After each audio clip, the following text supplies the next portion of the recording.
Tell me the truth if you want to live. Why are you here? Who's with you? And who on earth are you?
In my dreams that unfold like a double helix, I've asked myself that question countless times.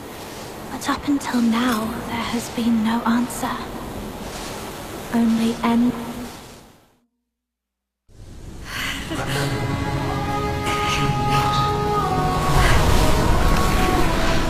Your power. The power. If you wish to save all this. Wait, I can't hear you.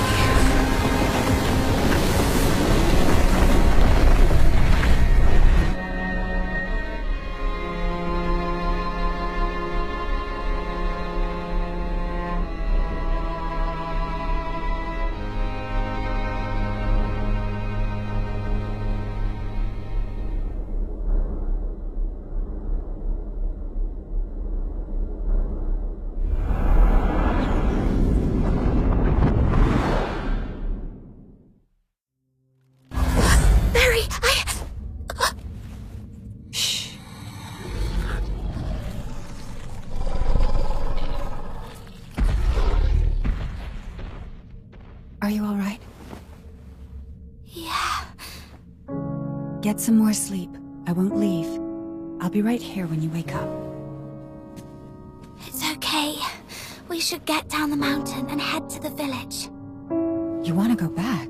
There have been roars coming from there for days. I was thinking if we could make it home and grab our weapons, and with your strength, you'll find a way out. No one's going to save us no matter how long we stay here anyway. Let's go then.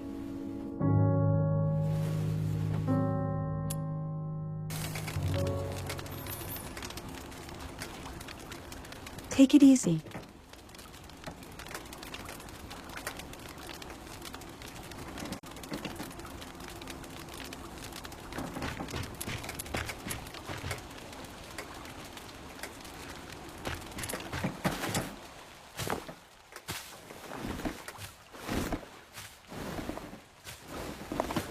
Watch your step.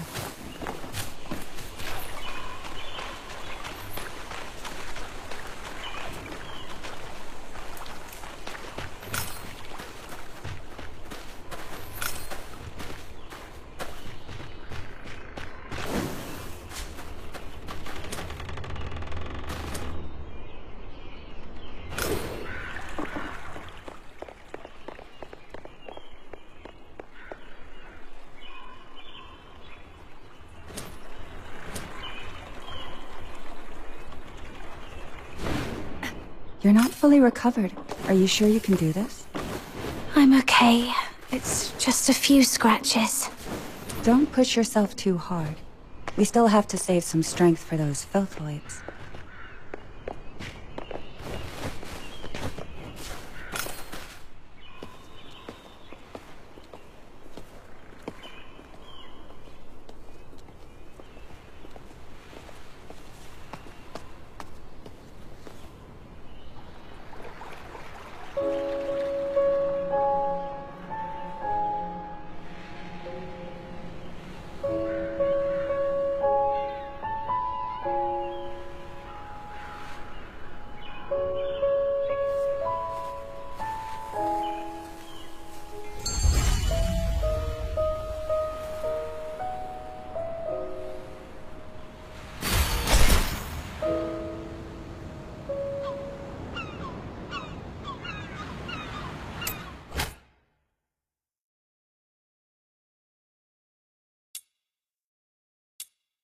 The village is in dead silence. I'm afraid they've probably... they've probably escarpered off by boat. We should hurry home and get the weapons, and then get to the wharf. It's still dangerous here. We're unarmed right now. We have to avoid those filthoids as much as possible. Almost there. It's up ahead.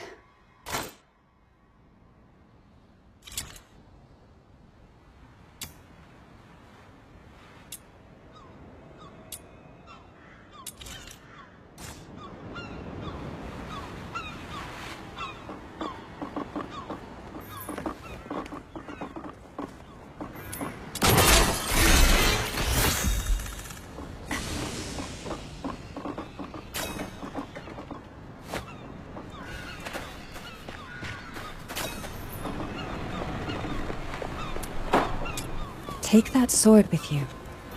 It might be helpful one day.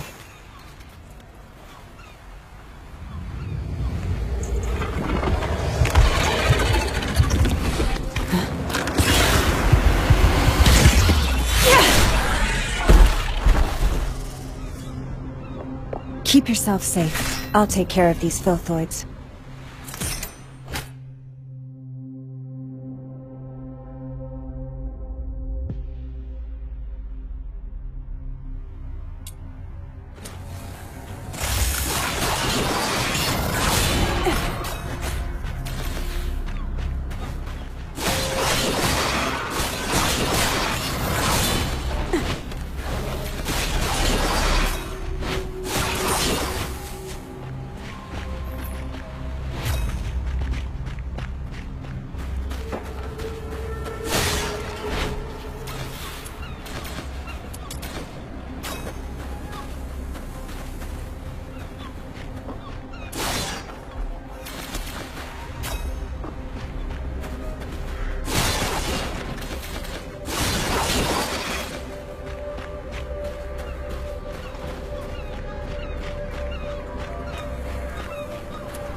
They didn't even leave one single boat. You were at the village when the filthoids came, weren't you? If it wasn't for coming back for me, you could have escaped with them. Don't be silly. You'd have done the same for me. Let's search along the shore and see if there's any old boats or something.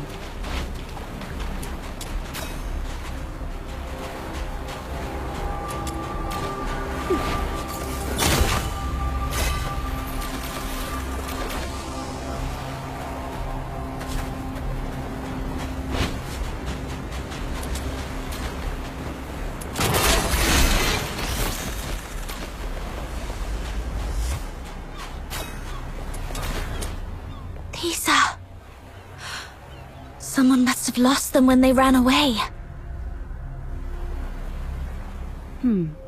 Take it. It's always good to be well armed.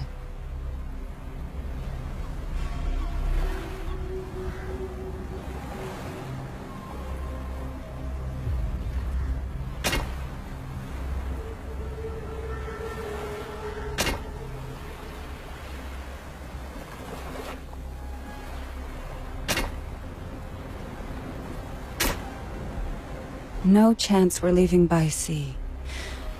Guess we'll have to count on that thing. Listen, there's actually another ship on this island, up in the mountain ruins.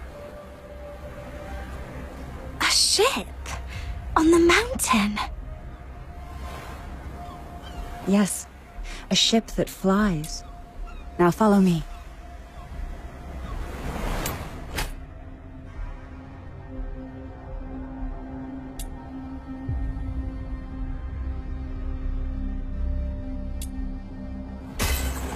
More filthoids are coming.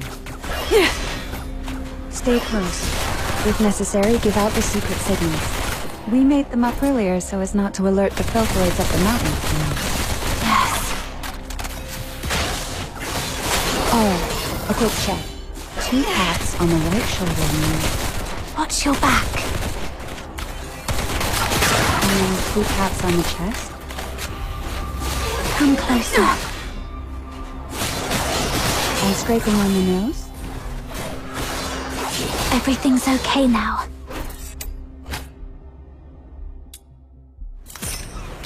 Good. And the last one. 3 quick blinks. I've forgotten. Remember, 3 quick blinks means... I'm not interested in that signal. And I won't remember it anyway.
Is this place a temple?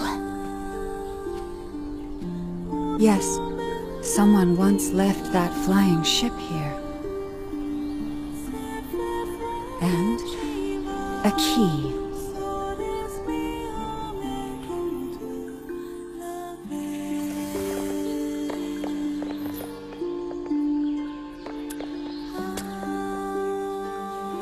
Listen.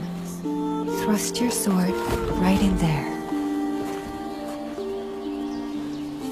Like this?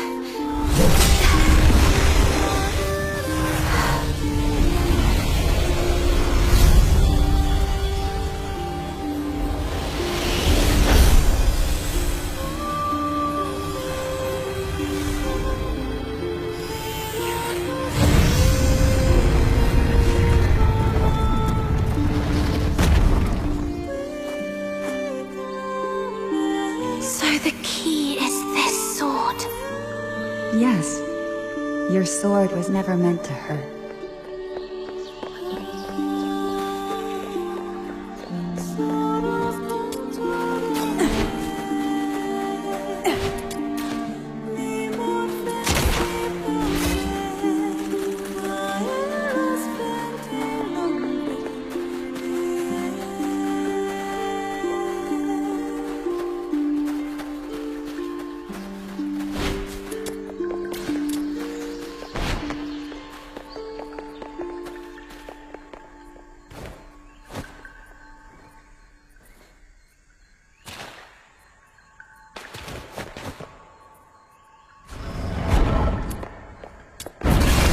Let's head towards the top of the mountain. There used to be an airship there. If it's still around, we might be able to make it out.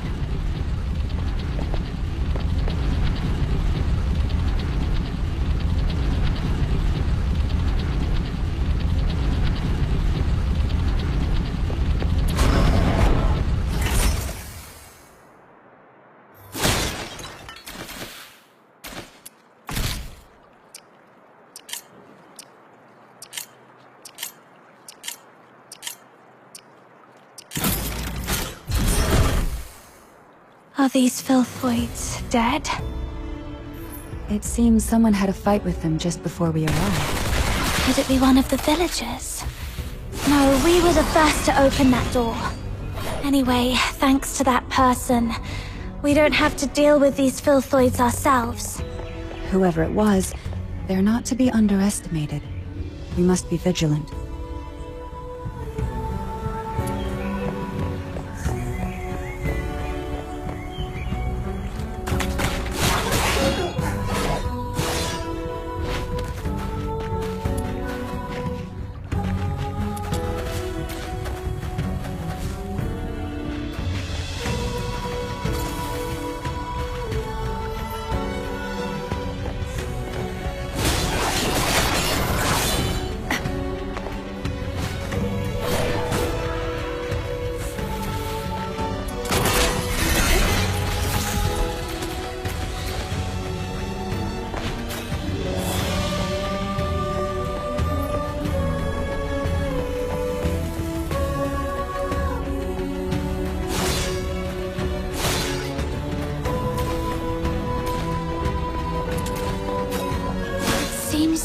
used to live here. This was your home. Am I right, Berry?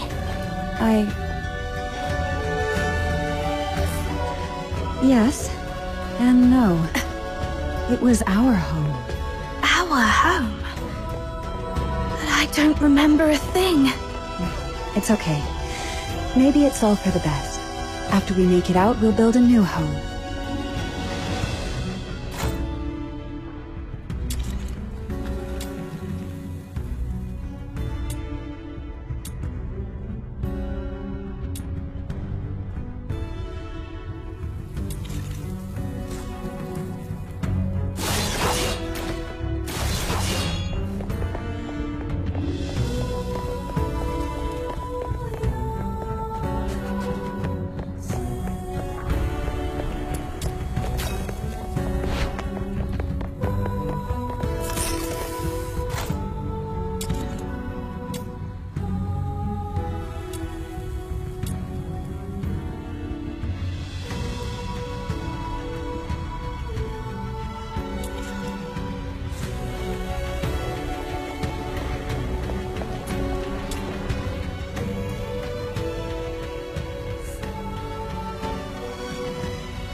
The ship is at the mountaintop. After a short break, we'll push on. Can't believe we'll be saying goodbye to Purgatorio Island soon. You creatures just can't give us a break, can you?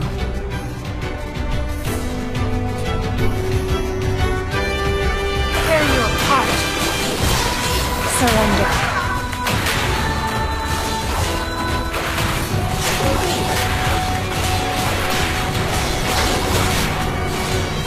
Surrender.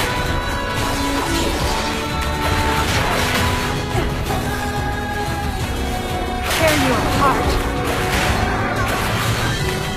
Surrender.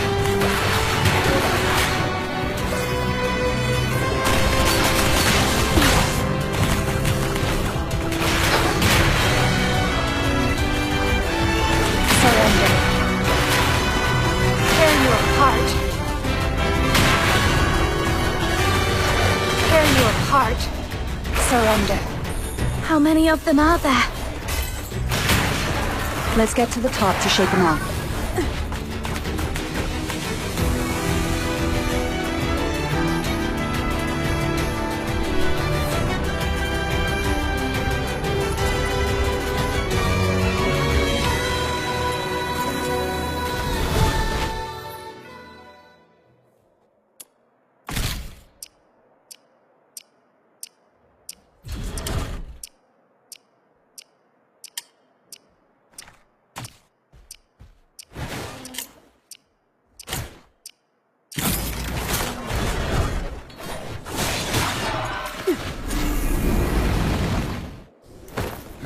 We've been searching for years. When will the chief give up this pointless hunt?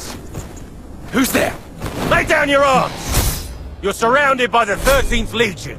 How come it's that? Tear you apart. What happened, Berry? The Legion. They found their way here. Anyway, we gotta break out first. They must be up to something. Surrender.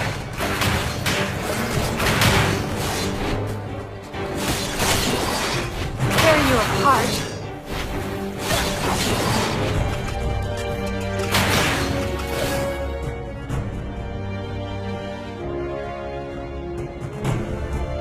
Is this your idea of accurate intel, Randy? You gave me your word. The soldiers did their best with the filthoids. These are indeed unforeseen circumstances, but we did find something valuable on this island today. Alchemical tool she has used, and an airship with a Legion serial number on it. You realize we're looking for number 0, not this useless junk, right? We've been searching for over a decade. But our maritime unit intercepted several of the villagers' vessels. They might be able to dig up some... Were those gunshots? Randy. Yes, Mom.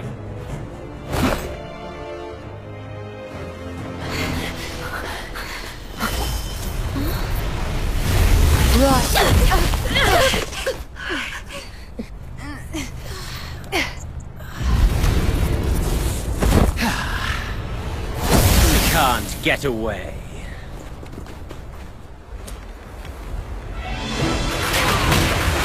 Surrender.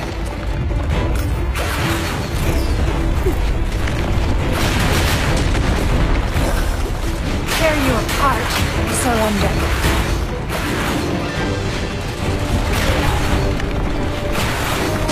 Tear you apart.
Give it up!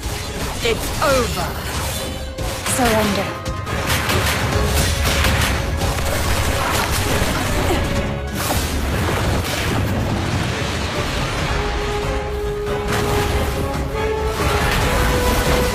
Surrender. Tear you apart.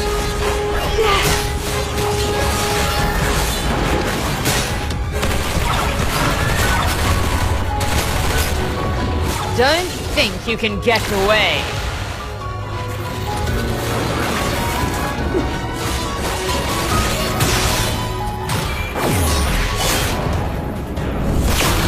Not bad, I must say.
Tell me the truth if you want to live. Why are you here? Who's with you?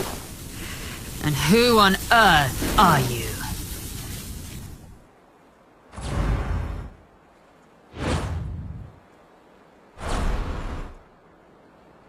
That's how it happened.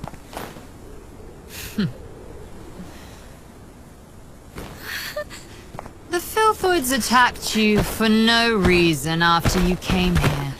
And you managed to open the hidden path by chance. Is that really your story? We're telling the truth. Let her go! Chief Sibylle, we've checked her spinal structure and confirmed that she's the number 0 we've been looking for.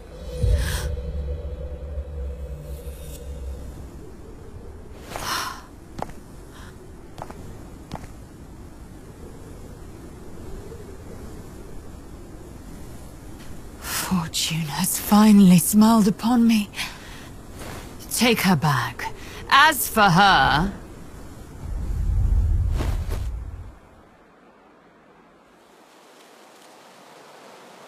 No.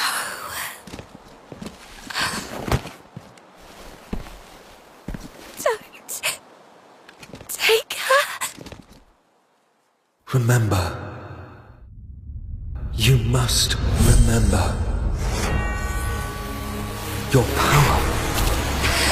The power of resonance.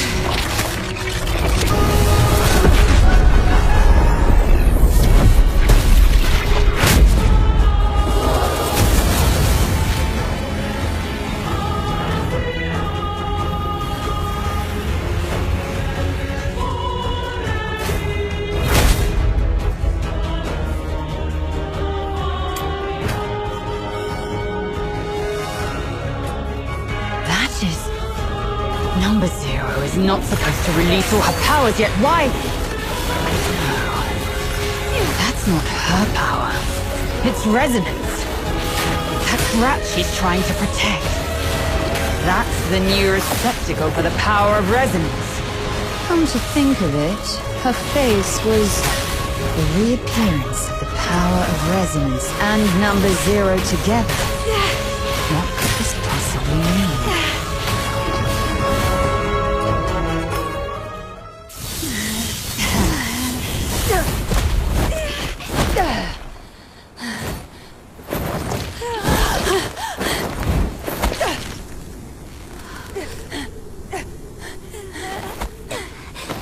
Hang in there.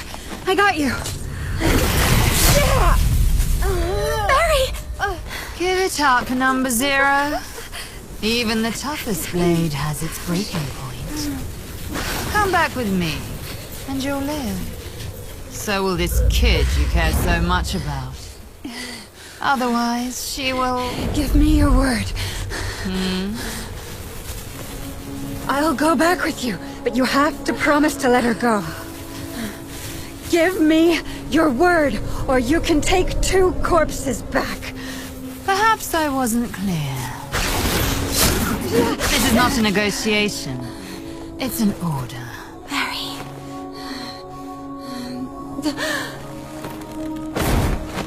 You out of here and live. No! Quick question. The 3 quick blinks means... I've got this, Barry. 3 quick blinks means... even if left all alone, you should be brave and live on. Until the day we meet again.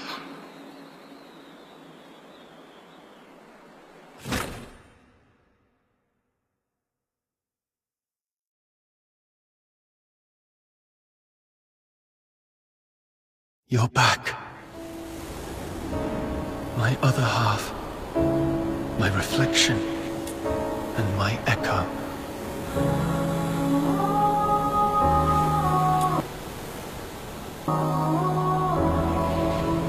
You heard my voice and retrieved the power that belongs to you. The resonance.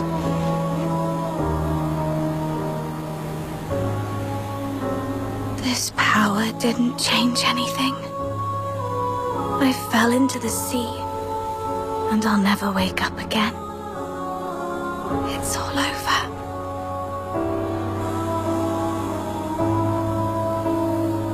No, I can see it. Your future, our future.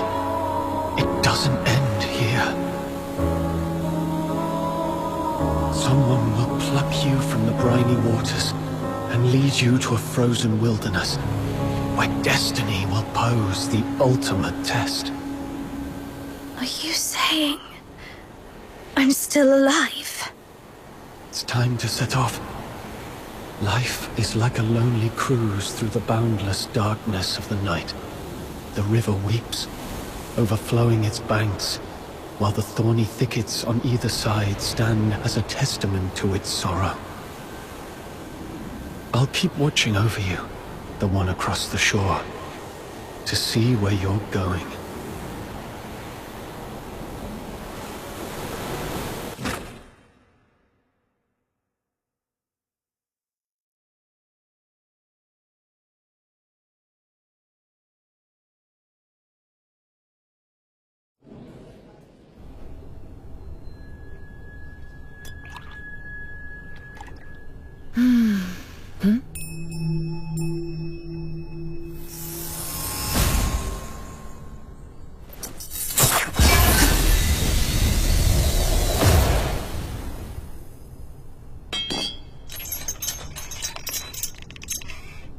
This is my first time in the Cassitis province.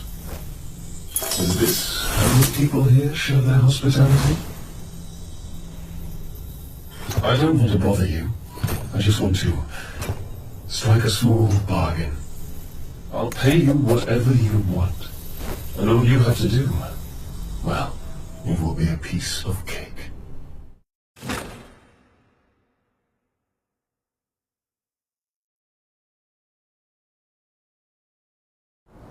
Hello? Hello?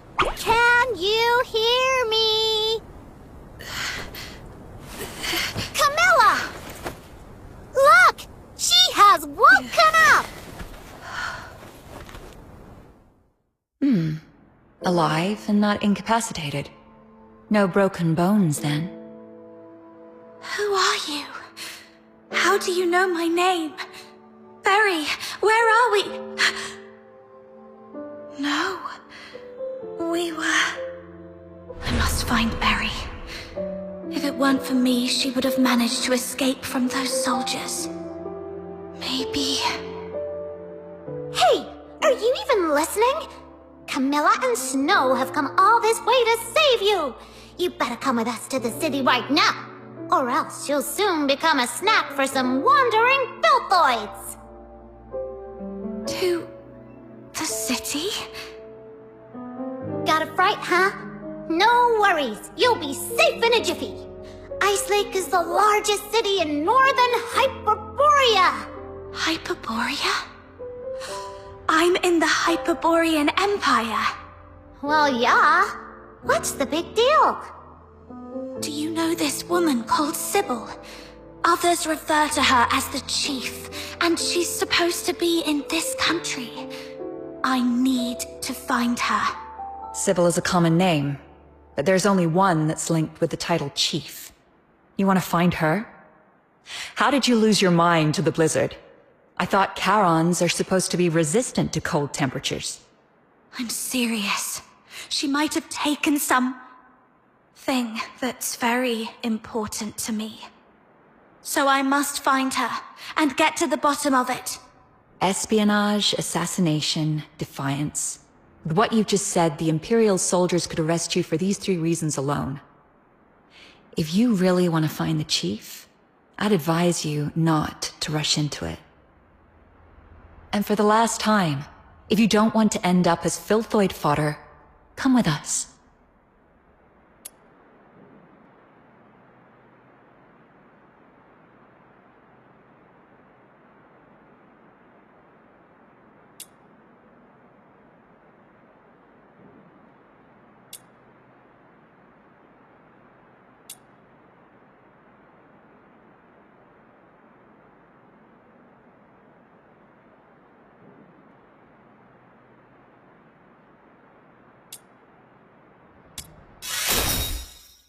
I'll go with you.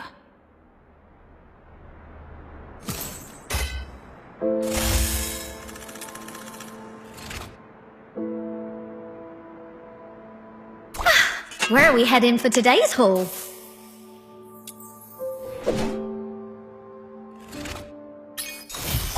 What? You've already heard of my title? Princess Rubbish Bin? Oh, please don't go along with it. Just call me Margie. No princess here, just a little scavenger of Ice Lake.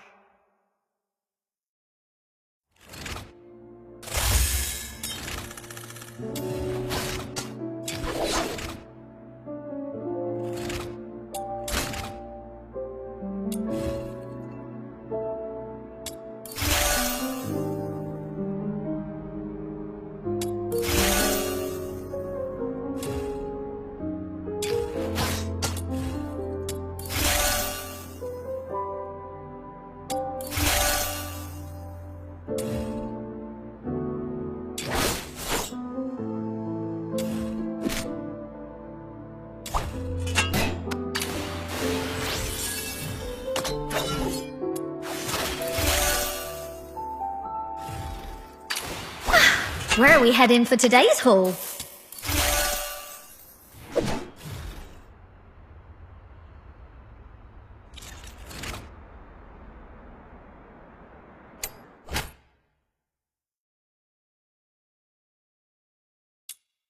You seem to be all bruises and cuts. Are you alright? I'm fine. The pain's gone now. Something really bad must have happened to you. But no worries! You're under my wing now. Snow will protect you. After all, Snow is... Whoa! What is that over there?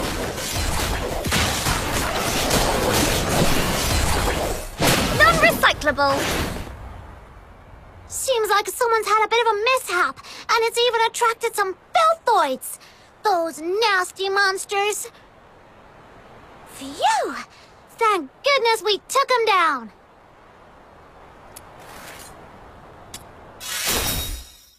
I'm not afraid. I was just worried about that poor driver. Anyway, I have another question. Do you know how far it is from this largest city in northern Hyperborea to Purgatorio Island? It's a small island. Should be to... The south of Hyperborea. Under a huge heaven tree, right? It's far, far away. Over 1,500 kilometers from here.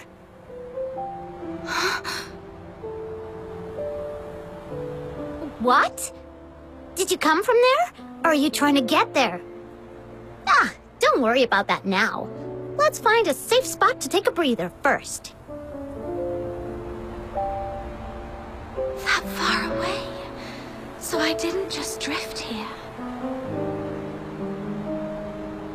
But who and why would they bring me here?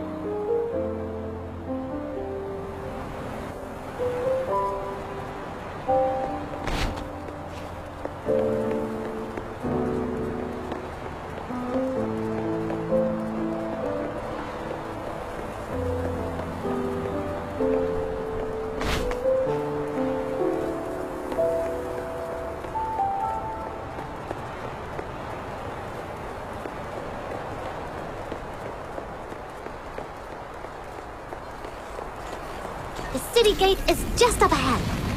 Follow behind us. We'll get you in. And keep your mouth shut. If anything... Stop right there. Not another check. Don't even remember Camilla and Snow, huh? Looks... Not you, Luno. I was talking to... Oi! One Eye. In such a hurry to visit the Security Bureau for tea, eh?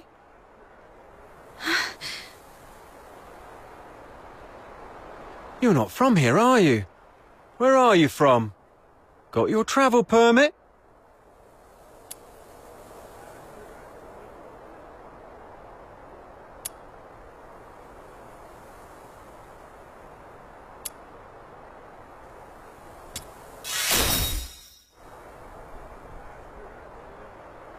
She's from the south, sent by the Vivar winery to deliver goods. The bridge was slippery, so the cart overturned, and some filthoids destroyed this poor thing's cargo and luggage. I'll reapply for the travel permit soon, but the child is quite shaken. Please, have mercy on this poor thing. Let her in for a warm meal.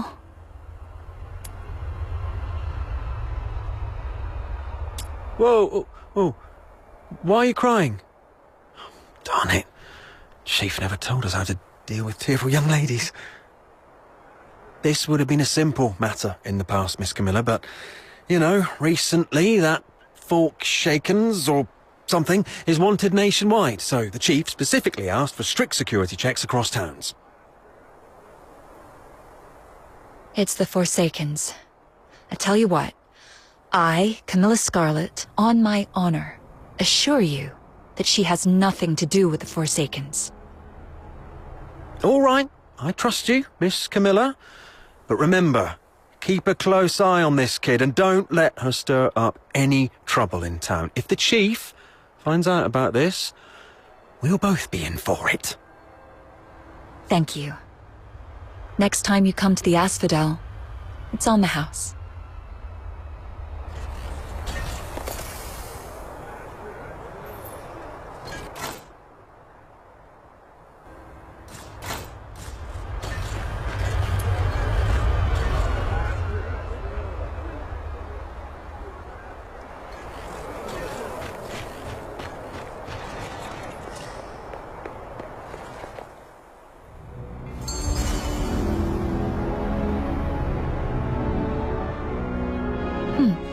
An excellent performance, I must say.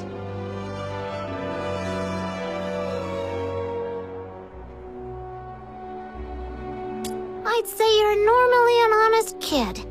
Look, your hands are still shaking. It's all right. You'll get used to these tricks of survival in no time in a place like this.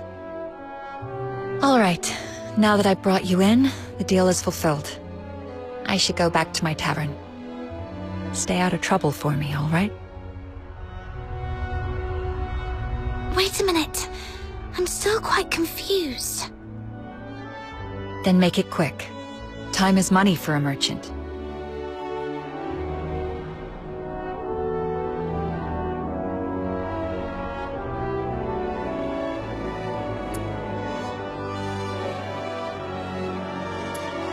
Yep. Just yesterday, in the pitch-black windy evening, a fiend cloaked in white light infiltrated Camilla's tavern and threatened her.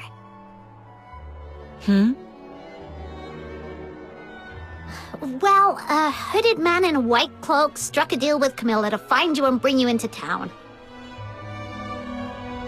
Do you remember what this man looked like? He was covered head to toe. Quite a mysterious figure. You don't know him either. I have no clue. How curious.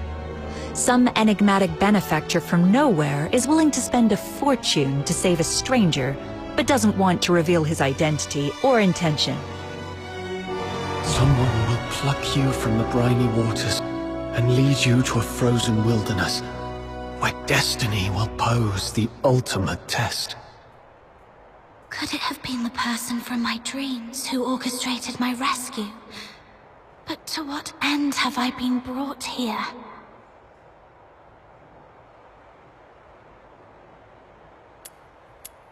Snow just told you, didn't she? It's leagues away. If you're planning to head back there, the southbound train comes with a hefty fare, not to mention the travel expenses. You'd need at least a few thousand silver coins. Even if you'd rather beg your way across the Hyperborean plains, you'd still need to somehow deal with the inspections in every town you pass. Next time, you might not be so lucky. For all you know, you might well find yourself languishing in prison. Right, going all the way back is no picnic. I must first get some money and, as that soldier mentioned, a travel permit.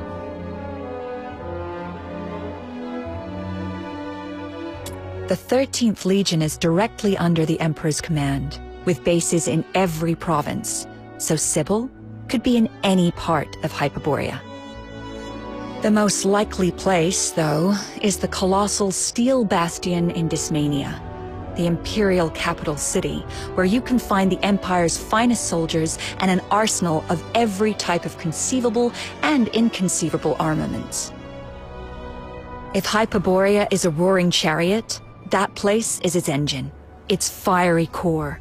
If you want to give it a try, go ahead. You're neither the first nor the last madcap I've seen. So, what I'm facing isn't just Sibylle, but the Empire behind her. Do I stand a chance?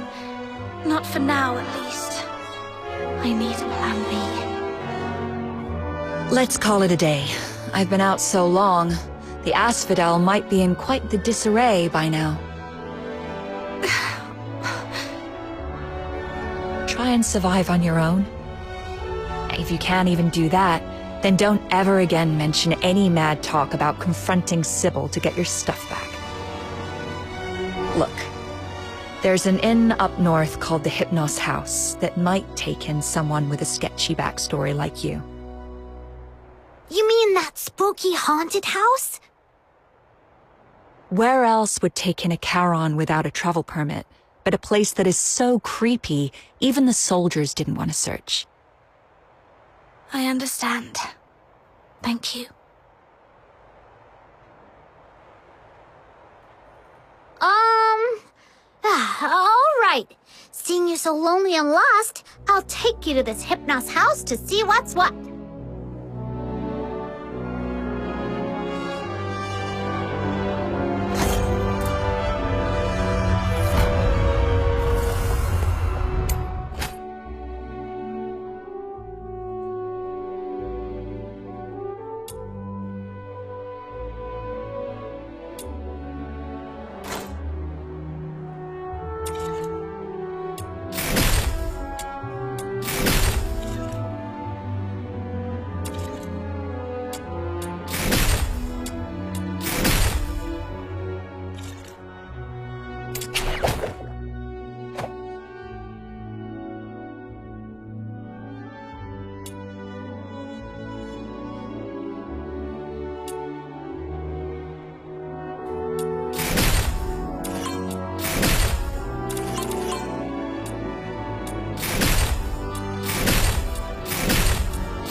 Where are we heading for today? I shall offer what humble aid I can. Sibylle, here. Are you taking me out to play? I knew you'd bring me along. Gilbert, wake you in. Are you inviting me on a date? Who's the target today? Seeking aid. What exactly did you mean by haunted house? I heard about it from the guests at the Asphodel. There's always someone complaining. Like, even though it's such a big inn, the doors are always shut tight every day, turning away any travelers from outside the town. Or how the lodgers seem to never ever leave. And sometimes, there's this really weird smell drifting from the inside of the house. And how the innkeeper's face is colder than the waters of Lamenting Lake. It's as if he's not running an inn, but a coffin shop. Doesn't sound too bad. I thought it was crammed with filthoids and sibylles. But if they don't welcome outsiders, I doubt if I can... Still, it seems Miss Camilla Scarlet holds some sway here.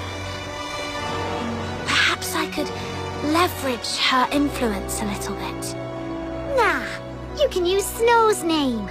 From now on, you're under my wing, my little minion. Thank you. But what's a minion?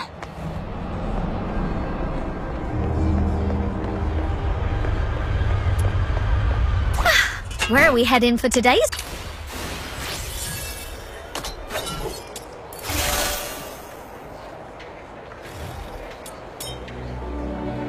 It's what they call someone in those stories who's the favorite lackey of the awesome Demon King.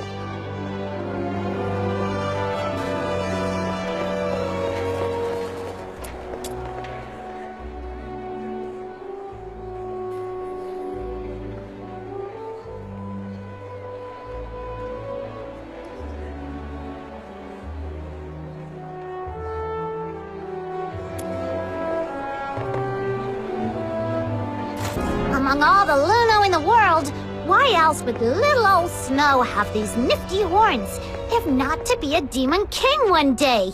It's totally my destiny.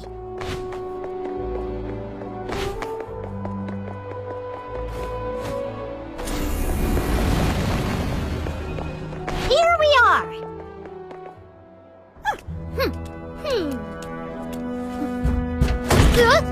Who is it? I am the pure white redeemer, Demon King of Light! Listen well, this person...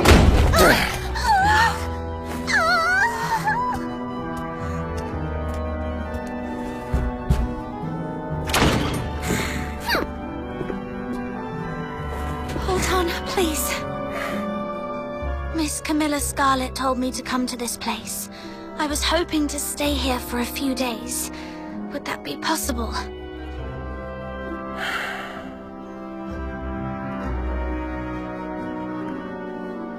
No travel permit?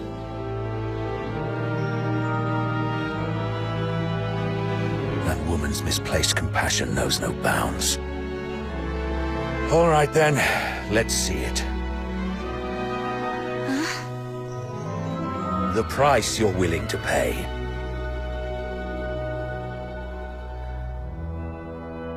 Haven't got any money? I'll find a way to... Then get lost. You're so rude! A real disgrace to Ice Lake!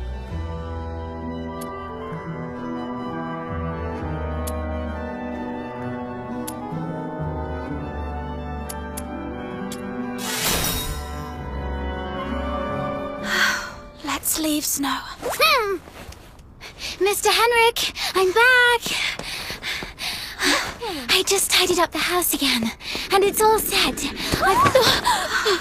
careful. Are you a new lodger? Just a penniless outsider looking for a place to stay. I was about to kick her out. An outsider? But if you kick her out, won't she be homeless? That's none of your concern. But the house is still unsold anyway. Lending it to her for one night wouldn't hurt, right? She can pay you back when she can. That way we get a little extra cash for basically nothing. If you keep being so cold to everyone, you'll never find a buyer for that place. You... Fine. Have it your way, then. But just for one night. Come morning, you must go wherever you're supposed to. Understood. The house is to the south. Follow me.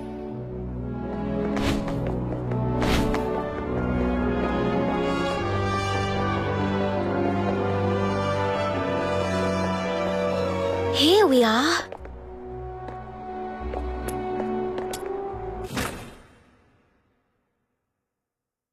This room has just been cleaned up.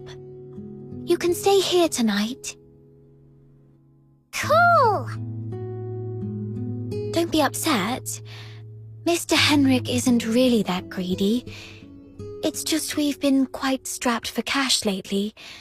Otherwise, he wouldn't consider selling his old house to make ends meet. It's been neglected for years, but after a good clean, it's not half bad, right? At least it keeps out the chill. Oh, I haven't introduced myself. I'm Psyche, a lodger at the Hypnos house. And sometimes I help Mr. Henrik out. That's quite an uncommon name in this city. Mr. Henrik mentioned you're not a local. Where are you from? Your outfit is a new sight for me. A small island, far, far to the south. The south? I know it! It's a place with 4 seasons, including spring. And an island.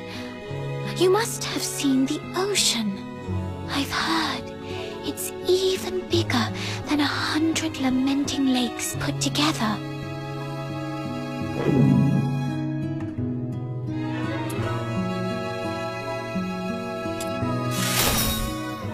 Are you hungry? I'll get you something to eat. Be right back.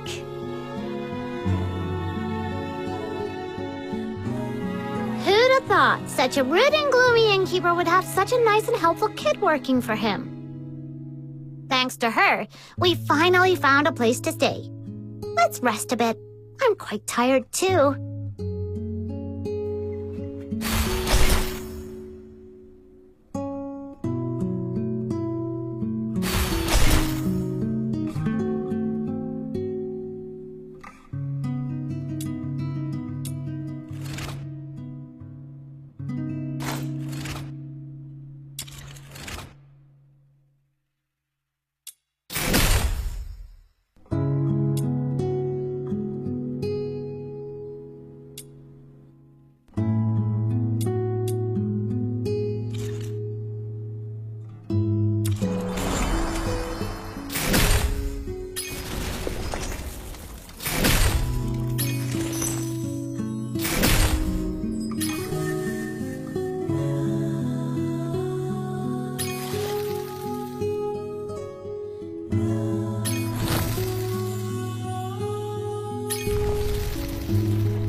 What a romantic encounter.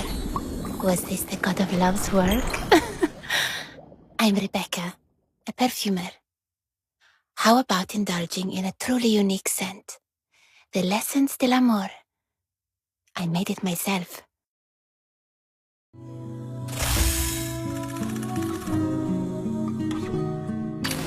Let's go.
that mysterious man in a white cloak, Sibylle, and number 0. They all seem to be connected somehow, but I can't figure it out. The only thing I'm certain of is that I've lost Berry.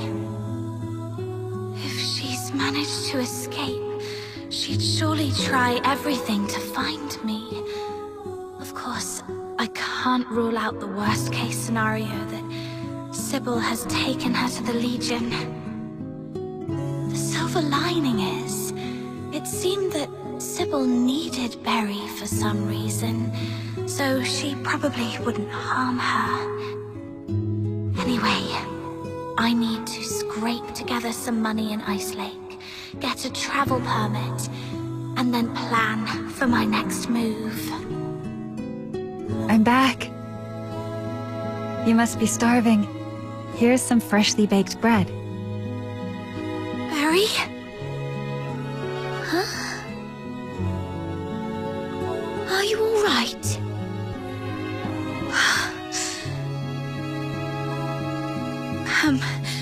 I'm fine. Just so hungry that I accidentally bit my tongue. It hurts, so... Then you'd better eat some bread and wash it down with warm milk. That'll make you feel better. Be careful. Don't bite your tongue again. Thank you, Psyche. Are you sad? Huh? Why? I can feel it. Even though you're trying to put on a smile, you're not happy. I'm a bit curious about what you've been through, but Mr. Henrik told me not to pry into our guests' pasts. Anyway, you can take a good rest here, and think about what to do next. Thank you. Psyche, I need to ask you something. I need some money. Is there any place in the city where an outsider might find work without too many questions asked about their past? Let me see. Most people here work in the factories. But they all ask to see a travel permit. Well, there's perhaps one place you could try. Miss Camilla Scarlet's Tavern, the Asphodel. You can take up commissions with handsome rewards there. But those commissions are often quite dangerous. You might have to go to places even the local escort would avoid, and you might encounter some wandering filthoids. Camilla Scarlet. I met her today, though I had no idea that her tavern also runs this sort of business. It's okay, I can handle it. Can you take me there? Huh? After all this running around, you're going back to Camilla? Then count Snow in! Snow's more than familiar with that place.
Who is it? A girl who looks just like Snow. Huh! Who are you calling girl? The younger generation nowadays is so disrespectful. You should watch what you say!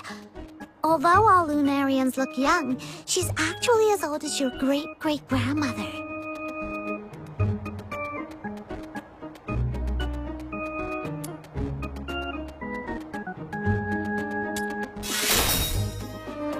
Very well, I'll let it slide this time. Actually, I caught a whiff of something remarkable as you passed by just now. Oh, that's right! It's the scent of a legendary weapon! Do you have any special weapons on you, kiddo? Weapon? This sword is all I have.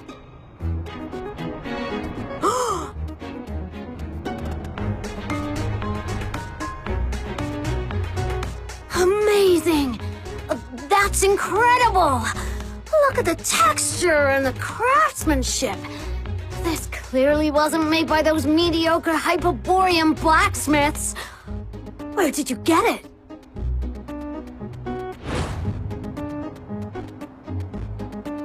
I'm not sure.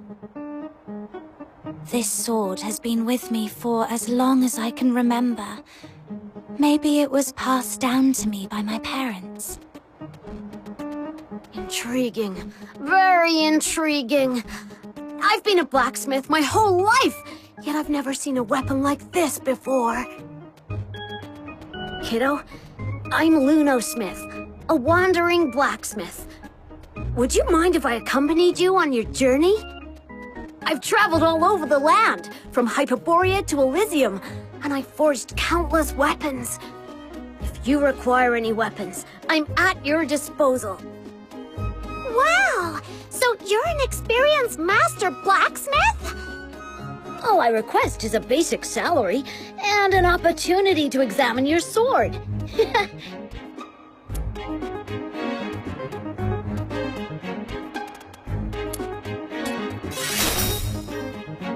Look, I can see skepticism written on your face. You can trust me. You must know the saying, Lunos never harm. Everyone in Atlasia knows that. Yes, exactly!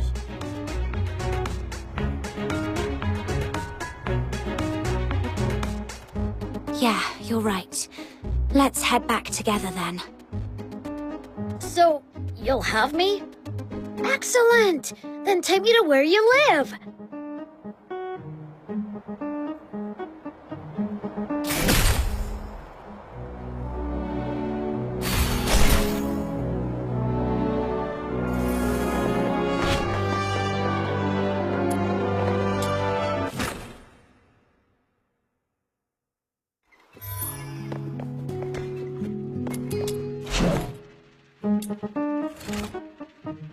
Listen up, kiddo! A weapon is like your life partner. You gotta treat it well!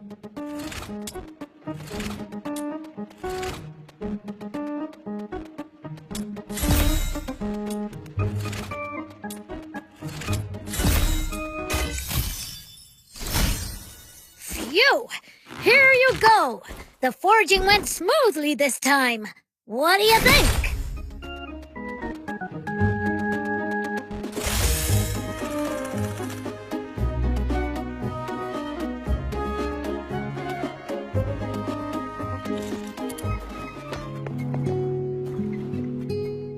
Awesome!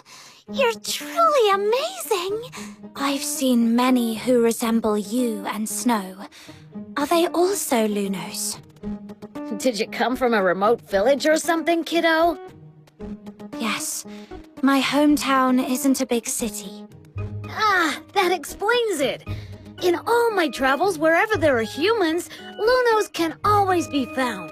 It's quite uncommon to come across someone like you who's never heard of us. We share a similar appearance. Everyone is as attractive as me, and we live very long lives.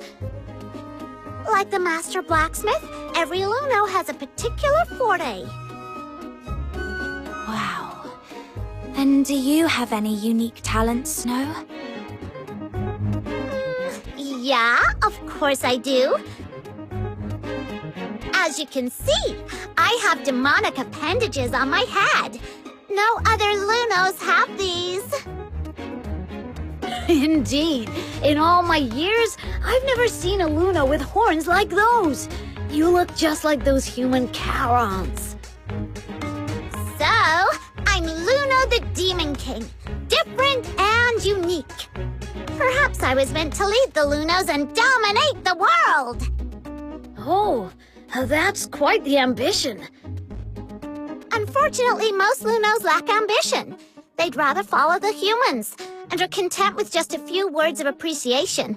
But for me, I want so much more. My little minion, you must stick with me. After I conquer the world, you'll be the leader of my legion. Just you wait and see.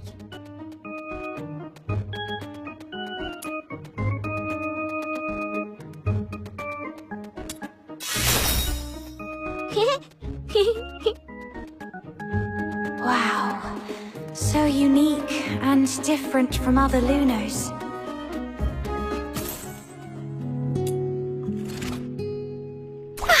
Where are we heading for today's haul?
Are you inviting me on a date?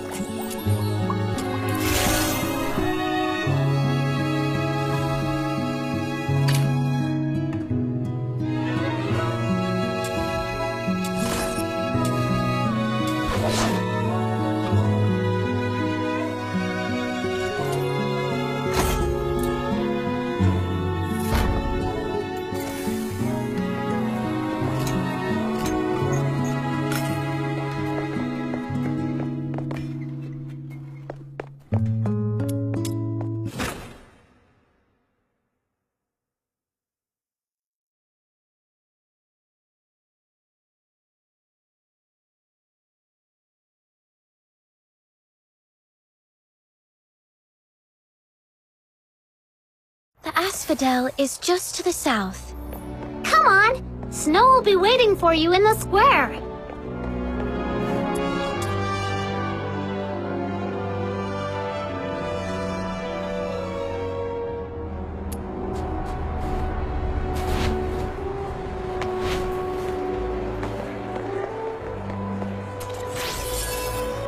Are you inviting me on a date?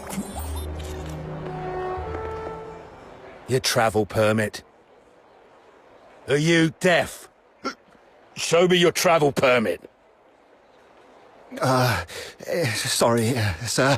I'm a bit slow at this age. Please, bear with me for a moment. Here it is. Huh? Oh, is this you in the photo? You old codger. Yes, sir.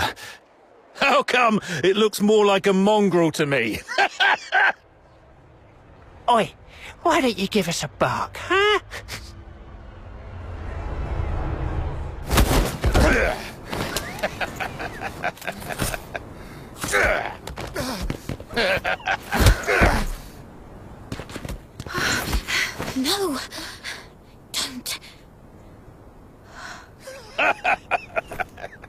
What are you looking at, you little twerp? Stay out of trouble for me. All right? Father! You bastards! No! What do you think you're doing?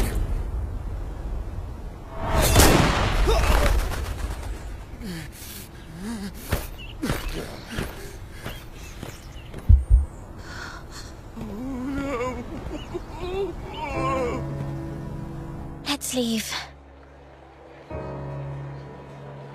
There's something important you should know. If you're from somewhere afar, remember, whatever you do, never anger the Solarians. The Solarians? You mean the ones without horns? What's so special about them? Or is it that we are the special ones? Yes.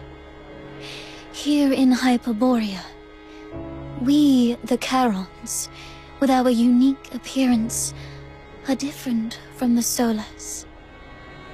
They even call us Demon's Children. Ugh! Speaking of which, Snow is super mad! Whenever those humans talk about stuff like demons, children, and magic, they always give such dirty looks. Just like when Camilla sees a drunken brawl in the asphodel. But it's actually the demon's children who are being bullied by them.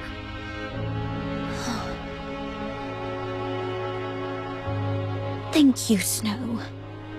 But the fact remains, we are unwelcome here. So be extra careful when dealing with Solars.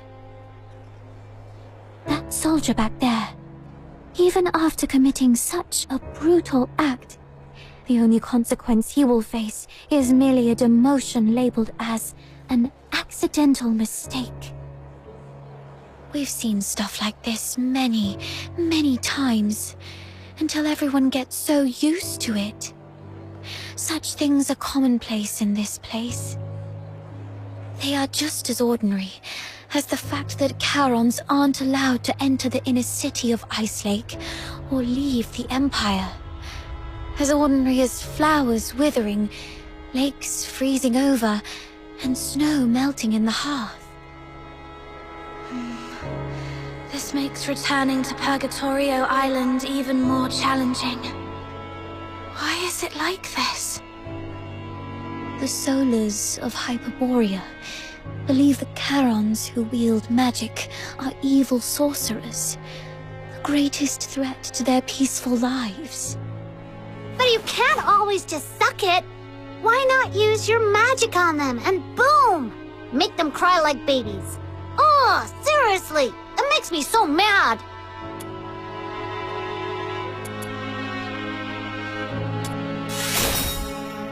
Around 18 or 19 years ago, Charons in the Empire once waged a war. I wasn't born then, and people rarely talk about it. All I know is that the war ended in a crushing defeat for Charons. There are people like you who are still struggling to fight back, such as the Forsakens, but those fully skilled in magic remain a minority. Most Charons are but tillers of soil, laborers with calloused hands, street vendors hawking their wares. The profoundly common, the unsung ordinary. For most, fighting back is too costly. Keeping themselves and those they love alive already demands every ounce of their strength. I apologize for stopping you just now. I just don't want a friend I just met to encounter any danger. It's okay. I get it now. Just unclench your fist, Psyche. You'll break the skin if you grip any tighter.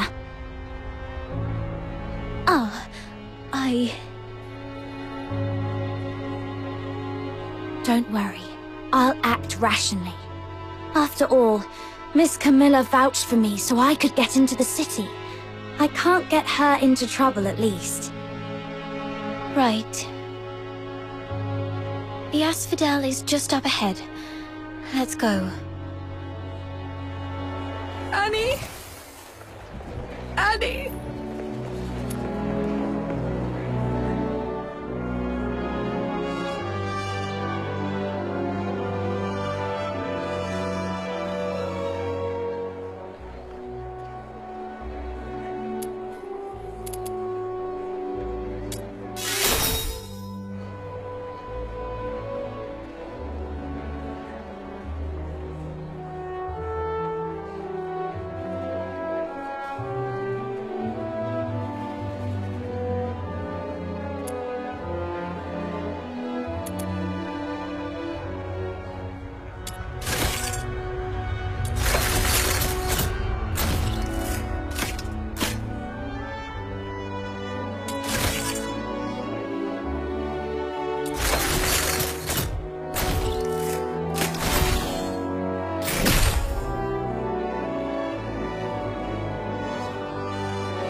Annie!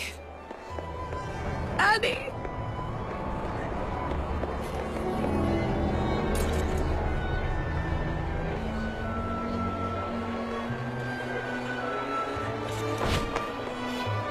Treasure the end.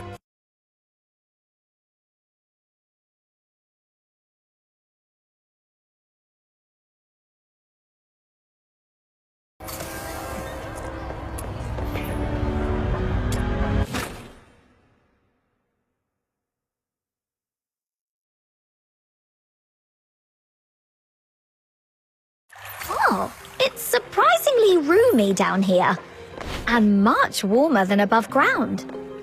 Oh, like a secret little kingdom. Chase away those critters and get rid of the smell. Then you could pitch a tent and practically live here. Right! Woo! You should live here. It's rent-free. Let's turf these critters out. Seize the...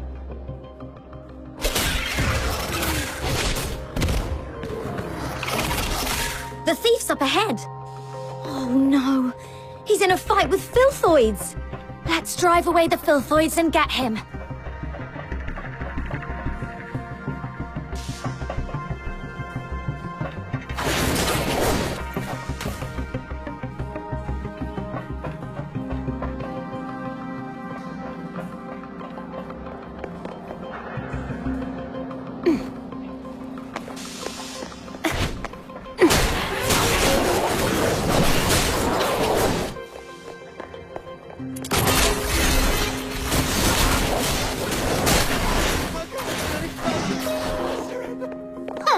Not so fast now, are ya?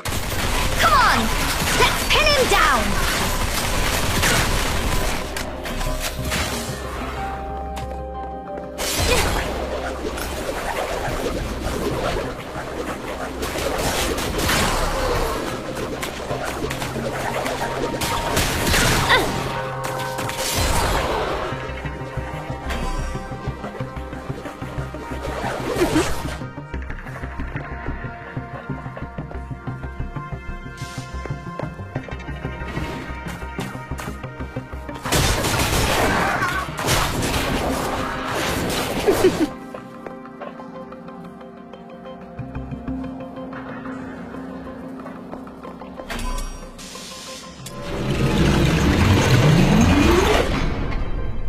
That's for underestimating Snow's minion.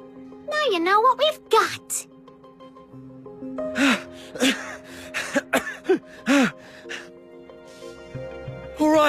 All right, here's your money back. I haven't had a decent meal in days, so I got desperate. I'm sorry. You're starving. Guess what? So is everyone in the slums. And you didn't seem so sorry when you snatched the money bag from me. How about this? You threw a few punches at me, so now I'm gonna hit you with my shovel a few times. Then we can call it even, and you can leave. Okay. Watch out, Margie. He's got something in his hand. Something just knocked the dagger away. Is that a dinner knife? Remember, sometimes a beast bearing its belly isn't showing weakness. It might be baiting a trap. Drop your guard and you'll get bitten. Like the wild, the city's teeming with beasts like that. Margie, be wary of undue mercy or trust. You too. I'll remember that. Miss Camilla, did you come all this way to back us up? Since you've come all this way to Ice Lake, it'd be a shame to meet your maker in this sorry spot on your first day, wouldn't it? I thought some big shot came. Turns out it's just a tavern-keeping old hen. What are you going to do about it? Call the guards? Do you really think those high-ups give a damn about Camerons? We'll handle you our way. Teach you a few life lessons your presumably absent mother never did. Don't bring my mum into this! Let go of me, you nasty hag! Take him to the security bureau, straight to Chief Damien. This is out of our hands now. What? No! No, please! I surrender! Please, don't take me there or do anything! I'll leave Ice Lake for good. Please, let me go. I'm begging you. Miss Camilla, what's wrong with him? Stay back. He's much more dangerous than he looks. Anyway, Margie got our money back and you've proved yourself. If you're still set on becoming a fox hunter, meet me at the Asphodel. Please, just let me go. Please. That was weird. Why did Miss Camilla suddenly freak out like that? And that thief, too? Shaking like a leaf all of a sudden? Is the security bureau really that scary? Looks like he's in for a tough time. All I wanted was to get my money bag back and maybe teach him a lesson. I didn't expect all this. I almost forgot. Here's your reward. Thank you so much. You're a lifesaver. My sister from another mister. Well, I gotta go divvy up these coins. I usually do my shopping all over Ice Lake. If you need me, just drop my name in the slums and they'll help you find me.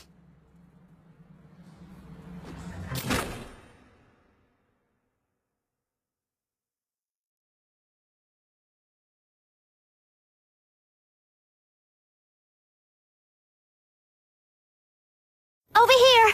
All the commissions for fox hunters are listed on this board!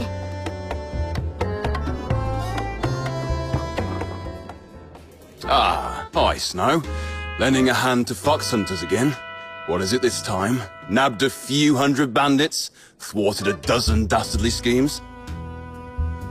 Today I'm keeping it low-key. Just nabbed a petty thief. Just one? That sounds almost believable. I've got to see this. I've never fibbed before. Come here, my little minion. This is Mr. Wells, the most hard-working fox hunter around here. Hello, Mr. Wells. So it was you? Looking all neat and tidy. Who'd have thought you had it in you? Thanks. It was just a small thing. A small thing. Let me tell you, it's all these small things that have turned Ice Lake into what it is now. If it was something big, Ice Lake would be turned upside down. Then I should try harder. Learn from professionals like you. Learn from me? Oh, give me a break. Take a good long think and figure out why you ended up on this path. This is what you should do. I need money. Who doesn't? I've got folks owing me a fortune. Being short's one thing, but I've never stooped to thieving or robbing. You're back. Everything okay? Did you catch that thief? It was a piece of cake. My little minion and I gave that bad thief a good thrashing. He ended up crying and begging for mercy. So you're the one who nabbed the thief. I thought Snow called you minion because you got caught by her. But then again, who in their right mind would get caught by Snow? What was I thinking? She was the witness of my deeds. You had it all wrong. You've made a fool of yourself this time, haven't you? Serves you right for being so preachy all the time. Sorry for what I've just said. Care for a drink? Just let Camilla know. It's on me. Consider it an apology. I'll take a 20% cut. You keep 80%, as usual.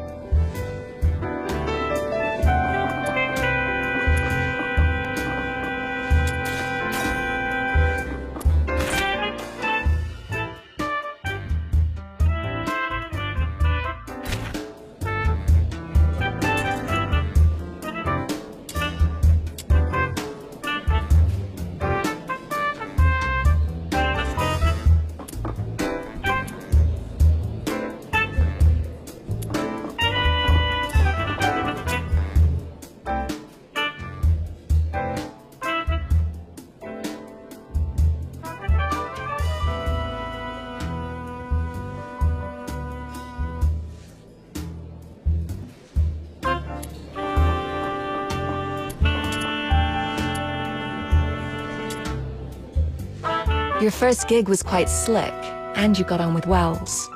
Your career as a fox hunter is off to a good start. Here, a hot drink to warm you up. I was gonna treat you to one, but since Wells is offered, we'll put it on his tab. Right. I did mistake this last for a thief. It's the least I can do. Oh, and I can also catch her up on our line of work. To be honest, it's been pretty tough lately. Any commission worth a jot has to be fought for. I just had a gander at today's jobs, and they're all thankless. Except for that hot potato. A right bother of a job. Finding some daft stone. It's no point in telling you. Even us old hands don't dare touch it. Let alone a newbie like you. It's looking for a rare mineral called crystallo of Stella in the old Glevum pit. The client is Henrik Ethelred. Yes, the very same Henrik you know. Glevum pit is now a den for filthoids. A few fox hunters tried their luck, hoping to find some foxine scraps there, but not a soul came back. So even with Henrik dangling 5,000 silver coins, no fox hunters taken a bite. Fox hunters are born adventurers, but we're not reckless fools. The stone's very existence aside, who knows if Henrik can even cough up the cash. Everyone knows he's recently gone bankrupt, even looking to sell off the family house. Is he planning to gamble it all on trading crystallo? Wait a minute. Crystallo trading's been banned for years. How's he planning to unload it?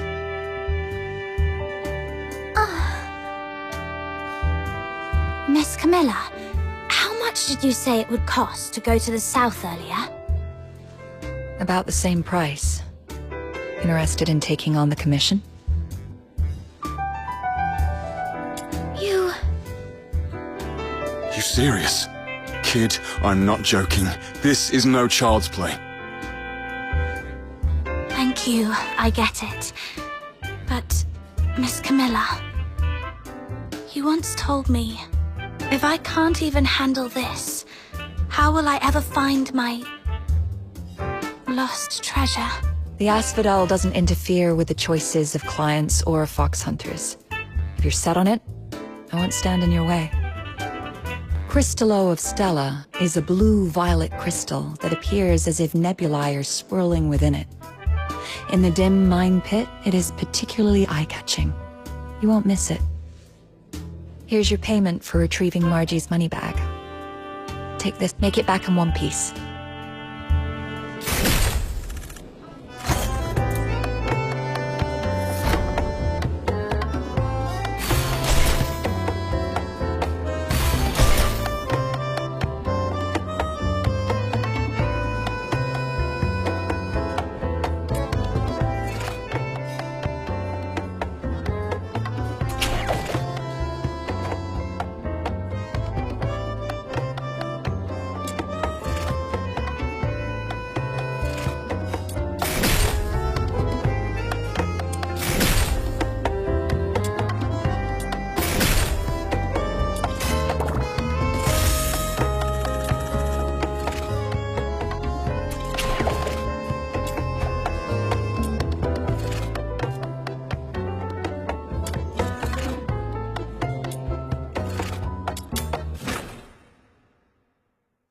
what we can find this.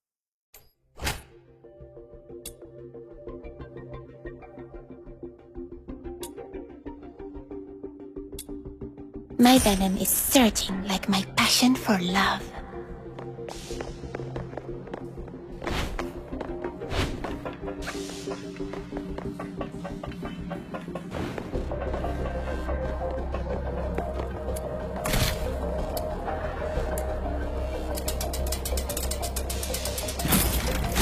Hurry! Let's find the potion station! Oh yeah! To make the station collect the serum, we gotta defeat enemies near it!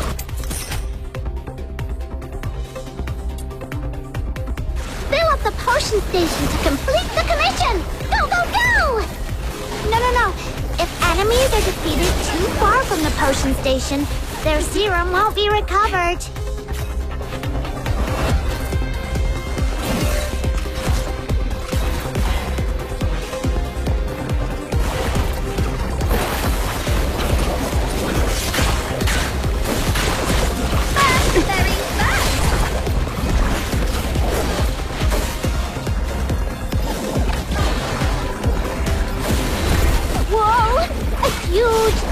Charging over with toxic smog! It'll corrupt all the serum in the station! Take it down! Quick!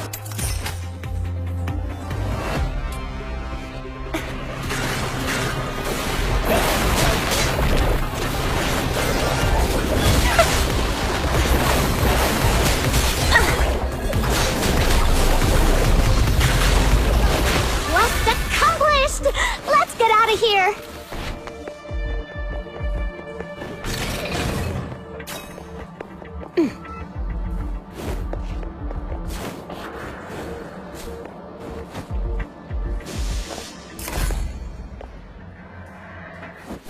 I will punish those who aren't faithful to love in the God of Love's name.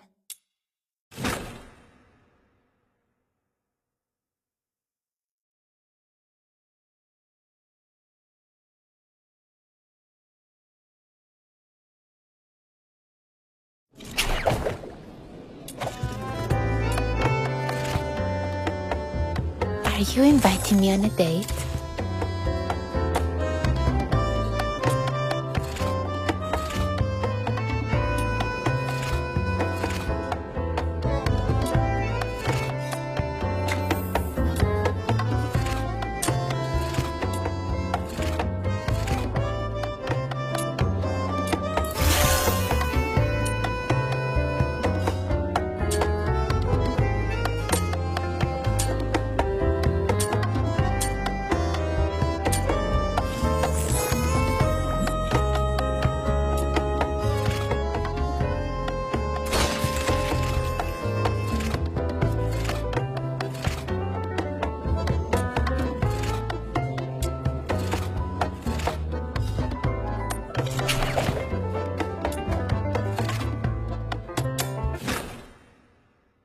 Let's see what we...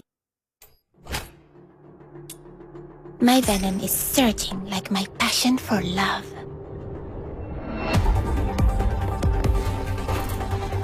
So, this commission is about taking out the enemies in this area? Easy peasy, time to roll up our sleeves!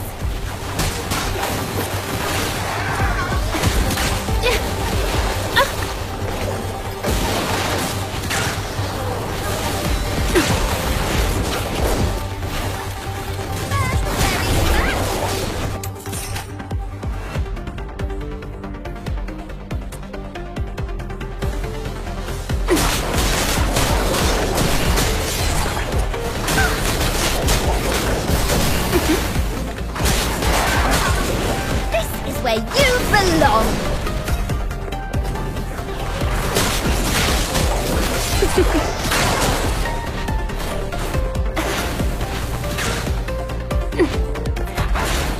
Alright, that should be enough to teach him a lesson. Let's wrap this up and head back for our paycheck. I will punish those who aren't faithful to love in...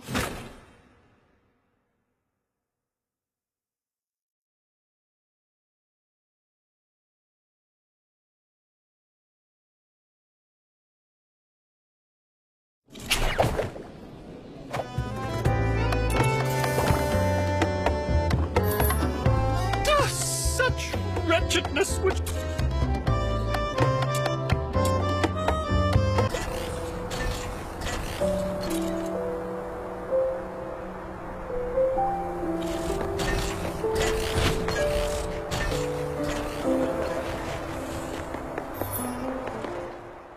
Hold on, please. Psyche, what are you doing here? I thought I'd help show you the way. I mean, to Glevum Pit. Snow knows the way. But it's nice to have some company, especially when we're heading out of town. Yeah, outsiders can easily lose their way out there. I saw you accepted Mr. Henrik's... our request, so I thought I should help out.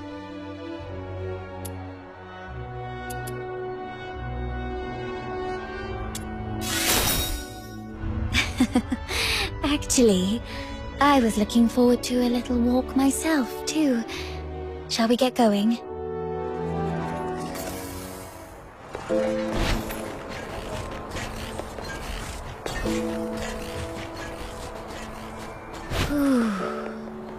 It's been a while since I've stepped out of the city. The snow-draped conifers, the boundless lake, mountains with their peaks in the clouds. I love all this. Snow's more of a city soul. If only the outskirts were free of those roaming filthoids. It's safer inside, indeed. But there's something about the... air out here. Is there a difference? All smells the same to... The entrance to Glevum Pit is up ahead. Please be extra careful. Thank you. You've been a tremendous help. But you two should head back now. I can take it from here on my own. No way! This Demon King can't escape her from the battle and let the little minion think less of her. Psyche, you should also come with us. Me? Yep. Come with the Demon King to clear out this monster's den. I bet you've never been on such an adventure, right? What a pity. Your life is certainly incomplete. All right. I'm in.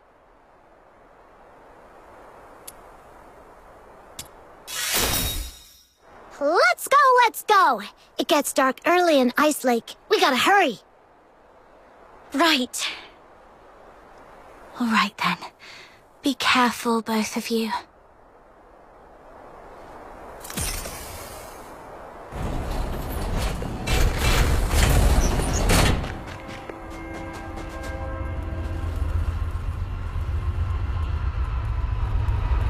It's locked. Watch me bash it open. Ouchie! A door this thick is probably impervious to brute force. Then let's look around to see if there's another way in. Snow, does your head hurt? Let me help you.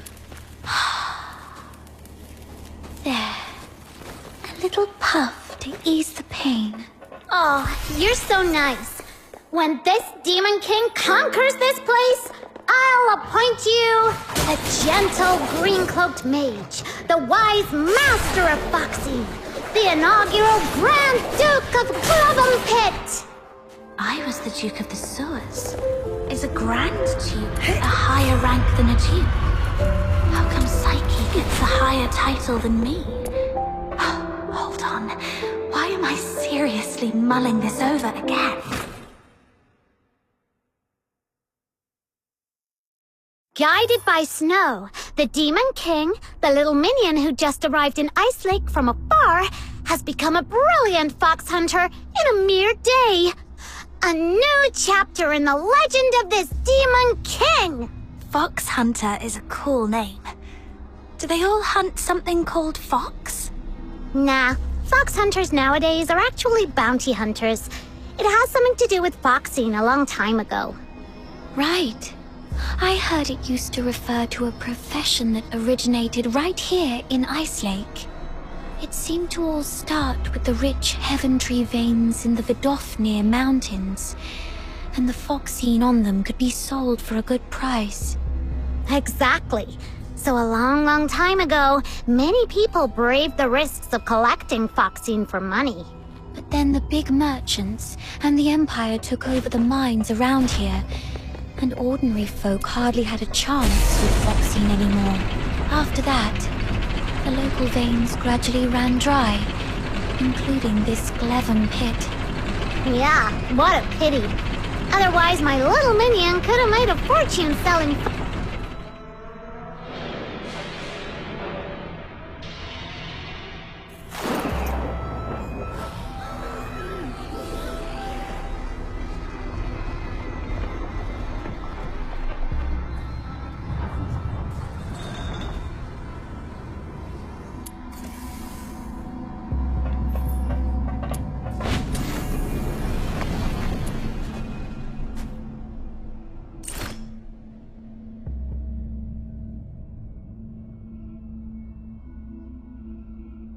Look over there, little minion. There are several powder kegs. I see. The journal also mentioned gunpowder. Maybe we can use the kegs to blow up the yellow crystals. Let's take them with us then. You can never be too prepared when you're adventuring.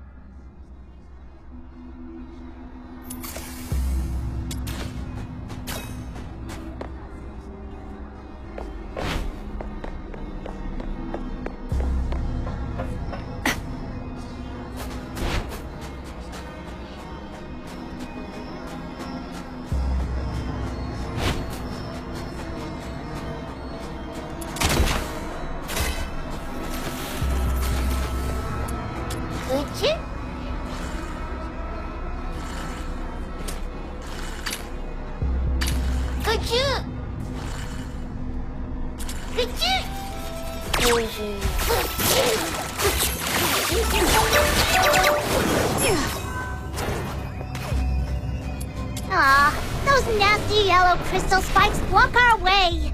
The powder kegs we just found can be of great help now. Might as well stay away and shoot to detonate them.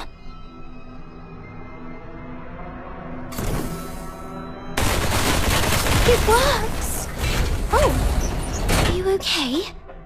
Why are you squatting on the ground, Demon King? Are you hurt? Huh? I'm fine. It was just a small blast. I'm just, checking out the ground.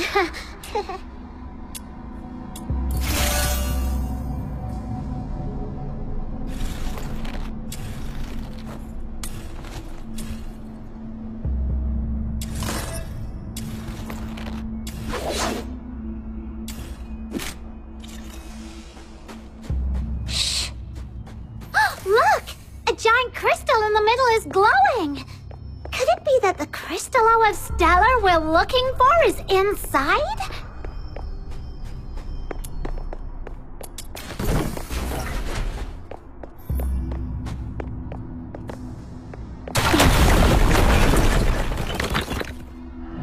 Voice again! How come there are so many filthoids coming at us out of nowhere? Perhaps they were attracted by the explosion. Get off my leg, Snow! I can't walk like this. You can head back to Ice Lake if you're scared. I won't make fun of you. No way. Take my shiny bomb! Let the pure white Redeemer save the world! Boom! It's okay. The filthoids have been taken care of. Oh, really? Show this Demon King the loot, then! Camilla once mentioned that Crystallo of Stellar is a blue-violet crystal with nebulae swirling in it. This one is more like a chunk of silverite. That's lame. Then bring it back to Lunosmith, little minion. As for now, let this Demon King continue to lead you deeper into the pit. Yes, Your Majesty.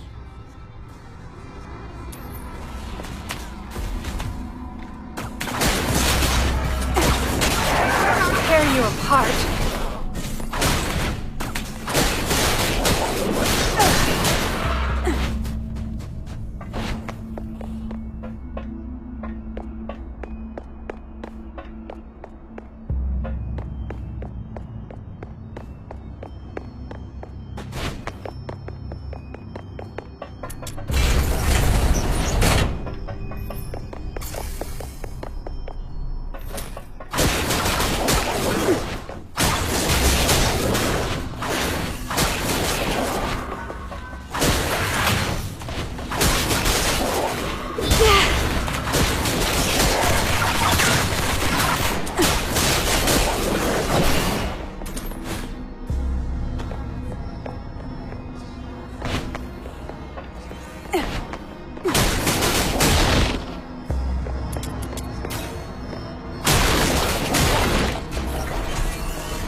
Everything all right?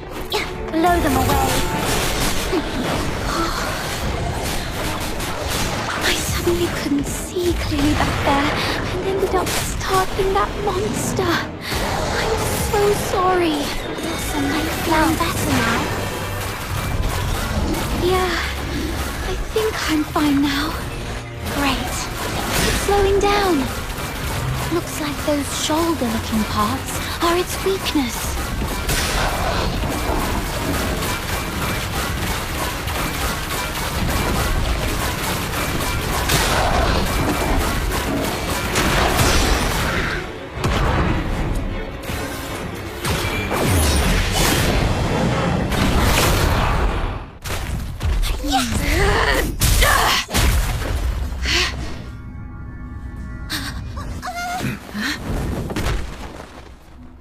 Crystallo of Stella.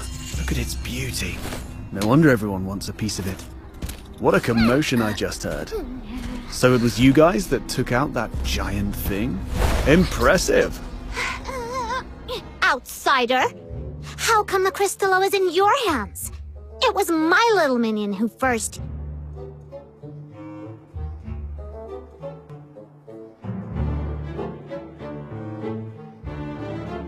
It was just lying there with no one's name tag on it, wasn't it? Come on. In our line of work, there's no such thing as dibs. And you're new here, right? Someone has to teach you this lesson, and that someone just happened to be me today. Consider this Crystallo as tuition, shall we? Please give it back. That Crystallo is important to her, and to all of us.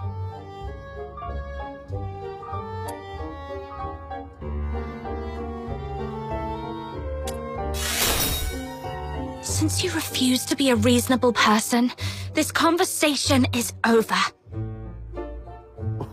Easy, kiddo. Don't get mad. That's the spirit! Come on, get him!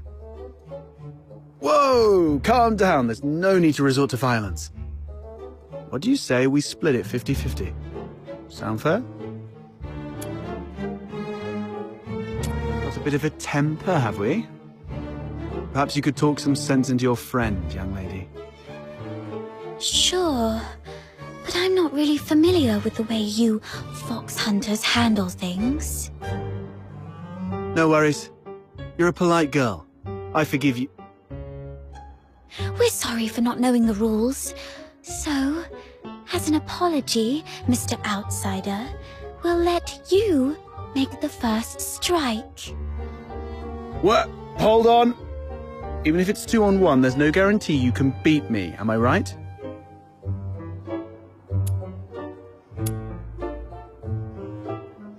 Wait a sec, I'm telling you I'm really strong.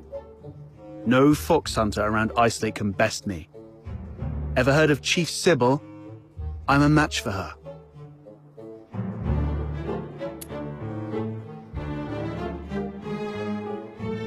All right. I was joking around, trying to lighten the mood, you know. This crafty mutt-ears is trying to pull more tricks. You call the shots in your little crew, right? Tell me, why did you guys go to all this trouble for this crystallo? I knew it. Well, that makes things easier. I need this crystallo for my own reasons, but if it's silver coins you're after, I can match that amount. If you've got a moment, I'd like to explain. Are you free tonight?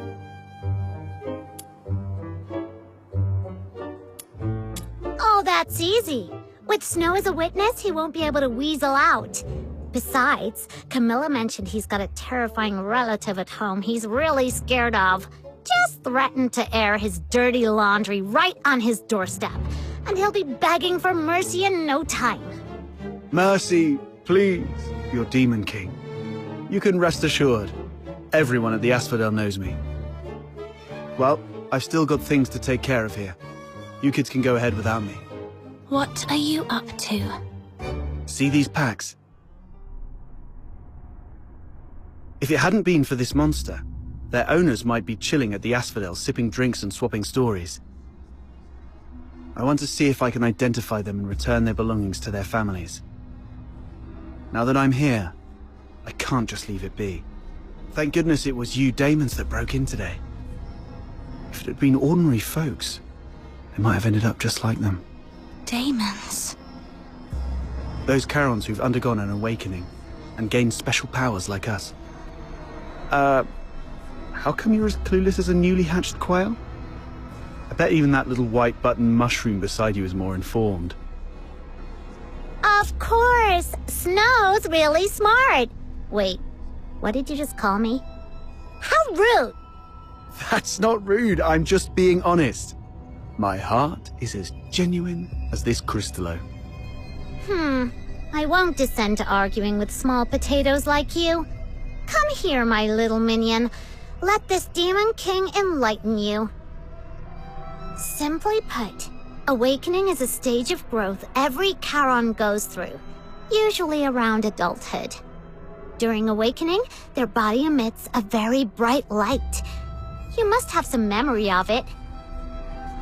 After awakening, some Charons become much stronger, like you, and gain the ability to use special magic. They are called daemons. It was that moment. No wonder I felt lighter than before, and my wounds must have healed around that time too.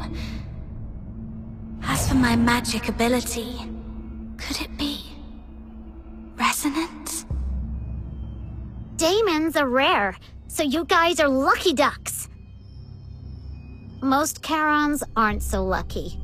At best, they only get a bit sturdier.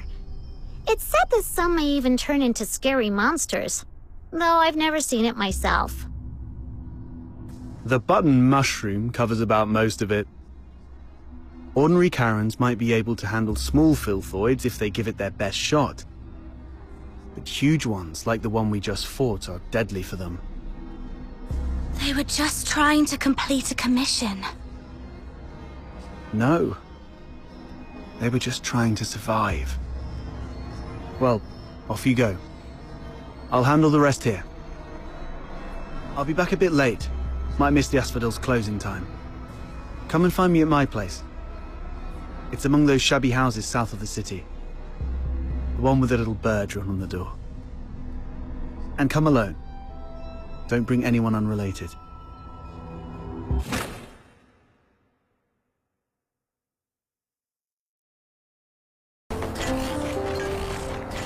Isn't that Henrik over there? What's he doing here? Psyche, come here. Mr. Henrik! You should have stayed at the Hypno's house, instead of fooling around with this sketchy brat. You don't know her backstory, and she really doesn't know you that well. Now, where have you been? Glevum Pit. I wanted to help find the Crystallo of Stella. Forget the Crystallo. Remember what I said on your first day at the Hypnos house. Don't wander off, and inform me first if you need to go somewhere. So you do remember. Before making any decisions, think about what I've told you, and why your parents left you in my care.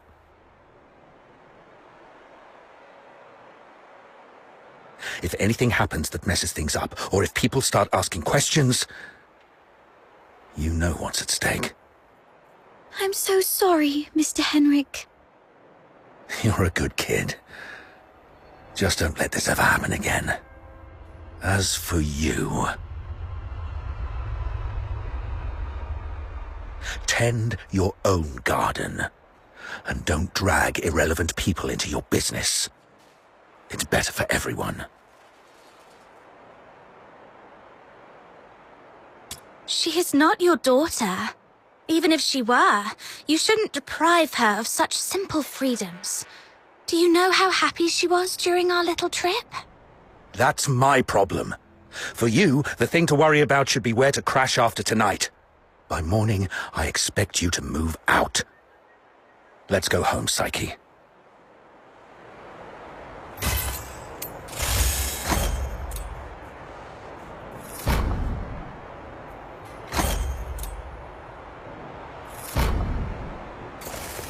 That Henrik always knows how to rile people up.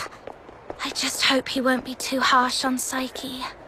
As for whether this is my last night in that house, I need to talk to Outsider. You two are gonna have that secret little talk without me, huh? That Outsider is such a pest. Like I care. Off you go. I'm gonna go chill out at the Asphodel.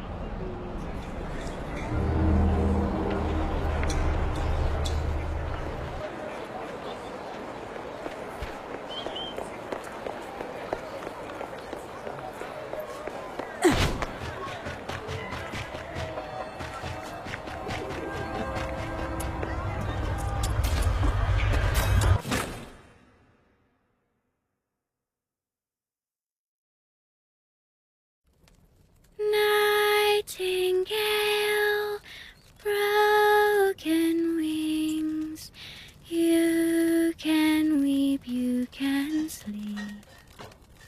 Nightingale, rise above, you will free, you will see. Little Nightingale, look, your magician has returned. Outsider! You're home so late today. Where have you been adventuring?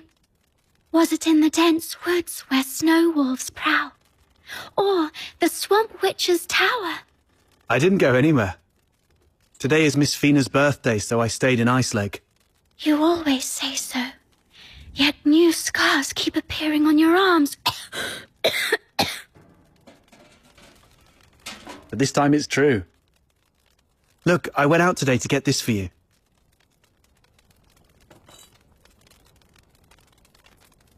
Is this a cake? But there aren't any cake shops in the neighborhood. I have my ways. You know, I am a magician of extraordinary wisdom. Moreover, I have something else to show you. Close your eyes and count down from 5 to 1.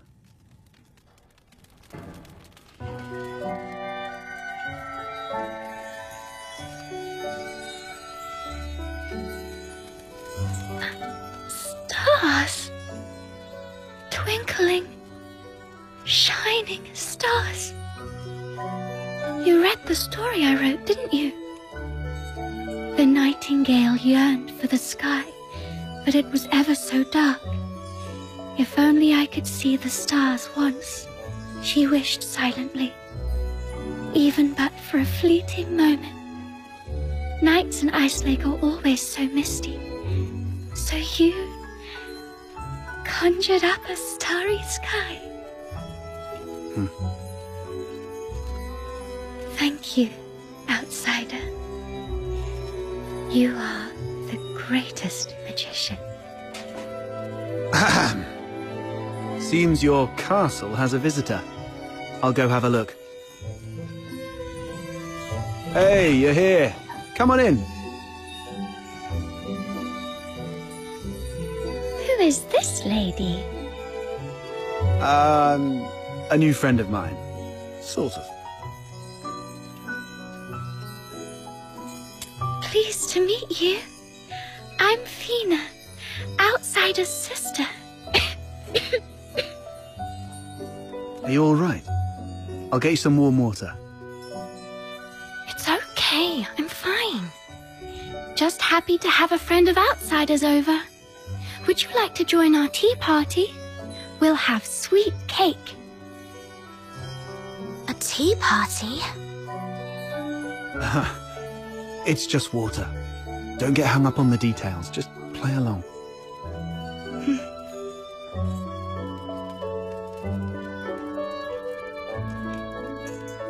What's wrong, miss? Nothing.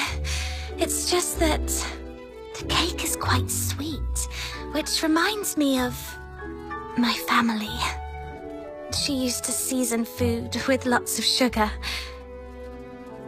The island we grew up on had plenty of fish and salt, but sugar was a rarity. So when we were little, we never really got to have any.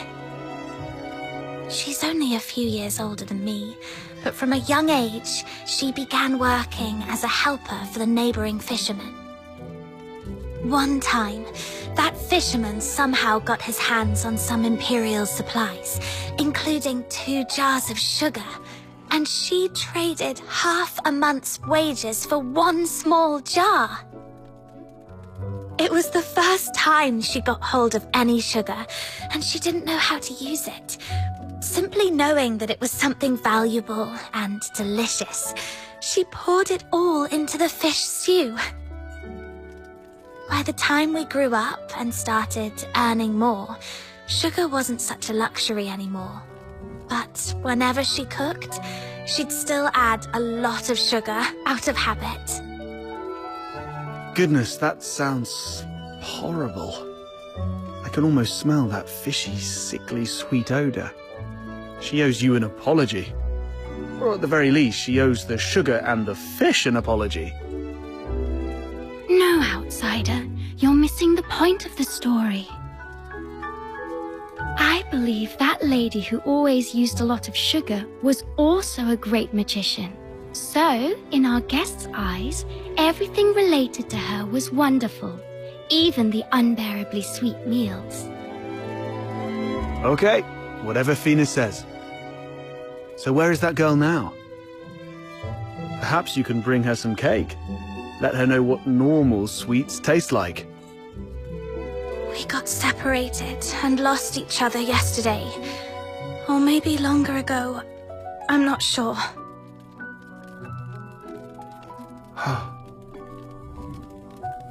Then you must find her. Because family's like flowers and trees, snow and wind. They should be together no matter what. You have to find her. Yes, I will. I will find her. So, outsider, I need money for accommodation, information gathering, and some extra set aside in case I need to set off right away to find my family. Time for bed, Fina. I have other matters to discuss with our guest. Fox hunter stuff. Okay, good night then. Good night to you both.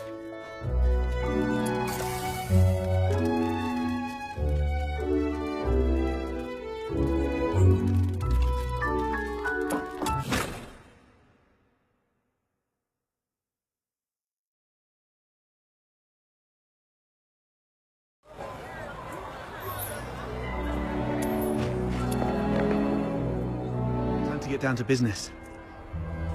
I mean, about what happened at the pit today. Sorry that I took your Crystallo. I had to do that so we could talk in private here.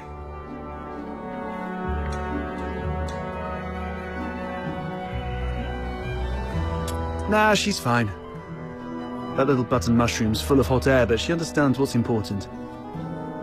It's that girl in green I have reservations about. I've seen her going in and out of Hypnos' house.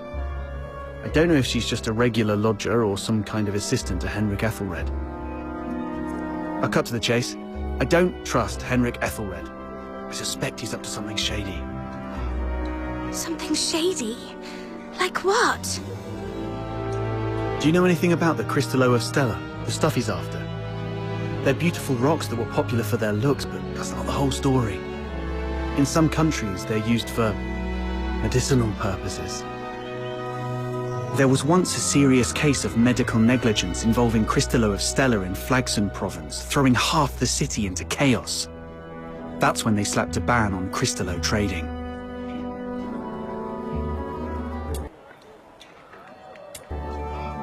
That's not the half of it. How many folks on the streets of Icelake can truly claim clean hands? What really gets me are the rumors about Hypnos' house. People in the neighborhood say that Henrik and his lodgers are a weird bunch. They keep to themselves, and though they call it an inn, Henrik's the one picking who stays. Some have peeked inside. The lodgers there are all young people under 20. Stranger still, you see them go in but never out.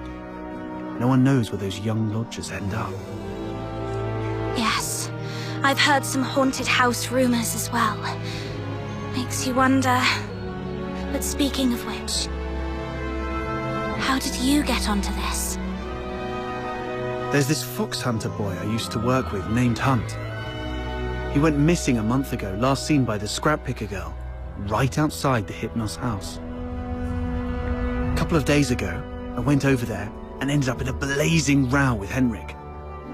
Even with a dagger to his throat, he kept quiet about Hunt. He just stood there, sneering. You know quite well what would happen to a Charon harming a Solar. I know you have a sister. Better stay out of it for her sake. Damn it, I really want to throw him into the Lamenting Lake. Anyway, I must find out what happened to Hunt and what Henrik is really up to. It's not just for Hunt. I do this mostly for Fina. I don't want to see anyone I care about living in fear anymore. In that case, I'm worried about someone too. I mean Psyche, the girl in green you mentioned.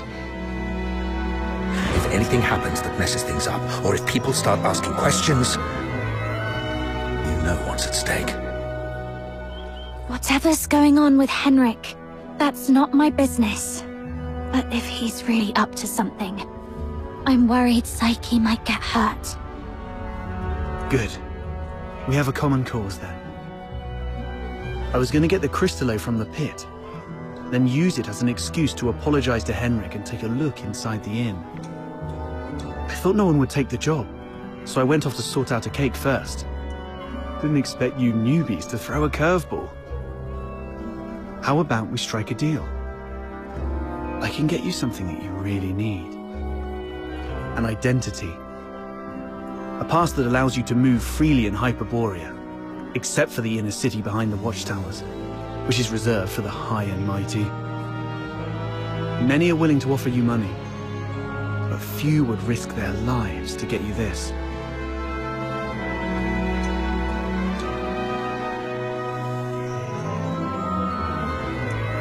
Just a guess. So you really don't have a travel permit, huh? Lucky you ran into me. Without one, you'd be in a world of trouble in Hyperborea.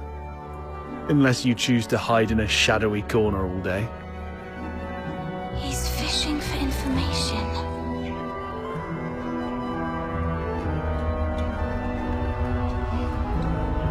There are things in this city that money can't buy. Especially those that could land you in hot water. What you need is the invisible thread of connections between people. Without a travel permit, it's indeed difficult to get around in Hyperborea. So, what's the catch? Give you the crystallo? No, you can have it. And you can trade it with Henrik for silver coins if you want. All I need from you is find a way to get in there and investigate the Hypnos house. You're not one of the locals, so he might not be on his guard as much. You have a bigger chance to actually find something. Trade a little snooping for a travel permit? I think I can handle that. It sounds easy, but you should be careful. Meet me here at 12 tomorrow with anything you found.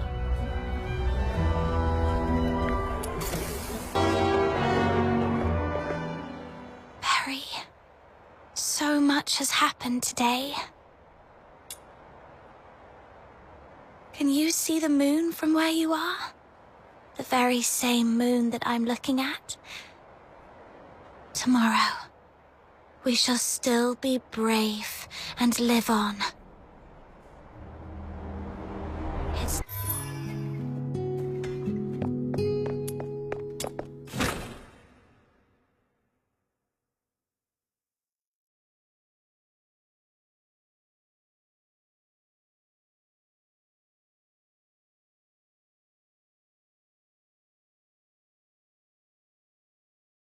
It's dawn. Time to head to the Hypnos house. Popcorn!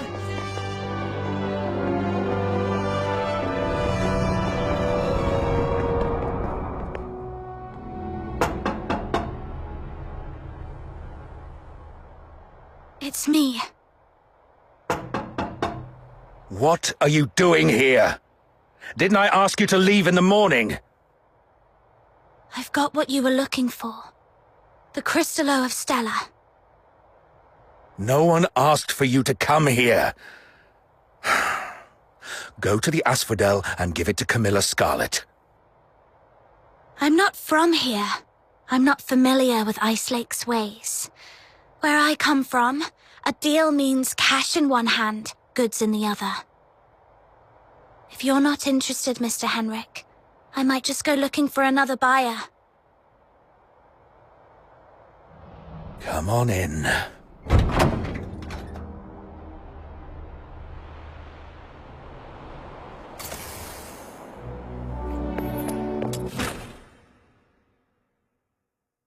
Got the crystallo with you?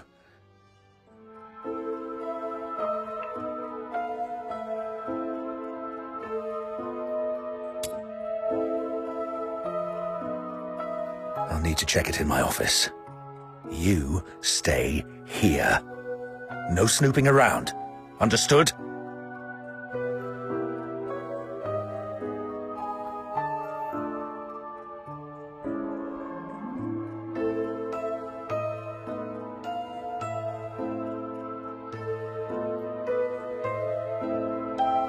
See? A little flower pinned to your hair would really make you look good. Psyche! What are you doing here? Does Mr. Henrik know about this? Oh, please come with me. Could you wait here for a moment, Elisa? I'll be right back.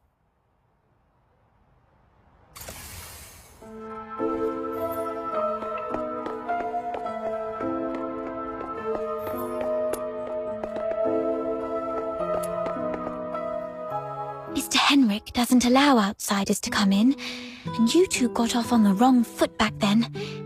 If he sees you... You're here for the lodging stuff, aren't you? Don't worry. Just hide here for a bit. I'll talk to Mr. Henrik again. He'll surely let you stay for a few more days. Ah, really? That's great. But that man is so... domineering.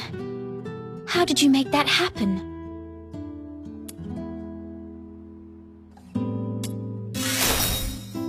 Really? I wouldn't have pegged Mr. Outsider as someone so sensitive. He's a bit different than his brash exterior suggests. Anyway. Yes. Everyone's recovering from some conditions here. Me included. Are you doing okay? You didn't tell me you were sick. It's just a minor ailment. I was even strong enough to explore the pit with you, remember? Don't worry about me. I'm glad you're okay.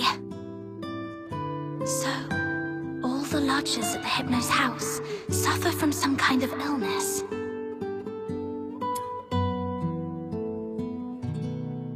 I've got off on the wrong foot with Mr. Henrik, so I'm looking to make amends with him. If there's a chance, I'd like to visit him in the future. Really?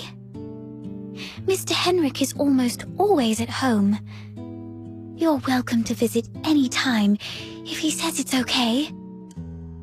If you'd be willing to come here and share stories about your hometown, the South, the ocean, all those places we've never been, everyone here would be thrilled. Henrik is almost always here, which means this place is under his watch most of the time.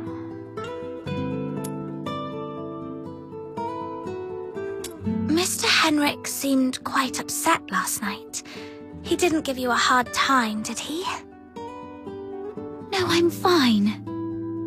Mr. Henrik is just a bit inarticulate. After all, he spends most of his time alone in his office doing research. Hardly ever talks to anyone. Good to hear that. Speaking of which, do you know what kind of research he's doing in there?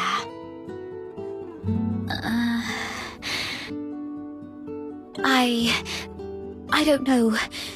Sorry.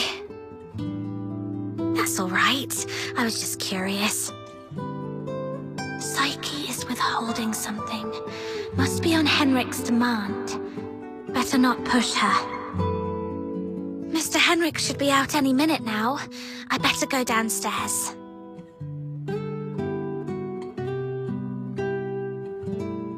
You're leaving already? Here, take these cakes with you. They'll keep you going when you're hungry. Oh, just a moment. And take this too. Mum always said that carrying a flower brings good luck. Time to collect some intel downstairs.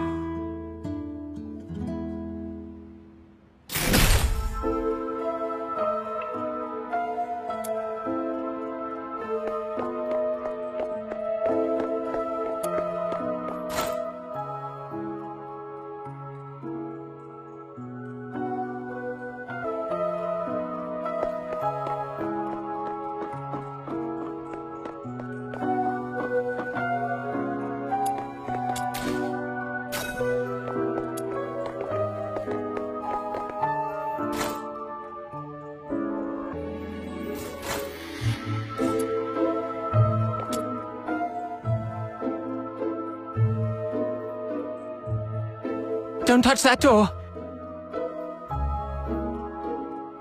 The office is off limits. No one but Mr. Henrik Ethelred is allowed inside. No need for unnecessary curiosity. There's nothing interesting there. Only misfortune.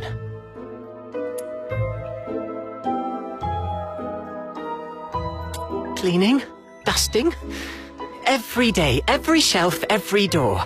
Everything gets wiped down. You don't get it. It's a habit. Filling life with regular tasks. That's what habit is. Like how I clean here daily. Or how Psyche waters her flowers twice a day. Habit fills the void inside. He seems quite disciplined. Probably a good role model for me. Mr. Henrik? He does have some habits. Let me see. When peeling apples, the peel mustn't break. The number of steps from the bathroom to the office has to be even.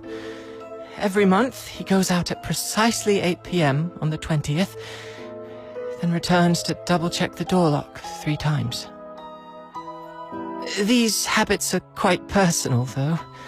I doubt they'd offer much for you to learn from. So, Henrik regularly gets out of the house at 8 p.m. on the 20th every month.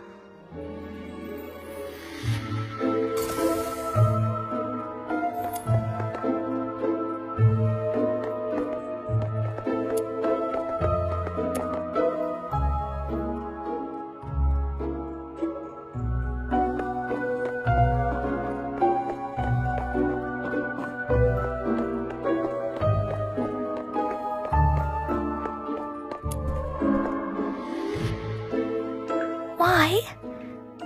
Not only did you leave me, but even the pocket watch you gave me has stopped. It's all right. We'll meet again very soon, Hunt. Huh?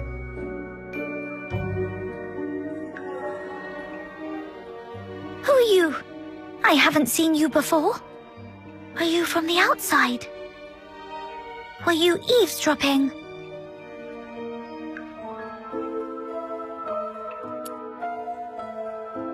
I don't know. I don't know anything.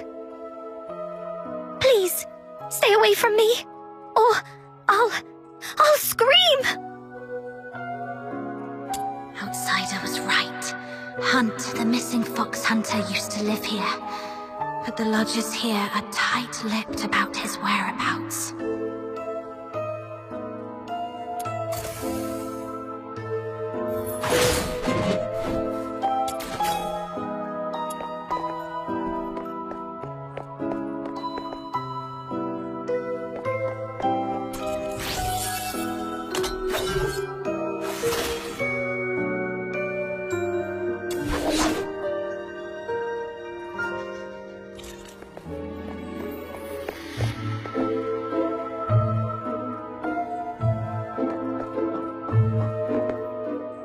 Fox Hunter, I've checked it. The crystallo is authentic, and its purity matches the small sample I had before. Good job. Here you go. 3,000 silver coins, and this signed receipt. Bring it to Miss Camilla and she'll give you the guarantee of 1,000 silver coins. And this necklace. It's worth far more than 1,000 silver coins. You're free to sell it or pawn it. Okay, the deal is done then. And about that house, let me stay a few more days, okay?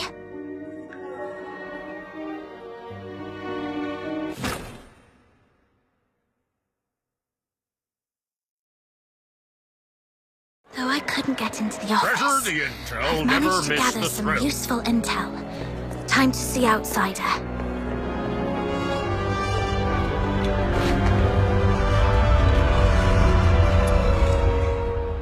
How did the investigation go? Couldn't get to the bottom of his story, but I did make some discoveries.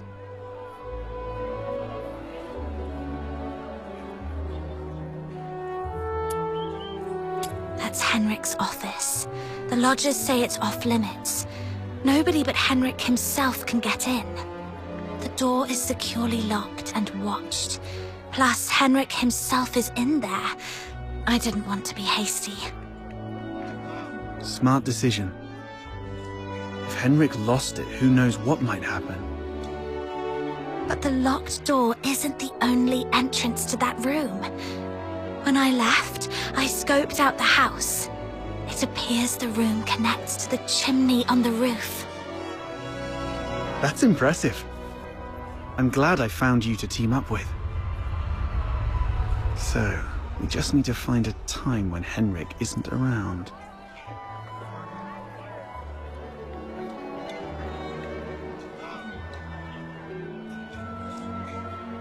So, it's actually a sanatorium. What's there to hide about that? I mean, it's true that Karens lead hard lives, but seeking medical help isn't forbidden. Right. I also learned that someone there knew your missing friend, Hunt. Was he ill? Hunt was quite healthy before he disappeared. So, what illnesses do those lodgers have? No idea. They refuse to talk. Or more likely, Henrik forbids them to. Is Henrik targeting the sick? That's even more disturbing. I'm gonna have to add extra locks and remind Fina to lock the door all the time. Anyway, what exactly happened to Hunt? I chatted with the lodgers there and dug out some intel. Henrik has a peculiar routine. He always leaves the house at 8 p.m. on the 20th of every month. Great. That's our window of opportunity to investigate him.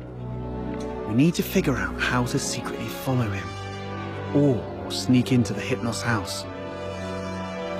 So, here's our plan. On the 20th of this month, while Henrik is out, we'll try and get into the locked office through the chimney. That room is exclusive to Henrik, so we won't be noticed. You're quite sharp. I'm even considering a long-term partnership with you. Oh, I've been meaning to ask. Since you took down that monster in the pit, you must be pretty skilled in physical combat, right? I wasn't particularly strong, but I've been stepping up my game lately. All right. Over the next few days, let me teach you some fighting skills. It's always good to be prepared. We'll start tomorrow then. And hey, next time you run into Camilla, let her know we've teamed up for now. It'll make our partnership seem legit. It's still early. Maybe I can go to the Asphodel and see if there's any new commissions to take on. Also, Psyche seems a bit lonely. Maybe I should try to make some time for her before leaving Ice Lake.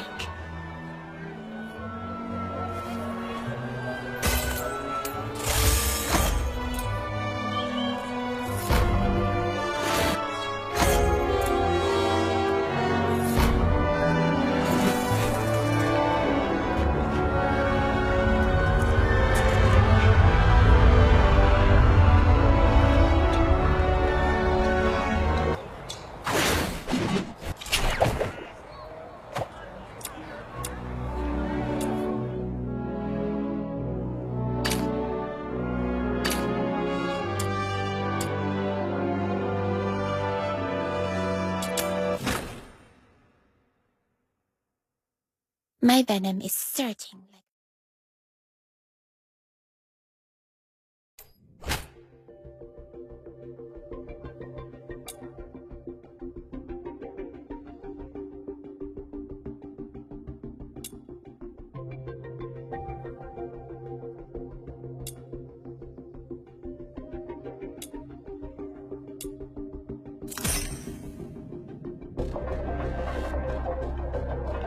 The Forsaken have set up a dangerous bomb here.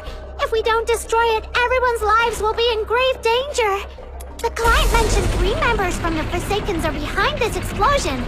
I'll let you know if I find him. Taking him down before breaking Finale Flare's detonator should smooth things over for the mission.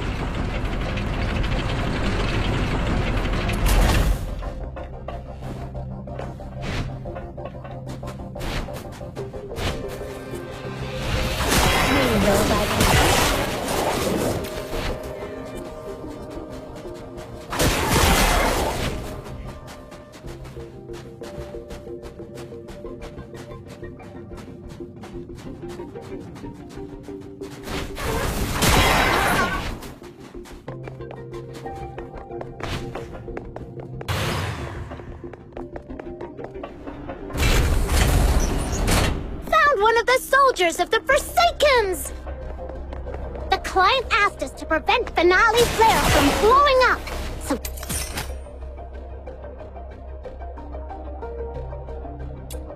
Taking down these soldiers should work in our...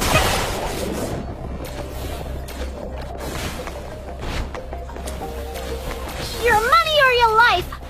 Oh gosh, how am I supposed to mug a walking art? Oh, I've mucked it all up! You'll get yours next time, just you wait! Oh.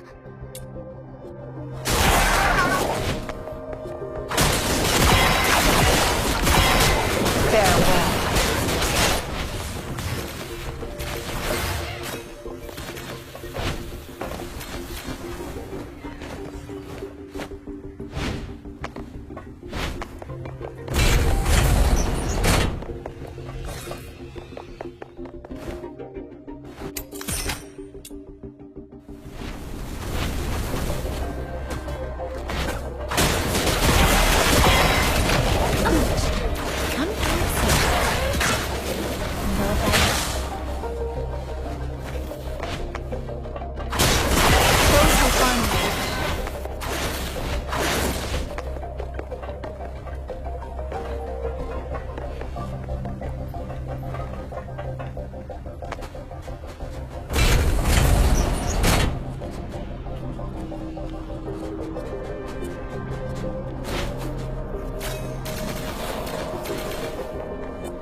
Flare is dismantled! Now let's get out of here!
Chief Sibylle! There's a piece of bad news, and another that might be considered bad as well. Let's hear the worst one first.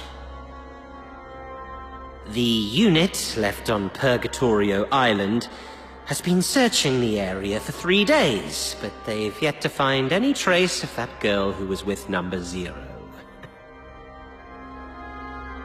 We searched the nearby waters immediately after she fell off the cliff. Theoretically speaking, she shouldn't have drifted far. Unless... Unless someone rescued her. Continue investigating the residents on nearby islands. Leave no suspect or witness unchecked. Already on it, and we're expanding the search area. But, if I may ask, if we do find her, the host of Resonance, what's the plan, Chief?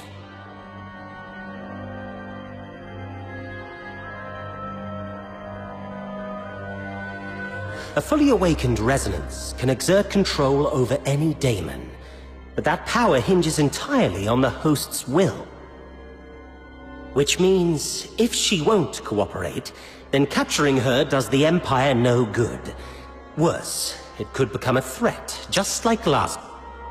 Then we do what we did before. Wipe it out. That power cannot fall outside Imperial hands, least of all into Elysium's. Now, the other bad news? It's about the other matter you've asked me to investigate, Chief. During the search, on a deserted island, I encountered some villagers who had fled there by boat.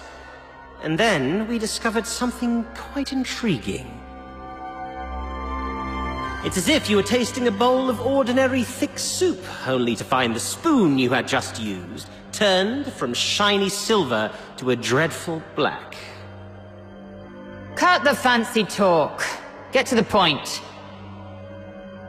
Ah, yes, Chief. That intriguing thing is a tiny time discrepancy. The villagers told me that the filthoids of Purgatorio Island always lived in the mountains, without much aggression.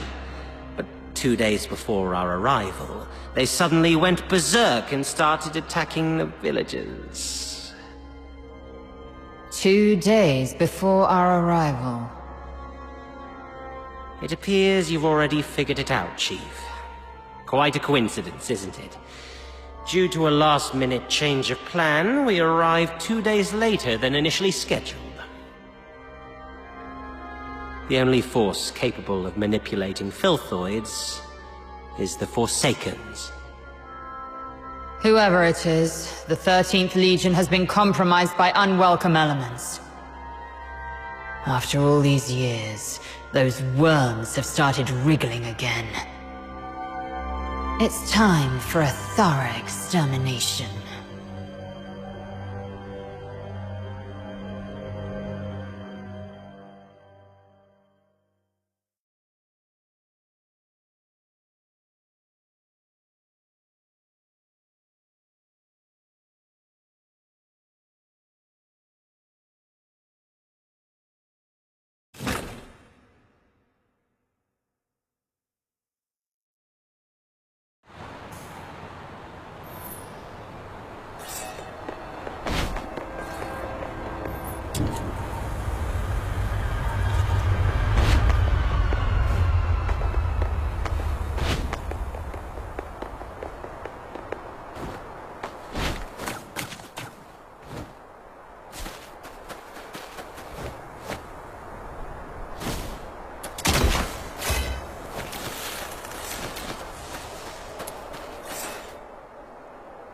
I gotta give that thing a little tweak.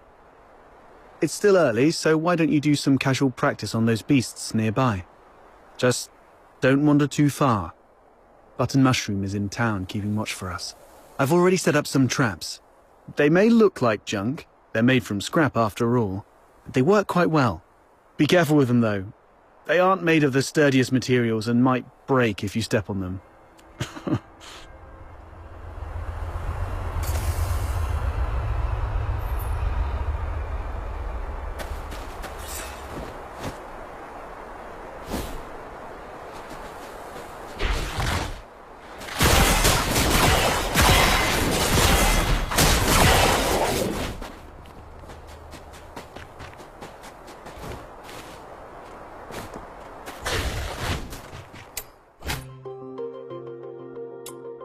These things on the ground must be outsiders' traps.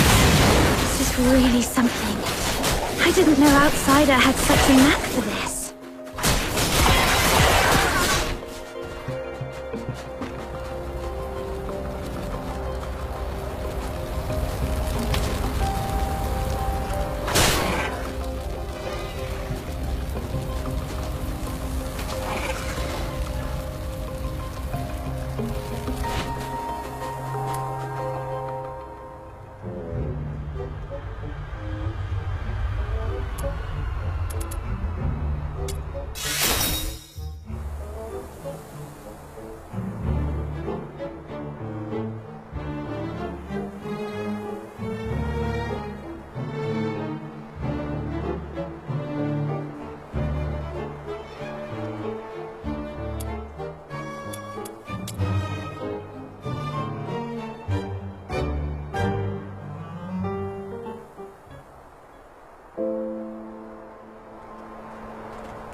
What's going on here? Well, I made a bit of noise while tweaking that thing and these little critters just came at me. Come on, my friend. Help me out here. Serves you right. Fine.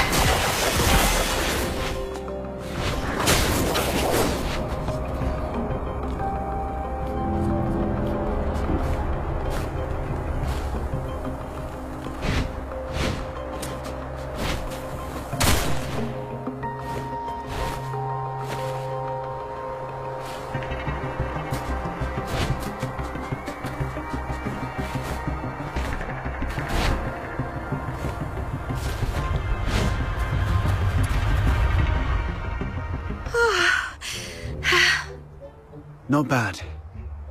You've improved a lot these past few days. For example, with larger beasts and filthoids, they're fast, but clumsy. So you can stand in front of something solid like a wall or a tree and provoke it to charge at you. Then, dodge its charge to let it knock itself out.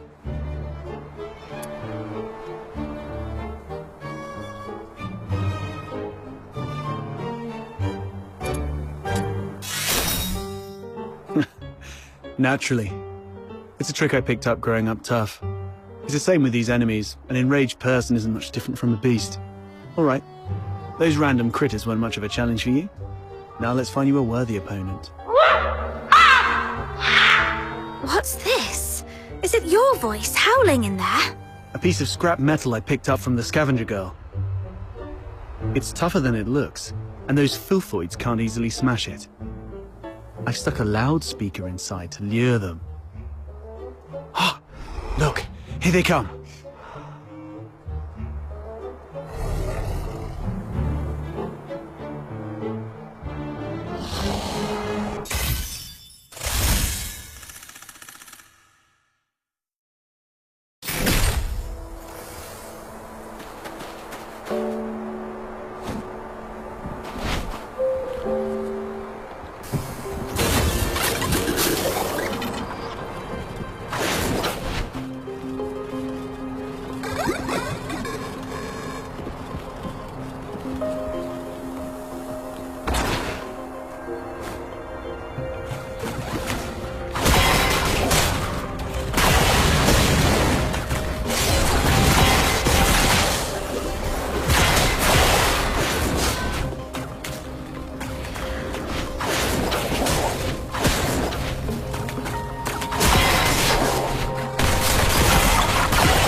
Well, it is made from scrap after all. I was surprised it would work.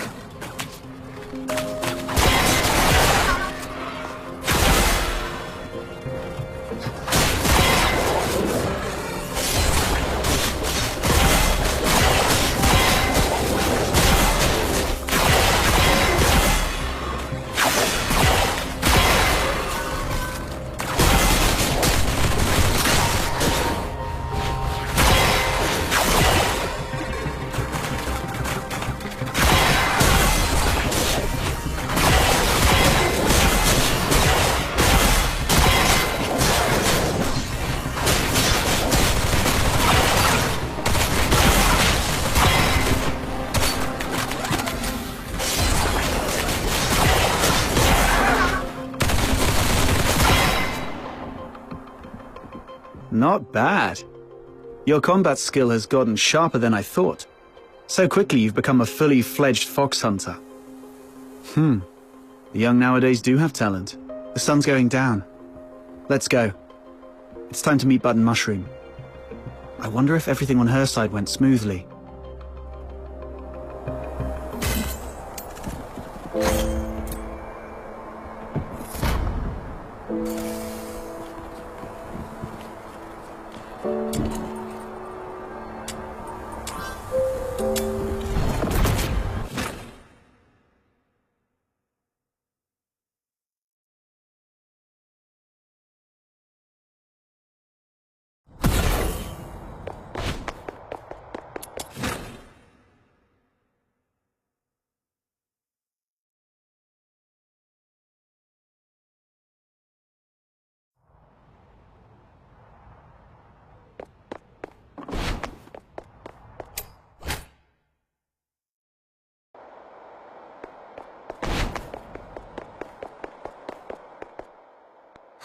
Finally!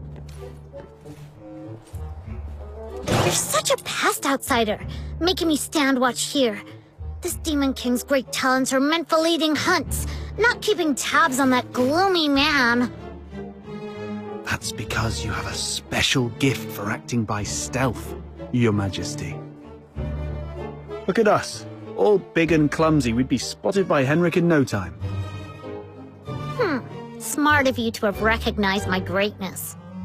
Wait! That's just a roundabout way of calling me short!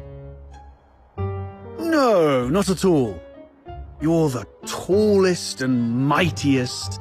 The towering Ice Lake gates were practically built for you.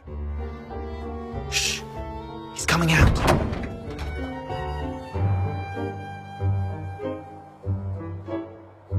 Right on 8 o'clock.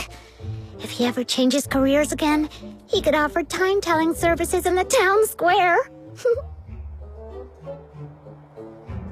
Stick to the original plan. Snow and I will tail Henrik, and outsider, you sneak into Henrik's office through the chimney. We'll meet up at your doorstep afterwards. Got it.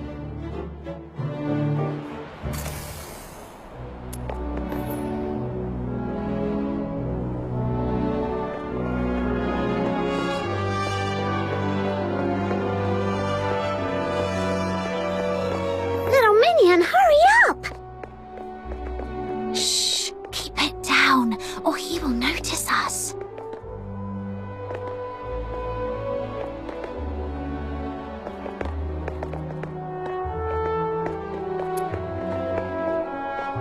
Ugh, what's taking him so long?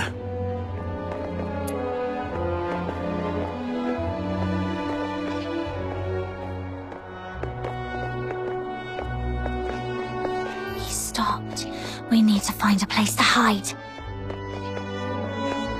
Popcorn! Cigs! Booze!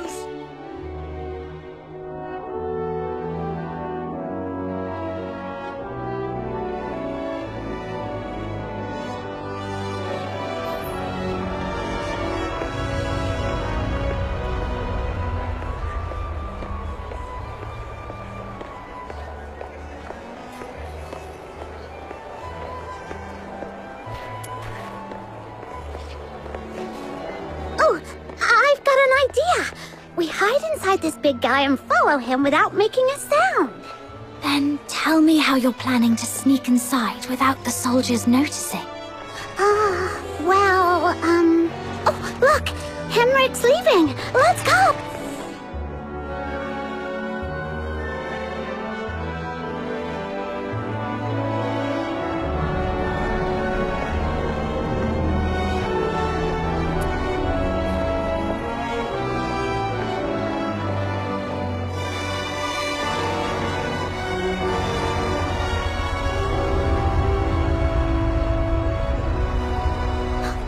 Flowers of Solicitude. It's a flower shop. Wait, is he going on a date? Let's grab a seat across the street and wait for him to come out.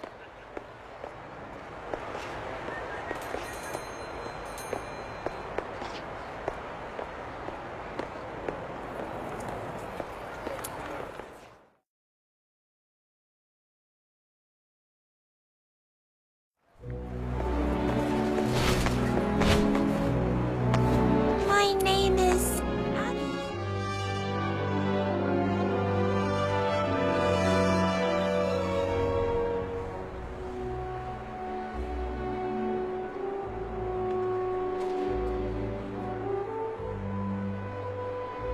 There he is.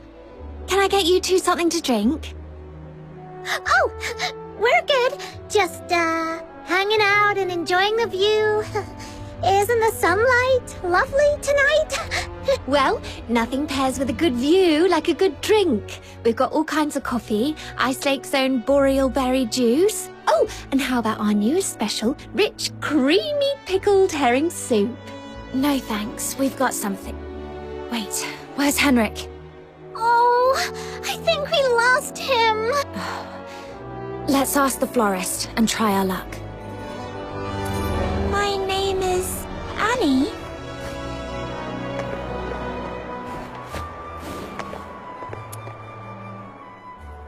Hello. We found a silver coin. Pretty sure that man just dropped it. We wanted to return it to him. Wait, are you crying? Did that guy say something mean to you?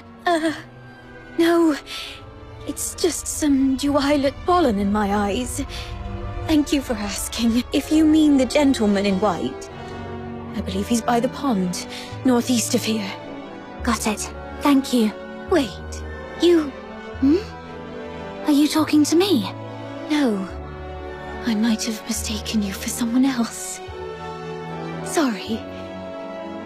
Here, please take this. You are giving me this? For free? That's right. Your eyes sparkle like rubies, perfectly matching this flower. I hope you have a lovely day. Thank you. Then I'll gladly accept it. Whoa! A gift from a stranger? My little minion is way too charming.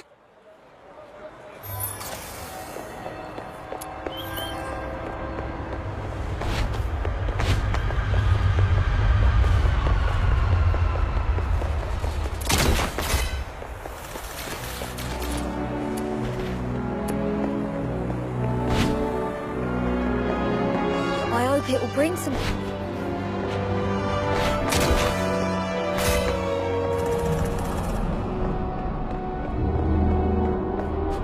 This should be the place. Yep, there he is. Tools without spirit simply won't.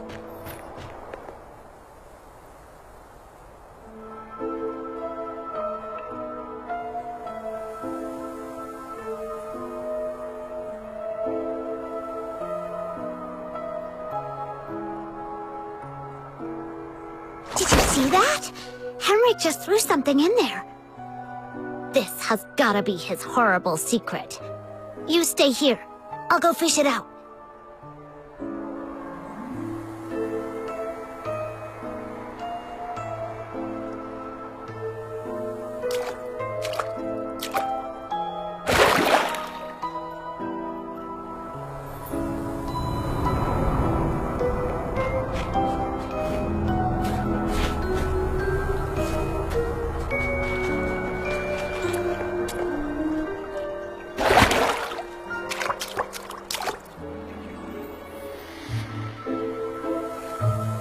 Now comes the most exciting moment! Through great trials and hardships, the Demon King and her minion finally retrieved a precious treasure from the deep waters. With hopeful hearts and anxious breaths, they opened the box, only to find... Huh? It's empty!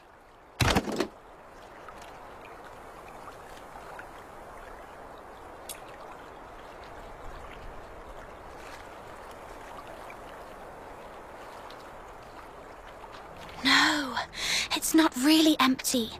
It previously held something. Some sort of powder, perhaps. Powder? Why would Henrik bother to put a box of powder in the water? That's so strange. No idea, but something feels really off. Let's go back and see how Outsider is doing.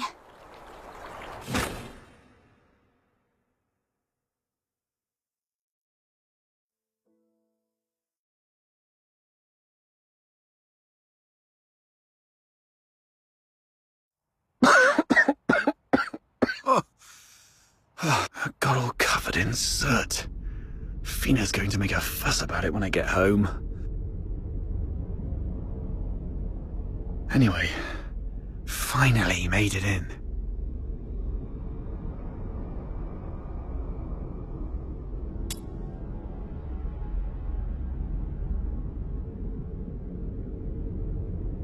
A furnace this big? No way it's for cooking. And it doesn't look like a heater either. So what was it burning? Could it be...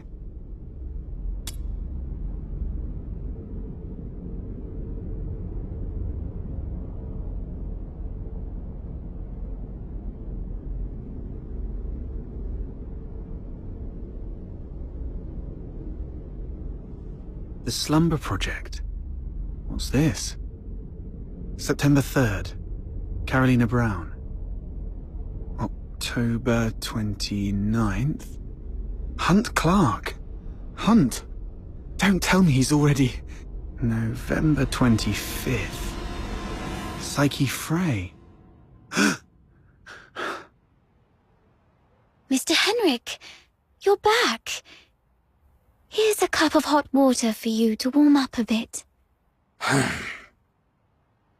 Drat. Henrik's back.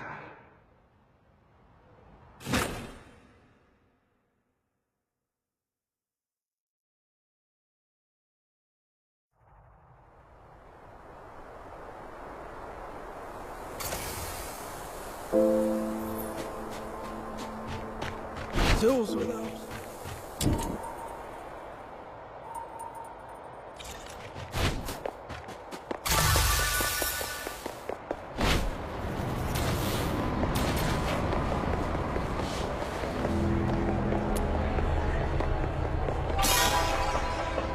How boring.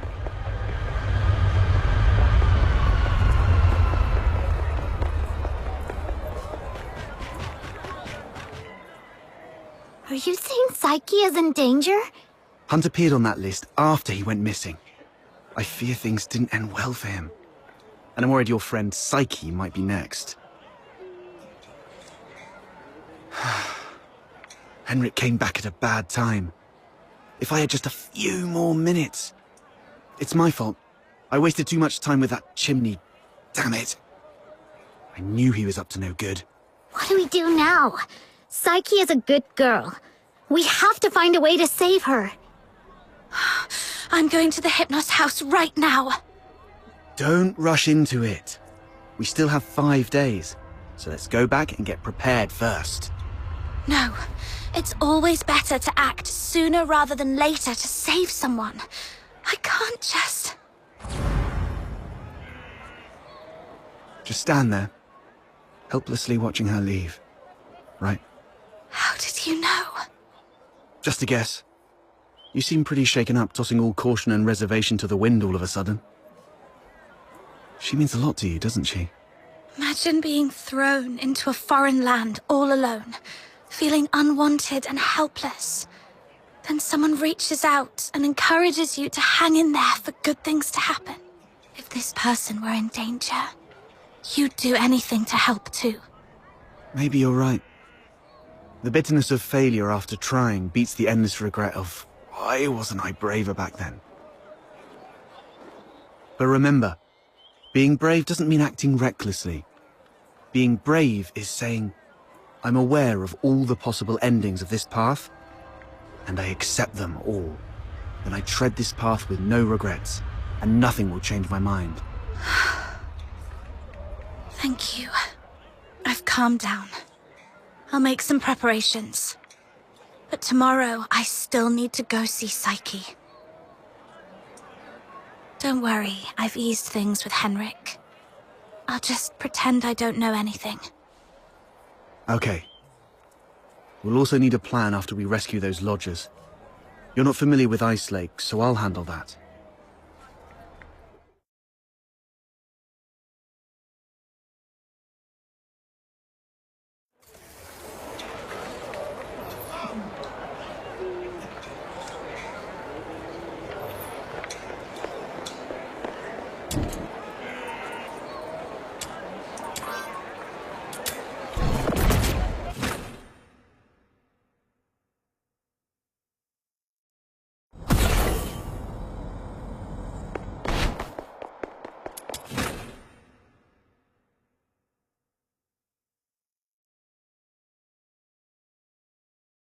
Got to act casually when I see Psyche, to avoid suspicion.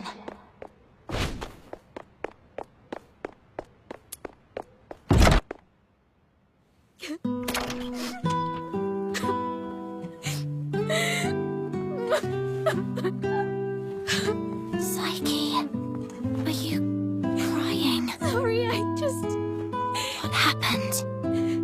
I'm sorry. Oh, it's you. What's going on? What happened to Psyche? She's sick and needs treatment. And she needs some time to rest. It's nothing serious, but please leave her alone for the next few days. Psyche, would you like to go out for a walk with me? Let's go outside for some fresh air. Don't be afraid. I want to go to the Lamenting Lake. Sure, I'll go with you. Mr. Henrik, may I go out for a walk? Don't worry, it won't take long. I promise to come back shortly. Go ahead. But remember what I've told you. Otherwise, you know what will happen. I understand. If anything happens to Psyche, you won't have a second chance to leave Ice Lake. Keep that in mind.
The sun should be setting by now.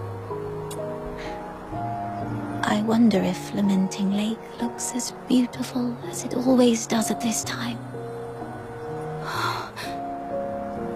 Yeah, it's a spectacular view. Would you like to take a walk with me by the lakeside?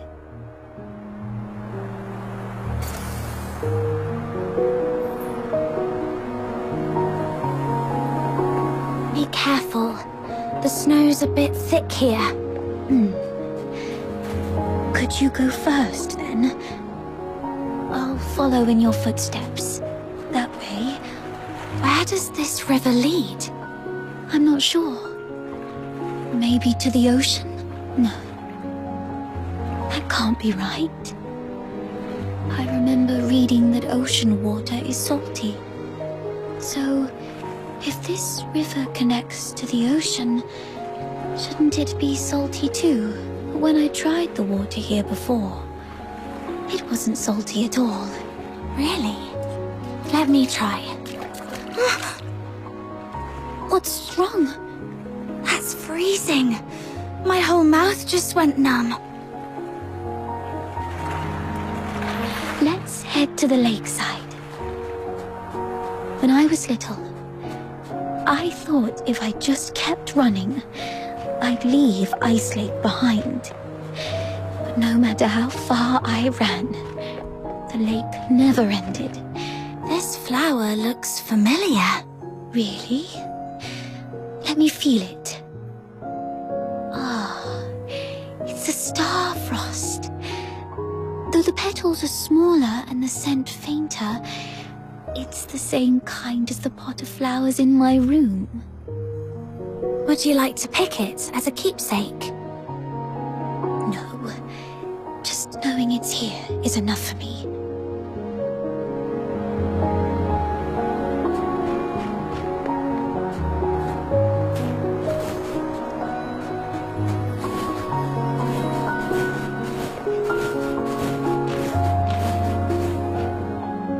It sounds like a steam whistle.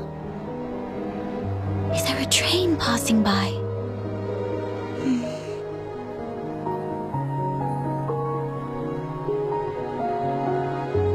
That's nice. Do the passengers have lights on? Are the windows looking pretty and warm, like tiny flames in a fireplace? Psyche, when did your eyesight start to fade? When was it? I don't really know. I thought it'd be the same as before. Just blurry for a while, and then it would go away. But now it just... Let's not talk about that.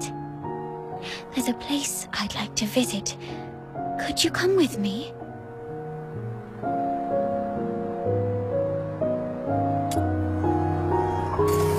It's by the Lamenting Lake, near an old tree stump. My dad once took me there when I was little. It's been... Here we are. There should be a small box there. Could you open it? This is It's called a camera. An amazing treasure. Dad gave it to me when I was 4. That year, he had managed to grow beautiful Lamenting Lake bellflowers. A wealthy man from the inner city loved the flowers and gave this camera to Dad, which he then gave to me as a birthday gift. But I cherished it too much to actually play with it. I thought, if I buried this precious treasure in the ground, it would sprout many more cameras by harvest time.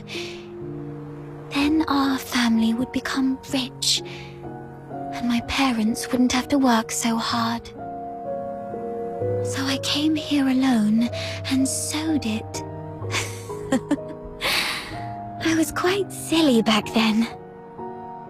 When Mum and Dad found out about this later, they didn't get mad at me. Instead, they said, "Let's dig it up on your coming of age, as a gift to your future self." Thank you for keeping me company these past days, but I don't have anything valuable to give you. Please, take this camera as a gift from me. I no longer need it because of my eyes, but your journey is still long. Please see the world for me with your eyes. Since we're all already here, how about a little stroll around the lake?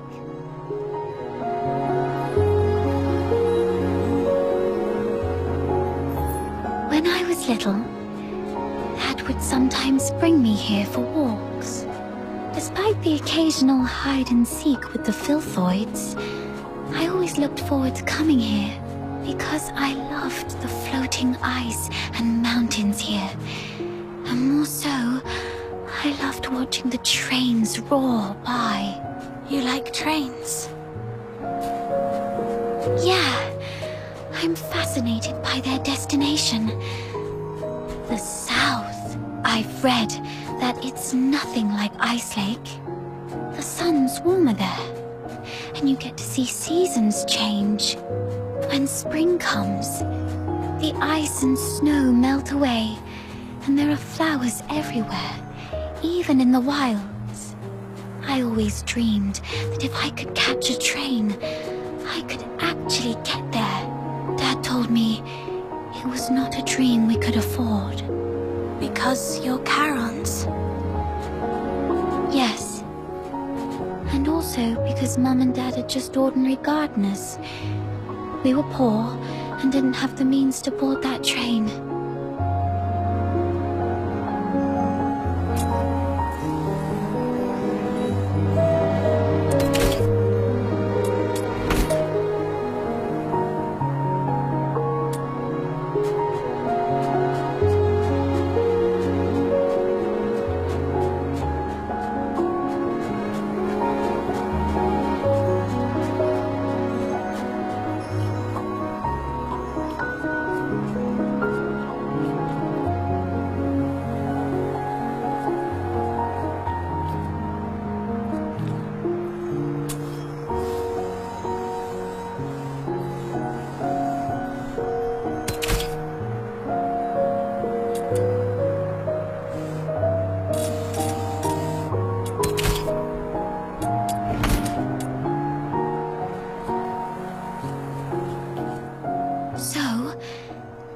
You showed up at the door of the Hypnos house.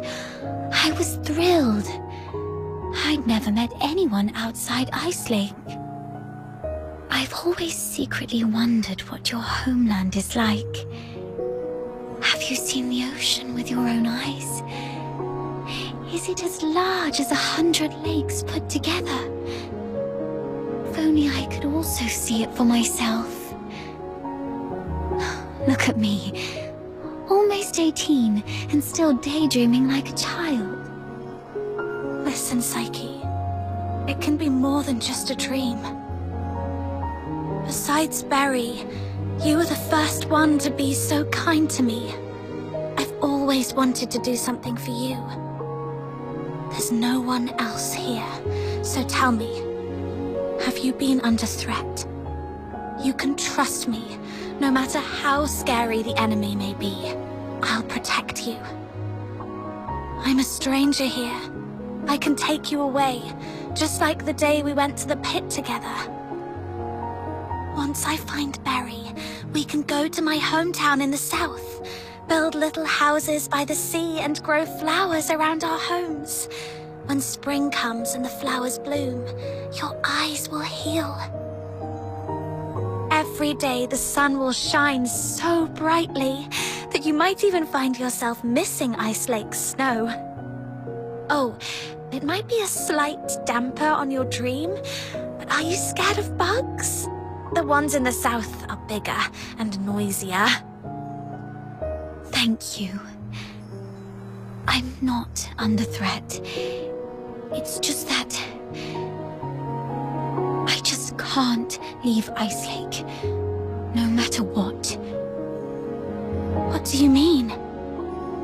Sorry, I can't tell you. Let's just say it's my little secret to keep. Could you take another photo of me? And make sure Ice Lake's in the frame. I don't like this city. I hate the ever-present smell of blood in the air, the towering walls, the guards' heavy boots, and the endless whimpers that fill every alleyway. but it's still where I grew up. My one and only home. So, I'd like to take a picture with it.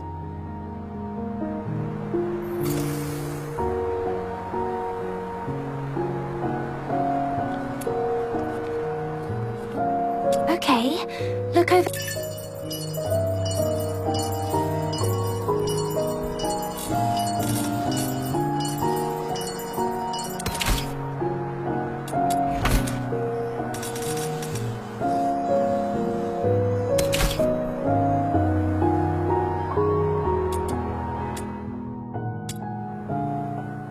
Say cheese!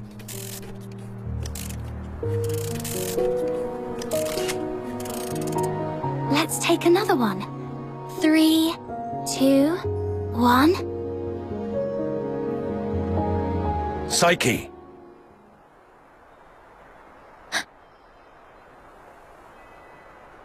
Henrik! It's not safe outside the city. You've been out too long. Sorry. I'll head back now. Psyche, keep in mind what I said. If you decide to trust me, meet me by the signpost south of the Hypnos house at 2 a.m. Goodbye.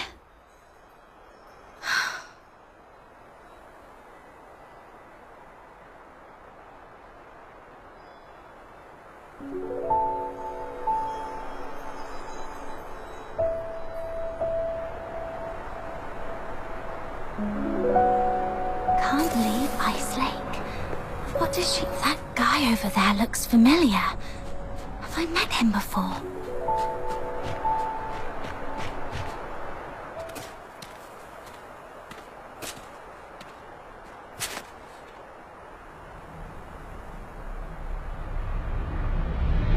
Who goes there?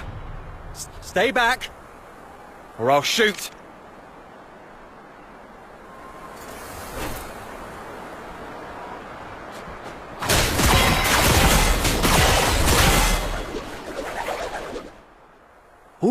All right, I surrender.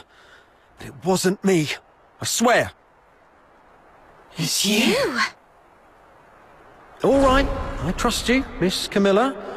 But remember, keep a close eye on this kid and don't let her stir up any trouble in town. If the chief finds out about this, we'll both be in for it. Damn, didn't expect to run into you. Do me a favour, miss. Keep this between us, will you? Who is this? All right, here's your money back. I haven't had a decent meal in days, so I got desperate. I'm sorry. You executed him. I don't think he deserves this. Keep it down. I told you it wasn't me. I was just trying to sneak the body out. My name's Kevin. We've met before. I'm in the outskirts escort. And this poor soul here is Hal, my old neighbour. We've known each other since we were kids. He lost his mother at an early age and had been getting into countless brawls ever since. My family doesn't allow me to interact with Charons, but he was an old friend from when I was a kid, so I'd sometimes help him out. One day he came to me, acting all weird. I thought he'd racked up debts again, or that he came to moan about being hit by his drunkard dad. But to my surprise, he said he was showing signs of deterioration. What exactly is deterioration? As a Charon, you don't know about deterioration. Are you really a native?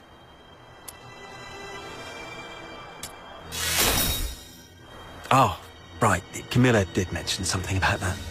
Makes sense then. So, deterioration is a peculiar disease that only Charons might suffer from. Once you've got it, there's no cure. You folks usually awaken some kind of power around your teens, but not everyone's that lucky.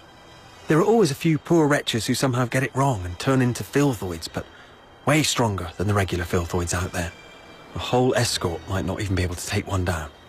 If a deteriorator appears in the city, the entire neighborhood is doomed. Now you get why most Solars hate Charons, right? They say it's the evil magic running through their veins that brings all this disaster. And the deteriorators, they're seen as the worst of the worst among all Charons. Honestly, I'm not entirely sold on this, but how come such a rare thing had to happen to Hal? About 2 weeks ago, he came to me all in a flap. But what could I do? Harbouring a deteriorator is as serious a crime as sheltering a member of the Forsakens. One slip and you're done for. All I could do was give him some food and tell him to sort himself out. Later, I heard he got nabbed for stealing, and when they found out he was a deteriorator, they took him straight to the security bureau. Like I said, there's no cure for deteriorators, so what else could happen? They get handed over to the escort, and then, well, you know, he pretty much had it coming, but still, we were friends for a few years. I couldn't bear the thought of him lying in a cold morgue, so I sneaked him out. I was going to bury him by Lamenting Lake, right next to his mother. Hold on, I'm curious. What symptoms would appear between the onset of deterioration and its full development? I wouldn't know, but I have heard that some would turn extremely violent, and some poor souls would gradually lose their senses, like going blind or deaf or something perhaps. This is all just hearsay though. If you're curious about it, let's ask a doctor.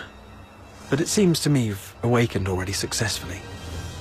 Why do you care? Oh, I got a little dizzy and didn't see the step. Thank you. I suddenly couldn't see clearly back there and ended up startling that monster. I'm so sorry. Psyche, when did your eyesight start to fade? When was it? Could Psyche's sight loss be a symptom of deterioration? Could all the lodgers at the Hypnos house be deteriorators?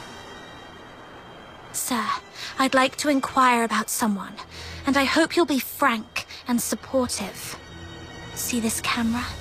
If you refuse, I might just hand it over to the Security Bureau. They'd surely be interested. Come on, cut me some slack. If you're digging for some military secrets, you don't need to corner a mere foot soldier like me. I'm basically just a gatekeeper. Do you know anything about Henrik Ethelred, the owner of the Hypnos house in the north of the city? I mean anything about him. I'd like to hear it all. Henrik Ethelred? Isn't he just an inn owner? My superior does have some connection with him. He's got a bit of a history, but has been a law-abiding citizen these past years. Oh, that man's got quite the temper. Not a rare occasion he's shut the door on travellers, but that's just how he is. Even back in his proper job days, he wasn't a nice guy either. Though at least back then, he had his family to keep him in check. Well, it was, some 14, 15 years ago. Henrik Ethelred committed a murder up in Scarlet River, Flagson. The victim was a Charon, one with signs of deterioration, as I just said. Not a major crime, though, so he only served a few months before getting released. Why would he do that? I don't know, but everyone would fear and despise a deteriorator, I guess. I just heard this from my superior. It's been a long time and it didn't happen locally, so don't hold it against me if I've got some details wrong. The older folks in Ice Lake all know that Henrik was once a renowned doctor. Quite the skilled medic he was. Even the nobles from the inner city would go to him. But then something happened, and he shut down his clinic at the height of his fame, only to reopen it as an inn a couple of years later. Come to think of it, that was right around the time he got in trouble in Scarlet River. He had a wife and a daughter. They were just an ordinary family of 3. But then his wife passed away quite early, and he raised his daughter on his own. As for his daughter, what's her name? Heidi, Halia, I don't quite remember. Anyway, she went on a trip to Scarlet River with Henrik, but never returned with him. He never talks about his daughter. One year my superior asked about her over drinks, and Henrik just smashed his glass and stormed off. I swear, I've told you everything I know. Can you please let me off now? Just give me the film. Damn it. You look nice. How could you be so cunning?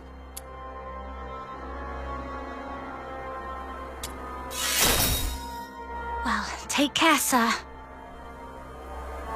Hey, you just gonna leave like that? Where are you going? Oi! You promised not to tell anyone, didn't you? You have to stick to your word.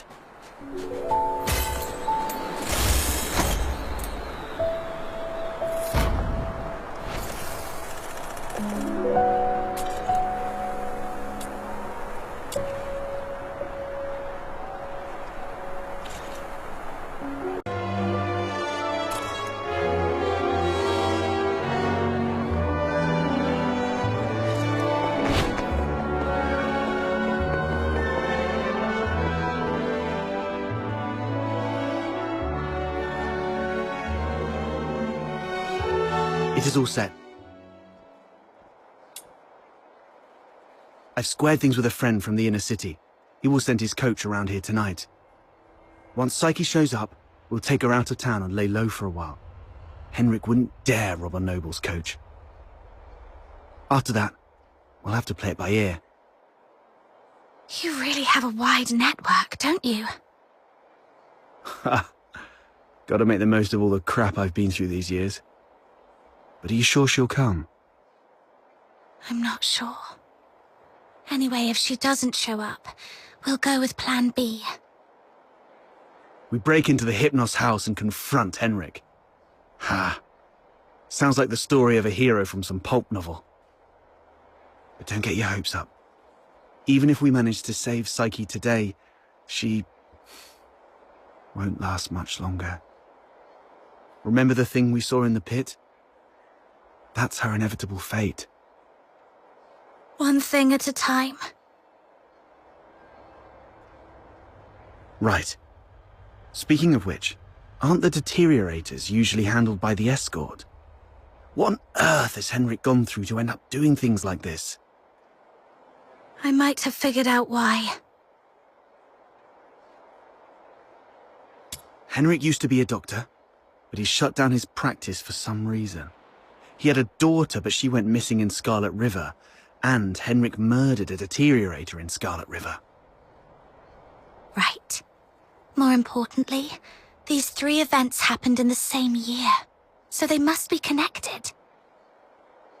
And the lodgers at the Hypnos house are likely all deteriorators. I see what you're getting at. Henrik's daughter was likely killed in Scarlet River, possibly by a deteriorator, sparking Henrik's deep-seated hatred towards them, which hasn't faded even after so many years. So, he somehow managed to control some of the deteriorators and administer his own brand of justice. That's your conclusion, right? Yes. But regardless of what he's gone through, or what the deteriorators would eventually become, we must...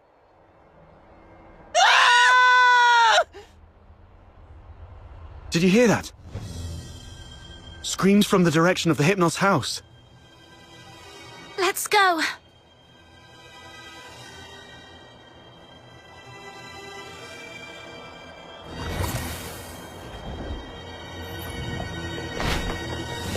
Popcorn!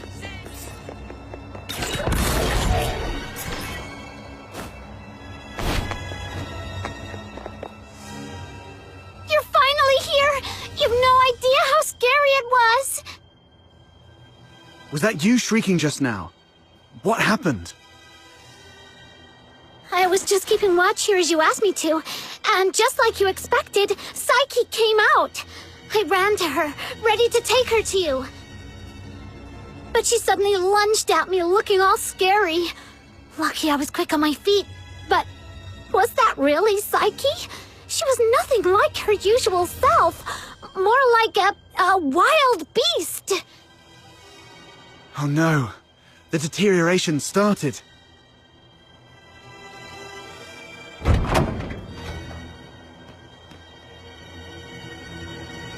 Please help us! Mr. Henrik is in really bad shape. What? Please help us. Follow me.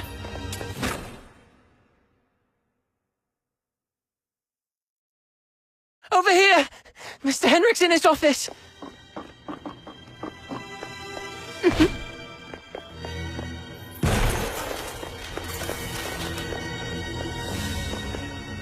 Henrik!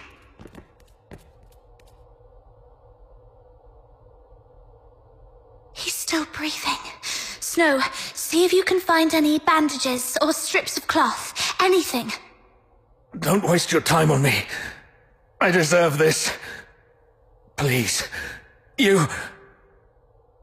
Don't bother, he's a goner. Let him finish his last words. You have to stop Psyche. Stop her? The Hypnos house shelters deteriorators. Those abandoned by fate. Their destined end was supposed to be a cold bullet. Right. In Hyperborea, any Charon showing signs of deterioration will be taken away immediately to prevent them from turning into filthoids. Wait. Are you saying...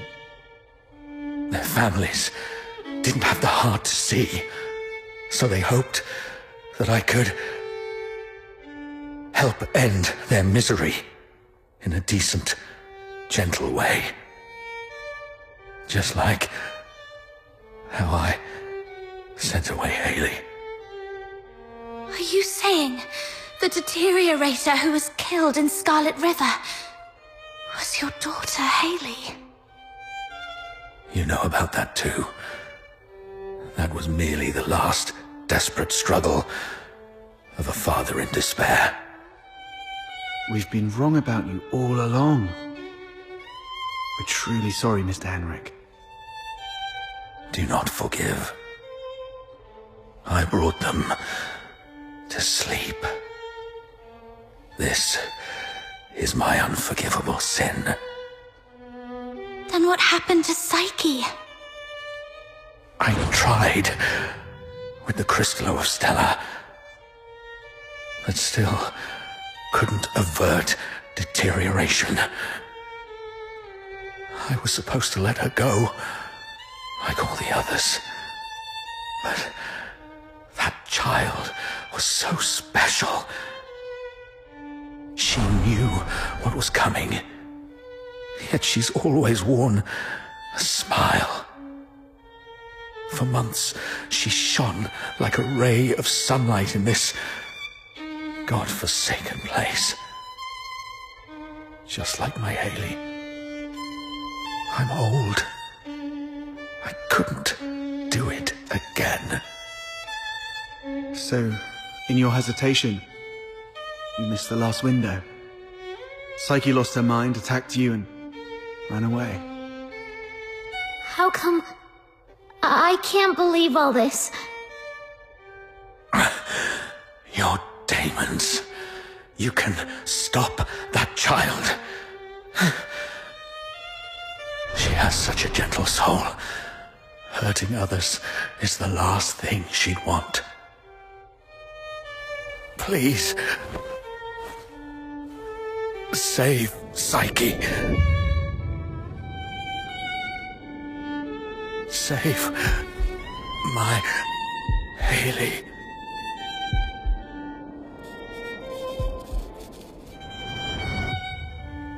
Mr. Henrik! Let's go.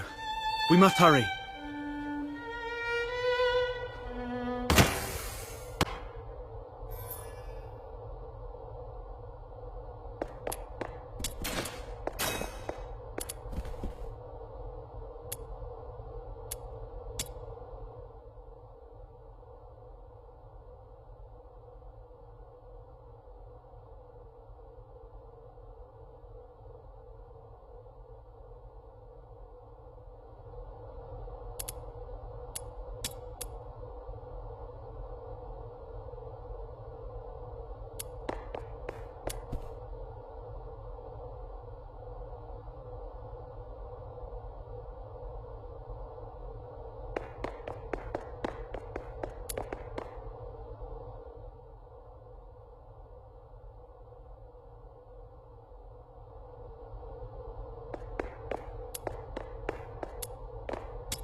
Stopping a deteriorator won't be an easy task.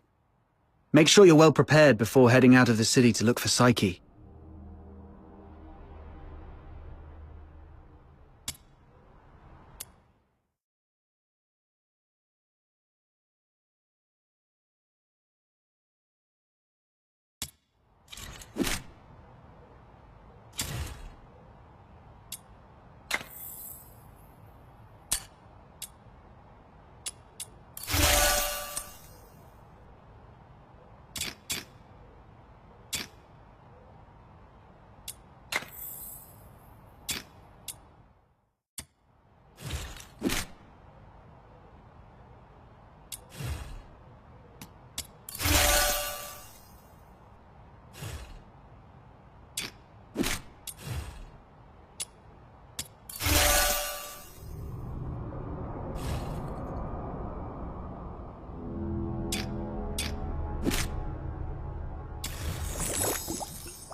Are you off to find Psyche?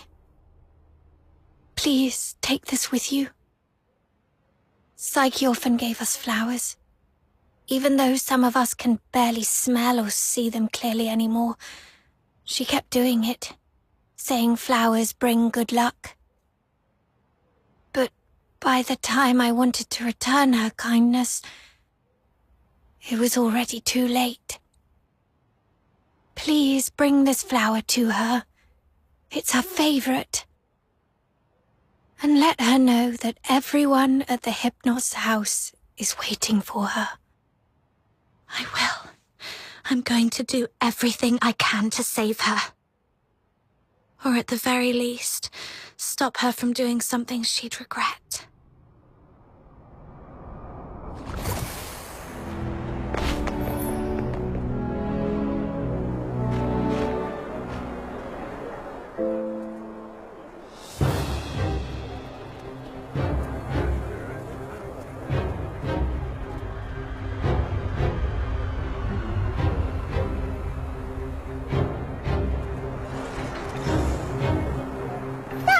Lady just swooshed by. How did she do that? Shh! Drop it and get back into the city. That is a deteriorator. Butterflies? How come there are butterflies in such coldness? These filthoids are half dead, probably defeated by Psyche. So if we trace them all the way back, we might be able to find Psyche.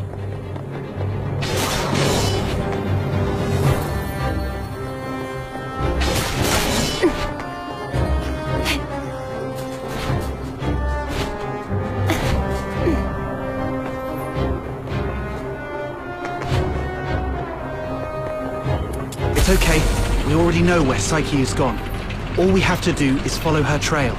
Right. As long as we can find Psyche, there's gotta be a way to... Whoa! The wind's gonna blow me away! Stay behind us, Snow. We'll make our move when it calms a little. And if the wind gets strong, we can stay behind the rocks to take a little break. Don't rush in.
Final stretch. Psyche, wait for me. I'm...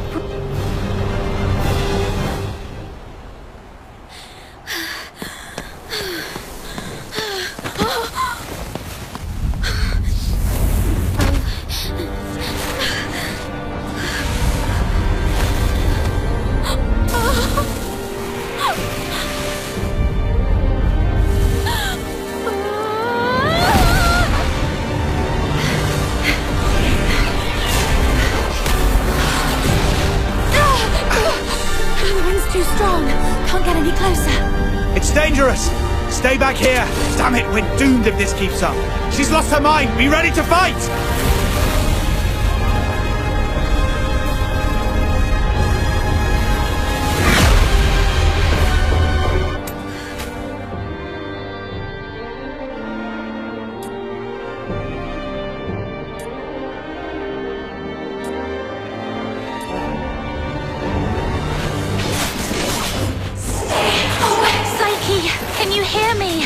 No violent contact. Talk to me, Psyche.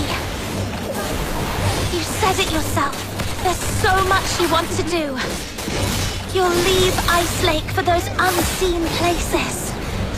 You'll go to a small island where you can build a house by the sea and grow white flowers around it.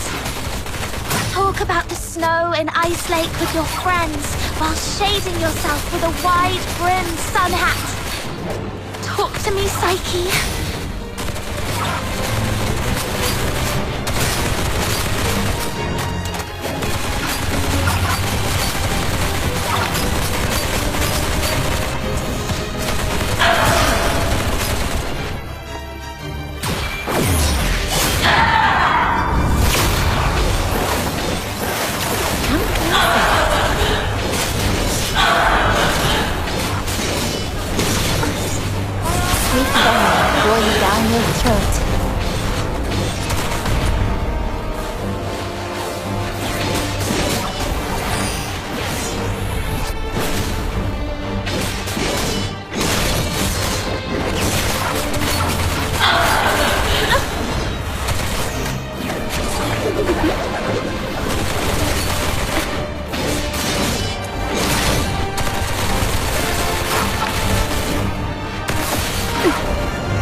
Rot in the sweet aroma.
Psyche, I'm here to take you home.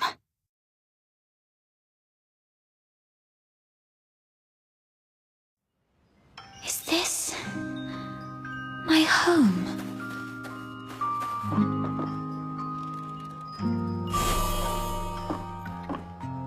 Honey, look. Psyche is smiling at us. I wonder whether this child's birth in this world was a blessing or a curse.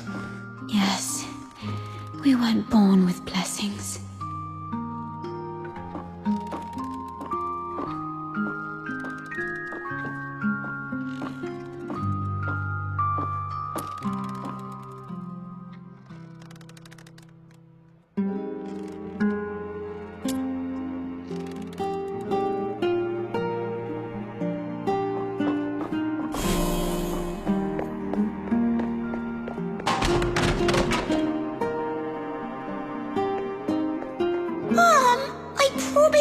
I'd bring her home today to play with blocks.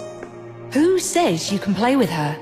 How many times have I told you to stay away from these unclean people? Do you want to get killed by dark magic? Ugh, now these blocks are all dirty. Throw them away, now.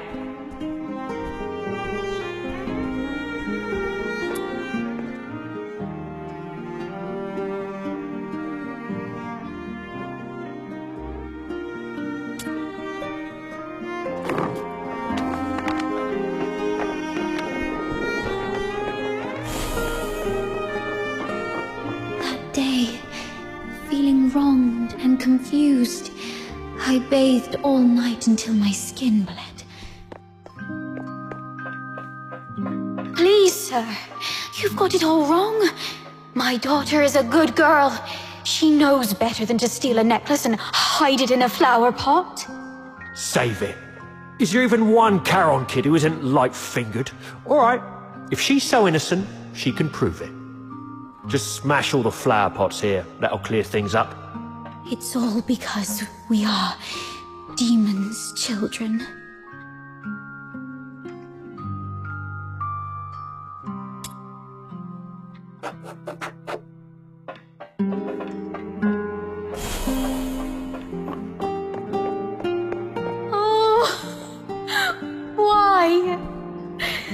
Such a kind child. And we've always been decent, law-abiding people. Why did this happen to us? At this point, there's nothing left but to turn to Dr. Henrik Ethelred. It's the last thing we can do for her. Mom, Dad, I'm sorry.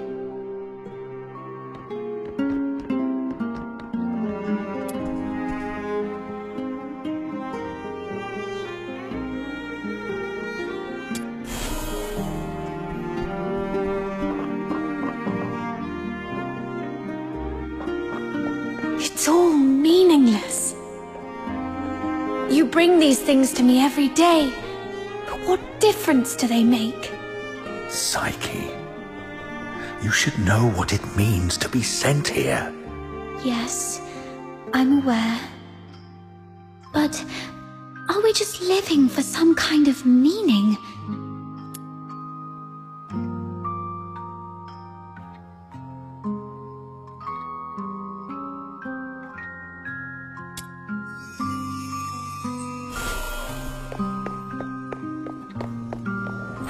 Honey, look. Psyche is smiling at us. Who says you can play with her? Now, how many times?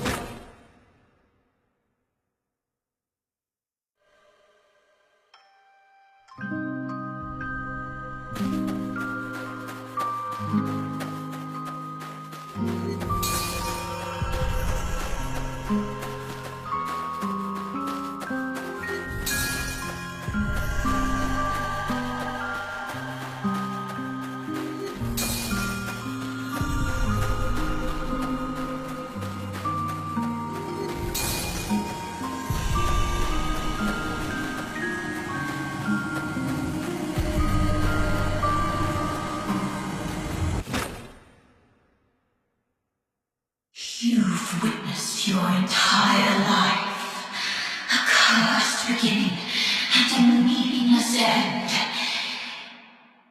It's all meaningless. How you've always appeased others with a fake smile. Are you really that selfless? No. You're just cowardly, begging for their pity, and for them to remember you as before you turned into a monster. It's all meaningless. Their fleeting pity and memories will soon wither and decay with time, leaving you rotting in the ground, utterly forgotten. What are you thinking? What are you furious about? I see. You crave to vanquish me. You still harbor the naive thought that by eliminating me, your life will return to those amusingly peaceful and tranquil days. Well, you're wrong. Deterioration is irreversible. Once I die, you'll vanish along with me. Just embrace me and yield to the primal urges of this flesh. Be a beast. None of this absurdity can hurt you anymore. You, demon's child. Just be a beast. You demon's child. Blow them away. Just be a beast. You demon's child.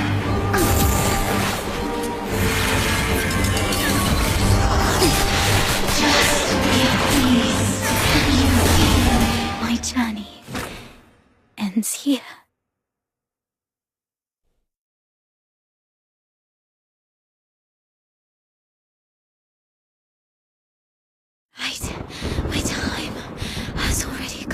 an end. It's you. Stand up. Don't yield to this cold, unfeeling world.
Pain and hatred have been my acquaintances. They've wearied and aggrieved me. Yet, I find joy in having existed in this world. This is my choice.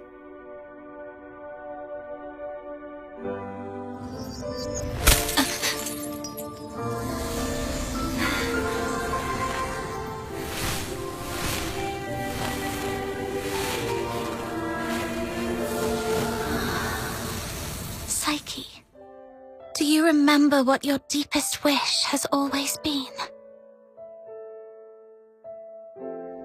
Yes, I remember now. I've always wanted to leave this place and see the world. Find a warm place where flowers always bloom. I wish to make it there. I will make it there.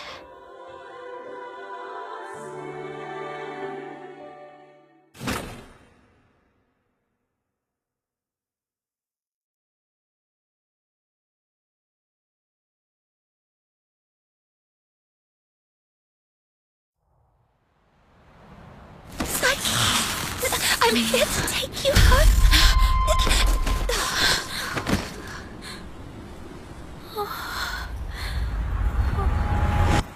I've still ended up hurting upsetting you all. I'm so sorry. It's okay. Let's go home together. They wanted me to tell you. They're all waiting for you. Home. But it's already too late. Outsider, aren't you a know-it-all? Didn't you say your brain was 1,000,000 times smarter than mine? Do something now!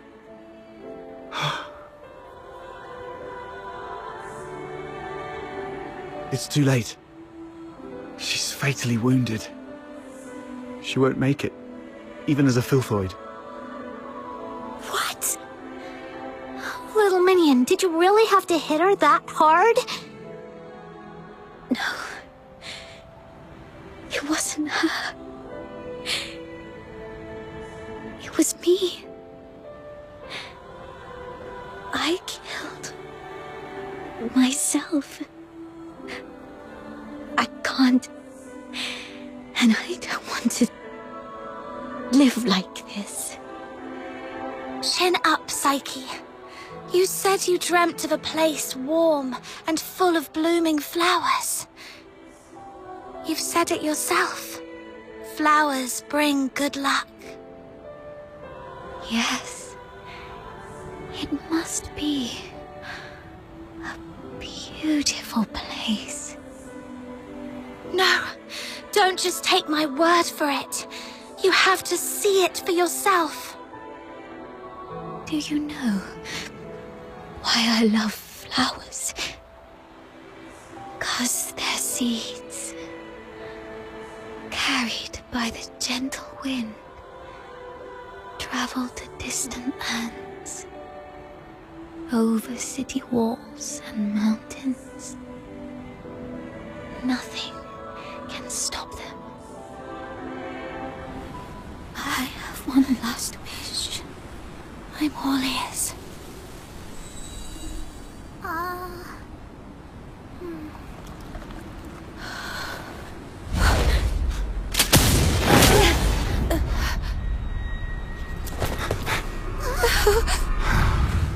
Target missed. Unable to confirm status of target or hostage from this range.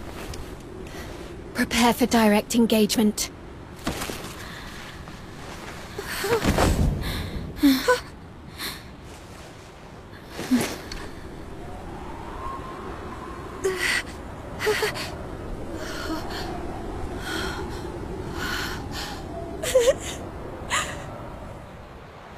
Mom, the deteriorator. It's already... Something's off. But the hostages are safe, at least. Rhythm Fisher, warrant officer of the Cocytus Escort, 6th Legion. The filthoid is highly dangerous. Although it's ceased attacking, it may only be in temporary dormancy. Return to the city immediately. The escort will take it from here.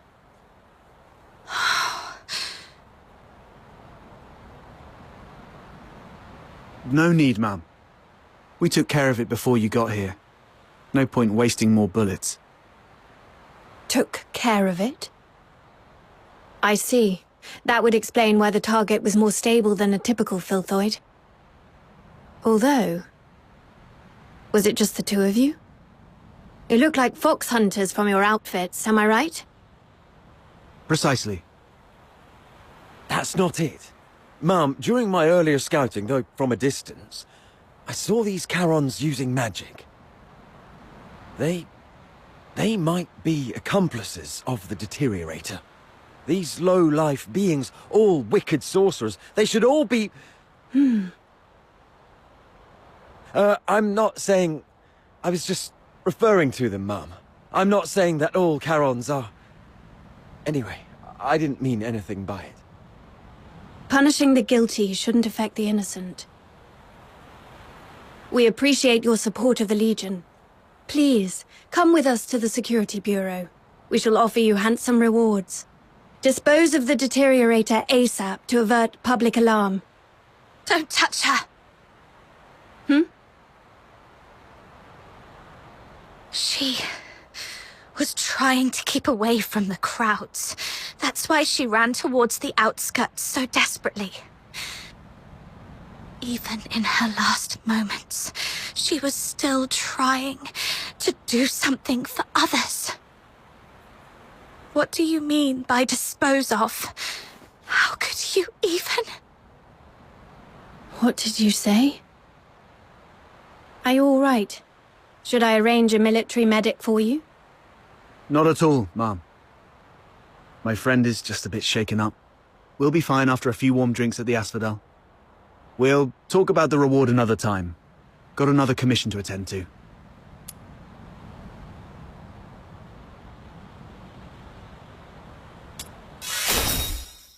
Let's leave.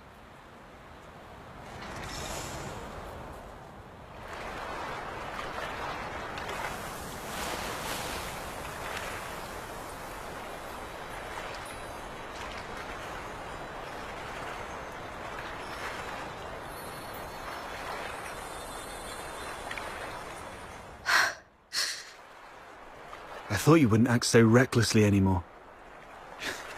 Yet you remain true to yourself, which isn't bad. This is you. We've just said goodbye to a brave young lady. I can't let you risk yourself as well. Thanks for covering for me back there. There's nothing to thank me for.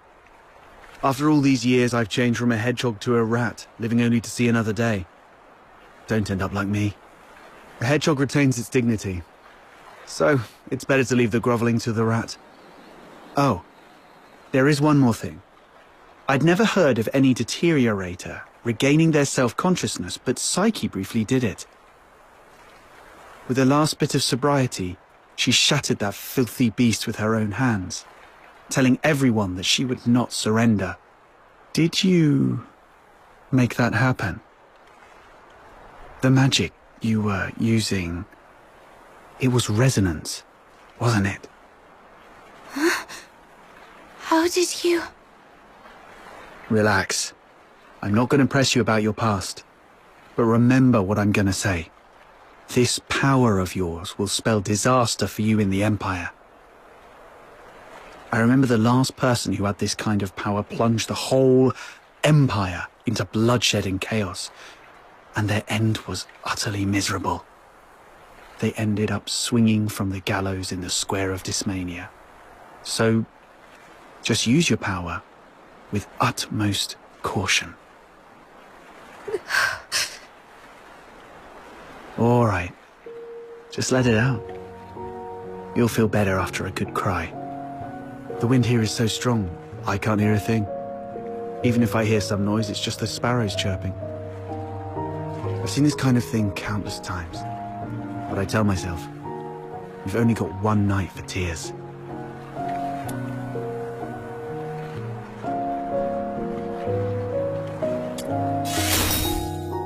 Anyway, pull yourself together.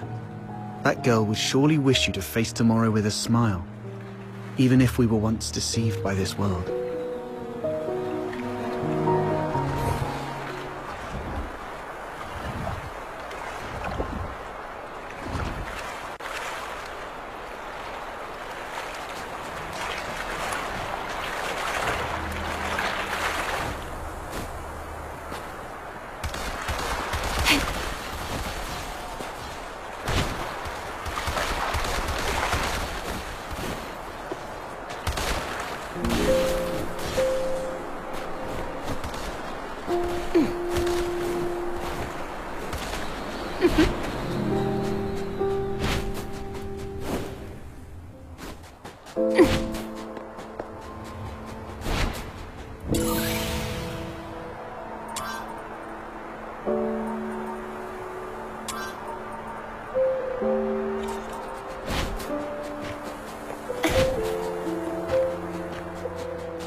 May your soul find peace in the depths of the misty sea.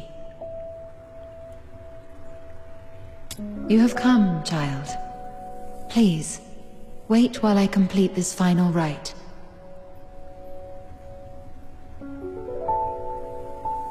May you be reborn within the bosom of Mother Embla. Greetings, child. I roam as the ferrywoman of the misty sea.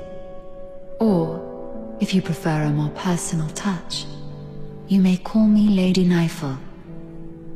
Having journeyed here, I've heard the whispers of a wandering soul in this place. Thus I've come to guide her back to the misty sea. A wandering soul? Yes. Child, do you too hold a departed soul in your thoughts? How did you know? My eyes can see the longings of souls. As I guided her, I glimpsed all she held dear, and among these visions, I saw you. She was a friend of mine. I failed to protect her. She must be disappointed in me. Quite the opposite. Many souls I've witnessed depart with intense grievances and bitterness, their cries thick as the fog along the riverbanks. But her voice was very gentle. It bore no sorrow, anger, nor resentment, only expressions of gratitude and blessings. Perhaps those were meant for you. What?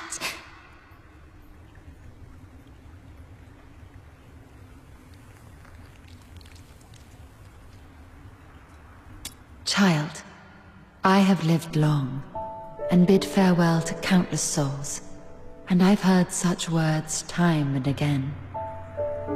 Just as plants succumb to wildfires, and bugs perish in storms, impermanence is a part of life. Sooner or later, death touches us all. Rather than cursing fate's indifference and cruelty, or lamenting our frailty, we can choose to cherish the memories we hold dear. After all, if death is the inevitable, then every moment alive is a miracle that defies the odds, isn't it? I believe that the gentle soul who journeyed to the misty sea would also wish that when you recall your time together, you'd find yourself smiling, not crying with grief.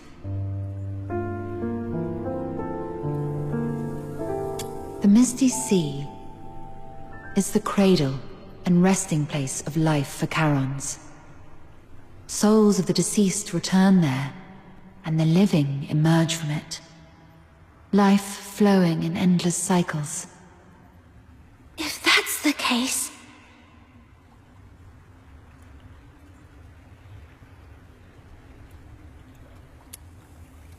Were it someone else asking, my answer would be this. The cycle of life and death is a universal law, not to be defied by human might. However, child, I sense you are bound by an unusual destiny. One day, when you have garnered enough strength to confront this world's unveiled truths, and even challenge its very laws, perhaps then might you step into the river of life, to its terminus, the misty sea, where the departed souls await beyond the veil of time. I am merely an observer by the riverbank. The answer to this question must be discovered by yourself. If your heart truly yearns for it, then proceed on your path. Godspeed, dear child. The misty sea. Departed souls. The world's truths and its laws.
You've embarked on your journey.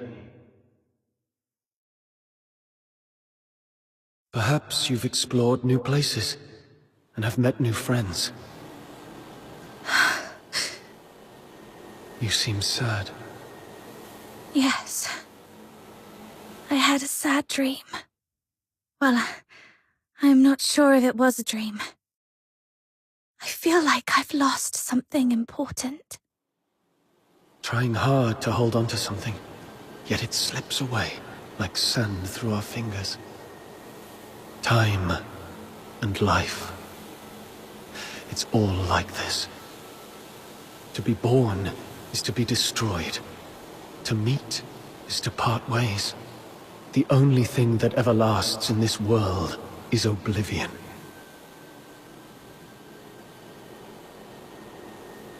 Where are you going? Like you, I'm starting my own journey. Wait, who are you? My name is... Our paths may cross again one day. Once again, in the collapsing dream, that voice whispered through the wind. Only this time, I finally made it out. Like tree roots eagerly absorbing every drop of water, I endeavored to engrave that name in my mind. That name is...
I'm having this dream again. That giant beast blocked your path, its grip tightening around your throat. Your body shakes as you suffocate, sharp pangs triggering the deepest desire within your soul. That voice again. Kill it. Listen to its death throes. Bathe in its blood. And embrace the sweet release of death.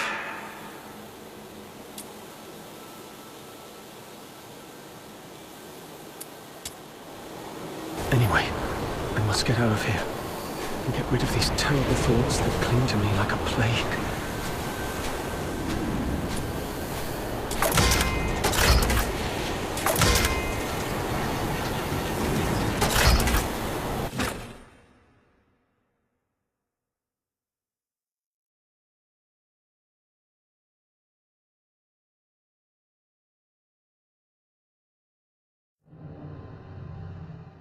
Wake up, or you'll die!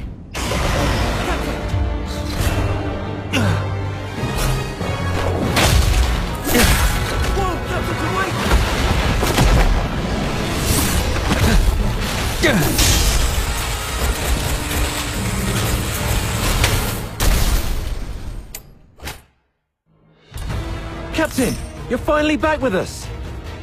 That filthoid is on its last breath. Keep it up and finish it! Urian, retreat to the rear with me. Your wound is opening up again. Trust him.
It's done.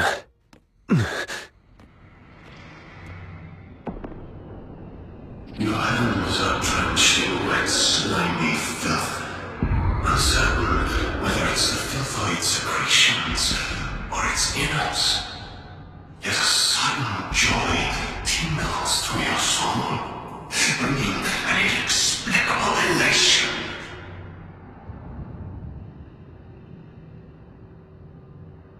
Do not resist, because I am what you actually are. I am your instinct for death. One day, you shall follow my lead and obey the ancient will.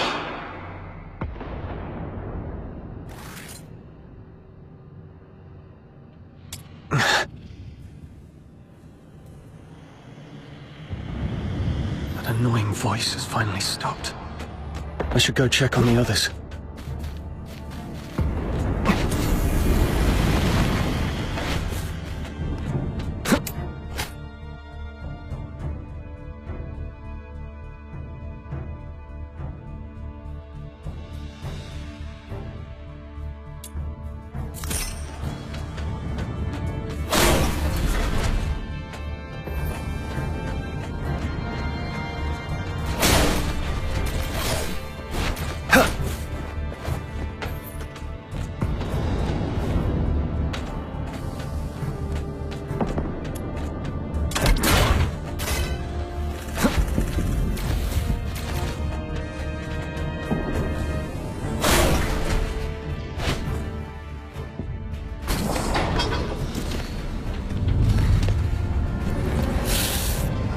Dr. Daphne, we've completed our mission, right? No, not until we get back alive. It's all right, Daphne. Calm down. Everything's going to be okay. Calm down. You're back. Are you injured? I'm all right. Good to hear that. When you got tangled up by that filthoid, I thought I'd never... I'm just glad to see you're okay. There are so few of us left, and those who survived are heavily wounded. If you have the time, would you stay and talk to the wounded? Thank you. I'm heading back to find something, so please take care of them for the time being. The soldiers look up to you. Your encouragement will make them feel better. Where are you going? The battle map shows several warehouses near our location. We might find some first aid kits there if we're lucky. I'm already out of coagulants and painkillers, but some of the soldiers haven't been treated yet. Their injuries can't afford any more delays. You should stay. I'll go. This is the medic's job. And the medic stays. You aren't strong enough to deal with the filthoids out there alone. We can't afford to lose our only medic. Understood. I'll follow your orders. Is your radio still working? Yes, it still works. Then please stay on the channel so we can keep in touch. Come on, Meg. Oh, fall asleep. I can't feel my arm. Die here. I can't fall asleep. Damn those freaking rotters. Captain, I'm fine. I can still move. Those despicable cowards are using filthoids as their weapon. The Forsakens are monsters, just like their filthoid pets. And those blasted airheads giving us the orders are just as bad. The mission brief mentioned nothing about the filthoid hordes down here. Oh, sorry about that. I shouldn't have vented my frustration in front of you, Captain. It's all right. Letting out emotions is better than being unable to speak at all. You always know how to soothe people, Captain. And thank goodness we have you. We thought we were goners. It's just that we're too green.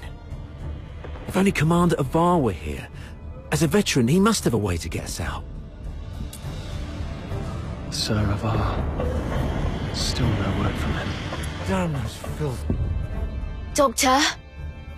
Dr. Daphne? We're stuck in this bloody dump. Please, Dr. Daphne. If I don't make it, do me a favor and bury me.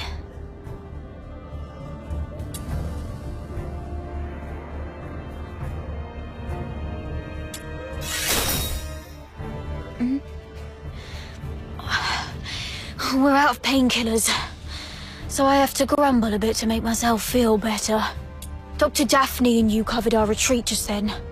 How is she? She's all right. She told me to come check on all of you. Good to hear that. Oh, a highborn lady like her could have stayed at the academy. But no, she chose to serve with the 13th Legion.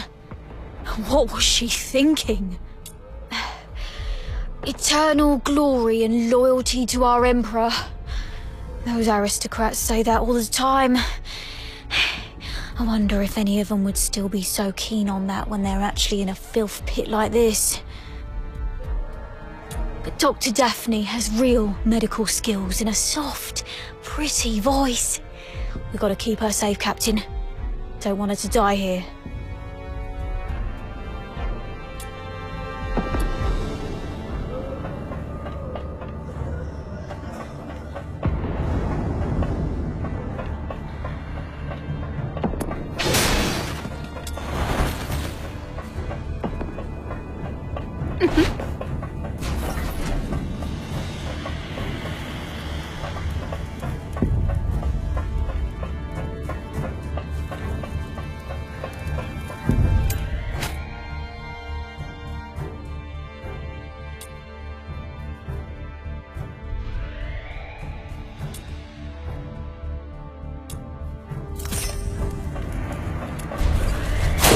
Does have a few military supply crates. Great. But before you search, the crates need to be approached.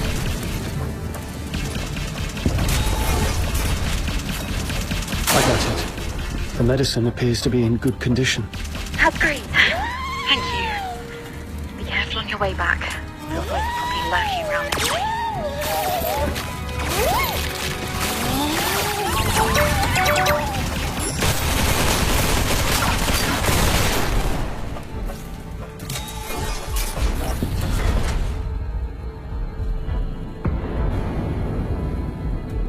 Are you inviting me on a date? Are you inviting me on a date? Let's go.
You're back.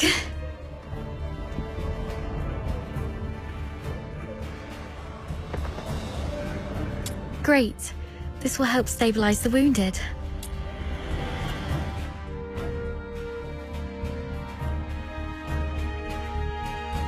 Any news from the snow wolves? Not yet. While you were away, I tried reaching out to Commander Avar of the Snow Wolves and Chief Commander Fulvis, but none of the comm channels were working. Keep trying. And meanwhile, let's see if we can find a safer place for the wounded. Actually, I have a plan. What is it? Take a look at this map. We're currently in the storage area where the exit is blocked. However, there are some underground tunnels that we haven't checked yet. Most Imperial cities and fortresses have elaborate networks of underground sewers. In recent years, some of these tunnels were expanded and reinforced to serve as air raid shelters. If we're lucky enough and the Forsakens didn't set up any ambushes, maybe we could get the wounded there to rest and recover. Besides, the sewer tunnels run all the way outside the fortress, so if our reinforcements arrive, they can easily get to us. Of course, the tunnels might be risky as well. If you think it's feasible, allow me to scout ahead first. It's worth a try. But we can't risk having our medic do this alone. But now, only the two of us can move or act, and the Filthoids might attack this place any time. You should stay and keep the squad safe. I may not be a professional scout, but over time I've picked up some useful skills, so... All right. Be careful down there. Make sure to sidestep any confrontation with the enemies. Understood. I'll stay on the radio while you keep contacting the others. And if I lose contact for more than half an hour, please, lead the squad to find another way. Don't be scared, Daphne.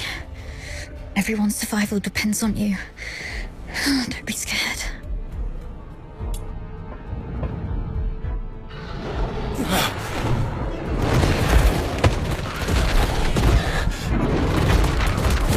Filthboys! Daphne, protect the wounded. Yes, Captain.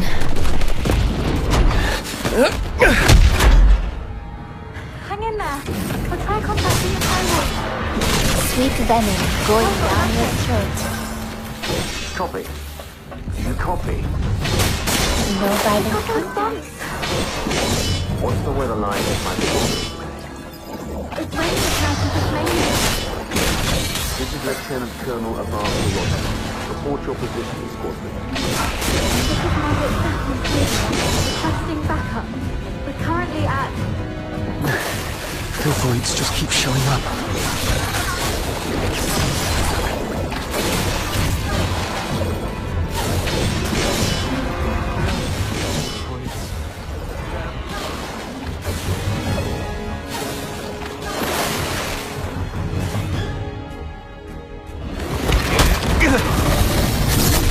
Hang in there, kid.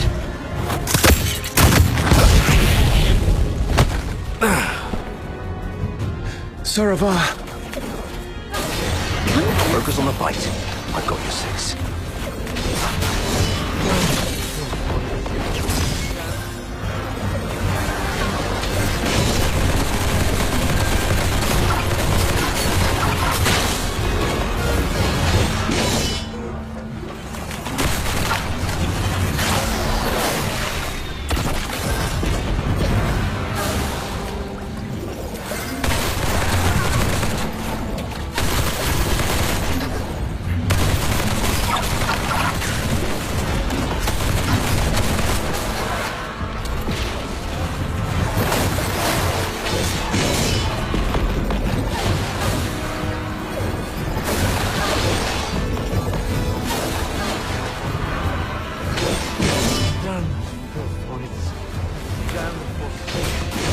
Take out that Forsaken guy first. The Filthoids are following his lead.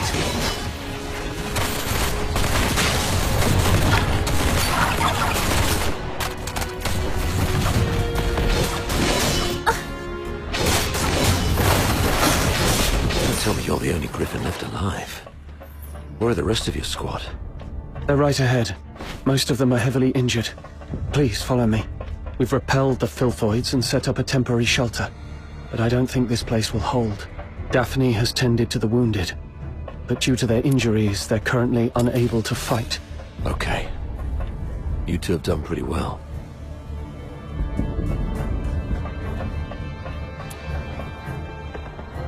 I've checked on everyone.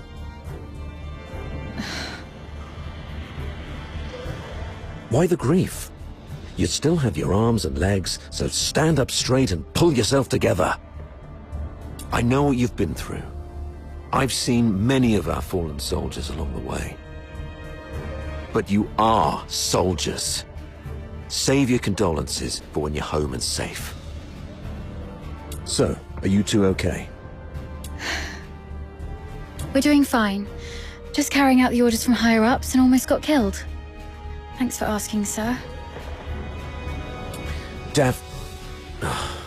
Never mind. You, do the report, please. Yes, sir. As planned, the Griffins and the Snow Wolves were expected to launch a two-way assault on Lonza Fortress. However, the Griffins were ambushed shortly after we began our infiltration. The passageways between the zones were blocked. We lost contact with some of our men, and the rest have suffered heavy casualties. Our comlinks have been severed too. We're essentially trapped here. Actually, the Snow Wolves went through the same situation as yours. Keep this between us. Don't let the wounded know. So, seems like the two of you are the only combat-capable Griffins left in the squad. Daphne, we've opened the passage between the storage area and the processing area. And there's a place in the middle that's reasonably secure. I've given the signal, and you'll be escorted there for a better rest. You, come with me and continue the mission. I can take action with you. Please let me. You hurt your leg. Are you okay? How did you manage to make it here? Don't mind me. I've saved one last dose of anesthetic for myself. The latest Academy potion is quite effective at killing pains, so it's okay. Medic Daphne, what is Article 12 of the Hyperborean Legionary Code of Conduct? Now is not the time for rules. I can still... Medic Daphne, answer your superior officer. The chain of command must be respected during all military operations. Daphne Theodore, medic of the 13th Legion of the Hyperborean Empire. Yes, sir. Hold all actions and stand by. After joining up with the Snow Wolves, proceed with the wounded Griffins to the processing area for rest and await further orders. Is that clear? Sir, yes, sir. Okay. You, follow me and proceed with the mission. Yes, sir.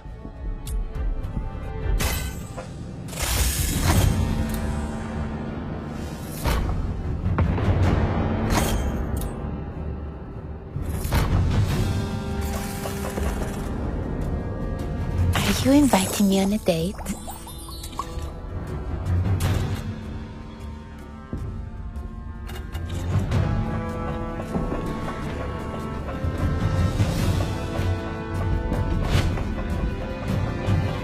So, you're not going to ask me anything? You just said, soldiers must obey. Given what we've been through, are you really going to be as rigid as a piece of wood? You also said that one must fully concentrate when engaging in combat. The current circumstances are perilous. Being sidetracked by criticism might lead to casualties. You sharp-tongued brat.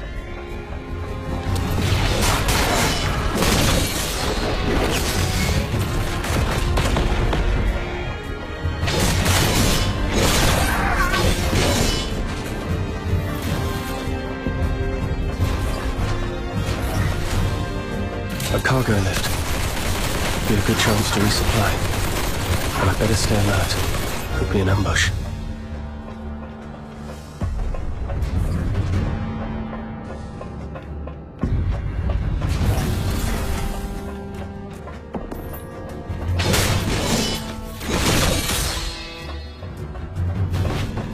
Let's sort through the situation here first. Our battle plan involved Colonel Fulvis and his numerically superior squad, the Narwhals, launching a diversionary attack on the bridge leading to Lonza Fortress to distract the Forsakens. Meanwhile, the Snow Wolves and the Griffins would parachute right on top of the fortress. Our two squads would infiltrate the fortress via the engine room and the arsenal, then launch a direct strike and seize the central control room. However, the Forsakens predicted our moves. Yes. Either they have intercepted our communications, or there is a spy working for the Forsakens in the Legion. Regardless of how our plans got out, the Forsakens were undoubtedly well prepared. They used the fortress's defense systems to ambush us, and even lured a bunch of filthoids here. We planned for an infiltration strike, so none of us were equipped with heavy weapons for large beasts. The only option was to throw our lives at it. Given that Lonza Fortress was designed by Imperial engineers, you might know how to disable its defense systems, right? You literally slept through your cryptography courses, didn't you? I cannot believe you're still sore about that, sir. Never mind. Acing those courses wouldn't be much help in this case anyway. The Forsakens have modified the mechanisms in the fortress. We don't have time to go through each hard point and crack every code. But disabling the systems first would be the right call. So we should reach the engine room next. Cutting their power will shut down the systems, giving us the time to rescue our trapped soldiers. That's our main objective in the next move. Operating the devices there requires 2 people. Thank God I took you with me. Hold on, we're getting a call. Hello? Does anyone copy? What's the weather like in Hyperborea today? It's raining tonight in Dismania. Commander Avar, is that you? I'm Vic. Avar listening. Give me a report. After we split our forces, Monica and I took the path along the outer perimeter. We're about to reach the engine room. Engine room? Are you trying to... I'm calling you specifically to give you an update, sir. We'll make an attempt to shut down the power unit. The engine room is probably full of traps. Cease your actions and stay where you are. The captain and I will get to your place in about 15 minutes. Please, let us try, sir. Every moment we delay puts our comrades in greater danger. You... And one more thing. Since the captain is with you, may I ask how the Griffins are doing? My brother Simon is in that squad. We have yet to secure his body. What? He means Simon's got some injuries, but the medic has taken care of him in a temporary shelter. There's no need to worry about him. Understood. Thank you, sir. Your way with words. Take my advice. Never try to comfort anyone, okay? Loud and clear, sir. Vic, Monica, hang in there. We're coming.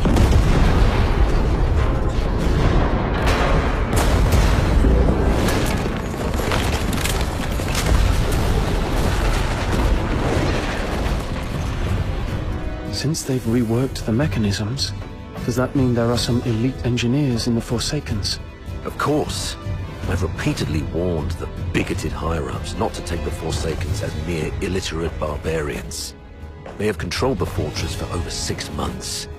If they are barbarians, what does that make us? The higher-ups were way too complacent. Well, no one grasps the art of command better than Fulvis. Let the great commander explain himself to the chief. Let's see if his silver tongue can charm Sibylle into letting him off the hook this time.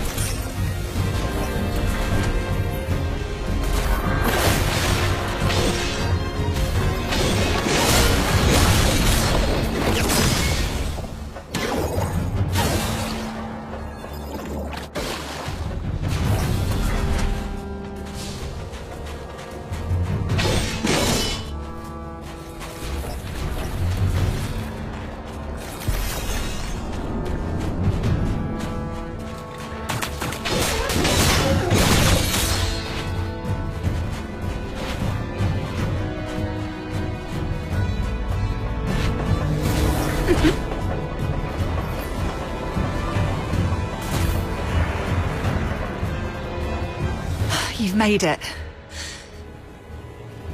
Vic's down there. He was trying to shut down the Foxica tank, but he got locked behind a door. They've re-encrypted the control panel. I gotta figure out something else. Monica, can you hear me? The engine room. Run! Oh! Vic? What happened? Vic! Hang in there. I'm nearly finished. Almost there. It just won't crack. Of all times. Pull yourself together. I've got this. I'll take care of the door. You get down there and help me shut down the device to save Vic. Follow my lead. The quicker we are, the higher our chances of saving our comrade. Understood? The engine room is the heart of the entire fortress. And all the power that keeps the fortress running comes from the Foxica tank in there. But a direct attack would only lead to explosion. So you should be able to recognize those wheels, aka the blue ones, right? What you need to do is turn them yellow. I graduated a long time ago, sir. You don't have to lead me through all the basic steps. All right, kid. Following the cables and... All right, let's run down. Time to find the rest.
Wheel in such a weird place.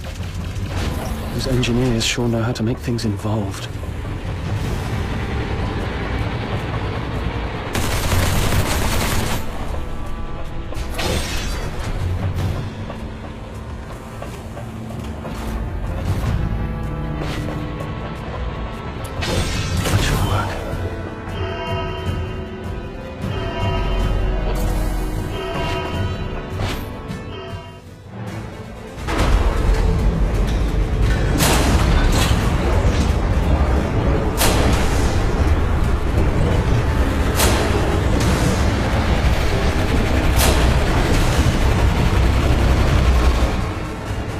Damn it!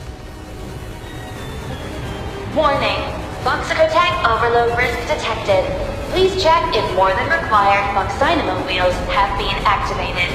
Overload risk. Listen, I need you to go to the lower floor of the engine room, activate all the backup Foxynamo wheels, then evacuate immediately. Since we can't shut them down our way, we can let them do it in a self-destructive way. You mean exploding the Foxica tank by overloading it? Got it.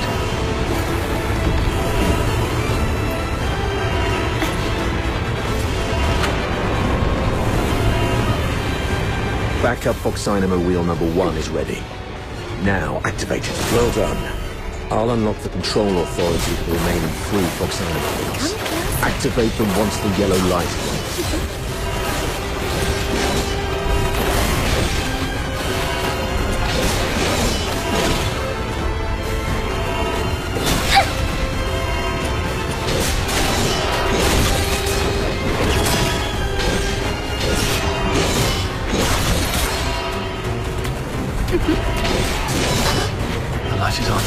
Looks like Sir Avara has made it on his side. Warning! Boxicar tank is overloaded by 50%. Please shut down the Foxynamo wheels immediately. Unauthorized departure is not permitted.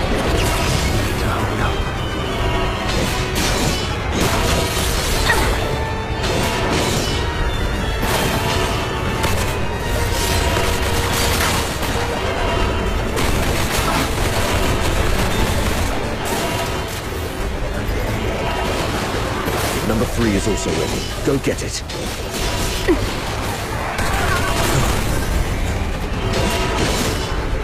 Quick and clean. Well done, kid. Come closer.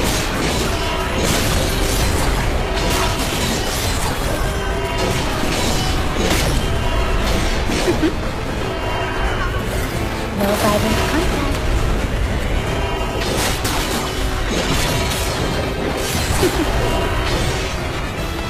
The control authority is unlocked. This is the last one. Warning! Boxicar tank sabotage detected. Anyone held responsible should confess on crime. Run! Get behind the safety door. Warning!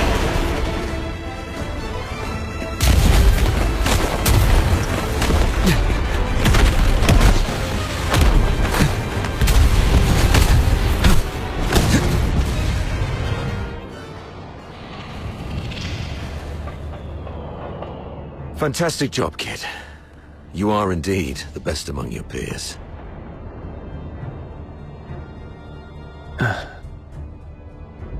Okay. Most of the defensive weapons within the fortress have been disabled. So, can you continue? Let's go if you can. We've got other comrades to rescue. Hold on. New communication coming in. Avar? Where are you? The weather in Hyperborea today. What's your problem? Can't even recognize the Chief Commander's voice. Weather! It's raining tonight. I've seen marble sculptures in the gallery with more flexibility than your mind. Now, report on your squad. Thanks to your brilliant decision-making, the Snow Wolves and the Griffins haven't been completely annihilated yet. What? Got any new insight? Enough with your snide attitude. You should be ashamed of how this battle has turned out. I would like to achieve glory, sir. If you exercised proper secrecy and came up with a more credible plan, our soldiers would be popping champagne bottles in the central control room at this very moment, instead of waiting for body bags. Avar Horodland, I'm warning you. What's your tone when speaking to your superior? Antonius Fulvis, I'm also warning you. Stop wasting the lives of my comrades. I have no time for this right now. I am here to demand a progress update on the mission. The 2 squads have been ambushed and suffered heavy losses. I'm preparing to search and rescue the missing soldiers first, then regroup in the processing area, waiting for your support. Your mission is a rapid infiltration assault. No field officer of mine is permitted to make their own bloody choices. Straying off the planned course of action will only alert the entire fortress. I order you to stick to the plan and launch a direct assault on the central control room. Are you even listening to yourself? Alert the fortress.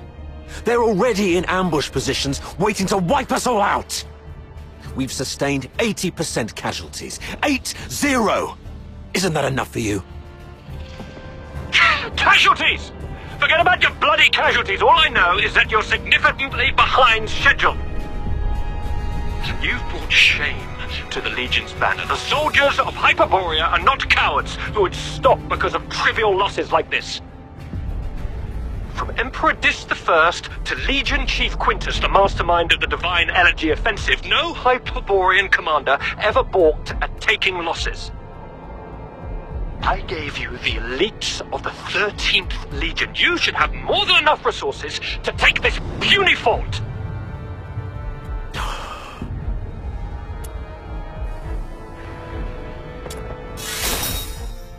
We can continue the mission, but only with additional support. What's the hurry? We have concluded our tactical meeting. Reinforcements from the narwhals are on their way, and I'll be gracing the front with them. Stick to the plan. You hear me? As Hyperborean soldiers, you fight until your last breath, or face the consequences. Saravar.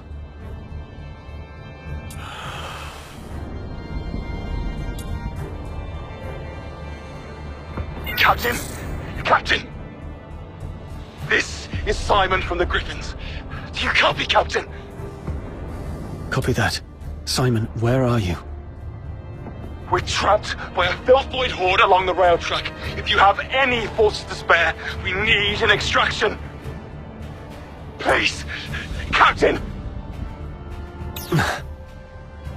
I also picked up a signal from another squad reporting their position, right after Fulvis ended his call. What are you gonna do?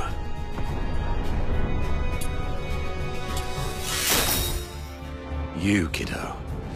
I knew I was right about you. Fulvis is nothing but an arrogant and greedy bastard. His senatorial lineage is the only reason he's up there barking orders at you. He sees soldiers as mere numbers in his reports, treating them as fodder for medals to pin on his uniform, not as living, breathing humans. Besides, battlefields are ever-changing. What true insight can he gain from just staring at a map? Go rescue your comrades. In case Fulvis seeks someone to blame later, consider this a direct order from me. Yes, sir. Monica and I will be on our way to rescue another team of soldiers trapped near Turret 4. We disabled most defensive weapons within the fortress. The turret's auto-defenses should be offline now. And once we do that, we can blow apart the defense system around the central area with the Foxica cannon. It's settled then. Meet me at Turret 4 once you've finished everything on your side. It's like destroying the Fox.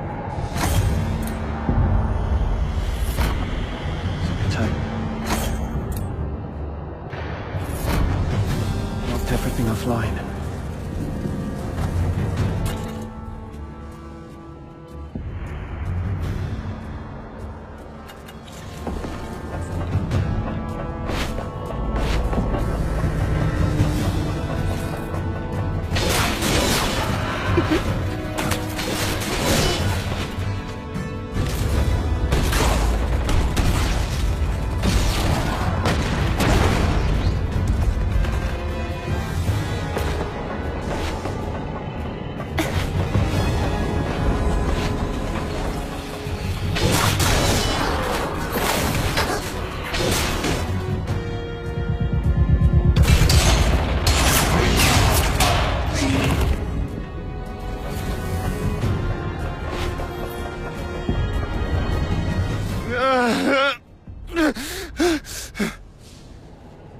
Simon. Captain! Oh, thank God. You're here. Quick. The rail trucks. Everyone is trapped by the filthoids there. Go save them. And be careful out there, Captain. No. The filthoids are feasting on my leg. It hurts so much. Oh, it hurts. Hang in there, Simon.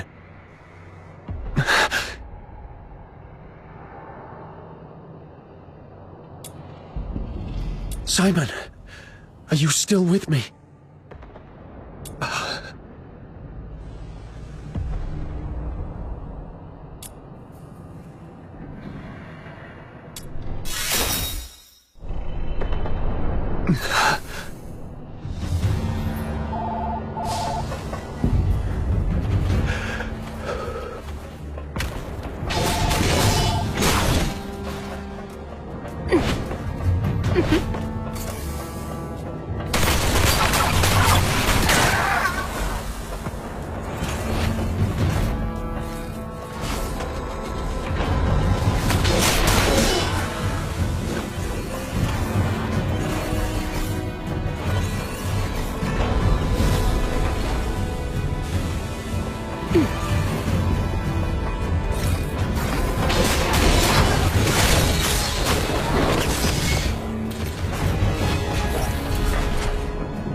can't let these filth laws strike me down.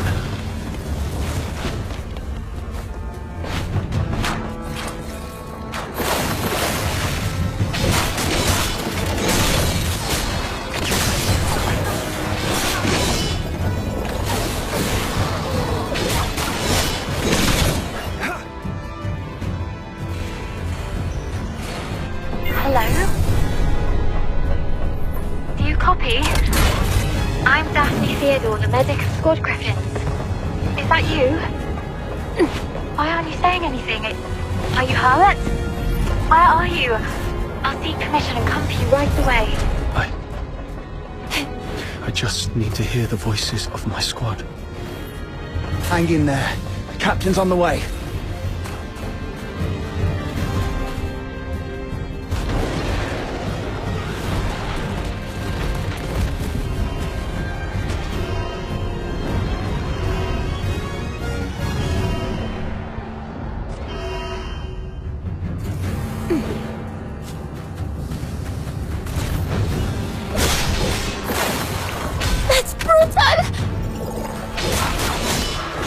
No violent contact.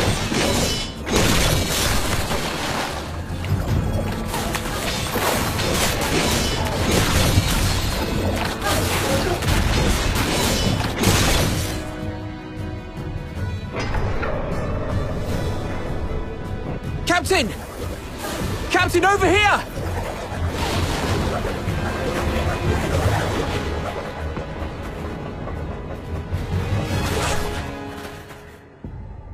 Oh, Captain. My dear Captain. You finally came for us. Something's gone wrong with our comm channels and we couldn't get in touch with anyone. Simon's gone out looking for help. I was just trying to get everyone to keep it together. Told them how good you are and how you're gonna come flying in and get everyone out of this mess. Captain, did you come alone? Did you see Simon? He's dead. He's the smartest among us. How come? Now is not the time to dwell on Simon. We need to focus on this battle and surviving.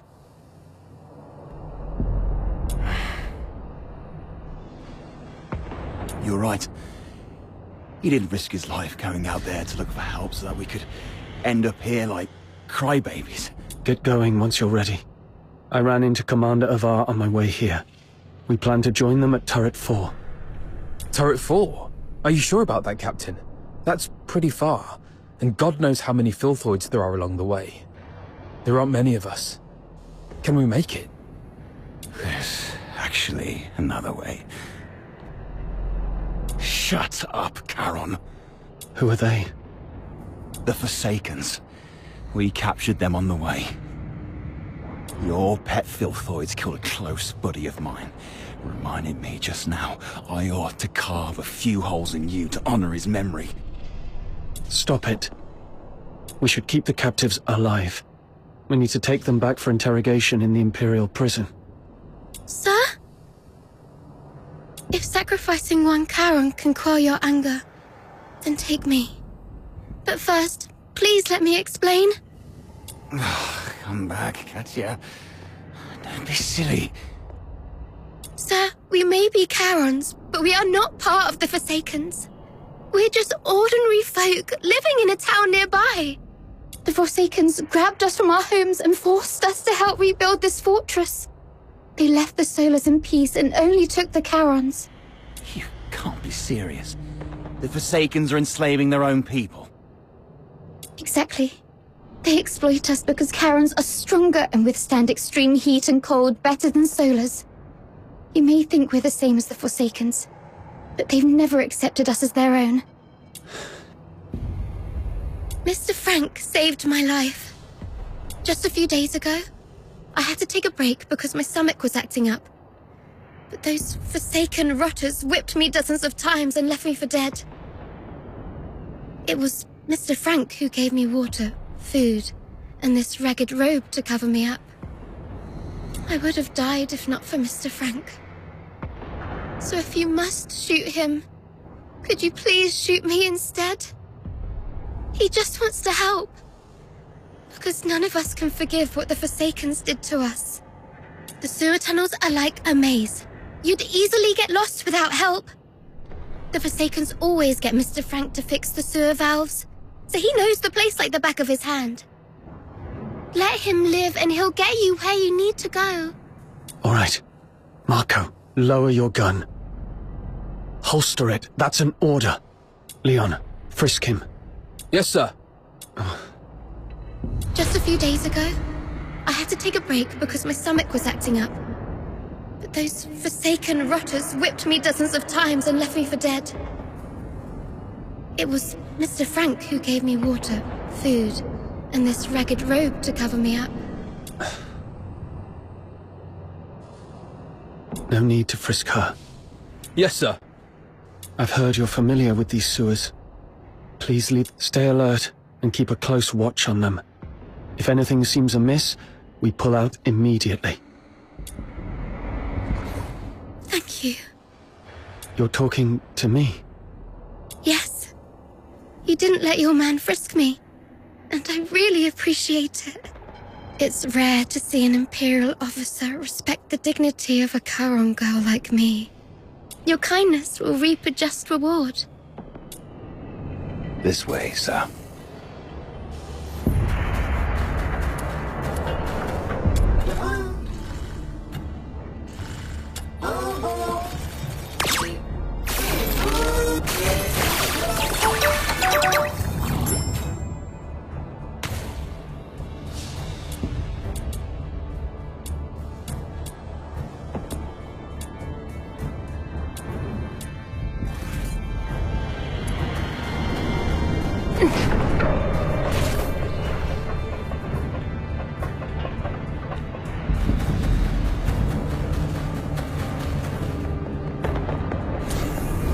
Sir, you can get into the sewer tunnels from here.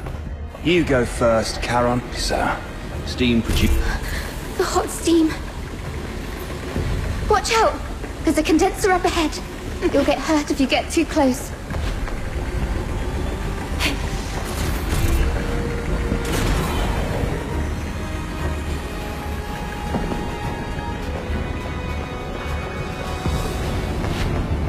Filthoids! The unarmed retreat behind me.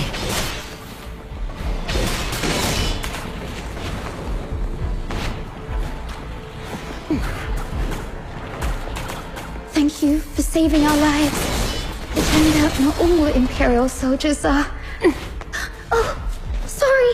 I mean, I used to think that Imperial soldiers were no different from those Forsaken rotters. But now I know I was wrong.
Over there is... Saravar! Nice. We can safely join forces with them. What did you say? The reinforcements are delayed? The Forsaken sabotaged the narwhals at the bridge. Now we're stuck here. You expect me to storm the central control room with just 2 battered squads? You can't be serious, Volvis. They've got the hazering messengers in there. Messenger. The Legion doesn't feed you daemons out of kindness. This is what you're for. And you've got him with you.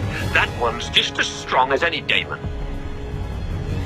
The central control room is right ahead. It's less than 50 yards away from the turret you're at. 50 yards further, and we can dedicate the victory to His Majesty. What's so hard about that? How are things going on your side? Simon sacrificed himself. Thanks to him, I managed to save the rest. We also met a few Charon refugees enslaved by the Forsakens. They led us here. Refugees? Not Forsakens, rebels in disguise, I hope. That's why I asked the soldiers to keep an eye on them. If they are indeed civilians, they'd be safer with us. If they turn out to be from the Forsakens, we'll detain them and bring them back to the capital. In that case, the ambushing Forsakens may think twice about attacking for fear of harming their fellows. You made a smart decision. As for this side, our reinforcements met a problem on the way here and can't make it. And we're ordered to continue the mission. I heard. Look on the bright side. The mission is almost done. Knock out everything that gets in the way. Breach the central control room. Insert the key, reclaim access, and then mission accomplished. That's all that stands between us and home. The trouble is, though, we can't open the door to the central control room from the outside. That's why you're adjusting this cannon now. Exactly. But the power to the entire fortress has been cut off. We need to get this thing there. Sir, we found some Foxica canisters at a nearby warehouse and got them connected to the remaining Foxynamo wheels as you instructed. Excellent. That should be enough to move this cannon near the central control room. Let's get the Foxynamo wheels up and running. It should bring this sector back online. These cables should lead me to the Foxynamo wheels.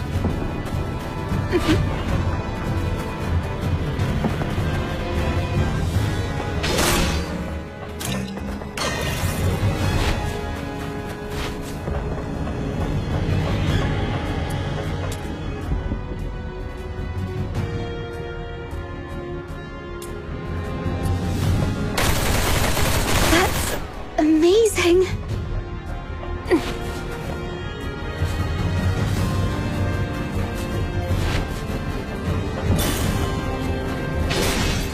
Foxica is beautiful, all clear and shimmering.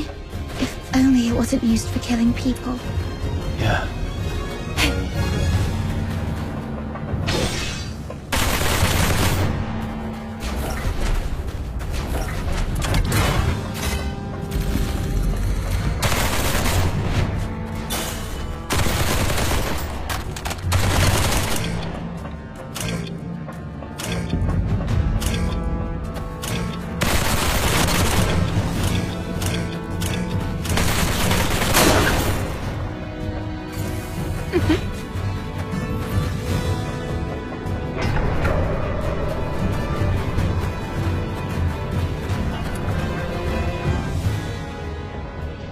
Turrets aligned.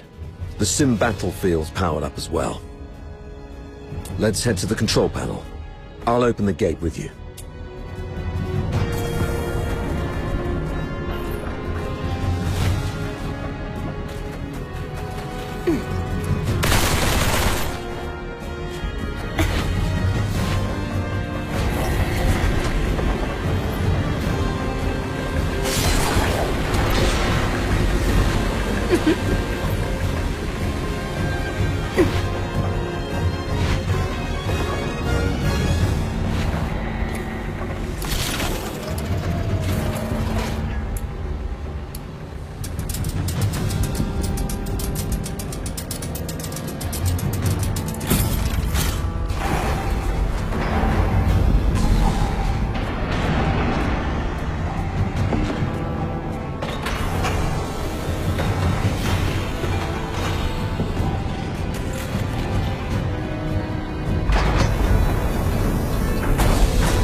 They refer to this place as a simulated battlefield, saying that the theme this time is the defense of Ice Lake City.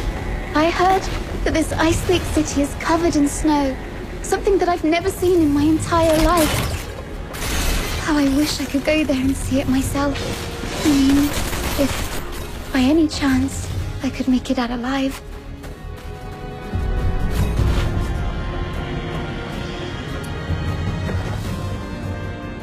Well done. Now, let's move the cannon to an optimal spot to bombard the central control room.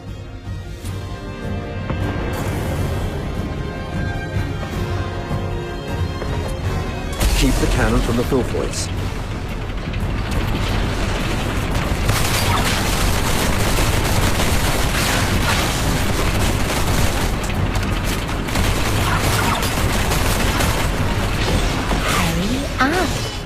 I don't want to ruin our date by being late.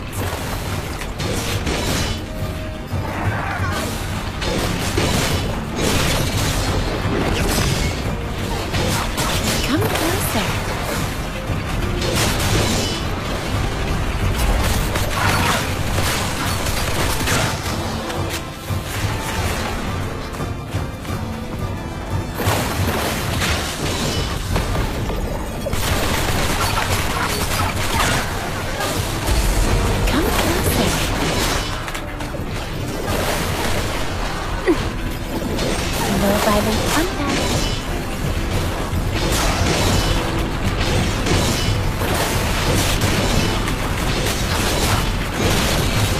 Heads up!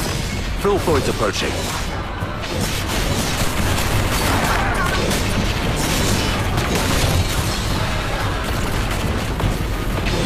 Another wave. Defend the turret.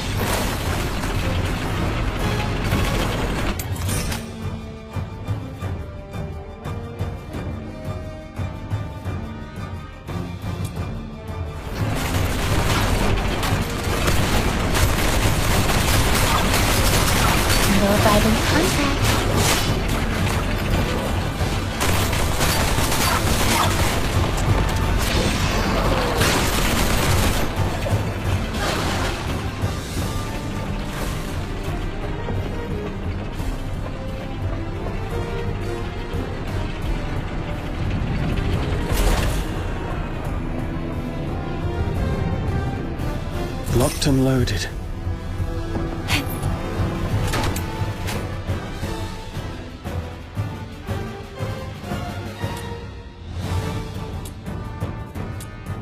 Take down the filthoids first. Don't let them distract you.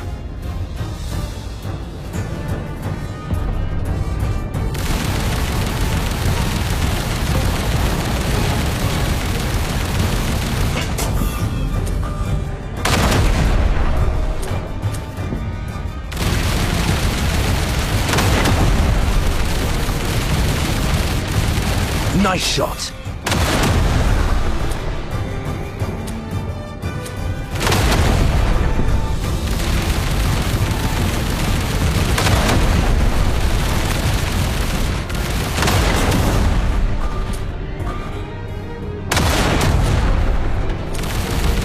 Watch your six.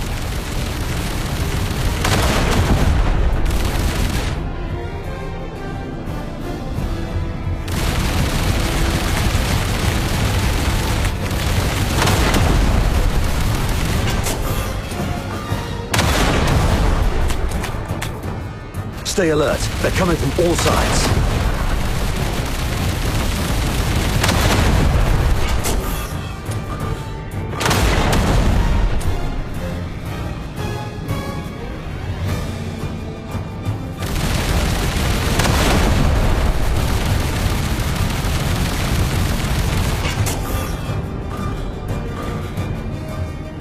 That's their leader. Bring it down.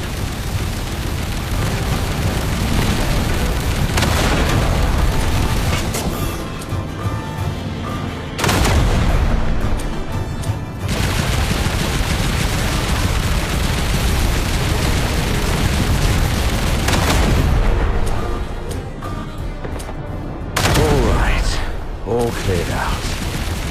Next, let's start with the relatively thin side door. I'll be an old man by the time you break the door with that. Go back to the cannon.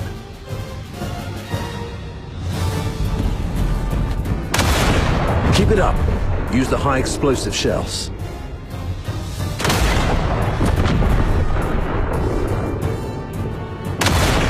That's our cue. Move in.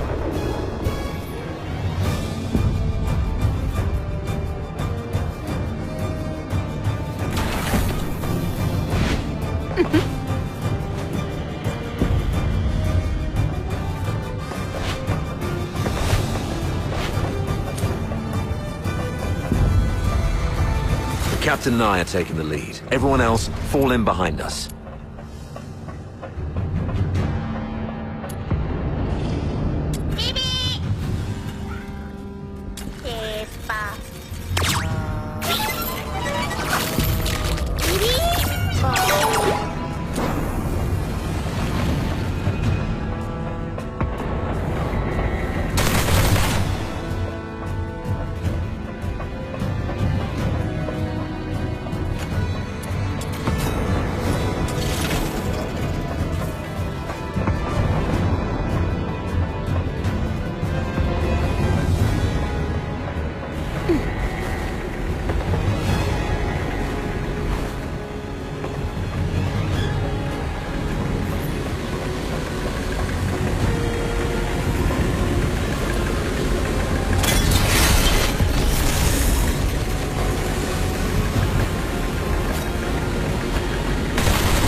Wait.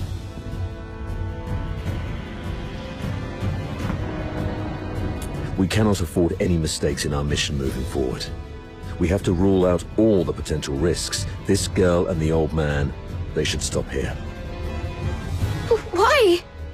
As you can see, there are filthoids all over this place. If you leave us here, Mr. Frank and I will die. Sir, please. We offered help. We led you all the way here so you could rendezvous with them. Please, I'm begging you. Don't leave us behind.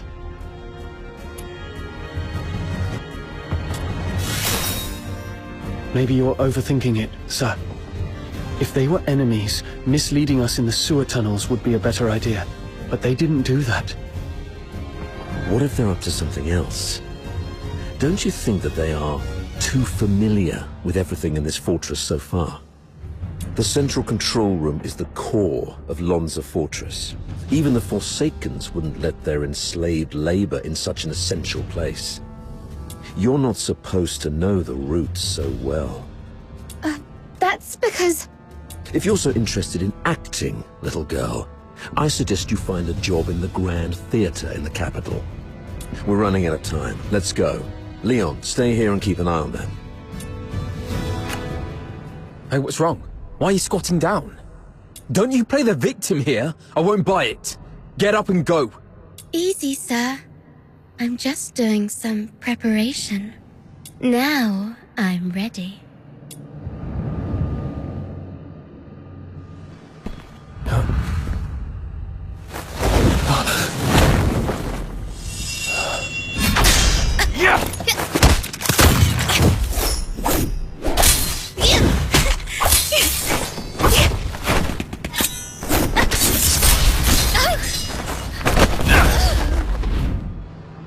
This girl's with the Forsakens.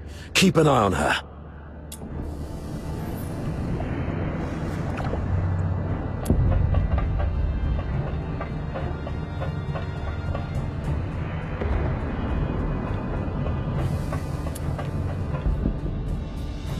You're injured. Are you all right? Just a scratch. It'll heal soon. That little girl was just bluffing. Even a stray cat would have put up a better fight. Where did it go? I thought I had it right here. Lost something important? Just a mere photo. Why don't you go interrogate that girl? She seems to be after you. A photo? Maybe I should have a look around for it when I can.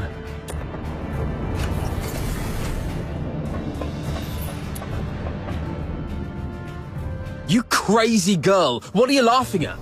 Is this how you repay the captain's kindness? Don't you feel guilty at all? Guilty? Huh. Have you had too many alchemical concoctions from your academy that damaged your brain? Oh wait, I do feel guilty about one thing. To manipulate that stupid captain of yours. I lied about the Forsakens and blamed them for what the Empire did to us. I'm so sorry to the Forsakens. You... Oh, look what the cat dragged in. Hello, dear sir. I'll take it from here. So what are you doing here? Come to show off the benevolence of a Hyperborean officer? Or perhaps you pity this poor girl who's been led astray, trying to save me from my sins? Oh, I get it. You want to join the Forsakens, right? Need a reference? Hey, you guys hear that? Your captain wants to join the Forsakens.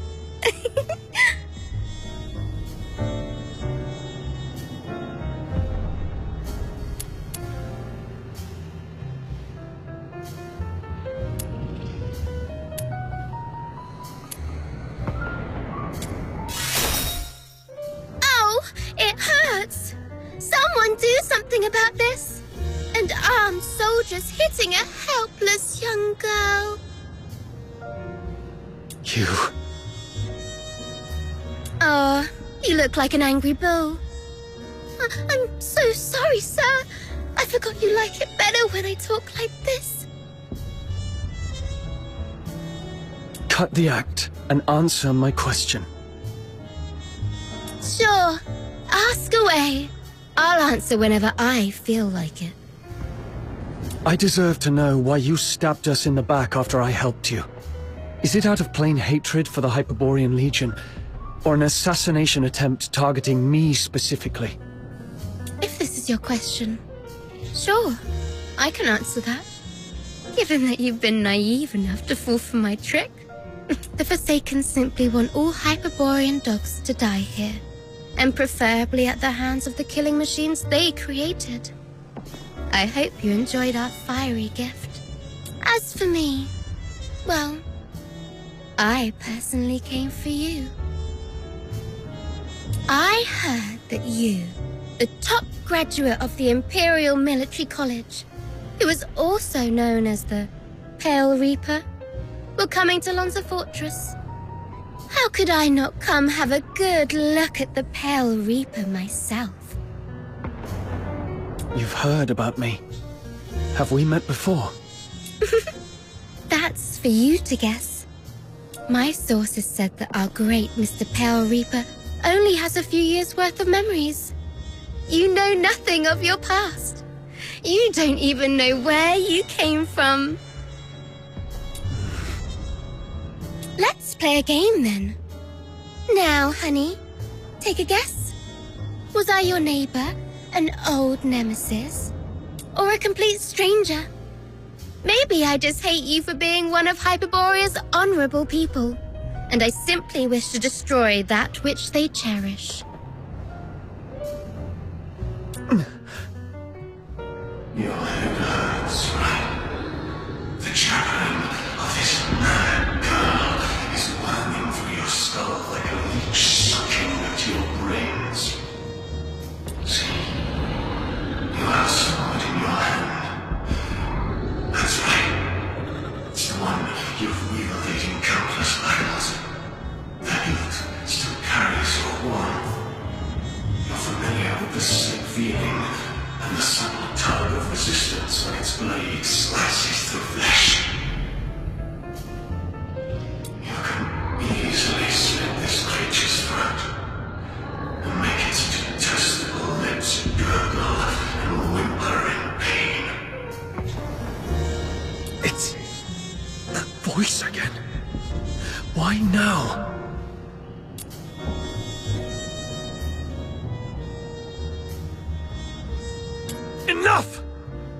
Shut up! Okay. Looks like somebody needs anger management here. Leon, keep a close watch on her. Bring her back in one piece, and make sure she doesn't harm herself. Use Frank as leverage if necessary. Yes, sir. Wait. Remember what I said back on our way to the turret? Your kindness will reap a just reward. Lend me your ear. I've got a secret that's just for you.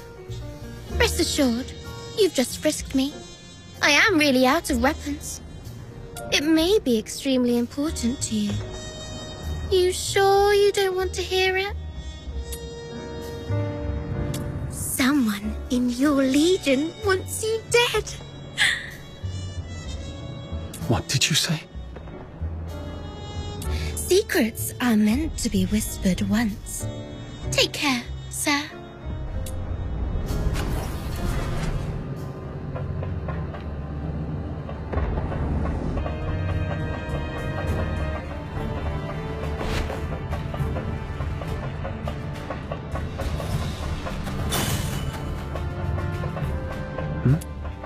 What's that on the floor?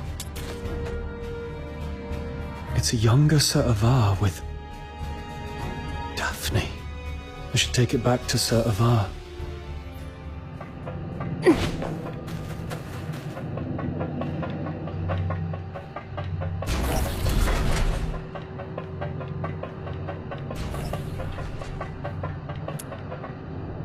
Sir, I found this. Oh, you found it. Thanks for bringing it back.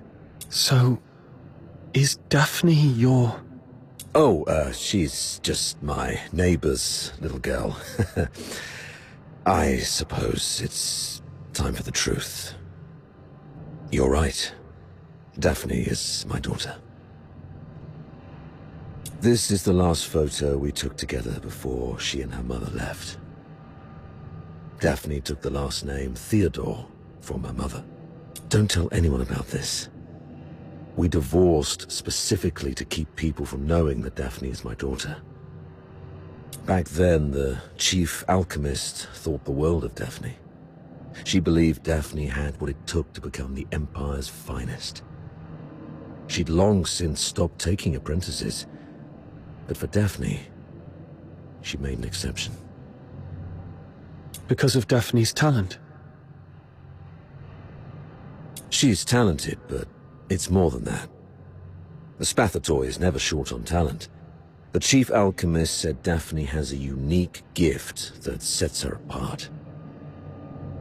I never quite understood what she meant, but it's clear Daphne has a bright future ahead of her. And having a Charon for a father shouldn't be what holds her back. But, Sir Avar, you're not just any Charon. You're a laureled Charon. Huh, doesn't make much difference these days. Even in the Senate, even in the Legion, people have started to question where our loyalties lie.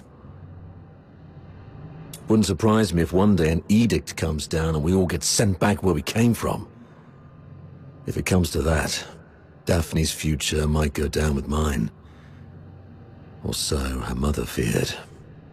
Does Daphne know? No. She has a heart of gold and adores her old man. How can I... So, I play the part of a bad father who's done with family life. And when Daphne calls me dad, I tell her, zip it. I'm not your father. Address me as your superior officer. But Daphne's such a sweet kid. She couldn't bring herself to curse at me, and always ended up blaming herself instead.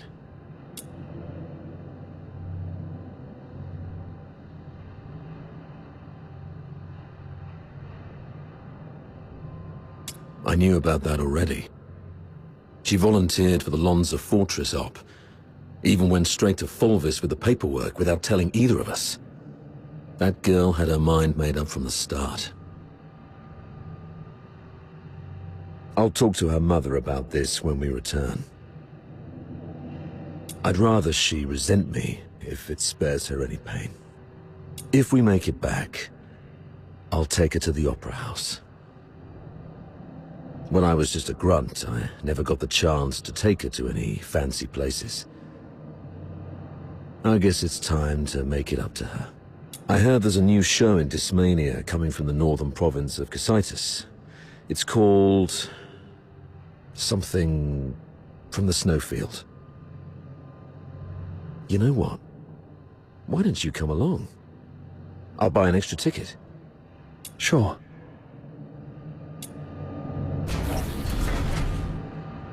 I doubt Fulvis will bring reinforcements anytime soon.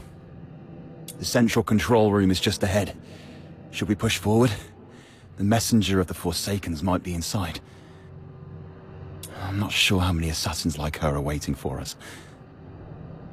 Yes. Death is a real possibility. For you, me, probably all of us.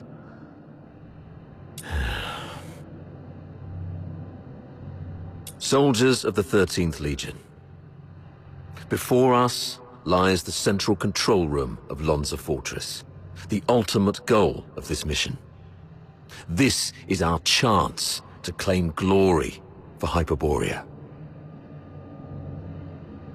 However, I must apologize, as I won't be giving you the lion's share of this victory. Huh? With glory comes great danger. And this action is more dangerous than ever. You're young, with many years ahead. There will be other opportunities for glory. But today, the old man here will seek one more medal. And he isn't keen on sharing it with any of you. Stay at your posts by the turret.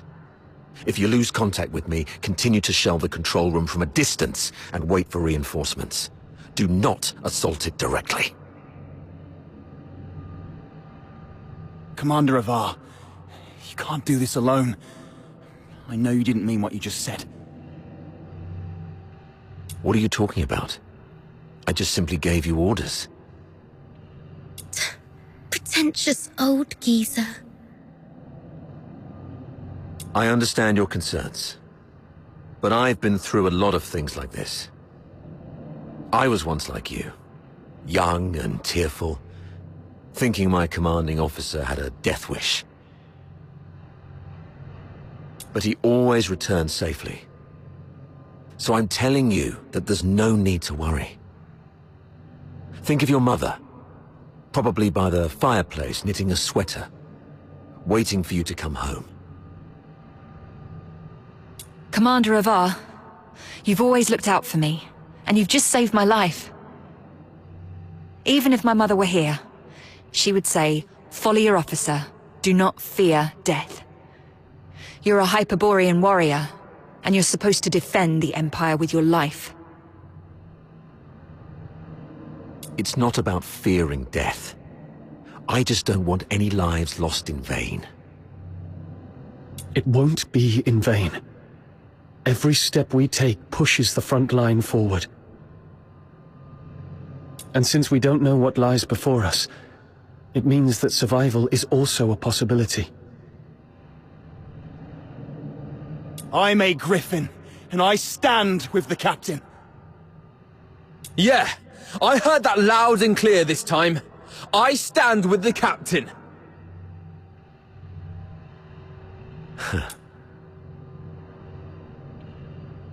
Well, since we have the captain, maybe he does have what it takes to lead us to victory. All right, prepare yourselves. We set off together. You've even learned how to take over your commander's speech. Maybe we could wait for a while to gather more intel from this last first. Oh, are you going to interrogate me? No. I've seen how crafty this girl is. Her intel will only mess with our judgment. Here's the plan. We split into two groups. He and I will scout ahead. The rest prepare and initiate the assault upon our signal. If we call it off, retreat to turret 4. Leon, you stay back and guard the captives. Yes, sir! Let's move. and see what surprises the Forsakens have prepared for us.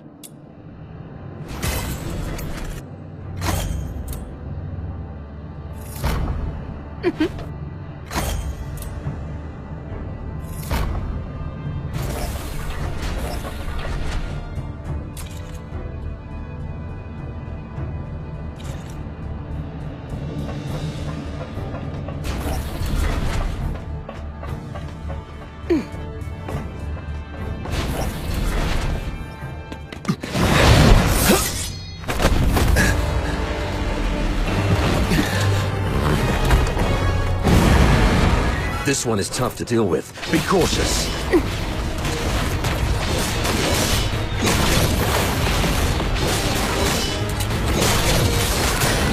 Come closer.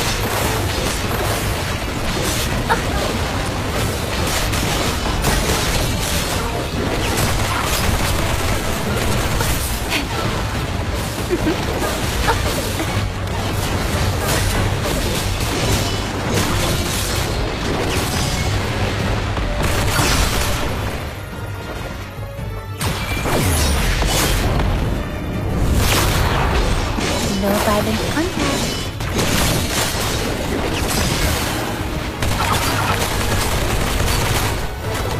That's brutal!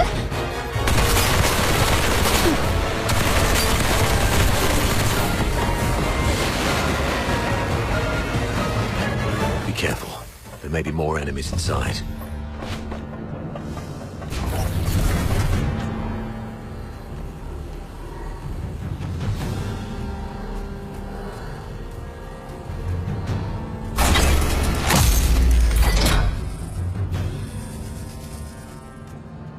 It's an ambush! Defend yourselves! Wait. The defense system here is off. The central control room is empty. Has the messenger left already? Something's off here. The original blueprints of the fortress showed this room should have the strongest defense system, including a self-destruct mechanism. But they've only locked the door, and there's no sign of any defense systems engaging. What do you make of this?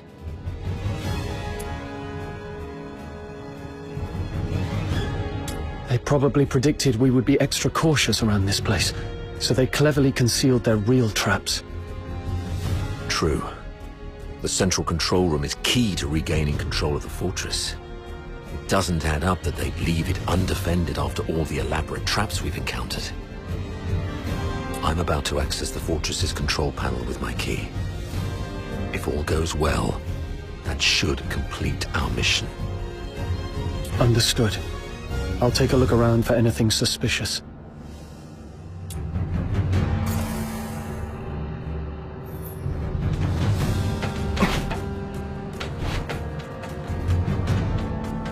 Defense mode currently active.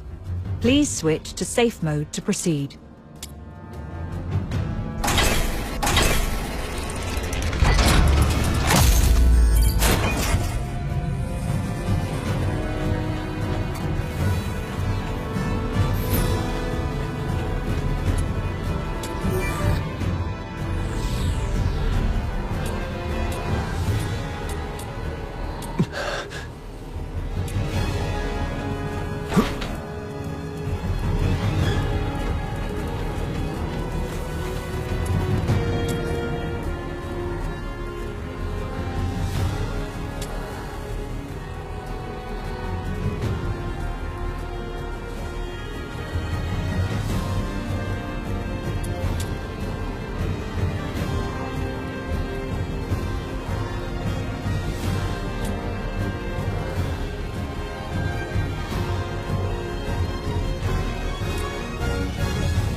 The 13th Legion will attack in 2 days.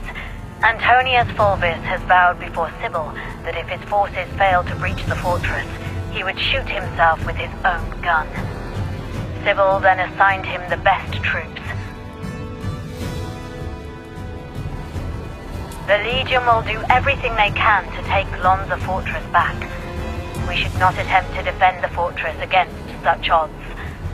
Withdraw our forces and ensure the survival of the Forsakens. Merely retreating would squander a perfect opportunity. We should make the Hyperboreans pay dearly.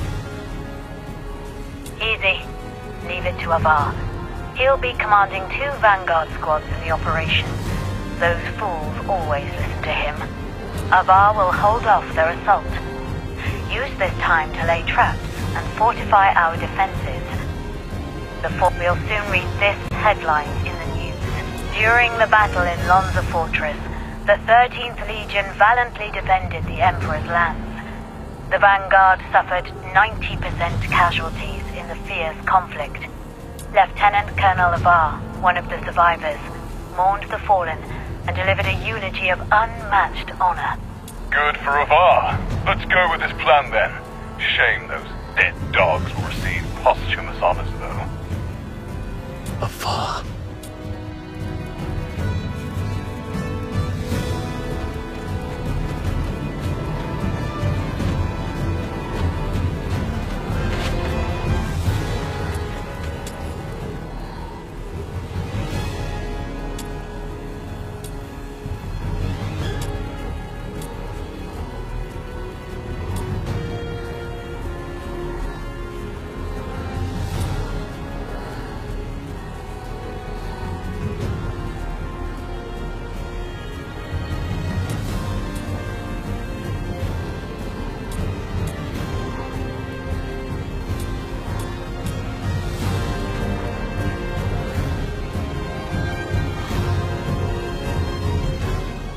Authority override successful.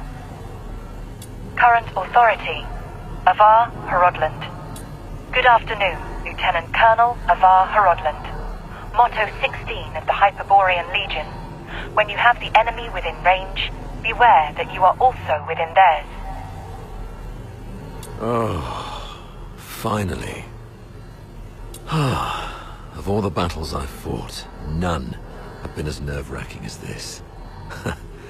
I thought I might never see Daphne and Claudia again. Strange. I've got the clearance, but the door still won't open.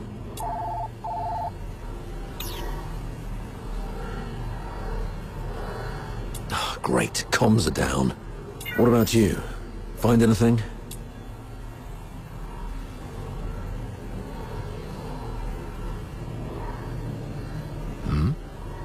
You look like you've seen a ghost. What's wrong? Someone in your legion wants you dead. A girl, Katya, told me this. The recording. The signed document, Katya's words. And this man in front of me. My mentor on hand-to-hand combat and battle tactics. My superior who always looks out for me. What should I believe?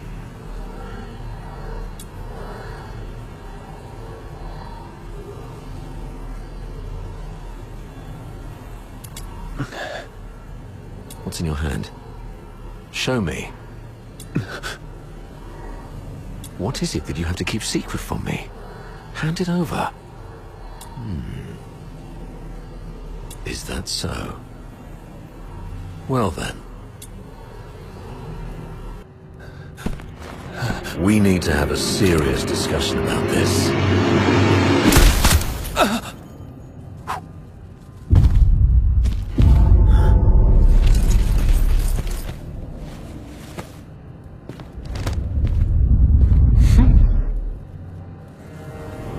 Very impressive, Avar.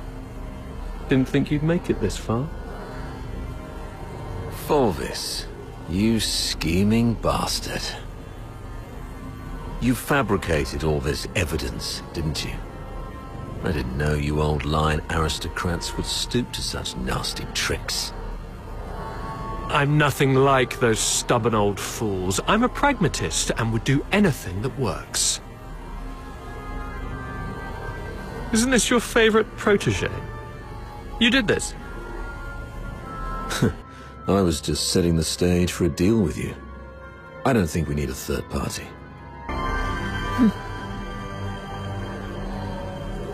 Off you go, Falsey.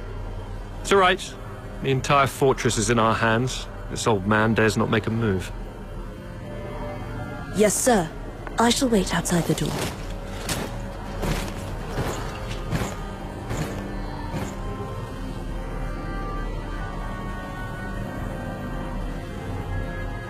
Now, why bother making up all this false evidence? You really think the higher-ups are that stupid? Of course not. They're actually smart enough to turn a blind eye and play along.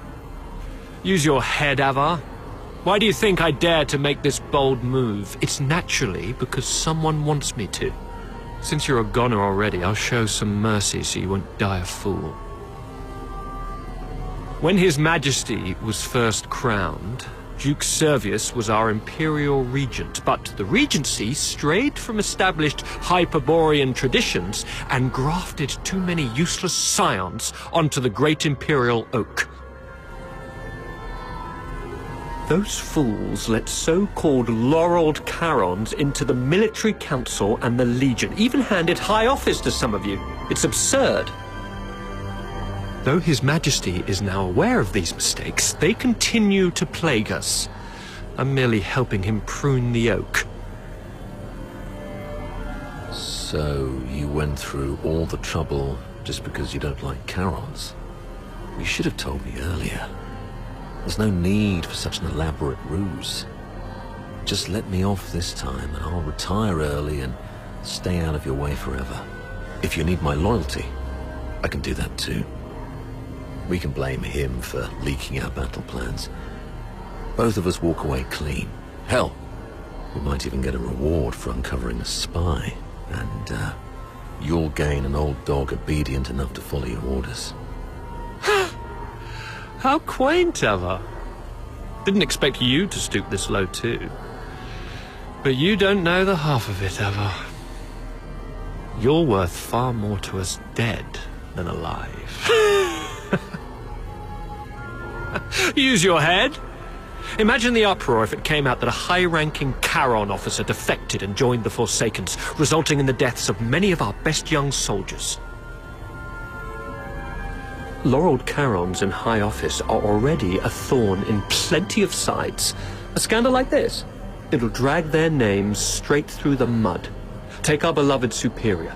Do you have any idea how many people wish to watch her crash and burn? You mean Sibylle? You wish her gone. You're after her position and power. Perhaps. Maybe I want more. But that's no longer your concern. Wait. We should talk about one more thing. About number 0. Oh? She is the most precious weapon of the 13th Legion. Sibylle controls her now, but to complete the second Scion program, she still needs the crucial catalyst. Sibylle has ordered you to find the catalyst in Flaxen, but your search doesn't seem to be enjoying much success. Get to the point, Avar. There are many paths to power, Volvis. Even if this charade pushes Sibylle off her seat, how can you be sure the Emperor will let you take her place? You need some kind of unparalleled credit to propel you to the Legion's head. I'm listening. The second Scion program is too important to the Empire. It's worth far more than 100 Lonza fortresses combined. If you find the catalyst, which is the final piece of the puzzle, the entire capital will chant your name. Antonius Volvis. It's the unparalleled credit you need. And I, by circumstance and chance, happen to know of its whereabouts. I'm willing to concede this to you. Now we're talking. That would be my end of the deal. All I ask in return is your word. Let me and my people walk out alive. What a noble commander. Alright. Tell me where the catalyst is. Right here. Right now. No stalling. No tricks. You don't have leverage. Fine. It's it. Oh. Thanks. As for now, I just need one last thing.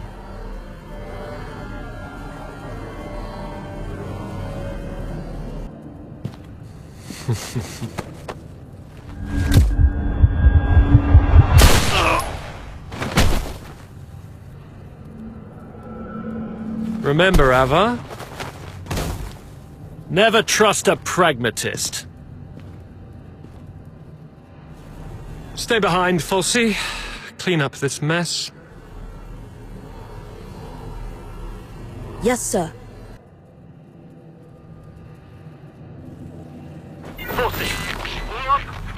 Control room. Yes, sir. A mini recording device. Why would he have this?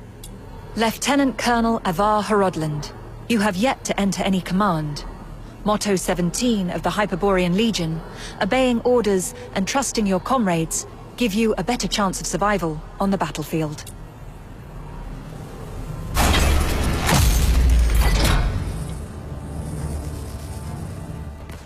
Do not indulge in the eternal void. Wake up. Before blood flows like swollen rivers, this is far from over. They're going to burn this place down. How are the others holding up?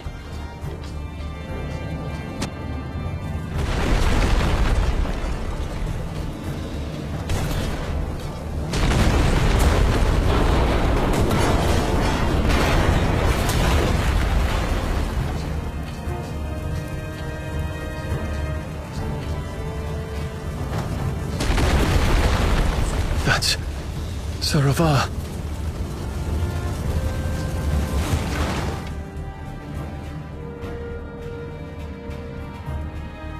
What's this?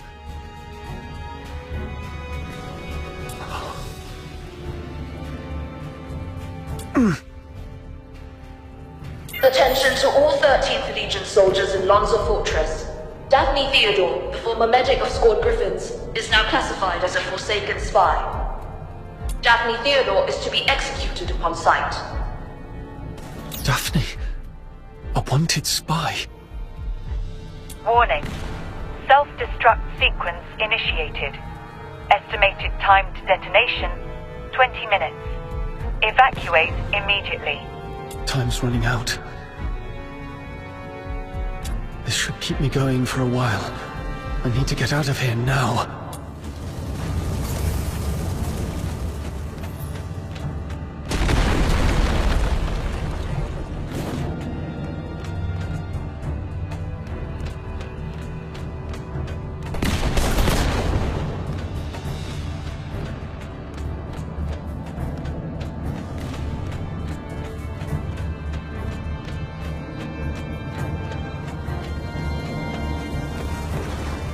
Freeze!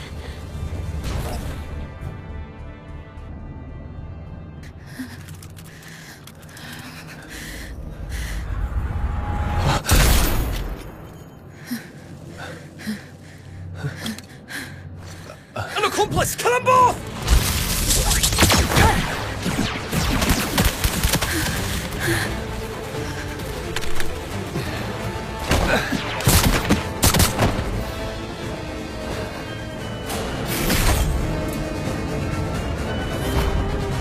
This time, we'll make it back safely. Just like always. The peace that will come one day.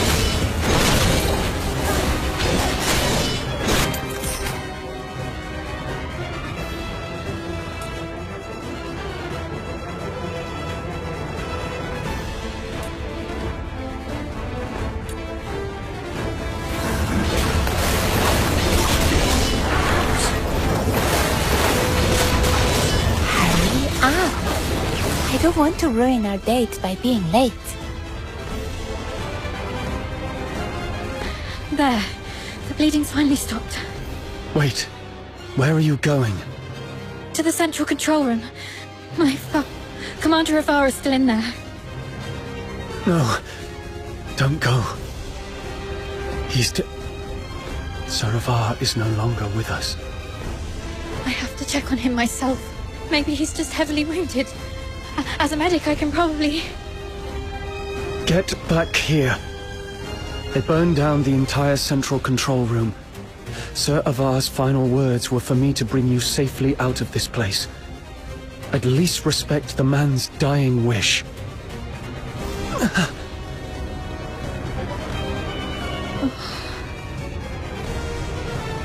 Come on. We should check on Marco and the others. Find somewhere safe to regroup. There's no turning back now. We have to keep moving.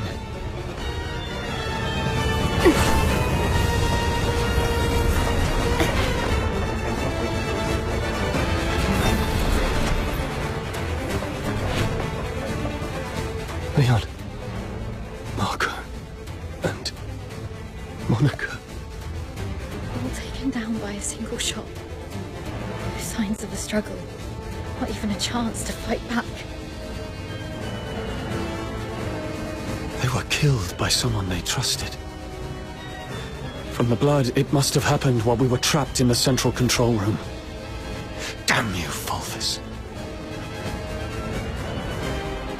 No. Let's go, Daphne. We must get out of here alive. Where are you going? The underground sewers. The fortress is filled with Fulvus's men. We have to try our luck with the sewer. Okay. Watch out for the soldiers around here. We may no longer have any allies.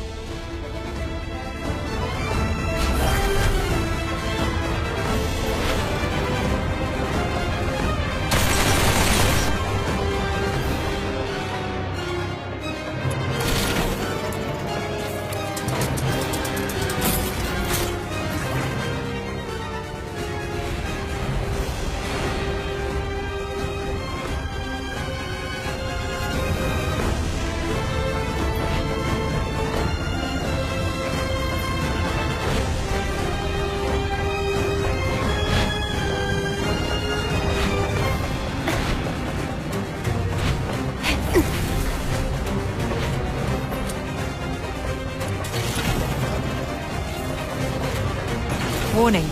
No access privileges. Already revoked our authorizations. Turget sighted! Over here! Knock them out and use that key to open the door.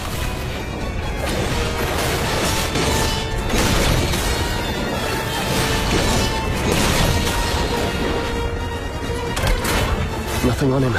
Keep going.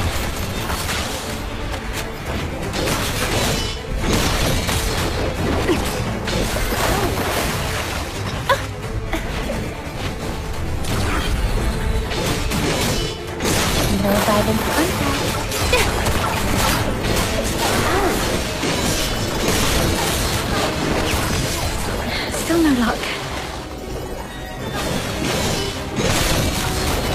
God bless you.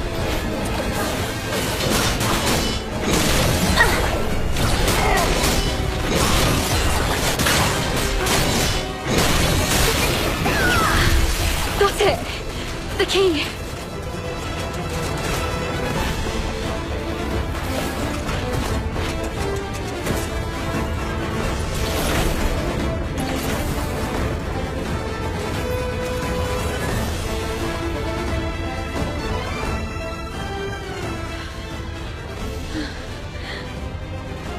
To be honest, my head's spinning. Everything's a mess. Sir Avar's gone. Those Hyperborean soldiers out there are shooting us on sight. They're calling me a spy. But I don't understand any of this. Please. I need to know I can trust you. I'll believe whatever you tell me.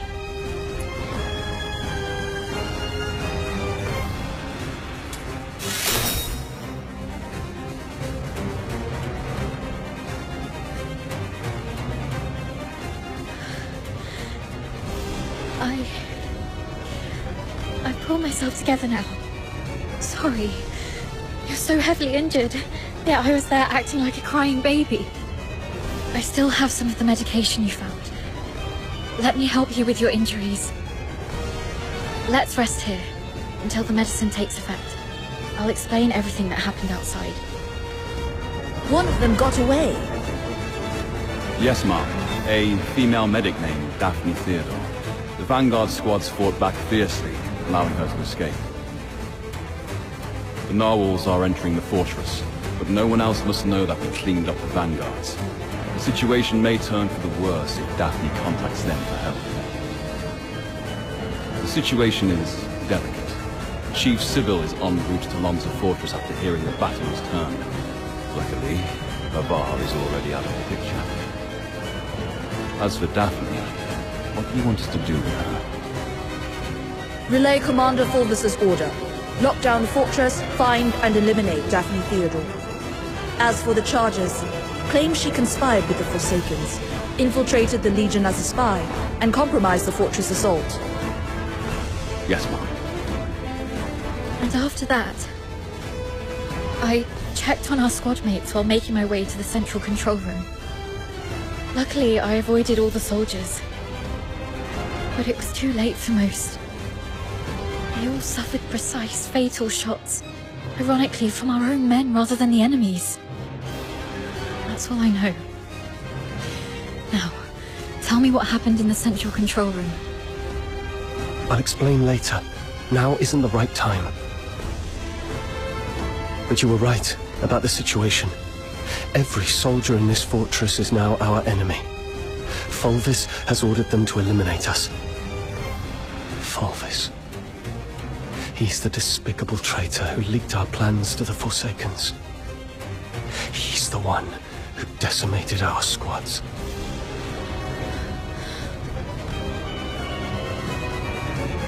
Thanks to your medicine, I'm feeling much better. Fine. You must have your own reasons for withholding the information. There's one thing I must know. My father, Ivar, did he complete his mission? Thank you. Farewell, Dad. Let's go. So long as we're alive, we'll find a chance to make Fulvis pay.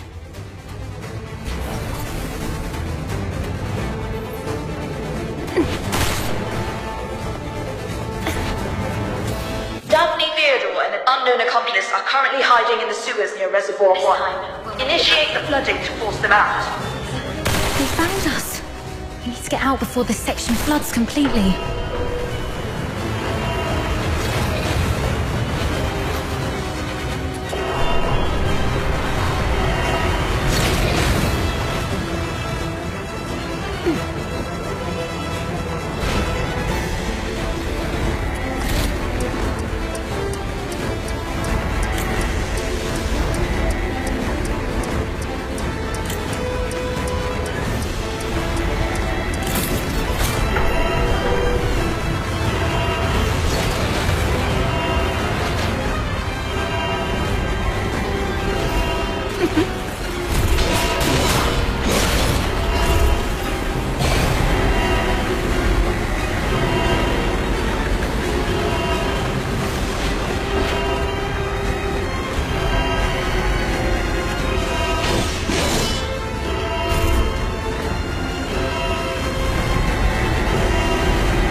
Water's rising fast. We need to get out before this place floods.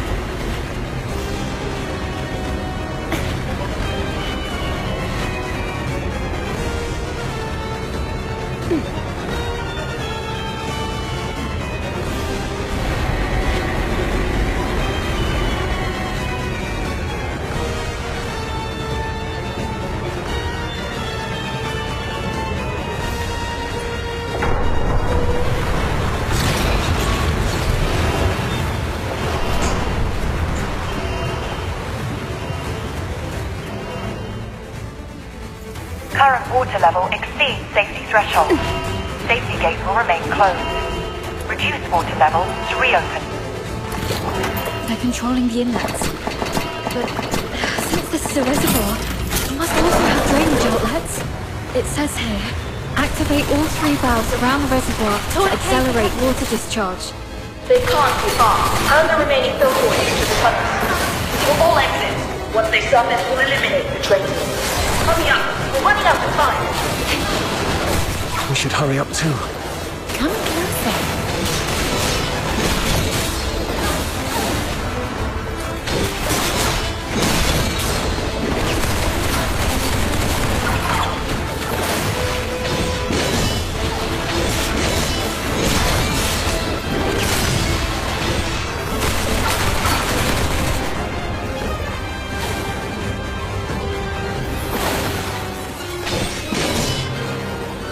The water's receding.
We should be safe for now. The exit should be up ahead, but... They're definitely waiting to ambush us there. You're heavily wounded. Is there any chance of us escaping this place? Even if we make it out, the Legion will hunt us down. We'll be fugitives forever, constantly dodging assassins.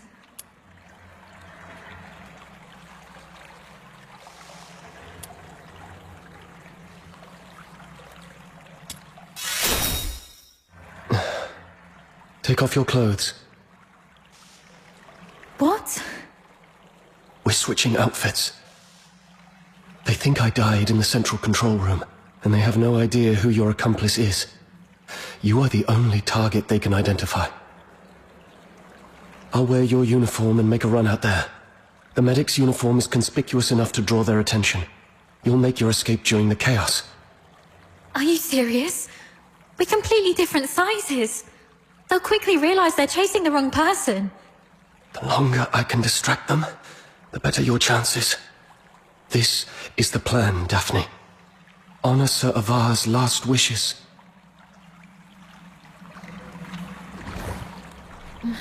Don't hesitate, hurry up. No.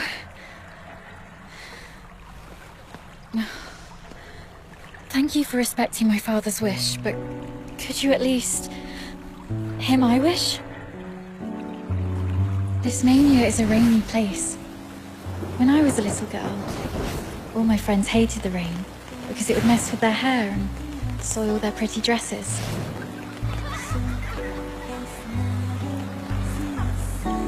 But I didn't hate the rain because it never reached my shoulders. In my eyes, the rain was just little ripples sprouting around my boots and droplets dripping off the brolly. But as I grew older, I realized that rain wasn't that nice. It used to look nice, only because my dad was there to bear it for me.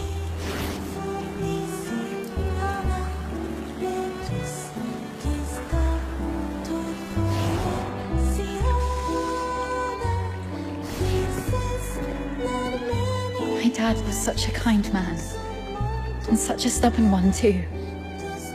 He always put others first. Always.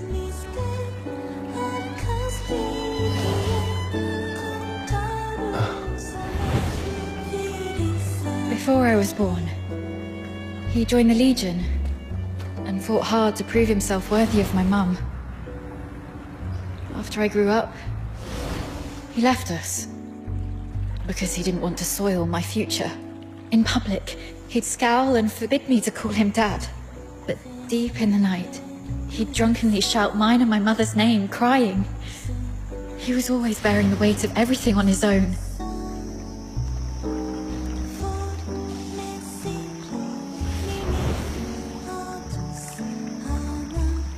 But he never asked if I wanted any of this. Just like you never asked if I wanted to live knowing you sacrificed yourself for me. Neither of you know what I actually wanted. I never wished for a hero who'd shield me from the rain. My wish is that if there's only room for one under the brolly, I'll brave the rain with you all. I wish that we make it out and live on together. Daphne. Let's think together. There has to be another way. Fulvis wants us silenced. That's our situation. He's labeled us as spies so that our fellow soldiers would kill us for him.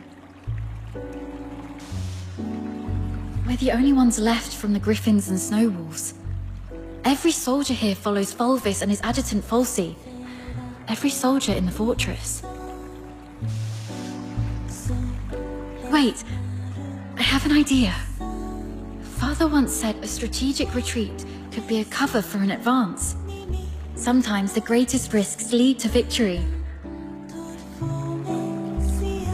We still have one option. We can turn ourselves in.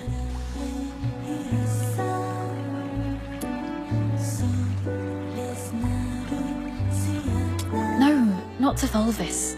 To someone else. Remember what Falsey said in the broadcast? Seal all exits. Once they surface, we'll eliminate the traitors. Hurry up! We're running out of time! Lonza Fortress is currently under Fulvis's full control. We're little more than rats in a cage. Why is Falsey in such a hurry? Do you remember what I overheard earlier from one of the soldiers? Chief Sibylle is en route to Lonza Fortress after hearing the battle was turned. So you want to seek protection from Sibylle? Correct. But Fulvis has already condemned us, and even fabricated evidence. Wait. I get why you want to turn ourselves in. Chief Sibylle is also a graduate of the Academy. From what I know of her, she wouldn't tolerate betrayal from anyone, not even those she holds dear. Which is also why Sibylle would carefully review any acts of treason. She would not make any hasty decisions to execute the suspects, because she'd want to get to the bottom of it. If we manage to meet her, she's most likely to throw us into the Imperial prison. The prison is reputedly so well guarded that even a fly could not escape the place. But it'll also keep out anyone who wishes to silence us. The Imperial prison will be our safest refuge, We can prove our innocence during interrogations. This is our only chance to survive. Your reputation will suffer though, as you'll be interrogated for espionage. But once we endure the questioning, we'll be able to clear our names and bring the real traitors to justice. Being questioned for espionage. Any chance that word gets out beyond the Legion? Perhaps the royal family will hear of this. The army has always been the focus of Emperor Julius. Moreover, His Majesty personally founded the 13th Legion. I believe it will reach his ears. Then perhaps that person can help us.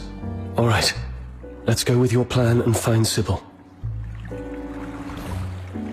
Time's against us. Let's move.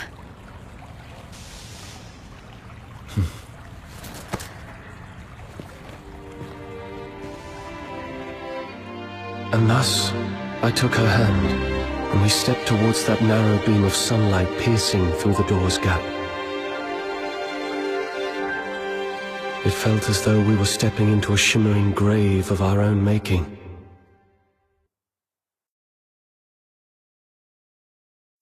We expended our last ounces of strength evading our pursuers, in time to meet Chief Sibylle, who had just arrived at the fortress.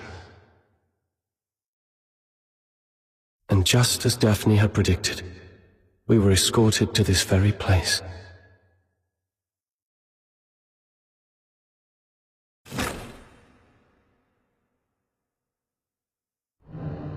What a riveting story, which completely contradicts the testimonies provided by the narwhals. Since you claim that you and Avar Horodland are innocent, explain this. Why was a signed oath of allegiance to the Forsakens recovered from the fortress by the narwhals? One bearing Avar Horodland's handwriting and fingerprints, both verified with full precision. Handwriting and signatures can be forged. It's not that difficult.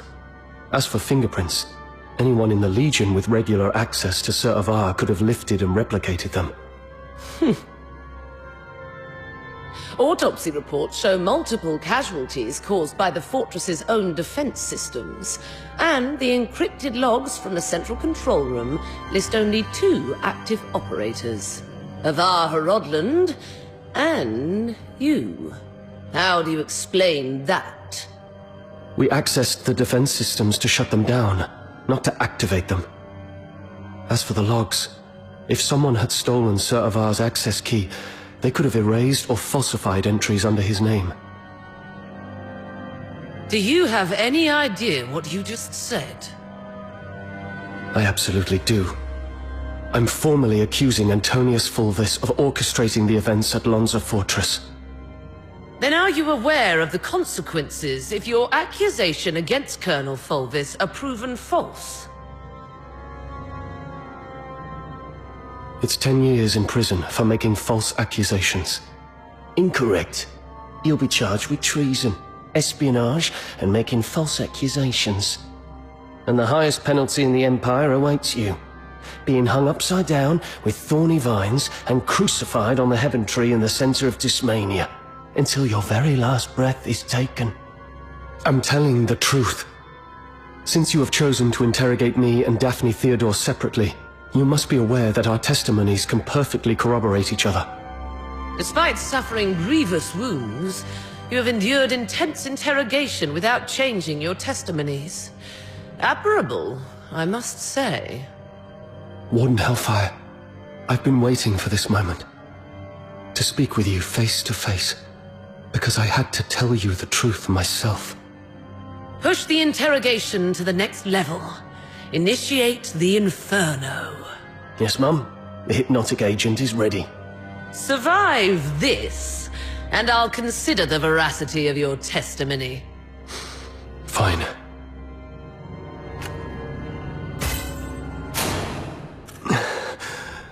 My head hurts. Traitor of the Empire. If you claim to be innocent, prove it to me. Where am I? Leon, you are still alive. As you can see, Mom, all our plans have been leaked. Commander Avar participated in the formulation of the Vanguard Squad's combat plan. He's a Charon. He was the one most likely to reveal our plans to the Forsakens. What did you just say?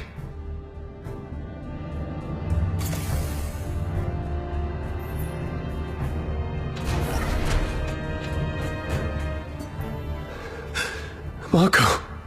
The Forsakens set traps in every path. As you can see, Mom, someone betrayed us. No. This is not Marco.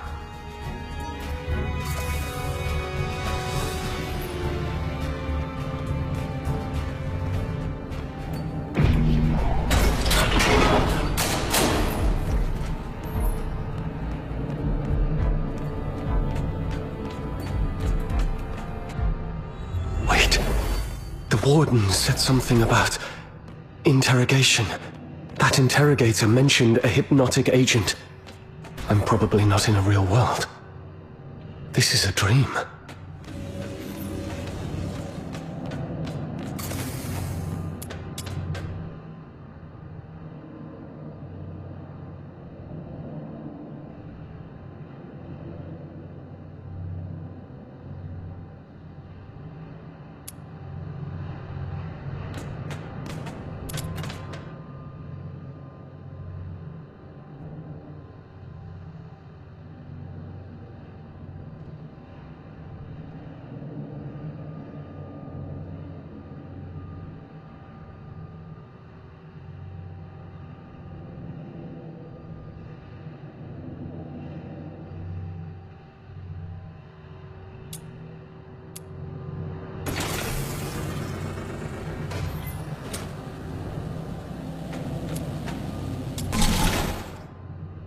As you can see, Mom, I am Daphne Theodore, daughter of Avar Hrodland.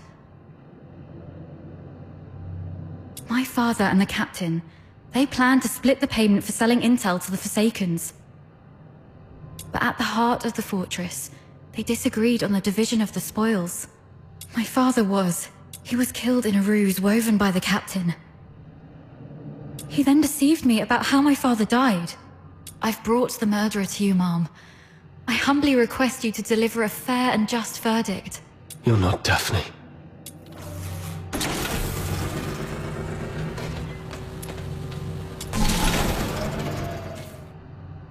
Sir Avar. As you can see, Mom, I am Avar Hrodland, commander of the Vanguard squads in this mission. I turned my back on the Hyperborean Empire. I betrayed the 13th Legion. I sold out the Griffins and the Snow Wolves.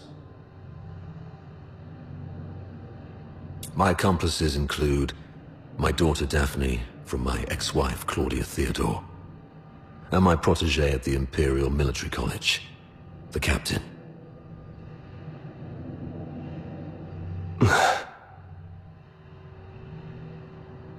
So this is the charge Fulvis had prepared for me. Shut up! You're not him!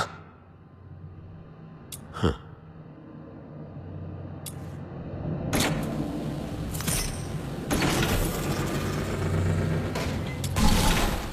As you can see, Mom, I am the control panel in the central control room of Lonza Fortress. On the day the fortress fell, only Avar Hrodland and the captain of the Griffins accessed the central control room. In the end, it was the captain who triggered the self-destruct sequence. But I was fitted with next-gen encrypted logging tech, the Eola Pile's pride and joy. Even if you melt me down, the data remains. Ha, ha, ha, ha, ha. Motto 18 of the Hyperborean Legion. An unexpectedly easy victory often leads to an impending ambush. I can't believe you have to recite those mottos even in my dreams.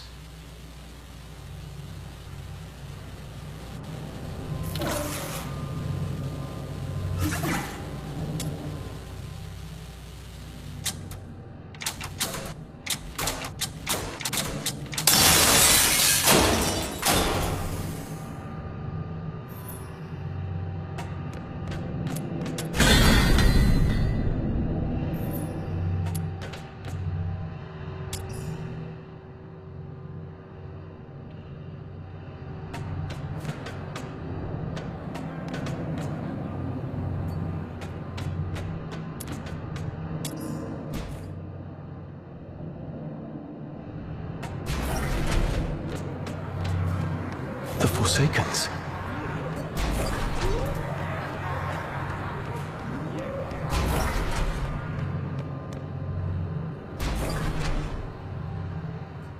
All verdicts are in the name of justice. All questions must be answered absent falsehood.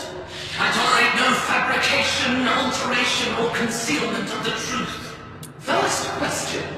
As an Imperial soldier, have you conspired with the Forsakens and betrayed your empire? Should you betray the justice of the empire, these filthoids shall tear you apart with their claws. This one's easy.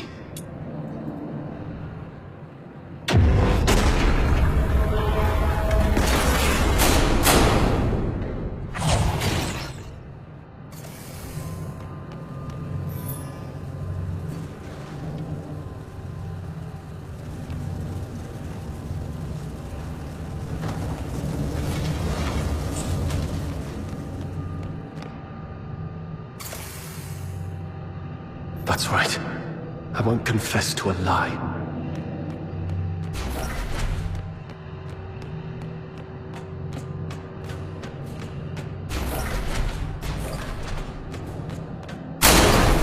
Why are there filthoids here?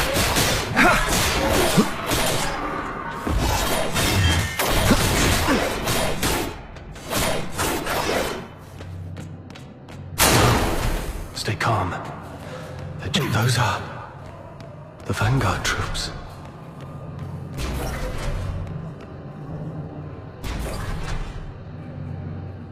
Second question.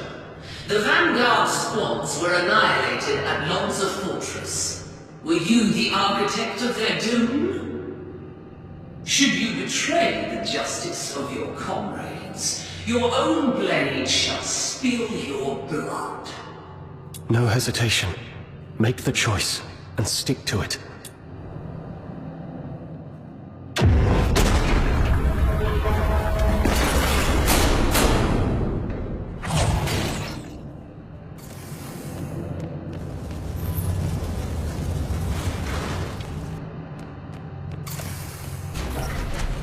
Yes. I have to keep going. The truth must come to light.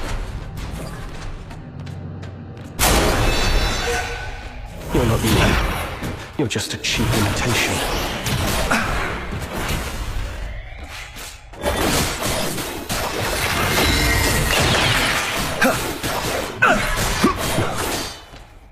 This isn't me.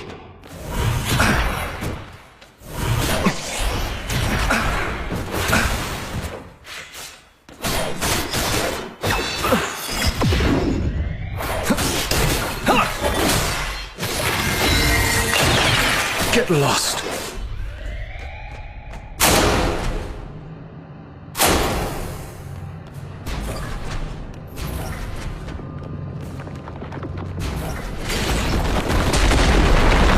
It's blocked. Should I turn back?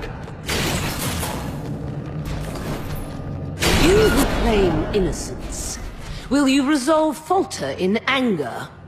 How could we? It's them. Fulvis and Falsey.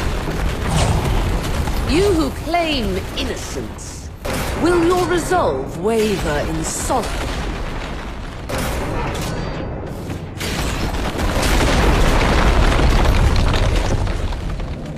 You, my cadet. Zaravar!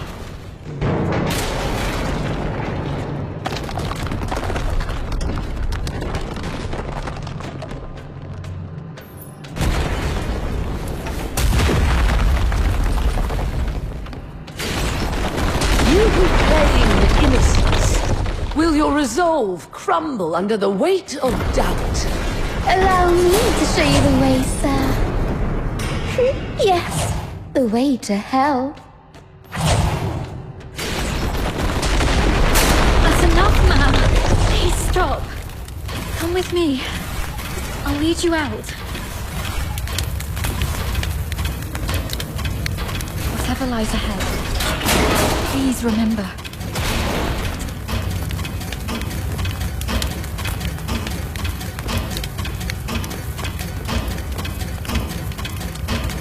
We will survive this. Together.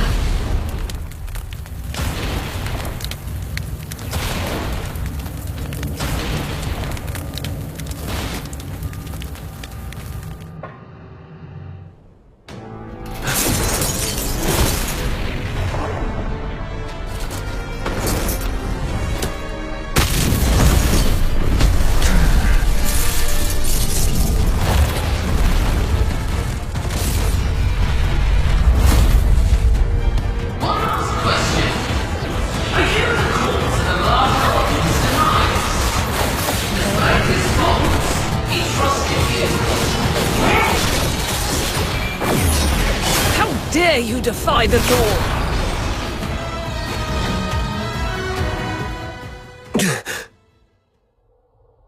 Why did you wake up? My questioning had just reached a pivotal point. It's all right, Mum. I remember what I told you in my dreams. But this is classified. I request a private conversation with you. I'll tell you exactly what happened that day. Once you've heard the truth, I hope the justice within your heart will guide your decision. Go ahead. On that day... We need to have a serious discussion about this. I'll keep it short. We're out of time. If we still can't reach the outside, I shoot you with this gun, and you play dead. To make it convincing enough, the shot will have to hit. It will miss your vitals, but will really hurt. You must endure the pain silently. What are you going to do? We're trapped in here, completely cut off. Fulvis is already on the move. By now, he's probably seized the whole fortress. Only the dead stay silent forever. He'll kill me, no doubt. And you're in this too. You've seen the fake evidence. He won't let you walk away either. It's okay, I got you. If I kill you and feign allegiance to him, he might lower his guard. You'll slip under the radar. It's your only shot. No. Saravar, once that door opens, we're going out together. Think. After everything we've been through to get here, boxed in, outnumbered, what chance do we stand against Fulvis's personal guard? If we're surrounded, close to none. But so what? I'd rather die fighting than... Dying is easy. Living on, carrying the mission, that's the hard one. This is an order. You're the only one who can do this. As for me, I'm not done yet. I've still got a part to play. I'll try to negotiate with Fulvis, though I believe it's going to fail in the end, so don't get your hopes up. The negotiation is for a more important purpose. To collect evidence. Take this recording device. It'll provide the evidence needed to expose and destroy Fulvis. We can't let the cries of the wronged echo over Lonza Fortress forever. Saravar. Why the long face? Cheer up, kid. A true soldier laughs at adversity. I'm proud to have been your instructor, and I'm sorry for dragging you into this mess. You must survive. Bring the truth to Chief Sibylle and His Majesty. Let the entire Empire know that every soldier here held true to their creed and duty, and everyone fought till their very last breath. All glory to our Emperor. That's exactly what happened in the central control room that day. Saravar fought valiantly, confronting a conspiracy far greater than any individual could withstand alone. He sacrificed his life to secure crucial evidence, his final act in defense of justice. But we underestimated the enemy's meticulousness. As I drifted in and out of consciousness, I sensed Fulvis's adjutant, Falsi, removing the recording device from me. By the time I fully regained consciousness, Fulvis had seized control of the fortress. Confronting him would have led to our deaths, and the truth would have been buried with us. That's why we came to you like this. Framing Avar was never the real goal. What Fulvis truly wants is to purge every Charon born from the Empire's upper echelons. If he succeeds, you know what that would mean for the Empire. And for you. Warden Hellfire, I know you hold justice above all else, and I believe you possess the means to defend it. Please go get Falsey. She holds the truth you want. If we're lucky, you'll recover concrete proof. If not, even her testimony will carry weight. Let me face her, right before you. Let the truth speak for itself. Hyperborea functions like a vast machine, requiring every component to operate flawlessly. My role is to uphold the law and protect the justice defined by Hyperborea. If anyone attempts to manipulate me to subvert this law, they will face severe consequences. I will investigate Falsey. Be aware of the consequences if what you said proves to be false and a waste of my time.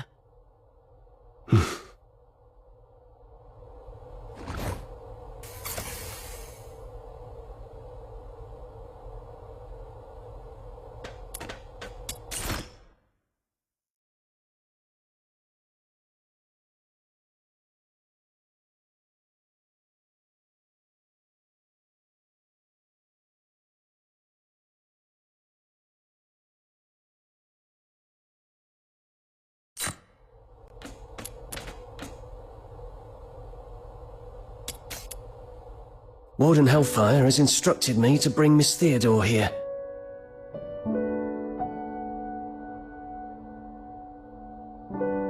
During her interrogation, she repeatedly requested to see you.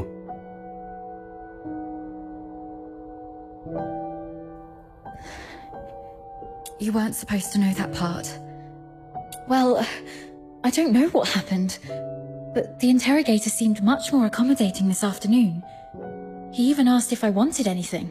My testimony hasn't changed. Did you say something that swayed the warden? Or is this some sort of final kindness before our execution?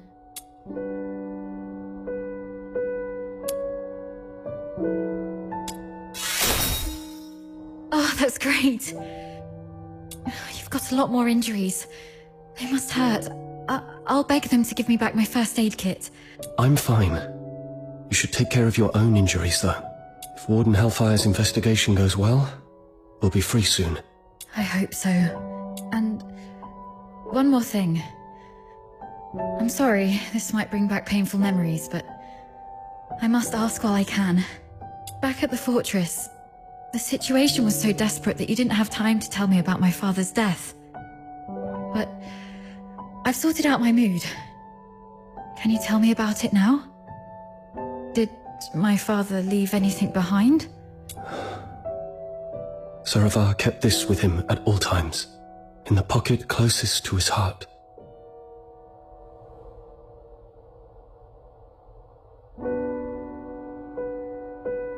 He wanted you to have this message. Find Daphne if possible. If she's alive, get her out of here. Get her out of here. Once you're both safe, tell her, I'm sorry, my baby girl. I've always wanted to hear you call me Dad again. Just like when you were little. He kept this photo all along. So long that I'm not the little girl in the photo anymore. All right. Both of you have again passed the Warden's test. Miss Daphne, you may leave now. Were you eavesdropping on us? Per the Warden's orders, I was to confine you both here and monitor your interactions. Right.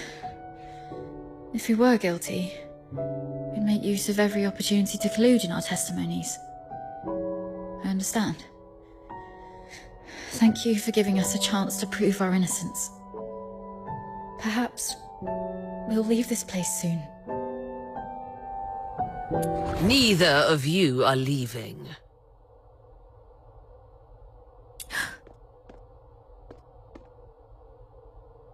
A directive to expedite all procedural reviews has been issued from above.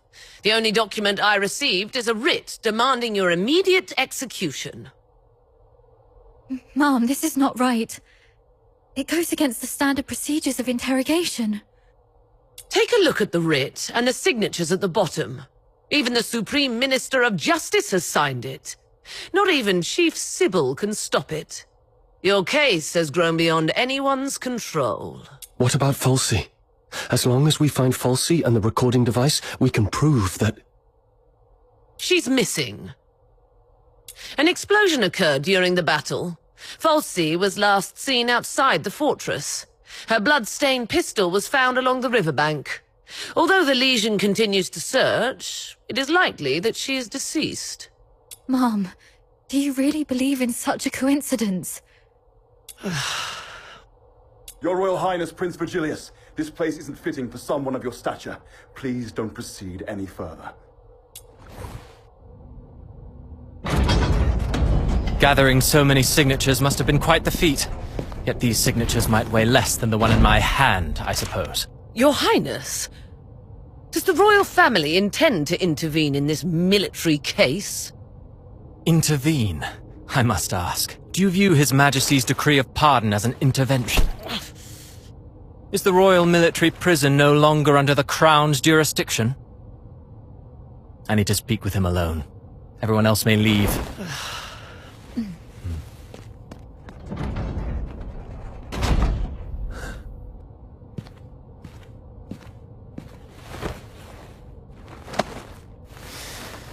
They're finally gone. Thank goodness. One moment later, and I might have had to talk to your headstone instead. By all that is holy, my friend, you've really landed yourself in some serious trouble. You know how hard it is to meet my brother, and how rarely I get involved with politicians. But fortune favors you today. I was summoned for a different matter and seized the opportunity to secure your pardon.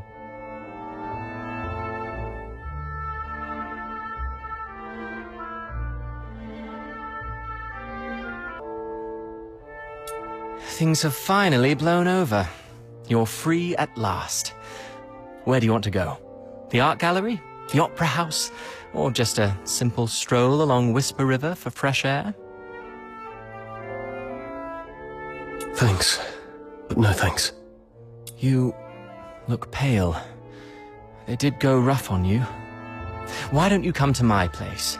My personal physicians will tend to your wounds. A millennium has passed, and still, the prisons of Hyperborea cling to such crude, barbaric, and wholly inhumane forms of torture. Those sycophantic chroniclers call this the greatest and most prosperous of times. What a most exquisite farce. Let's not dwell on that. How's Daphne? I heard about your efforts to ensure her safety. Fear not, the pardon includes her as well. One more thing. Fulvis's adjutant, Falsey. I don't think her disappearance was what it seemed. She holds the key to the truth behind all this. If it's not too much to ask, could I trouble you to look into her whereabouts? Dead or alive? I need to know. Fulvis's missing adjutant. I see. I'll look into it. Thank you, and sorry. I don't have anything to repay your kindness at the moment. Repay me? How about serving as my bodyguard for 6 months? Bodyguard? I'll explain later, after you've had some proper rest. The stench of blood here is proving itself noisome. Let's leave this dismal place, once you're ready.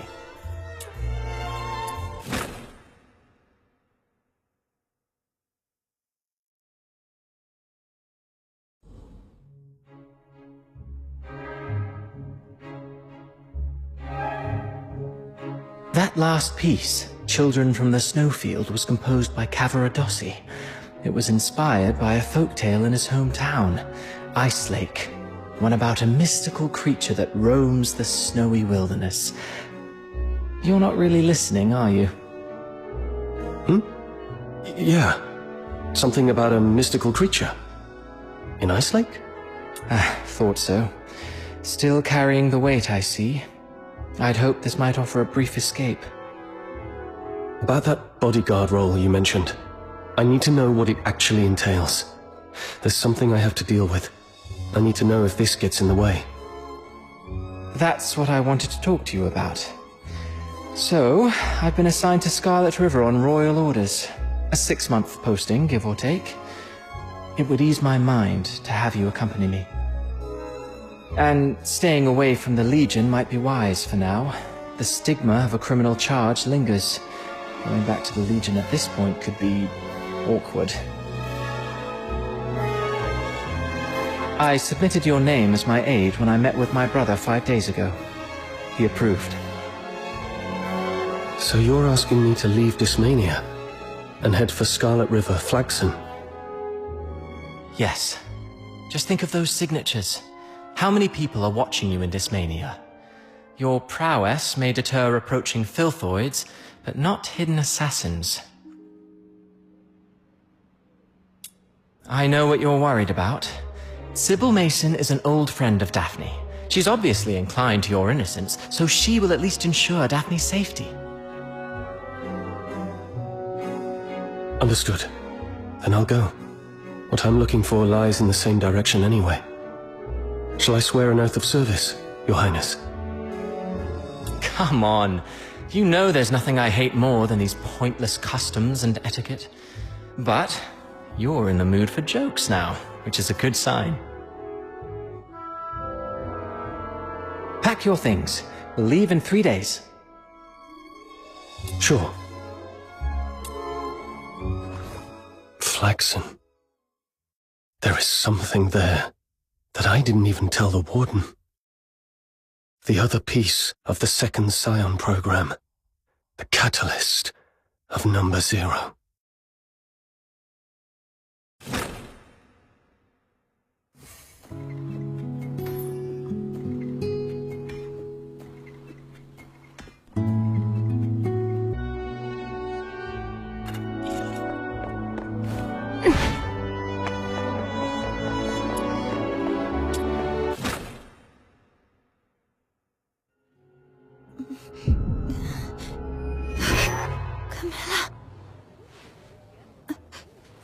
Swallow the medicine first.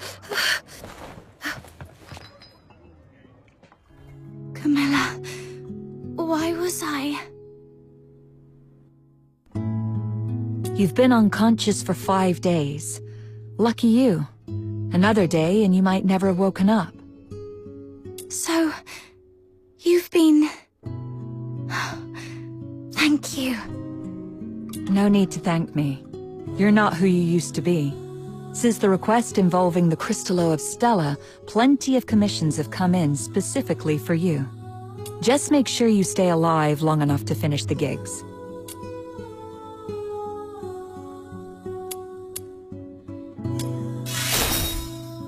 You little smooth talker. Did you pick that up from Outsider? Anyway, someone came by a few times to check up on you. It's Rhythm Fisher, a warrant officer in the escort. Rhythm Fisher, warrant officer of the Cassitus Escort, 6th Legion. She left a message. Said she'd like to talk to you.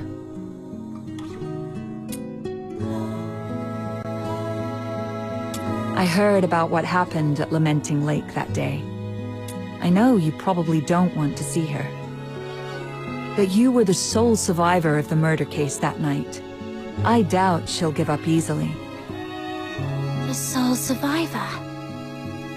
I should be going. If you want answers, go to the Asphodel and ask your friends. They've been worried about you these past few days.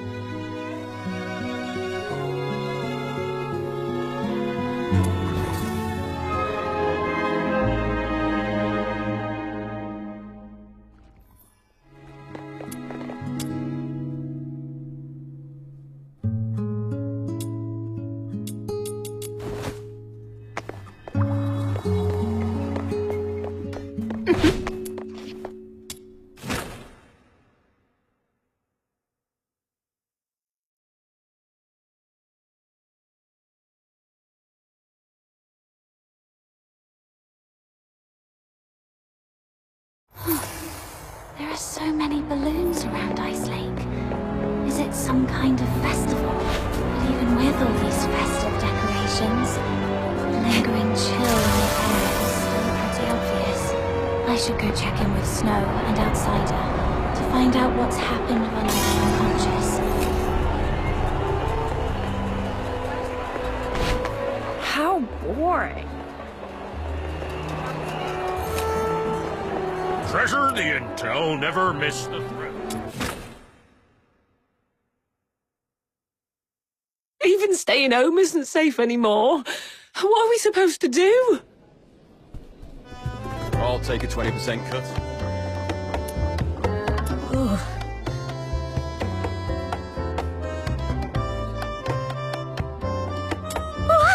Little minion! It really is you! Ha! Surviving the Charon hunt. I've got to say, you're tougher than an iron shell nut. Honestly, I thought the ship of our Noctoyangers would sink before it even left the dock. Huh! Says the guy who's been running all over town looking for doctors and groveling to Camilla to take care of her these past few days. Now that she is all better, you're talking hot air again. I did not? I'm warning you, Button Mushroom. Quit twisting my words, or else. Looks like these two are doing just fine. Little minion, how are you feeling? Arms and legs are all in place, and the color of your horn looks great, though your face is a bit pale. Good. I knew the immortal White Knight, the reborn star of the Noctoyagers, the blessed Demon Earl, wouldn't leave their Demon King behind. Stay right here. I'll go grab some nutritious fruit for you.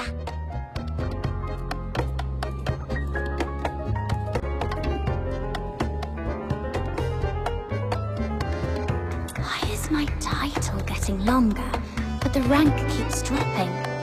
Oh, wait. I can't let Snow's silly titles distract me. What were you talking about earlier? Charon hunt? What's that? It's a trouble you can't run away from. Excuse me. Is she awake? Eek! Speak of the devil, here comes your trouble. A big one, with a name. Rhythm Fisher. Yep. She's been stopping by every day around this time to ask about your situation. Since you say every day, that means you've already dealt with her a bunch of times. She's all yours, Outsider. You've got this. Not so fast. I told you, this trouble is something you can't run away from. Charon hunt is a string of serial murders in the outer city. As the sole survivor, there's no way the Legion won't want some information from you. It's only a matter of time. Honestly, she seems pretty reasonable for a Legion officer. If it was someone more heavy-handed, you'd be wishing it was her instead.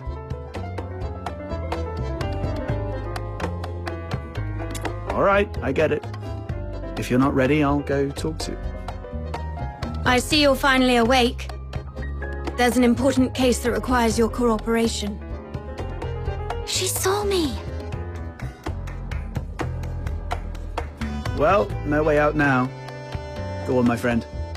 What's meant to happen will happen. Oh, you're right. What a big trouble I can't run away from.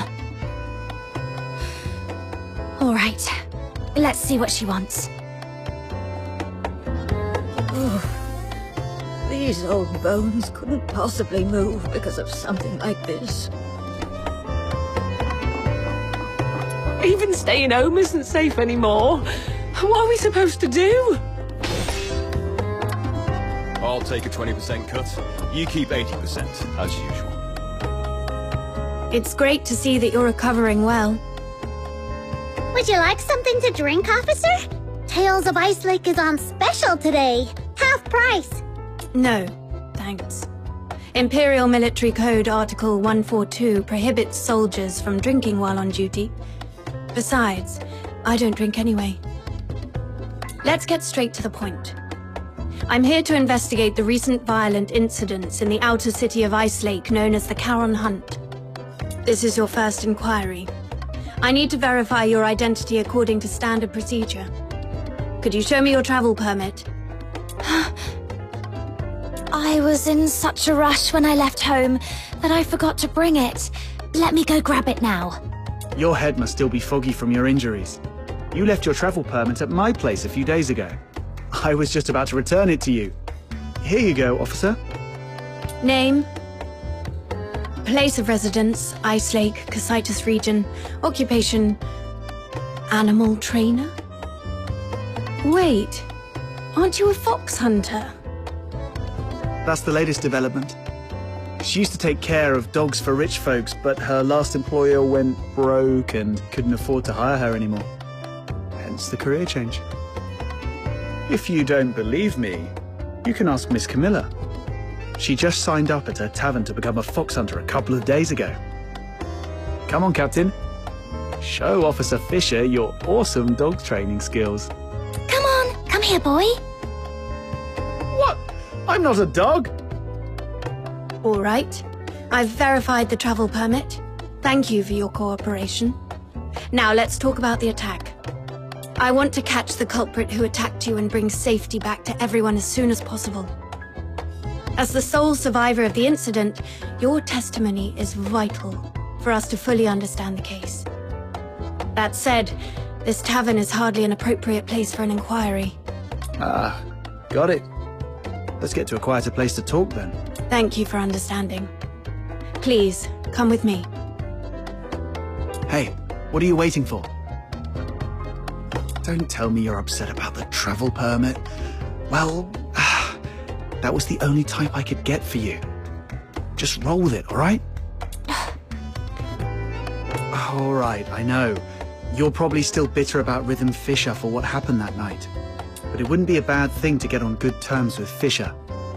I mean, the Legion's got connections everywhere. Your search for somebody might get somewhere. Besides, don't you want to take down that dishonorable coward with your own hands? As for me, I want this whole Charon Hunt mess resolved as soon as possible too. The whole outer city's been on edge, and that rickety old door on my house can't take another lock. The Legion. Barry's whereabouts. The murders. And the one who attacked me. Fine. Let's do this. I'll take a 20% cut. You keep 80%, as usual.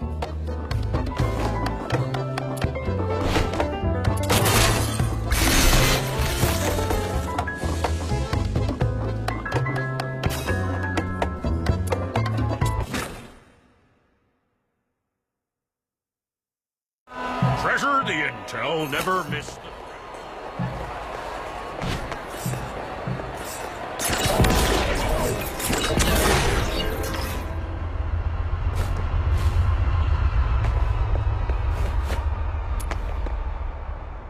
I thought it would be somewhere like an office.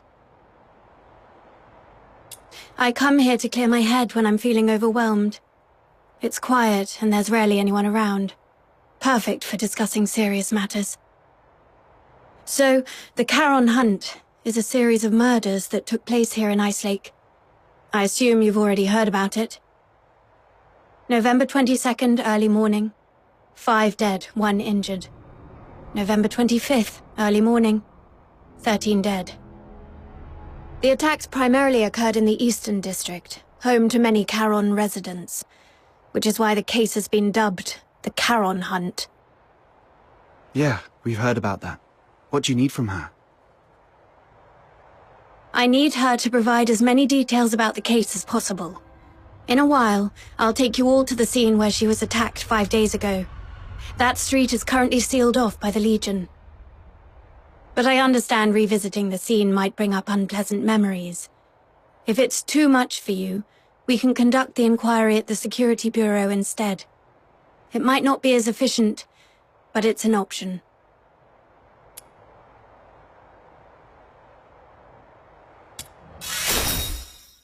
Thank you for your cooperation, Noctoyagers.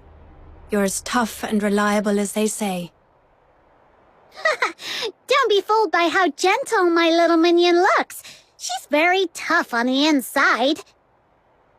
I can assist with your investigation, but we fox hunters don't take on jobs for free. What's your price?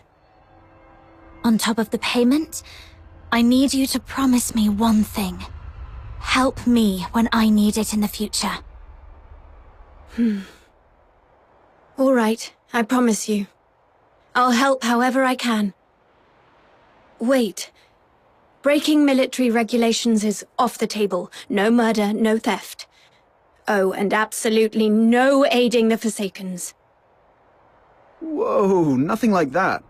Don't worry, officer. We're law-abiding folks. It's just that our captain got separated from her family and might need your help to look for them. Got separated from your family? I completely understand how you feel. I barely get to see my family all year round. Once the Charon Hunt case is resolved, I promise I'll do everything in my power to help you find your family.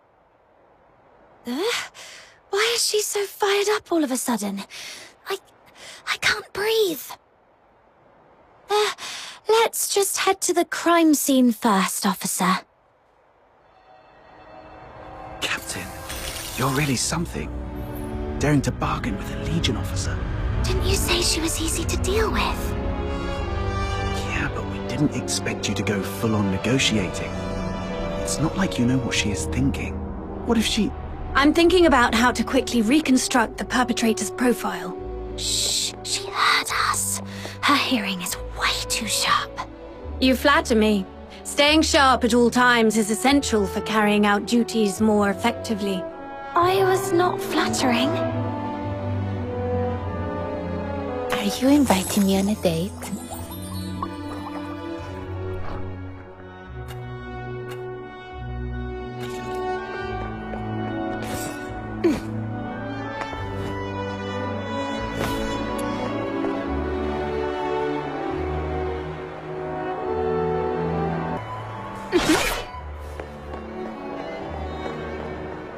This is it. Does this street look familiar?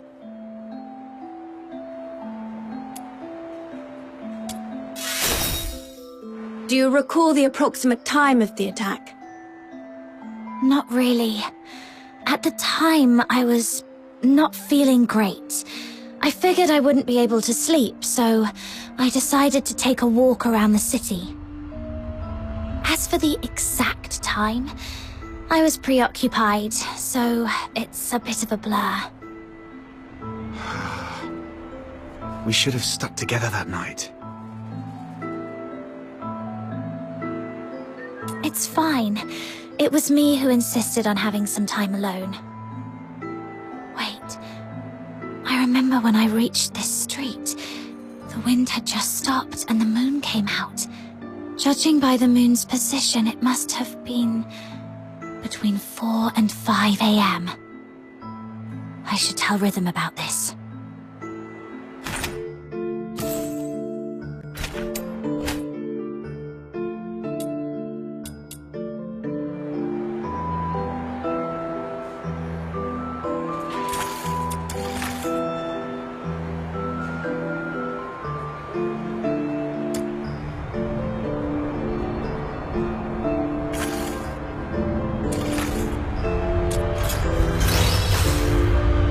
Between 4 and 5 a.m.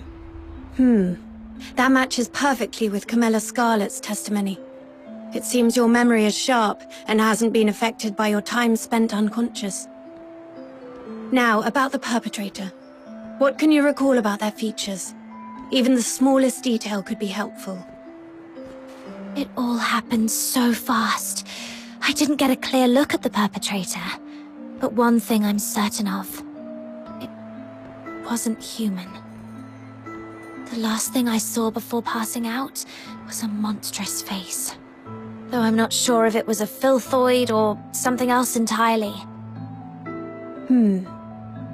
A monster.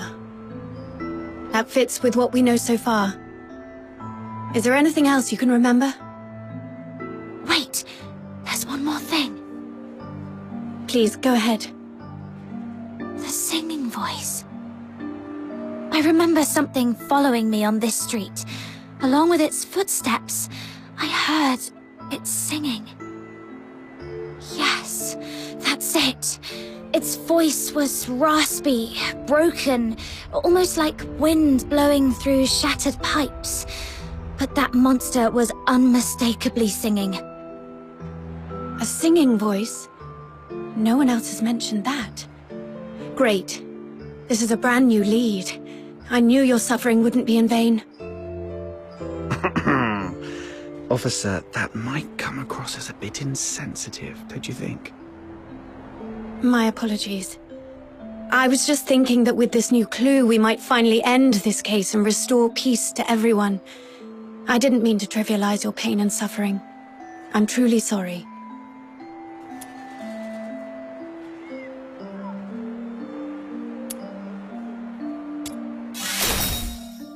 How much do you need? If it's within my means... Seriously? It's obviously a joke. Officer, you must be a laureled Charon who's never dealt with folks in the outer city, right? If you walked into the slums in plain clothes, I bet you wouldn't even make it to sundown without getting swindled out of every coin in your pocket. Laureled Charon. I'm afraid I haven't earned that honor yet. Actually, I grew up in Mist Aiken myself. I know what it's like. I know how hard it is for Charons in the outer city to make ends meet. So when I can help, I do what I can. Besides, it was I who spoke out of line earlier, so... All right. Let's put everything else on hold until the Charon Hunt case is wrapped up. Since you went to all this trouble to bring me here, let's focus on the investigation and get it done.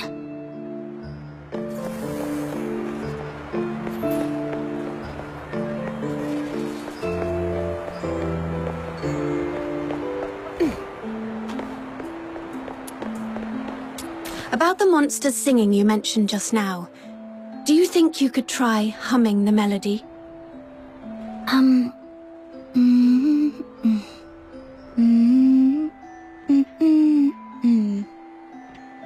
Oh, sorry, I couldn't do it. I can't get the tune right. I understand. Music isn't my strong suit either.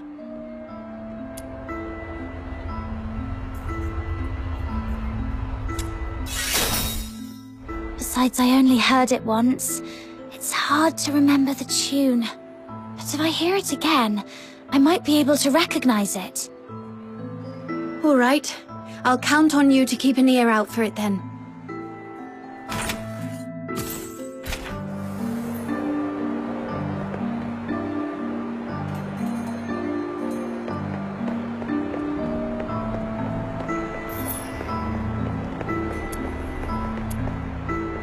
What's this? A piece of cloth. It feels pretty nice. Barry would definitely love this fuzzy texture. Let me take a look. It's velvet. Judging by the patterns and creases, it looks like a piece of a stage curtain. The only place nearby with a stage is the Gallia Theatre. They've been preparing for the Silver Candle Carnival, and with all the hustle and bustle, it wouldn't be surprising if someone accidentally discarded an old stage curtain. Silver Candle Carnival. Is that what all the decorations are for? This piece of fabric alone doesn't tell us much, but if we connect it with the clue you mentioned earlier... A stage curtain. It does seem to connect to that clue somehow.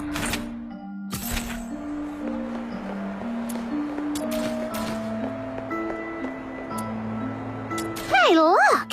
There's a broken weather vane in this rubbish bin. Wow, it looks practically brand new. Someone just tossed it out like that? What a waste! Let's take it with us! Do you collect weather vanes? That's quite an unusual hobby. I could have one of my subordinates get you a new one, but this is a piece of evidence. You can't have it now. I was just saying it offhand. It's not like I actually have a thing for weather vanes or anything. Aw, someone actually took my words seriously for once. I'm so touched. Oh. Officer Fisher, when was this street sealed off? The morning after the first Charon Hunt incident. That's fairly prompt. Since this weather vane is practically new, it shouldn't have been discarded on purpose. Could it have been the strong winds that night? No. After the storm 5 days ago, the Security Bureau did receive numerous reports of property damage, but this weather vane wasn't blown off. It's much more likely knocked down by the perpetrator. According to Miss Camilla's account, the perpetrator jumped onto the rooftop after engaging with her. This weather vane must have fallen from up there. The rooftop? Might as well check it out.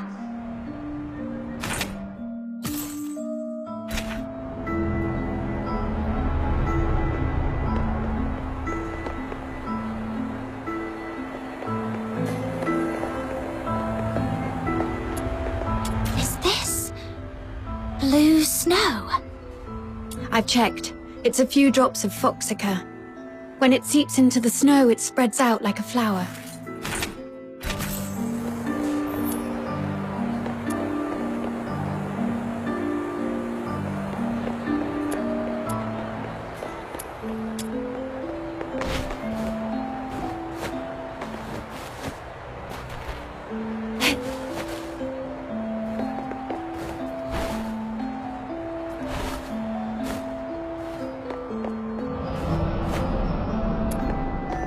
This is it.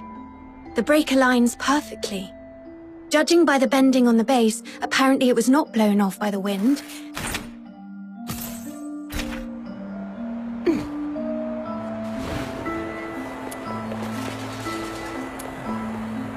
The foxica.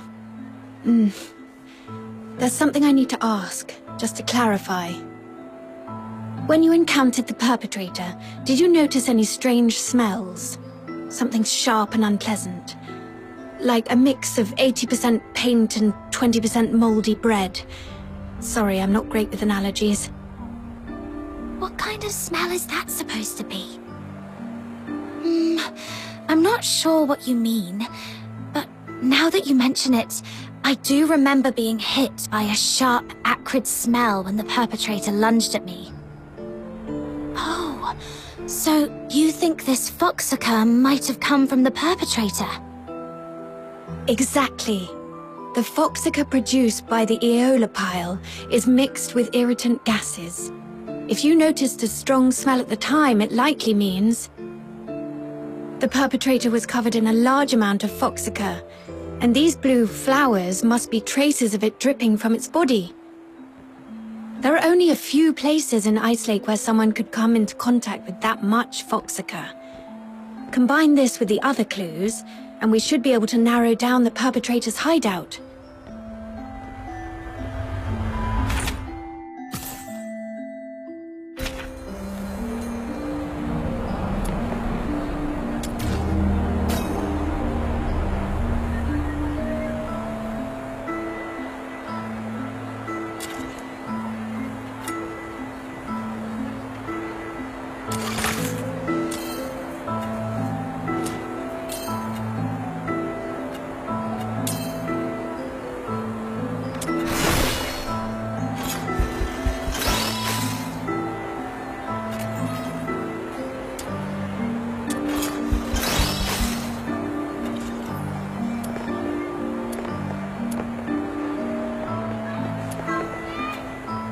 That's right. You saw it too.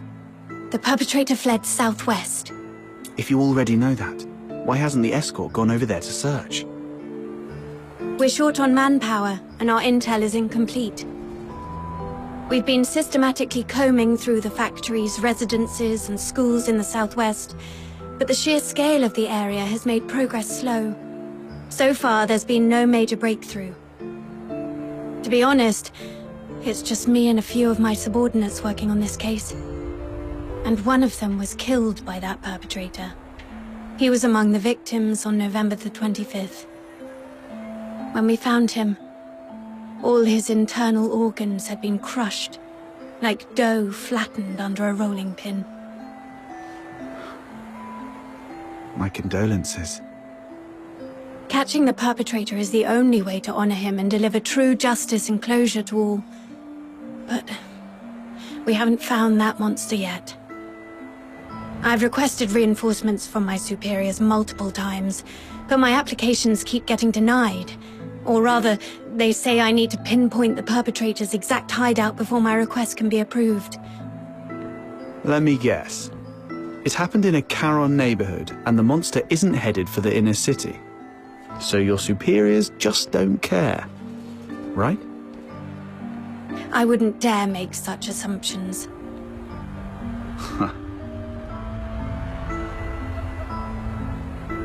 Then let's pick up the pace and help Officer Fisher solve this case as quickly as possible. Thank you so much. Looks like that's about it. I don't think we'll find any more clues around here. I apologize on behalf of the escort. The fact that such a heinous crime occurred in the outer city is a failure on our part. Officer Fisher, you weren't in charge of this area before, right? Did you just get reassigned here recently? That's correct. I used to work on different tasks in the Western District. I was promoted to Warrant Officer last month and reassigned here to oversee the safety of the Eastern District. No wonder we haven't seen you before. You come off as very different from the other soldiers, Officer Fisher. Different? Uh-huh. The escort soldiers usually don't care about what happens to Charons. But you seem to care. And you try really hard to protect everyone. Trying hard to protect everyone. The Filthoid is highly dangerous. Although it's ceased attacking, it may only be in temporary dormancy. Return to the city immediately. The escort will take it from here. Snap out of it. I should focus on the clues at hand for now.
Based on the clues we have, there are two locations that stand out.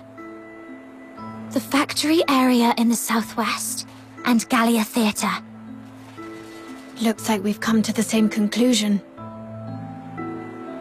Thank you for what you've done for the city. The information you've provided has been invaluable. Without it, we wouldn't have been able to narrow things down so quickly. But there are 2 places. And we've got 1, 2, 3, 4 people. I'll take the factory area. It might be easier for a Legion officer to investigate that place than civilians. Don't tell me you used to work there. Yes. When I was little. I did odd jobs there for quite a long time. Ha! To think you climbed all the way here. It couldn't have been easy. Though... Never mind. Let's get going too, Captain.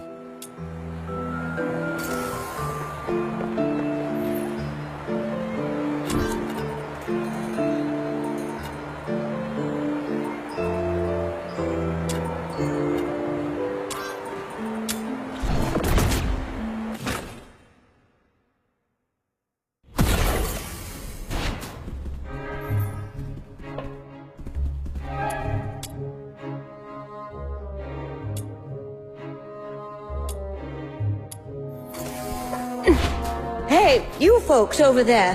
The show hasn't started yet.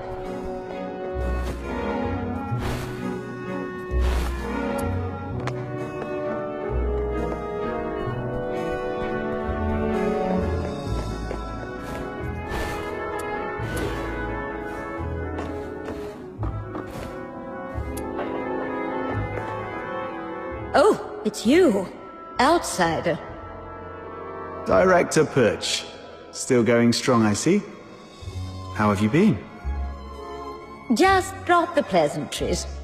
You're not exactly the type to hang around places like this. What do you want? I'm here on a job. It's about the Charon hunt. Oh, that case everyone's talking about. Do whatever you want. Just don't disturb the Magic Flute Troop's rehearsals. Seriously? You're still rehearsing? I mean, it's a huge case with many fatalities. If the murderer is among you, you're all in grave danger. For a performer, completing a performance is the ultimate expression of life. More brilliant and radiant than life itself. Denying them the stage is a greater tragedy than death. Everyone, get ready! The third rehearsal of the day starts in 5 minutes. Ugh, she's really not making this easy. Let's split up and ask around. At least she didn't stand in the way of our investigation.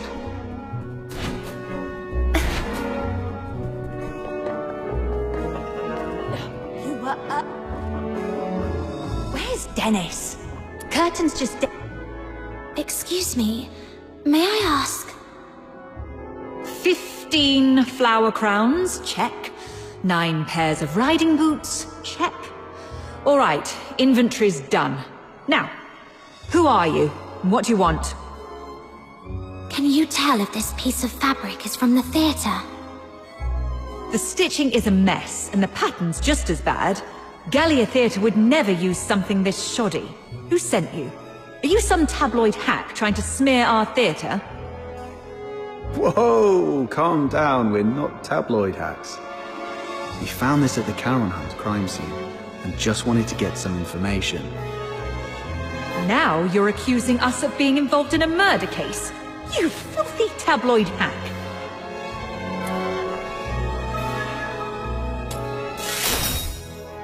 We're assisting the escort in investigating the Charon Hunt case. This velvet cloth was found at the crime scene, and we need your cooperation to verify its origin. The escort? All right. Guess I was too sensitive. Sorry about that.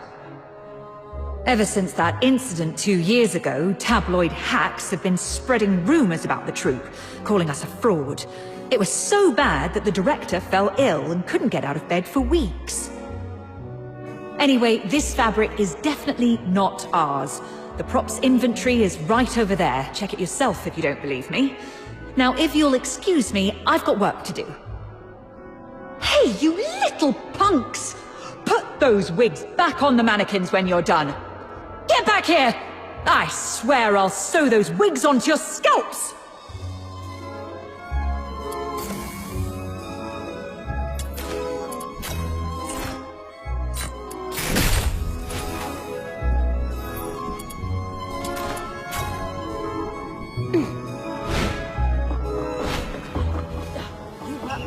By candlelight? Your throat is too tense. Relax. Let your mouth open fully, and let your breath carry your voice. Place the sound further back. Imagine projecting it to a single point at the back of your head. Sorry, Miss Violetta. I'll try again. Even after all this time on tour, this child still hasn't made much progress. I suppose not everyone can be like Parsifal, blessed with such a beautiful voice. Hey there! Your face looks so weird. Are you hiding something? This great demon king demands a thorough interrogation. Oh, come on, you can do this. This is the most important performance of the year. We've rehearsed so many times. Everything's gonna be fine. Yeah, it has to be fine. Hey, stop! This demon king is talking to you. Are you all right? Do you need to take a break? No time to rest. I have to keep up with rehearsals. You sure? You look like someone who just crawled out of a coffin. I'm just fine. Everyone's been living like this for over a month now. I just need to keep going. Keep going. And could you tell me if anyone has been skipping rehearsals or sneaking out at night? No, no one would do that. Everyone's been locking themselves in here for the rehearsals, never stepping outside. If you don't believe me, check the schedule over there yourself.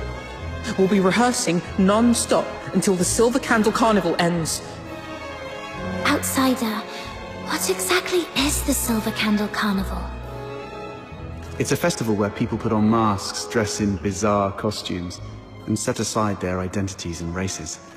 Everyone gathers at the theatre to watch performances and dance through the night. For one night, no one cares if you're a Sola or a Charon. All that matters is singing, dancing, and letting loose together. It's hard to imagine a festival like that in a place like Ice Lake. People here seem pretty uptight. Well, the more tightly people are wound in their daily lives, the more they wish to scream and let it all out once in a while.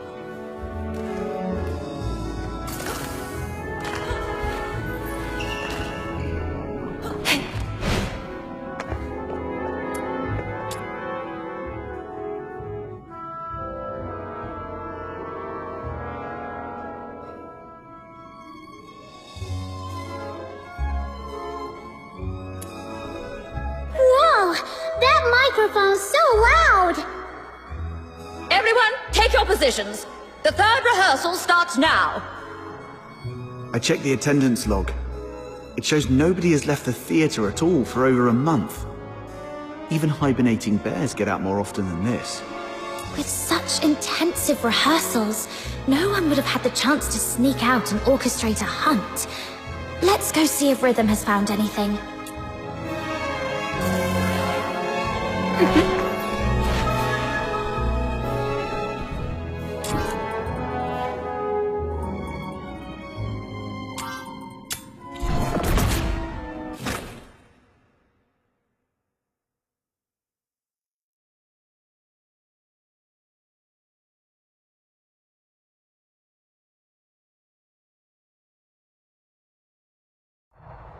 That was quick.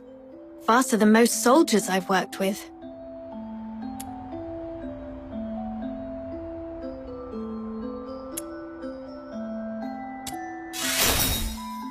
The workers at the factory area are all cleared of suspicion. But I did find this at a motor plant. Isn't that foxacre? Take a sniff. Ew! So fishy! It smells like frost spines. The asphodel just had a batch delivered a couple of days ago. I spent hours gutting and cleaning them. Huh. Button mushroom, you must be a great ballerina. We should have had you perform back at the theatre. Ballerina?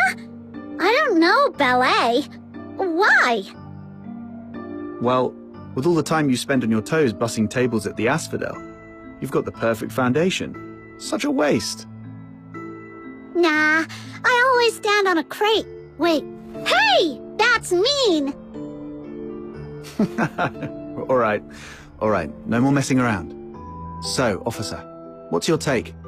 Do you think the workers soaked frost spines in foxacre? No, look closer. This isn't foxacre. It's frost spine fish oil. They just happen to look similar in color. I questioned the workers.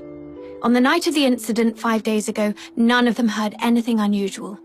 They were so overworked that they barely got 4 hours of sleep and were completely out cold.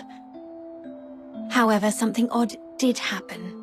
The next morning, a few workers found a harpoon in the plant. No one knew how it got there, but it was inscribed with the words, "Property of the Fisheries."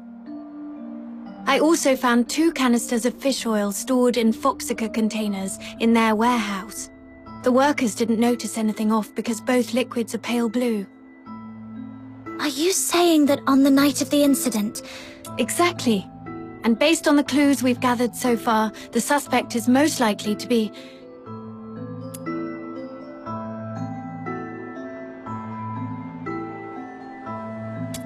Didn't you just rule them out yourself? Huh?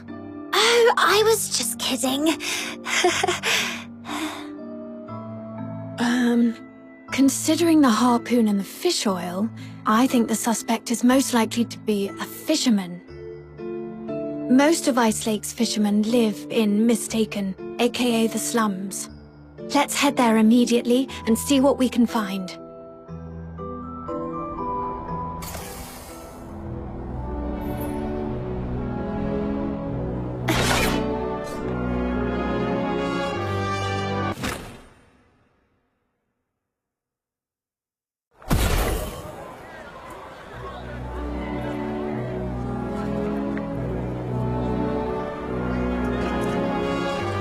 This area is full of fishermen.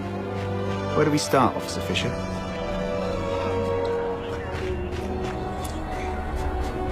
Meow! Meow!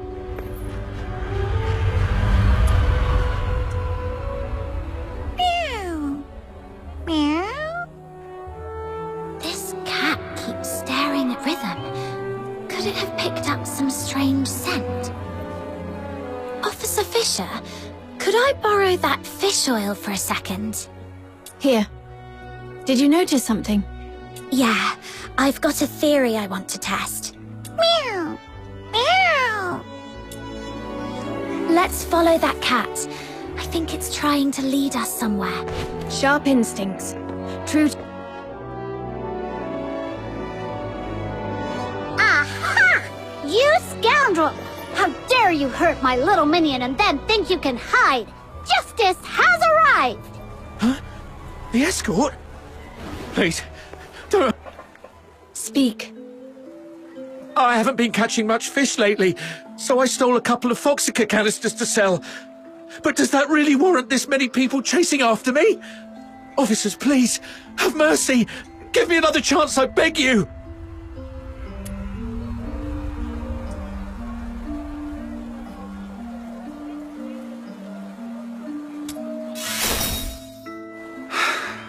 Calm down. Just answer our questions. Have you met her before? Someone this sharp-looking and impressive? No way. I'd definitely remember if I'd seen her before. Quit sucking up and just talk straight. 5 days ago, around 4:30 a.m. Where were you, and what were you doing? I snuck into a motor plant during the shift change to, borrow 2 canisters of Foxica. Borrow? Sure. And what else did you do besides borrowing the Foxica? Nothing! That's all, I swear! Is that so? Officer Fisher, remind me, when was the last time that gun of yours made a fresh hole in someone? All right! I was scared they'd noticed the Foxica was missing, so I swapped it out with fish oil instead. That's really all I did! I swear, nothing else! So you know nothing about the Charon hunt? I've heard of it. It's that horrifying string of murders. Everyone in the outer city's freaking out about it. Wait, you don't think I'm behind it, do you? I couldn't pull off something like that even if I had 10 times the guts! Situation understood. Theft of Imperial property is punishable by 10 years in prison under the Hyperborean Criminal Code, Article 33. 10 years? Officers, please, have mercy, I'm begging you!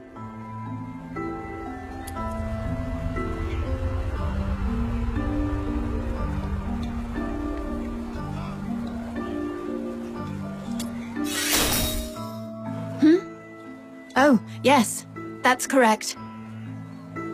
Wait! I have important clues about the murder case. The Charon hunt you mentioned earlier? Tell us everything. Do not leave out one single detail. But you have to promise me that you'll protect me. If I talk, that monster might come after me. I give you my word, that creature won't lay a finger on you. All right. That night, after grabbing 2 canisters of Foxica, I was climbing over the wall to leave, and then I saw it. A monster crawled out of the sewer right in front of me. It was twice as tall as a man, had a filthoid's head, a bear's strength, and fire shooting from its eyes and mouth. That sounds like a filthoid. No. Filthoids are unintelligent and typically rampage openly through the streets. The fact that this creature hides during the day shows a level of strategic awareness. It's avoiding detection. I was so terrified that I threw everything I had at it. My harpoon, the Foxica, everything. All the stuff I risked my neck for, gone just like that.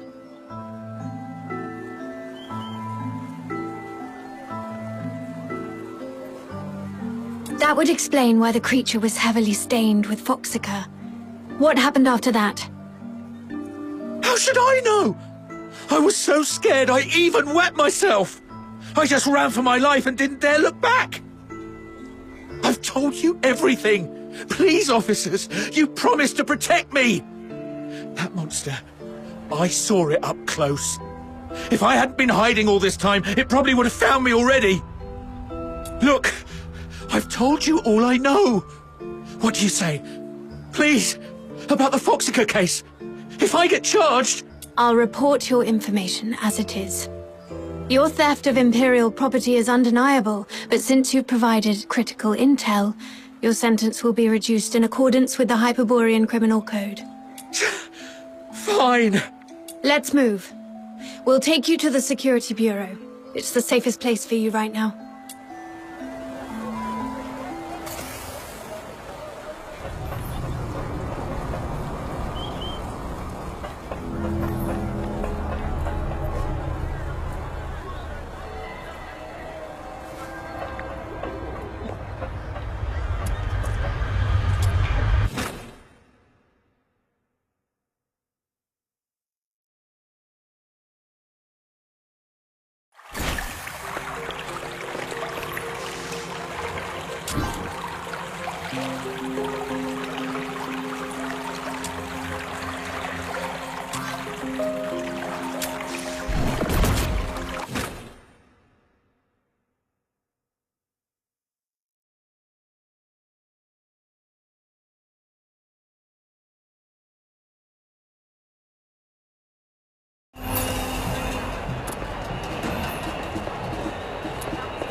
Now we know what the perp looks like and where it's hiding.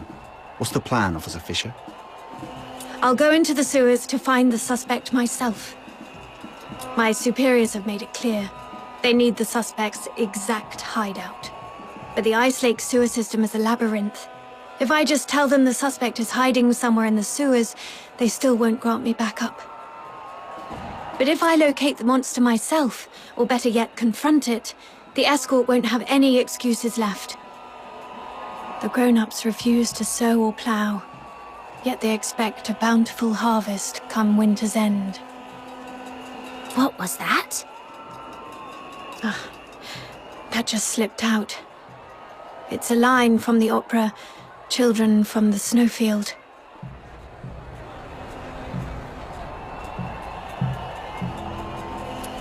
Can't say I'm a fan. It's just something a close family member of mine enjoyed. Anyway, enough small talk. I need to get moving. Allow me to thank you again for everything you've done for the escort and Ice Lake.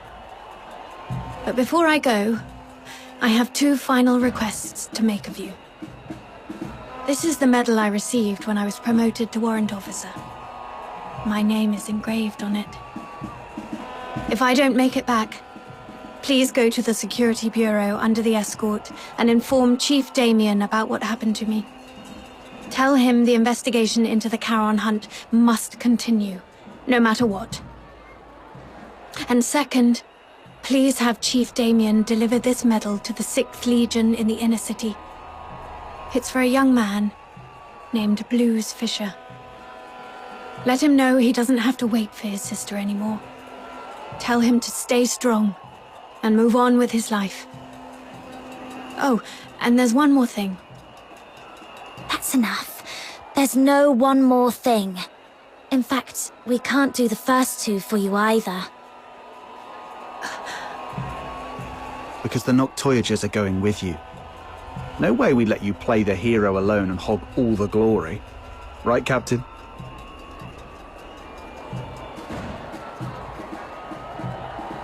It's getting dark, Officer Fisher. You don't want to drag this out and risk another victim tonight, do you? I see. Let's go then. Wait! Aren't you guys the least bit curious about what Officer Fisher's third request was? Oh, I was going to give you the key to my secret base. All my savings are there. If I didn't make it back, you could go there yourselves and collect your payment. But since she insists, and after seeing what you're all capable of the first time we met, I trust we'll make it back together.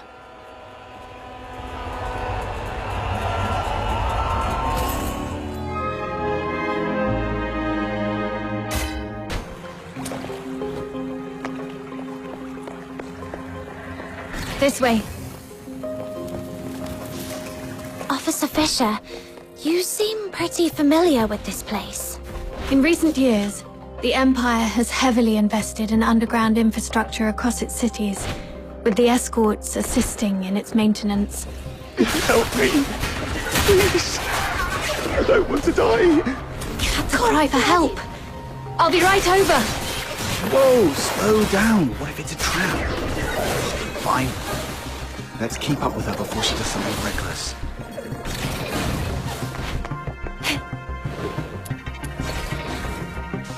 What's going on here? He and his friend were driven into the sewers by a monster. They thought they were done for, but the monster suddenly left them alone. Though they escaped death, this area is a labyrinth of dead ends teeming with filthoids, leaving them trapped here. A monster? Could it be the one behind the Charon hunt? Highly likely. I've treated his wounds and called for reinforcements. Until my team arrives, we need to ensure their safety. Thank you, officers. My friend is just beyond that locked door up ahead. Huh? So we're babysitting now? Well, if no one else will, Snow shall take on this noble duty. Just don't fall behind. The door lock control panel isn't working. It's probably jammed because of clogged drainage pipes nearby. Let's turn on the emergency water valve and see if that clears the blockage. Warning. Drainage process malfunction. Outflow at full capacity. Please clear the drainage pipes immediately. Those things are coming at us! My leg! I can't move! Just how much stuff is crammed in this tiny pipe? Let's quickly finish them and restart the control panel. The sewer defense system is also activated. It may help. There is a defense system in a place like this? Yes, most devices in the sewers are installed by the Eolopile Academy, but they just warned us not to try. They rig the sewers with military equipment. What are they up to?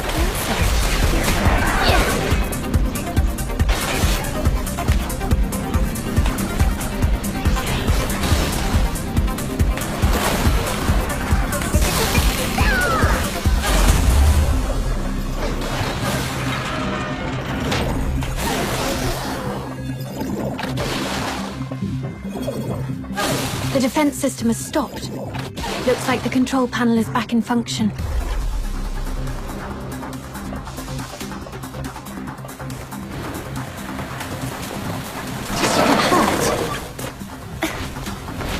It's nothing, just a scratch.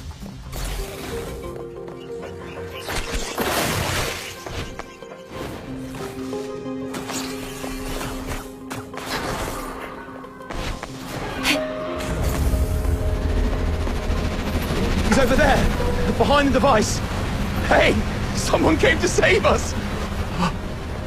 Run. filthoids. Hang in there. We're coming for you. We need to deal... Watch out! Officers! Here they come again. Can't even catch a breath with these pests.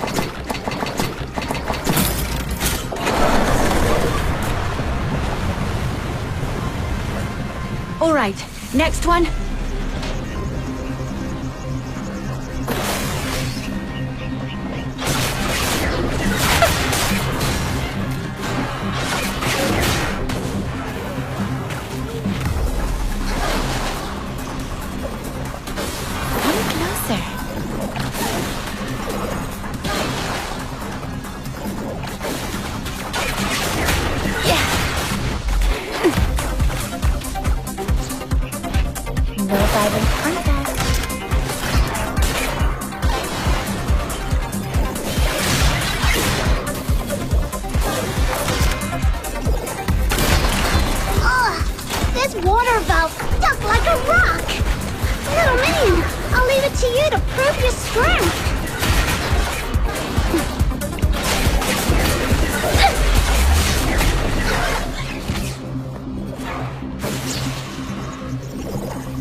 Looks like this is the last one.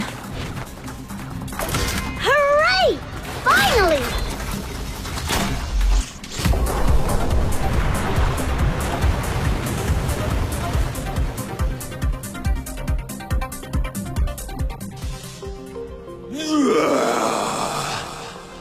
That sound, it's the monster. It's coming. Hey, you two, stick with us.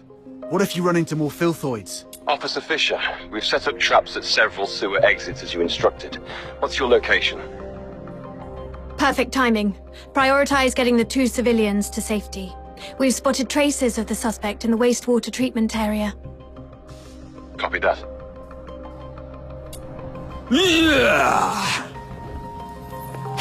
Where could that monster be hiding?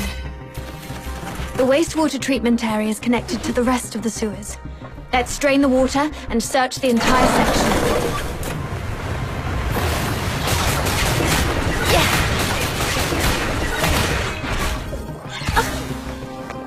Mom, we're here to assist. How are the 2 civilians? They've been sent to the hospital. We also contacted HQ. They've finally agreed to send reinforcements. Are these the helpers you mentioned? Yes, they're the Noctoyagers, an excellent fox hunter team. Without their help, I wouldn't have made it this far. Wow! Look at all this backup!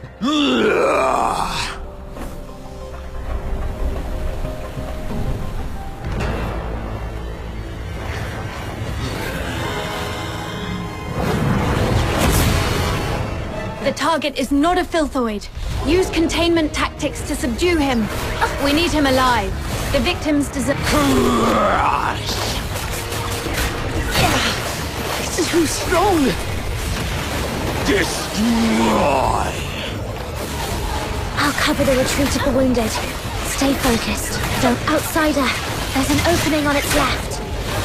I'm on it. That's brutal! We've got it pinned. Rhythm, now!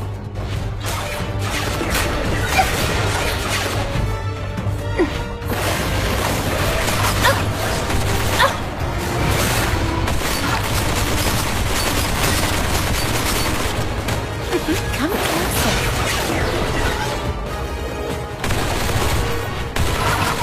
That's brutal!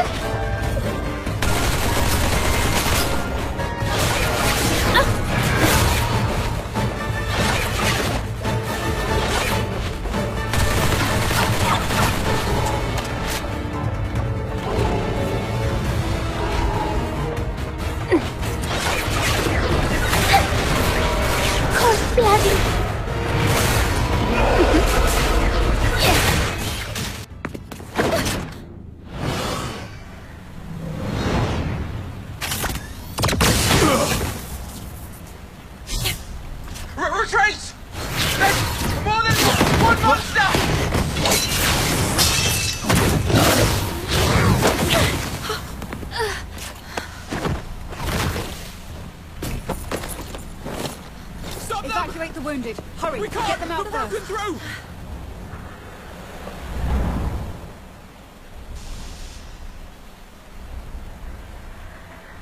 I'm okay, but Officer Fisher is... It's all right. Protecting civilians is my duty, as long as you're all safe. Officer Fisher! Thank you so much for your help. Without you, the escort would have suffered far more casualties. Still, we truly appreciate it. I'll contact my squad mates and have them escort you out. Ugh, the comms are acting up again. Never mind. You'll run into them on your way out. We'll have to seal off the tunnels you just came through. Just head that way, and you'll see them soon. Man, you've had it rough. Just woke up from a coma and now this. If Rhythm hadn't stepped in, you'd probably be taking another long nap right now. Yeah, you almost gave me a heart attack back there. I was so worried my little minion would end up with a serious brain damage and not even recognize me anymore.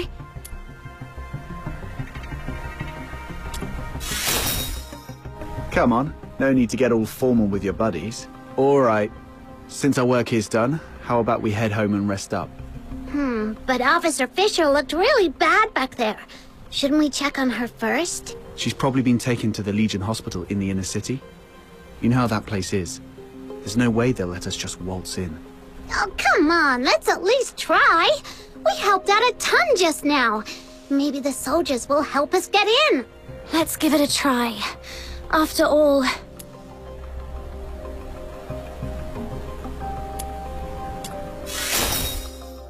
It's all right. Protecting civilians is my duty, as long as you're all safe. All right. Whatever you say. So, should we go now?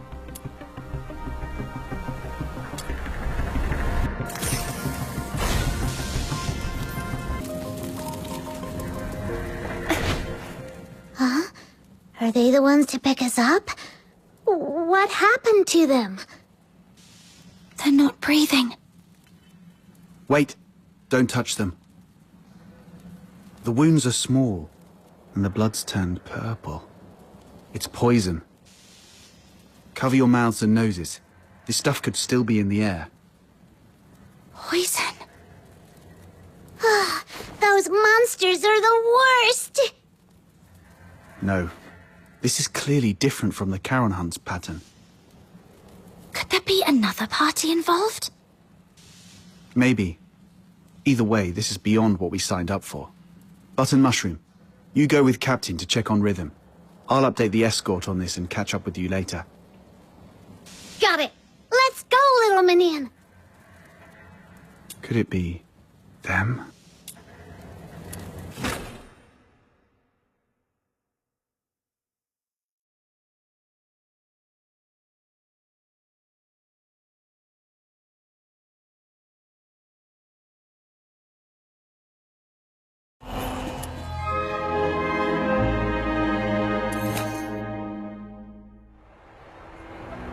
This way, little minion!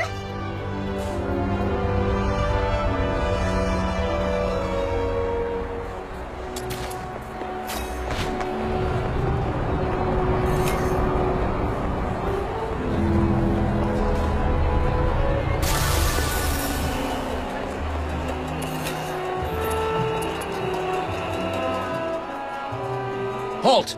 This is the inner city. No Charons allowed without special clearance. Oh, it's you guys. Ease up. They just did the escort a huge favor. What brings you to the inner city? We want to check on Officer Fisher and see if she's okay.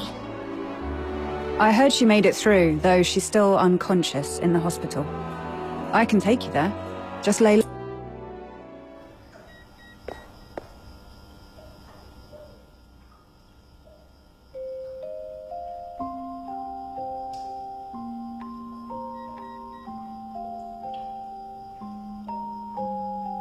Doesn't look like she's doing too well. How come you walk like a cat? Not a single sound at all. There you are, outsider. Did you manage to report the situation with the poison to the inner city soldiers? Yeah. Took a while, but they finally got it. How's she holding up? They said she's stable, but it doesn't look like she'll wake up anytime soon. She will. Why? Don't tell me you're also a medical expert. Not at all. It's just that I read people. Look at her hands. Calloused, roughened. Those come from years of hard work. She's indeed a dedicated soldier. And those eyes of hers, always so stubborn and full of determination. People like that never know when to stop or take an easier way out. They always have to push until they hurt themselves badly. So she's not going to stay down for long. She'll drag herself back into the fight before the Charon Hunt case is resolved. For now, all we have to do is have a good rest and wait for her to wake up.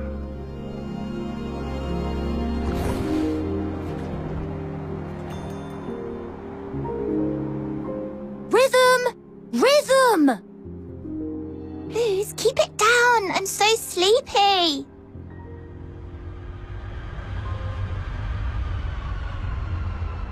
Seriously? You're napping in the middle of the day again? The test's tomorrow. Do you even remember where I left off? Something about Karen's sins? Yes. Oh, what was that again? Oh, figures you've been slacking off in class again. Working at night always leaves me too sleepy for school the next day. But hey, that's what I've got you for. My personal tutor. I had to work too, but you don't see me nodding off in class. We only get a few years of schooling. How can you just waste them like that? Anyway, the Charon's sins. It all started from the night of Lamenting Lake. 1,000 years ago, right here in Ice Lake, the horned demons, the Charons, pretended to join the Solarians for a lakeside festival. But that very night, they did something terrible. Nearly every Solarian there was slaughtered. After that, the Charons started a war across Hyperborea, killing anyone they saw, until His Majesty Disgalia, the merciful founder of the Empire, ended the bloodshed and restored peace. That's why, for the crime of the Night of Lamenting Lake, every Charon born since must carry the burden of that sin for the rest of their lives. But it's been so long. Do we really have to spend our whole lives paying for something we didn't do? Yes, repayment is all we can do. But if we join the Legion, become loyal soldiers of Hyperborea, or even earn the title of Laureled Charon, maybe things could change for us then. You'll make it, Blues. I believe in you. With your faith in me, the 6th Legion's entrance tests don't seem so daunting anymore. Well, let's wrap up today's Fisher's tutorial with a beautiful tune from my harmonica. Oh, wait, where is it? I told you to tie a strap or chain to it ages ago. But no, it was too expensive and not worth it. Fine, I'll make one for you.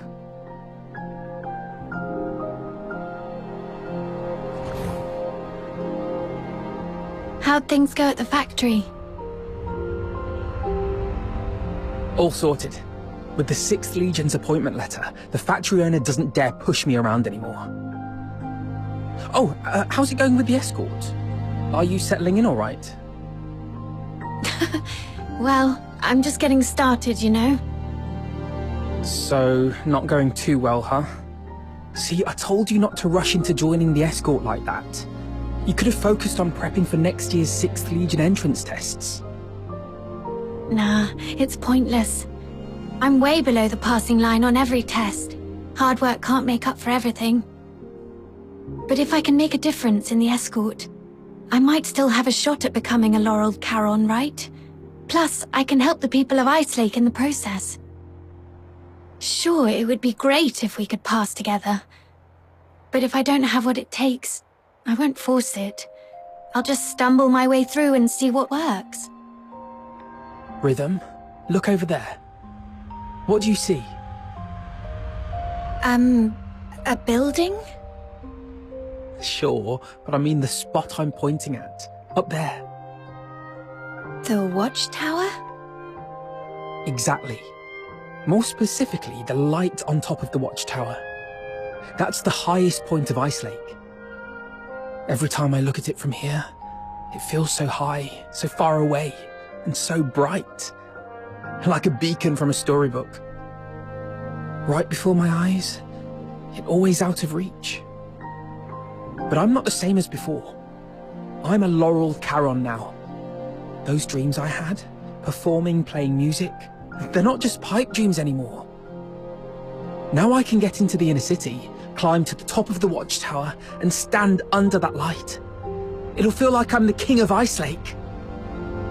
Soldiers, hear my command! Full assault! For the glory of Hyperborea!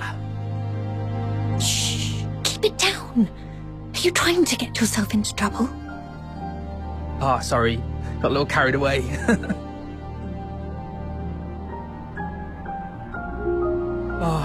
The 6th Legion's training is no joke. The commander said the first 3 years will be intensive and completely residential, so I won't get to go home. If you miss me, just look at that light. I'll be in the inner city waiting for you. I'll save every coin so we can finally live the good life. We'll watch operas, eat whatever we like. No one will push us around anymore. Blues. Oh, don't cry. It's okay, really. 3 years will fly by before you know it. And hey, maybe you'll get lucky and become a laureled Charon next year. Then we'll climb to the top of the city walls together and show everyone in Icelake just how amazing we are.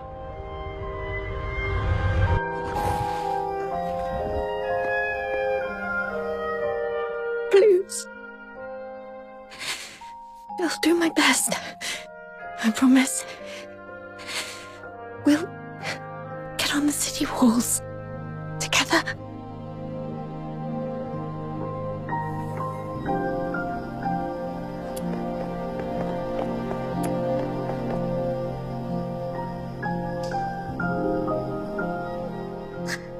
Officer Fisher, you're awake! Wait, are you crying? Did you have a bad dream? I think I dreamed of so many things from the past. Little Minion! Mud Ears! Quick, come here! Officer Fisher's awake!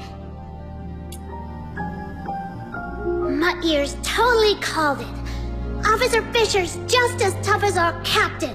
Practically unkillable. It's you. I remember I was with Blue. No, wait, we were in the sewers, chasing the monster, the perpetrator of the Charon hunt. Did we catch it? Whoa, slow down. You've been unconscious for 2 days. Take a breath. Have some water and eat something first. I'll explain. That day, after they got you out of the sewer. So, it got away after all. Whoa, easy. Don't tell me that you're thinking about diving back into that sewer. Your squad's already on it, and you're supposed to be resting. You're not going to help anyone in your condition. Yeah, you've done everything you can. Let your colleagues take over from here. I'm sorry for wasting your time. I haven't even been able to keep my promise to help you find your family. Oh, right. Here, take this. It's the key to my secret base. The address is written on the back. Could you go there and grab my silver seal with my name on it? I'm in no condition to do much for you right now, but I can at least write a few letters to ask for help on your behalf.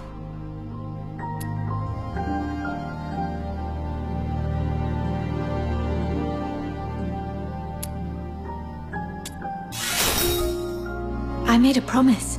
Besides, I truly hope you'll reunite with your family. All right. We shall gladly accept your help then. The soldier's secret base? I bet it's packed with cool stuff. This is so exciting. The address points to somewhere near the roadside freight station. She actually built her secret base in a place like that. People tend to pick the oddest spots for their hideaways. Some use cars, some find old pipes. A roadside freight station? Seems pretty normal to me. Please tell me I'm not the only one who used to crawl into random places as a kid.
Is this it?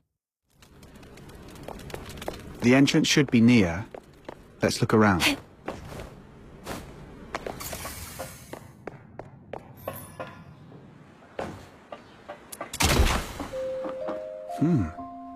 Looks like this place used to be an old maintenance room. Oh, this place is kinda like my the Demon King's Grand Chamber. All right, let's split up and look for the silver seal.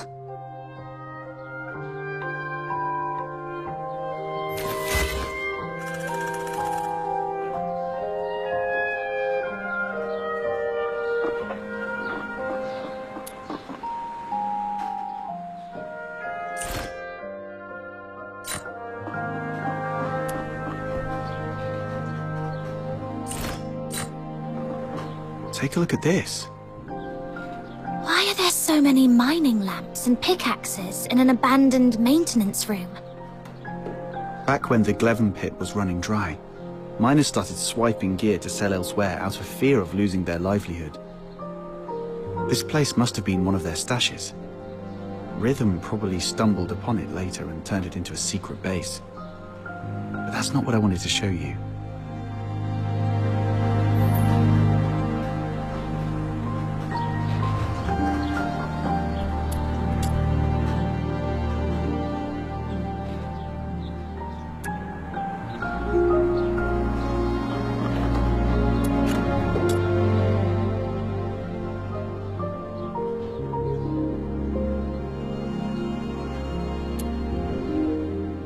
I was wondering who the genius was that sent painkillers to someone in a coma. Now it makes sense. That's so rhythm. Anyway, this is all I found so far. What about you? Found the seal yet? Not yet, but I've learned something else. When Rhythm was young, her parents were killed by a filthoid. That same filthoid took the lives of so many others. I have received an alert of a deterioration outbreak in the eastern periphery. The deteriorator is a grave threat. Immediate evacuation is advised. We'll take over from here. Protecting civilians is my duty, as long as you're all safe. Maybe that's why she joined the escort, to make sure no one else has to suffer like her parents did.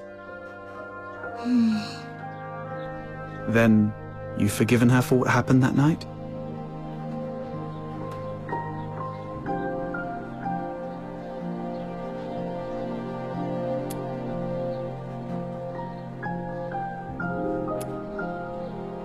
Or maybe, deep down, I never hated her to begin with.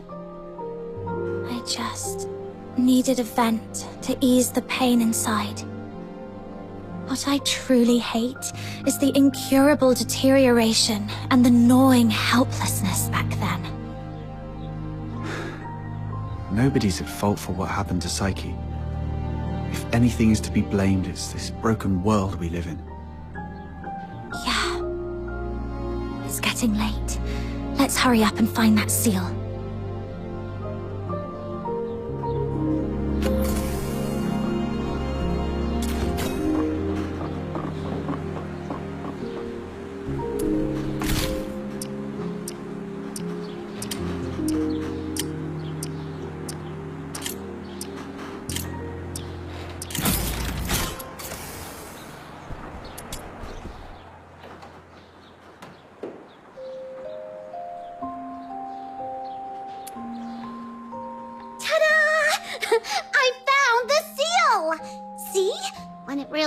You can always count on snow. Nice work. I guess you've earned yourself a prize. How about a Duet flower crown? I'm not some little kid you can brush off with just one flower crown. I want two. One for me and one for little minion. 0 for outsider. Sure.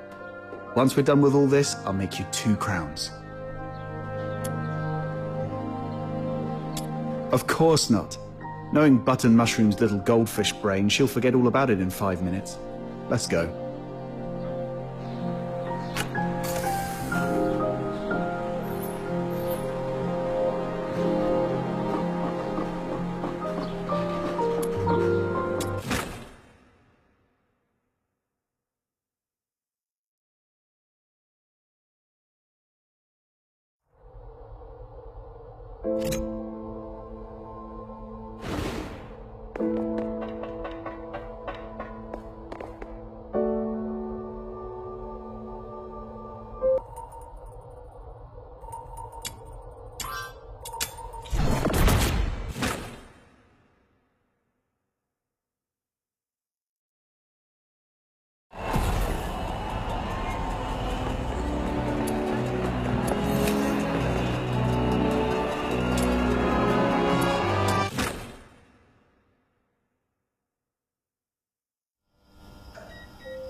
We're back.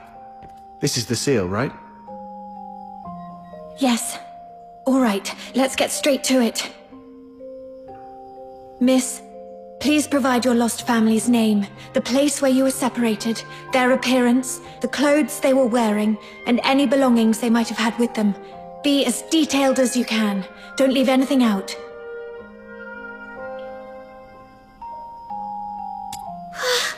Sounds like Officer Fisher's going to arrest my little minion. Her name is Berenica, from a small southern island, and I think she may have joined the 13th Legion recently. She has silver hair and red eyes. She's beautiful, but always dresses in dark clothes. She's incredibly strong and loves fluffy things, though her culinary skills leave much to be desired. Okay, I got it all down. The 13th Legion keeps their information under wraps pretty tightly, but I'll reach out to some reliable contacts. If we find her, what do you want me to do? Should I pass along a message and tell her to come find you? No, it's okay. Just let me know where she is, and if she's safe. I'll handle the rest myself. Sure. Even though she's not with you right now, I hope... No. I believe she's out there, staying strong and waiting for the day you'll reunite. Just like me and Blues. Ugh. Sorry if I came off too blunt. I probably haven't mentioned this before, but Blues is my young brother. He's currently serving as a laureled Charon candidate with the 6th Legion in the inner city. Laureled Charon? That's no small feat. Only the strongest of the strong can make it. Yes. Blues. He's nothing like me. We were both fortunate enough to awaken as daemons, but even among daemons, the difference is stark. He's a gifted child. Even without much practice, magic came to him effortlessly. But he never took his gift for granted. He worked incredibly hard, and that's why he passed the 6th Legion's brutal selection process. Only 1 in 10,000 can manage it, and earned a place in the inner city. Congrats, I guess? 1 in 10,000, all that hard work just to lick up the crumbs nobles toss under the table. I understand your indignation, but I'm content with it. Blues achieving his dream is something we never thought possible when we were kids. Blues and I grew up under the weight of a double burden. The guilt of our Charon bloodline, and the sins of our parents. When I was a child, my parents unknowingly sheltered someone who was secretly a deteriorator. You can probably guess what happened next. That deteriorator turned into a filthoid and wreaked havoc, killing many of our neighborhood. Under Hyperborean laws, harboring a deteriorator is as much a crime as being one. But even as the children of criminals, the Empire didn't punish Blues and me. They even allowed us to serve in the Legion. Life as a Charon is harsh. But through effort, we can still make each day a little better than the last. Don't you think? But have you ever thought... Greetings, Warrant Officer Rhythm Fisher. Lynn, Major of the 13th Legion. I've been assigned to take over the Charon Hunt case. So, you're Warrant Officer Fisher and the Fox Hunters assisting with the investigation, correct?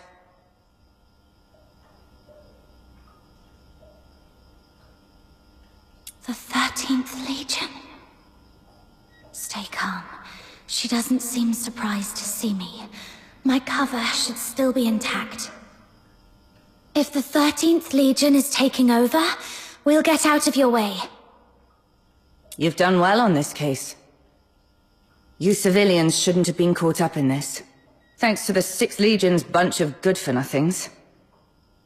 I came to Isolate for only one thing, the Charon Hunt. Warrant Officer Fisher, I want the full report on this case in my hands within 2 hours. And Fox Hunters, since you're already in this deep, might as well keep assisting us if you can spare the effort. Certain matters are better left to the locals. They know the lay of the land, after all. Come find me when you're sorted. The pay is proper. It's all for the safety of Icelake.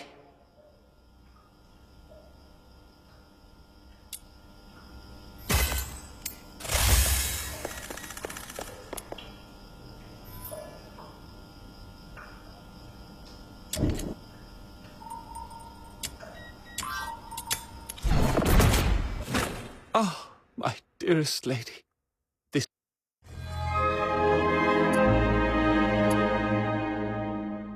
Secure the perimeter, now! Good. Smart choice. Now, Fox Hunters, here's your first task. Take this list and head to the parking lot to find Clive for the weapons and ammo we'll need. Got it. I'll join you once I've finished preparing the investigation report and handed it over to Officer Lynn. Huh. Under curfew. The streets are full of soldiers in the 13th Legion. What a grand scene. Why did Officer Lynn head towards the inner city alone? The Alchemy Academy, the Council Hall, let and me the 6th go. Legion's HQ I are need all to go there. to work. Could be anything. Logistics, politics, questioning. Maybe just catching up with someone. None of it concerns us. One of my life rules is, the less you ask, the longer you live.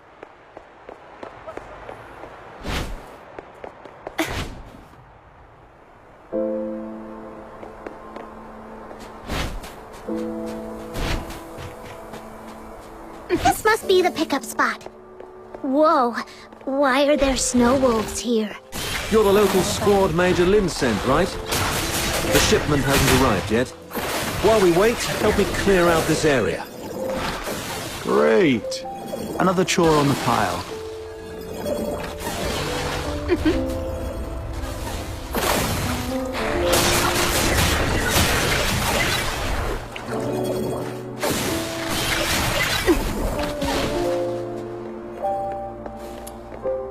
That was impressive. Let's wait here for the supply convoy to arrive. Hey, sorry for the delay.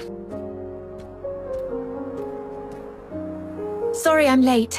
Wrapping up the investigation report took longer than I expected. No problem. The convoy just got here. Here you are. Why the delay? We intercepted a shipment disguised as fabric on the way here. These are the Forsaken's masks.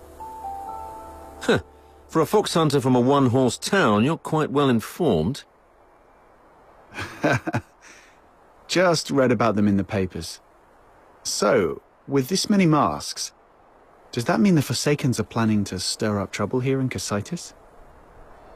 Better not poke your nose into matters related to the Forsakens, unless you've got a death wish. I'll handle the supplies. You take care of the tasks on this list. Whoa, what a big long list. 8, 16, 24, and more? We shouldn't have taken the job. Sir, if we finish all these, do we get honorary enlistment?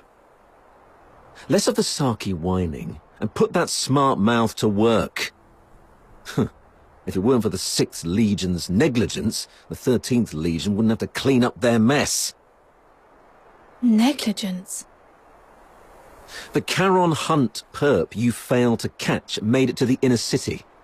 They killed His Majesty's loyal subjects and defaced the place with anti-Solarian graffiti. If that's not negligence, I don't know what is. The lockdown isn't just about catching the perp. It's also to keep the news under wraps. If word got out that Solars were killed by a monster in the inner city, you'd all be facing court-martial. So that's why the 13th Legion came all the way here, giving it that protecting Ice Lake cobblers. Turns out some inner-city noble Solars were killed by that monster. This occurred as a result of my negligence, and I'm willing to accept the consequences. But please, allow me to assist in the investigation and make amends.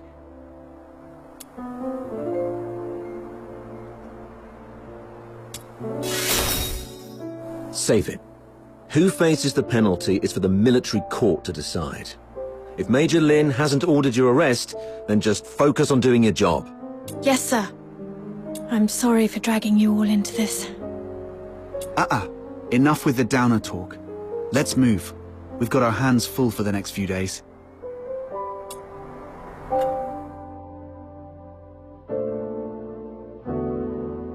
Oh, Rhythm actually finished that massive task list on her own? Geez, what is she, a sled dog? Hey, we helped a lot too. Oh yeah? You mean like setting off that ammo box you were supposed to carry, or breaking the sluice gate while patching up the pipes? Those were accidents. Just a few innocent mistakes. Speaking of Rhythm, where is she? She's usually waiting for us at the parking lot by now. Right. She doesn't even change the spot and posture she waits for us in every day. If such a rigid character is out of place, something must have come up. Let's look around.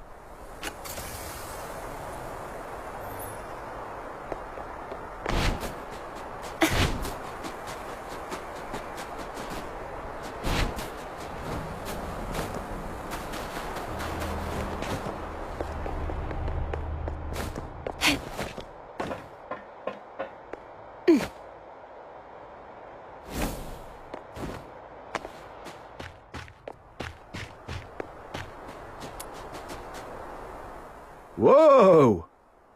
You've got another list? Don't tell me the Legion dumped more work on you. No, this is a supply list I put together. Ever since the 13th Legion took over the case, it's been harder for citizens to get around, especially in Mistaken, where food supplies were already scarce. I thought I could at least help by delivering some essentials. Wow. You sure don't know how to take it easy, do you? I know. Save the "it's my duty" speech this time.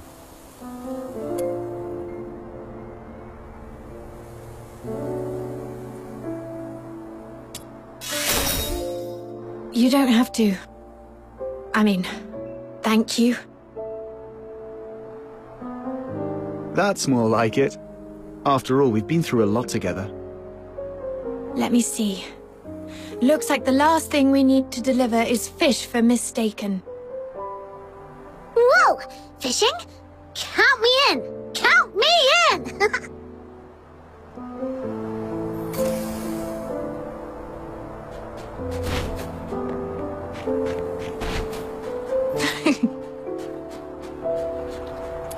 What's so funny?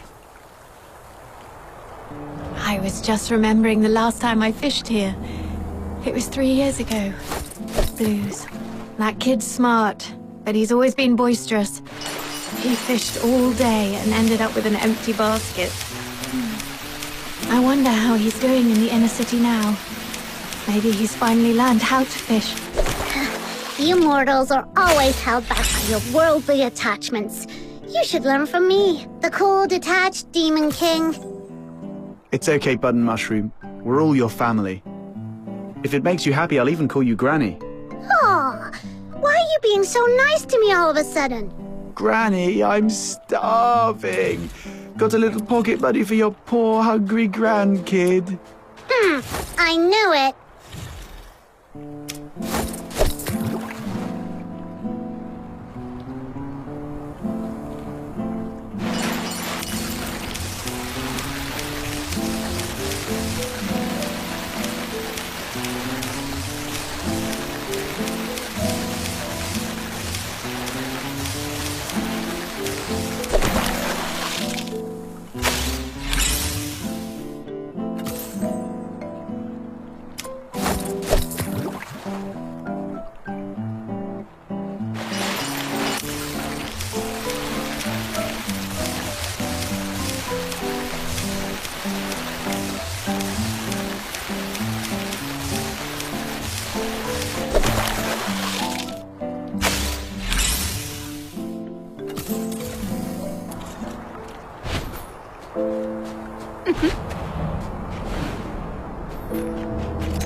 Wow, Officer Fisher, I can't believe you brought all this food, and even sooner than you promised.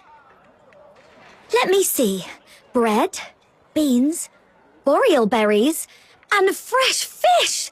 Oh, thank you so much.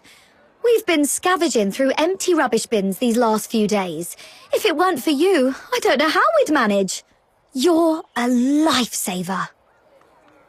No need to thank me. It's just part of my duty. You should thank the Noctoyagers, though. They've been a big help. So that's why you're here. I knew it! My sister from another mister. Always has my back. But how did you guys manage to rub elbows with the Legion officers so fast? You've got to show me the ropes. All squads, attention. Assemble at sewer entrance number 8 immediately. Repeat, sewer entrance number 8. Assemble immediately. Is the 13th Legion making another move? Yes. Looks like the operation's moving to the next phase. Let's keep going. Oh, you're leaving so soon. Well, when you're not busy, be sure to stop by again. I'll have tons of fun little trinkets ready for you next time.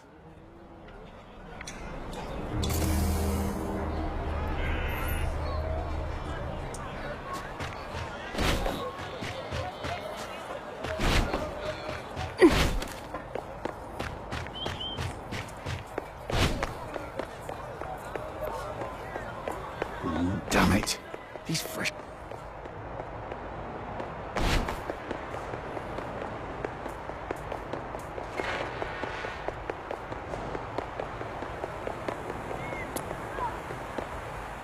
Arnold, take 3 men and head to the sewage tunnels right under the motor plant. Duke, the ventilation zone. Miles, you... Rhythm Fisher reporting for duty. Good, you're here. The operation begins now. You locals know the area best. Head down to the tunnels beneath Silver Piece Square and hold position. The creature's hiding out down there. Fisher, keep your comms on and await further instructions when you're down there. Yes, sir.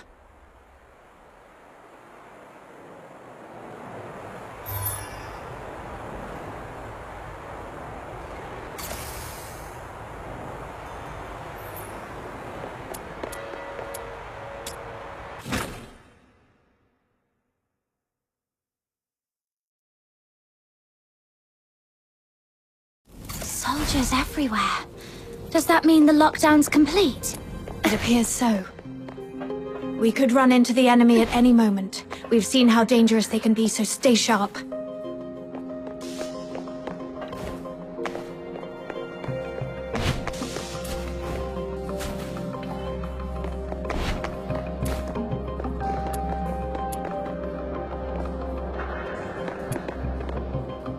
Miles, get me 2 more mags.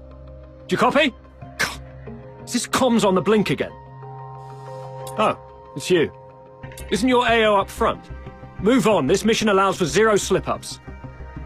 Yes, sir.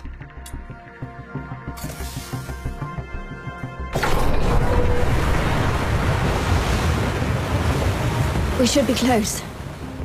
Yeah, that's the tunnel right beneath Silver Piece Square. This is it? But the whole passage is flooded. Oh! Princess Rubbish Bin said something about a water valve. Right. Let's activate that valve to drain the water. Billboard's coming. Watch out, everyone. All that big talk about tightening up the underground facilities and a quick whack on a sewer pipe is kicking up more filthroids than wastewater. Wonderful. Sorry, no violent. I'll definitely be stepping up patrol of the sewers in the future. I wasn't talking about you. Forget it. Let's deal with these uninvited guests first.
One more valve to go.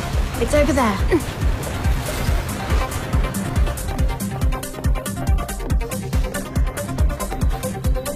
All done. Now we can get in.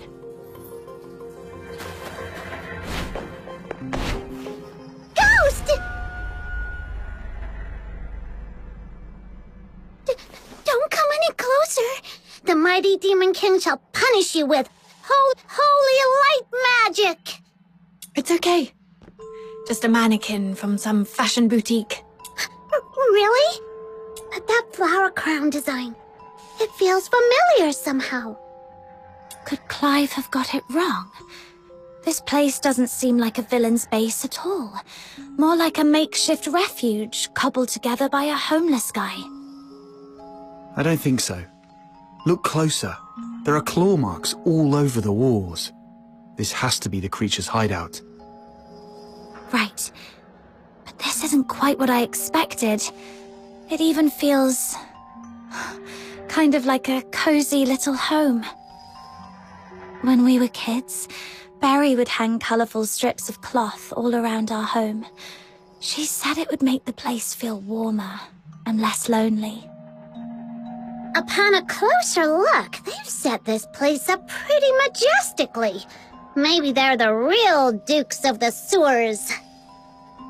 Dukes of the Sewers? What's that? Let's not get hung up on that. The setup here's a bit strange.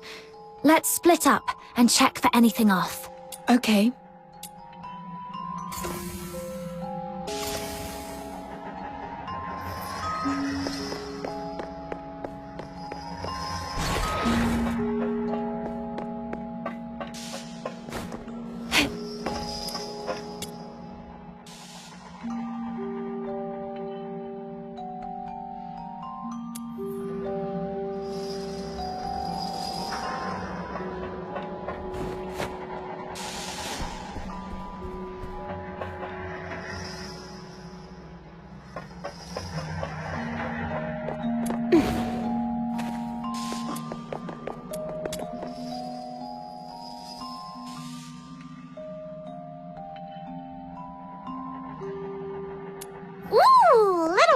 Look!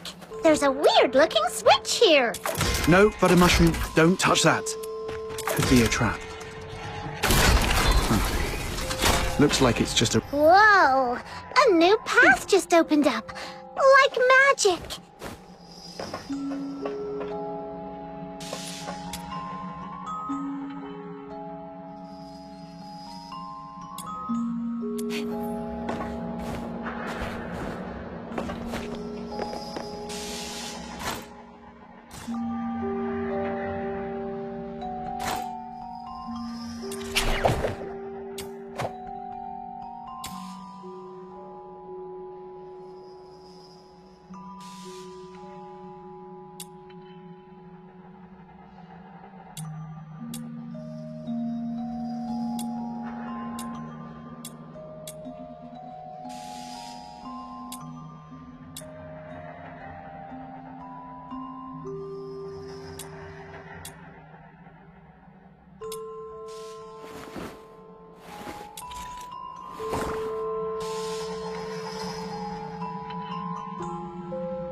Nothing at all. I was half expecting something to jump out. Hey, watch your mouth! You'll jinx it! Let's just keep moving. Gotta say, this place has got style. Feels like a mini theatre stage.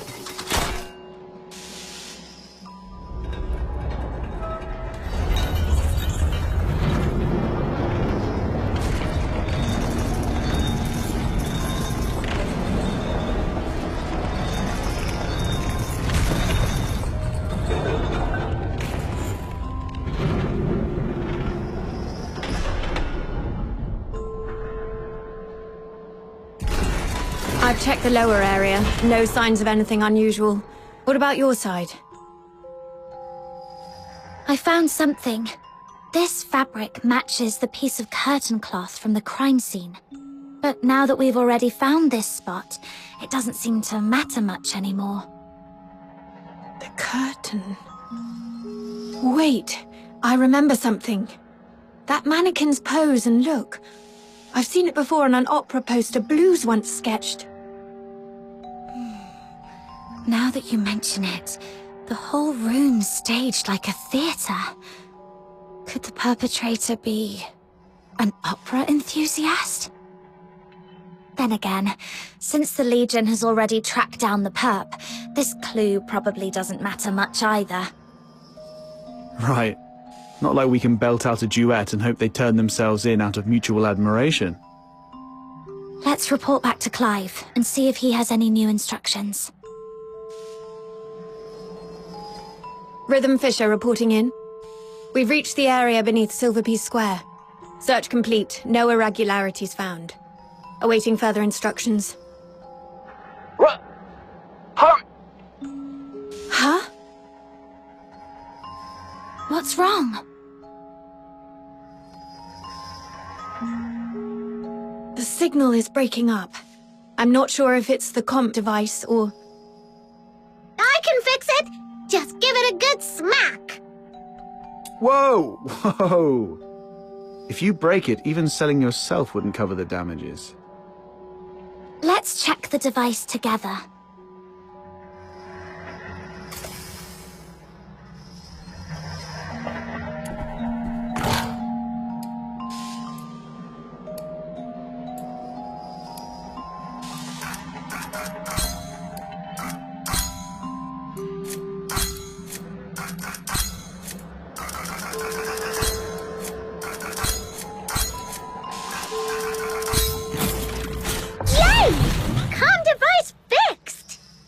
Breached! The monster is heading your way! Hang in there! Major Lynn is coming for you!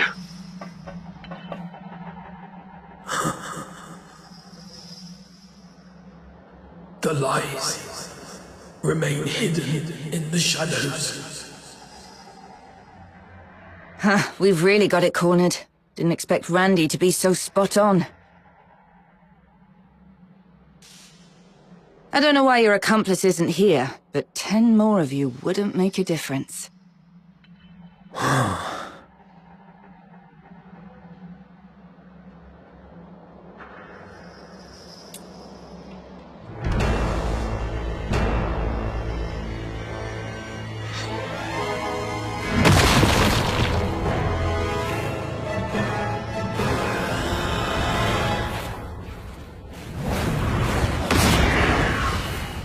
Die!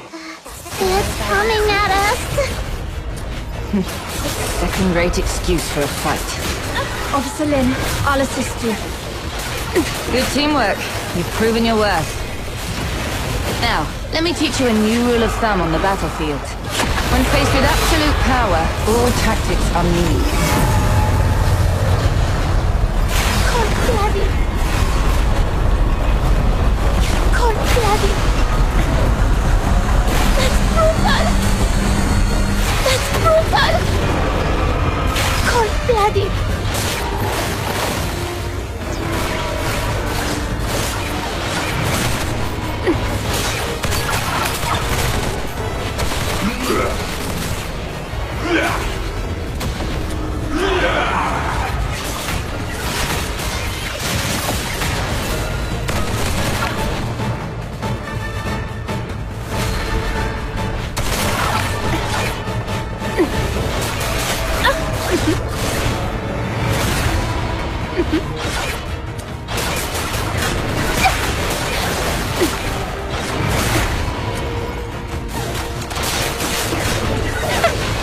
Ugh.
Cold blooded.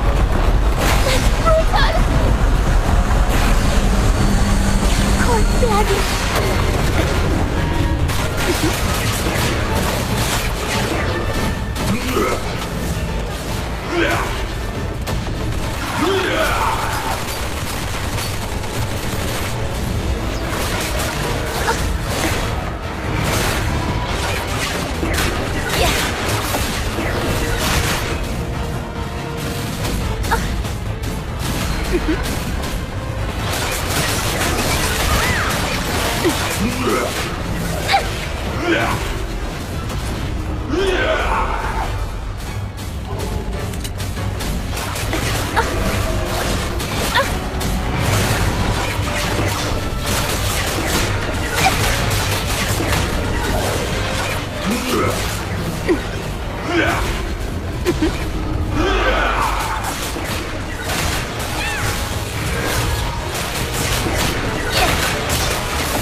It's getting away! The culprit is confirmed dead. The Charon Hunt case is closed. Fisher, you know how to write the after-action report, right? I trust I don't need to spell it out for you. What? You fox hunters did well too. But remember this. Don't overstep your place. Officer Lynn, isn't it too soon to call this over? The blood on the ground has darkened. Its organs were clearly pierced. It won't last long. Then I should follow it and confirm, just in... I said the case is closed. Don't make me repeat myself. Do not overstep your place.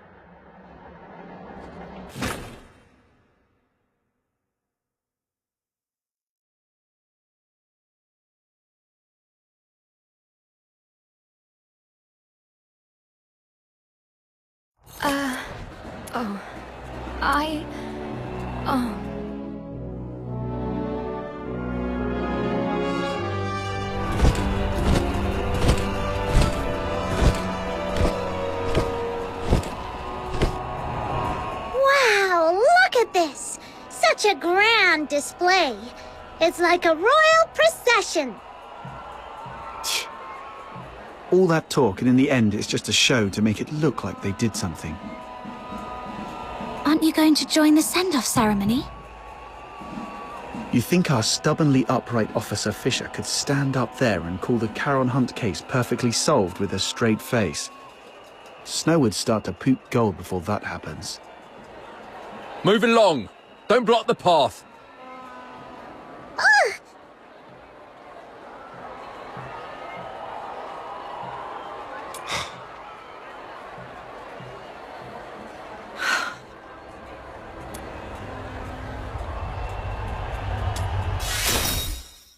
I know what you mean. It's time I make my choice. I've made my decision. I've been thinking, why did I join the escort in the first place? Why did I want to become a laureled Charon? Was it out of a sense of duty to protect the people? No, not really. I'm not that selfless. I just did all that to secure a decent life and a peace of mind. So,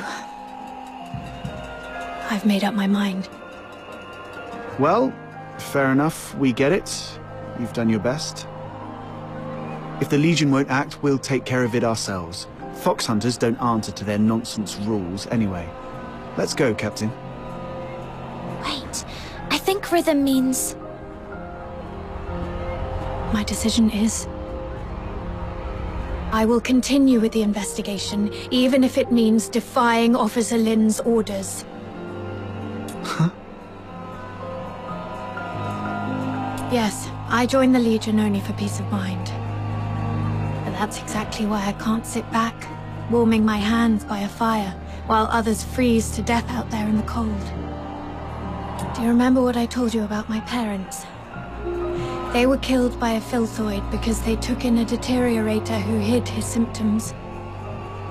But no one knows the truth. The one really to blame was me.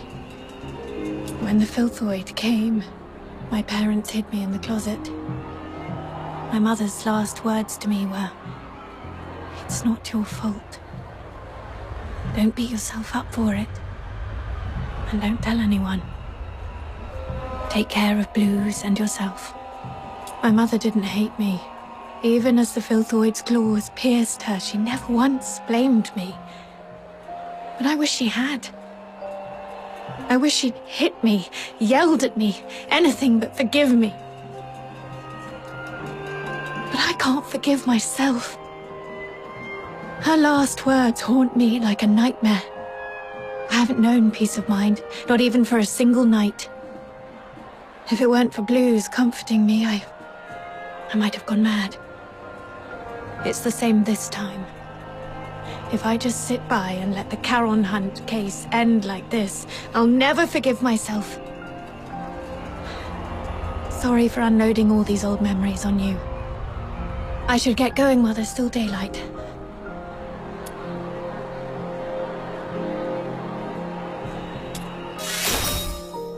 This is my own choice, and I have no other subordinates to call upon. You don't have to risk yourselves to help me. What are you saying? We've come this far and now you want to go solo and hog all the credit? Like we'd leave a good person who brings warmth to others to freeze out in the snow. And besides, if you freeze to death, that terrifying little sister of mine will make sure I pay for it. I heard that! I'm definitely telling Fina on you. Me too. I'll bear witness to Snow's words. How dare you, sneaky little button mushroom. I'm going to whack you on the head. Ha! Try and catch me, mud ears! Thanks to this dynamic duo, I'm feeling a lot better. Let's get moving then. Yeah, Officer Fisher. I mean, Rhythm. We need to figure out both the whereabouts and identity of the perpetrator. But it feels like we've hit a dead end with the clues we've gathered.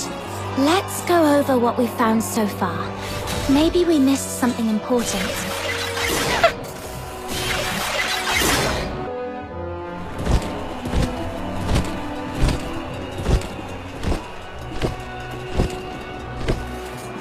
Wow, look at this! We need to figure out both the whereabouts and identity of the perpetrator. But it feels like we've hit a dead end with the clues we've gathered. Let's go over what we've found so far. Maybe we missed something important.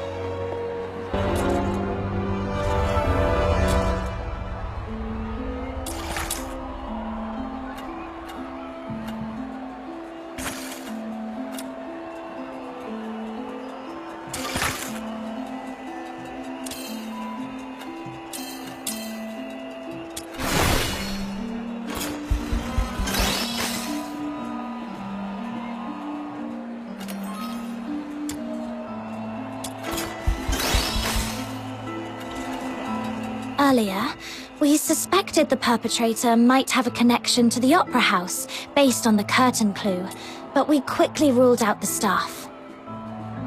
Still, from what we've seen in the hidden chamber underground, it's clear the perpetrator has strong ties to opera. I agree. If the perpetrator is an opera enthusiast, then the melody you heard that night might actually be an aria from an opera. Who here knows anything about opera? Don't look at me. That's way too fancy for my taste. I don't know much about it either. What about you, Officer Fisher? I'm afraid not. Like I said, I'm not really great with music. If only I hadn't fallen asleep when Blues was badgering me to listen to his tapes. Wait. Blues was an absolute opera fanatic. I remember he left a collection of tapes at our secret base. It's a long shot, but if we listen to them all, we might find that melody. Huh. Kudos to Blues for helping out big time. Captain, let's visit that place again.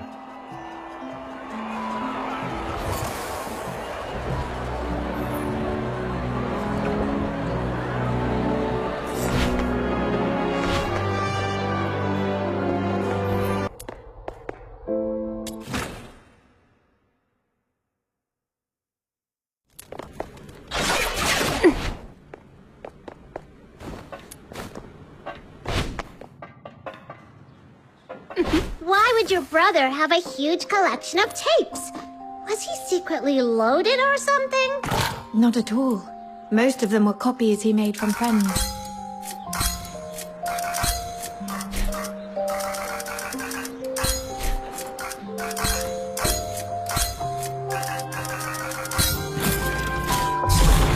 Sometimes the blizzard tries to blow him down, but his spirit stands. The melody sounds similar, but not quite right. The perpetrator's version felt much sadder.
These can't be all of them, right? Got nothing?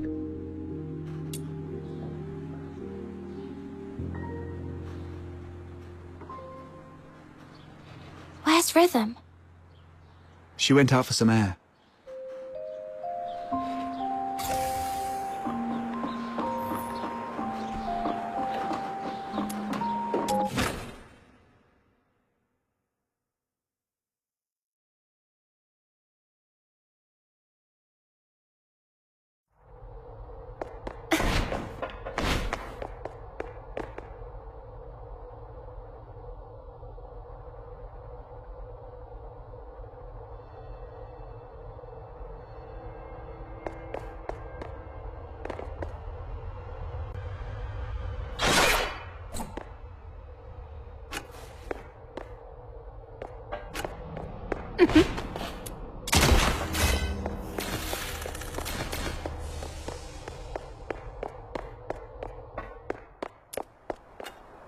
The silent, silent snow, child of the sky, may the nameless child be bathed in good time, dancing with snowflakes, so light, so great.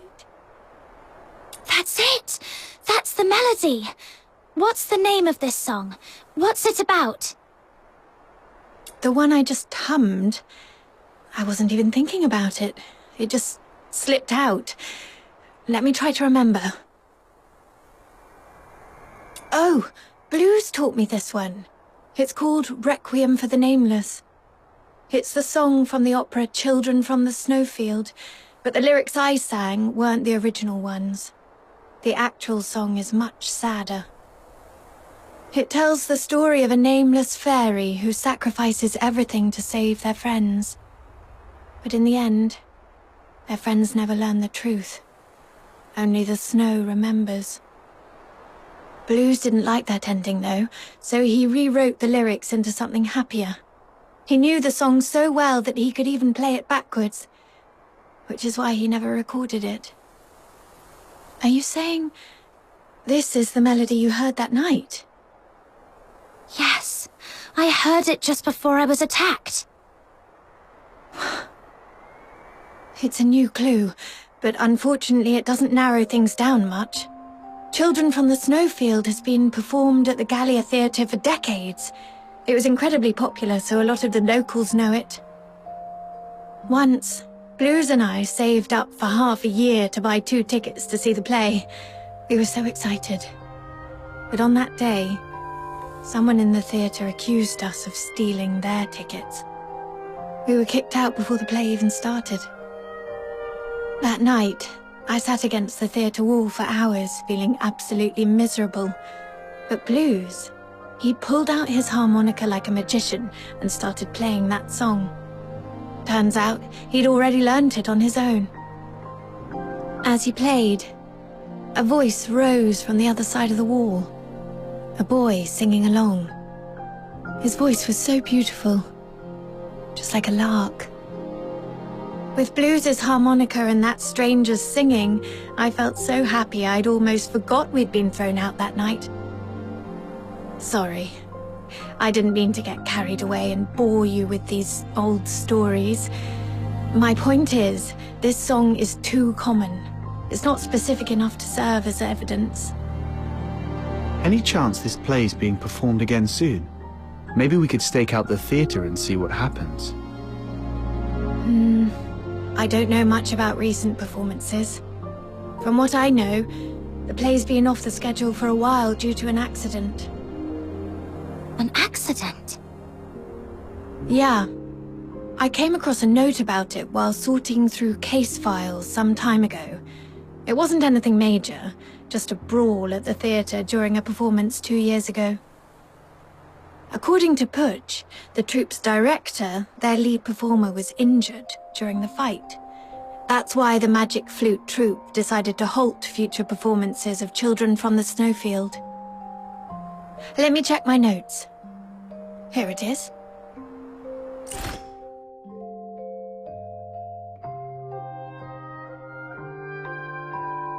But aside from diving into the sewers for further investigation, this is the only lead we have for now. You just gave me an idea. If Children from the Snowfield holds great sentimental value for the perpetrator, perhaps we can use it to draw them out. Exactly. Let's pay Miss Pysche a visit at the theatre and see if she's willing to help us plant a fake announcement. Naive.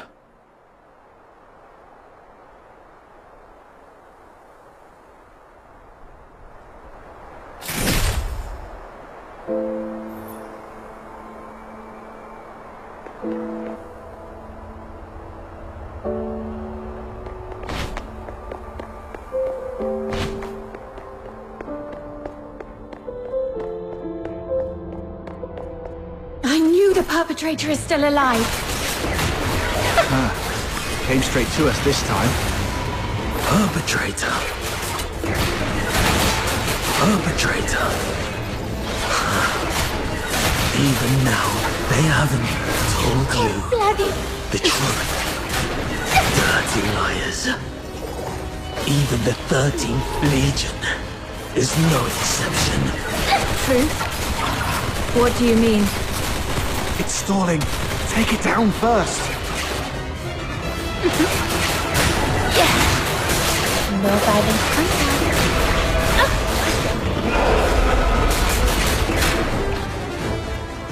It's been so long, sister. Or should I say, Officer Fisher? Have you calmed down now? Who are you? Answer me! Blues Fisher. Your younger brother. The owner of that harmonica. Blues? Why are you dressed like that? What happened to your voice?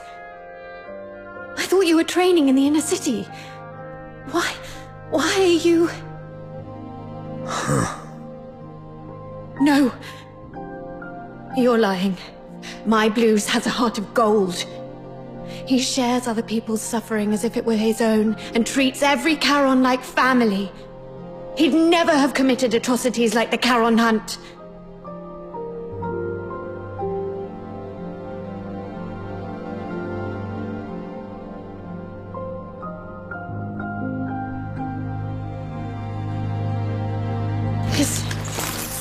This is the chain I made for Blues when we were kids. Take it back. The Legion betrayed me. I don't need it anymore. Rhythm, don't jump to conclusions. You've seen how cunning this monster is. He could just be disguising himself as your brother to manipulate you. I wish that were true. But his every move... I know them too well. Especially the way he reached behind himself to search for something. It's exactly how Blues used to look for his harmonica. Now that you mention it, since he saw Rhythm, he's been holding back to avoid hurting us. So you're still sentient. And those mechanical pieces encasing you don't look like armor. They're more like part of your body. What happened to you? What do you mean by the Legion betrayed you? Your instincts are sharp. But in the Empire, that's not always a good thing.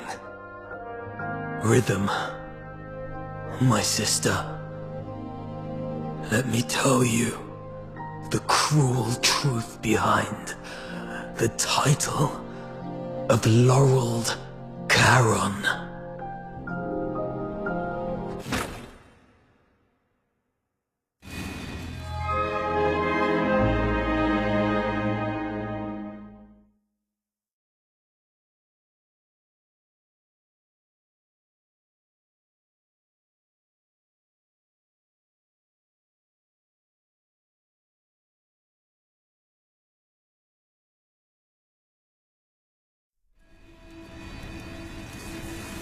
This glare.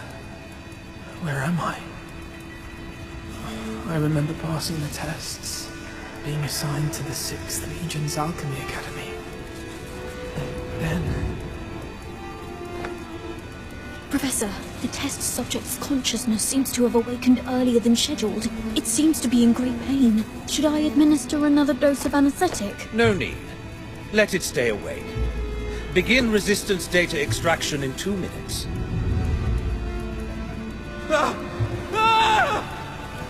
Professor, the data is in. This one shows exceptional resistance among this batch of augmented subjects. The current test failed to breach the secondary heart you implanted, while fire has damaged its synthetic skin, causing its body temperature to spike far beyond normal limits. Data collection complete. It's on the verge of collapse. Shall I take it back to rest? Do not waste your compassion on these demons. Administer the sedative, secure its limbs, and prepare for the next enhancement experiment.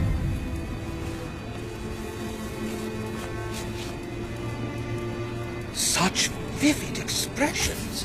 What? Are you trying to bark something at me? Too bad. You won't get the chance. Sedative administered, Professor. But I still think we should... Just follow my instructions.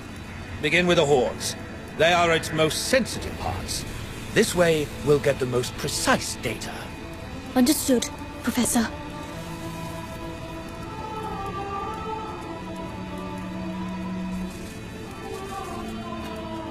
I don't know how long those days dragged on. Only that my body was slowly twisted into the shape of a grotesque monster. My heart grew colder with each passing moment, shattered into shards by the frigid winds of Lamenting Lake. The old memories as a human slipped further and further away, until even my name was lost, swallowed by the abyss. Blues Fisher is dead.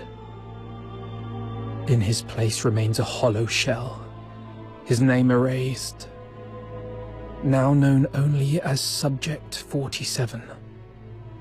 And yet, this wretched body still clung desperately to the instinct to survive. Professor, The subject's rejection response has ceased, and all vital signs are stabilizing. However, it seems we've overused the beta-type suppressant. The subject's mental state is unstable. The mind is nothing more than a byproduct of biological processes. All we need is obedience. As long as the subject can respond with a yes, take it to the testing ground. Yes, Professor. With those suppressants, it couldn't defy our orders even if it tried. Like pathetic, mindless beasts. Savage, brutish, devoid of intelligence or elegance. But this is the true form of a Charon. Hey, stay away from it. Who knows what kind of filth it's carrying? Make sure to record its combat data thoroughly. If it fails to meet the standards or shows any suspicious behavior, dispose of it immediately. Are you sure we can do that? This feels excessively cruel, doesn't it? Cruel? You've got it all wrong. It is by His Majesty's benevolence and the magnificence of alchemical technology that this trash has been given the honor of serving the Academy's great cause. Don't even think about running. The electrified grids and gun turrets are far less forgiving than we are. And forget self-destruction. We have plenty of drugs to prolong your worthless existence. When's the data coming in? I'm running out of patience. 5th injection scheduled in 3 days. Failure. Let's hope it works this time.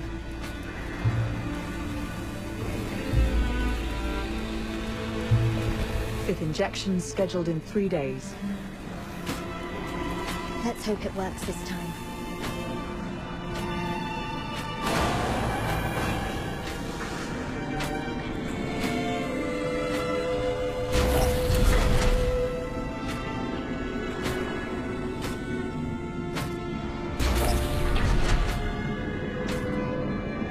Test begins. Release the subject. Subject 47. Eliminate all obstacles. Yes. There are still enemies over there. Don't stop. The numbers are underwhelming. Go and clear out the... Keep it up. Keep it up. Injured already? Useless work. Go that way. Hurry up. That one over there is still breathing. Can't you even handle that? Finish it!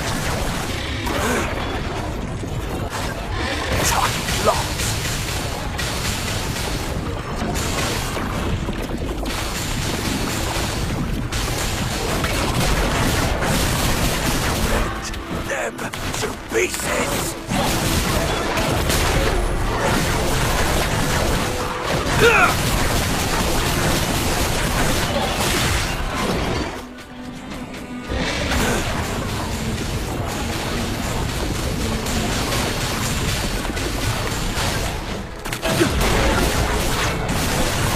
Test complete. Return it to the cell. Prepare for the next batch of subjects. Hey, wake up. I'm 36. Who are you? Not in the mood to talk? That's fine. Just make a sound so I know you're alive. 47. Thank goodness. I thought I'd never meet another person to talk to. Do we know each other? Not yet, but we'll get there. After all, we're the only humans in this hellhole. Humans? Only you would still think of us that way. It's what's in the heart that counts. The heart? That was torn apart on the operating table long ago. Then let's piece it back together. And once we've done that, we'll get out of here. Together. As humans. Keep dreaming.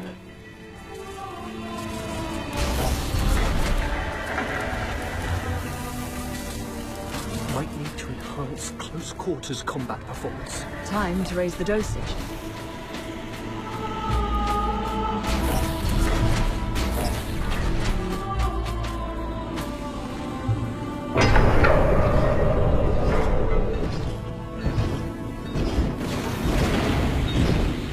Test begins. The targets assigned to the subject this time are rare. Ensure the data is recorded in meticulous detail. Yes, Professor.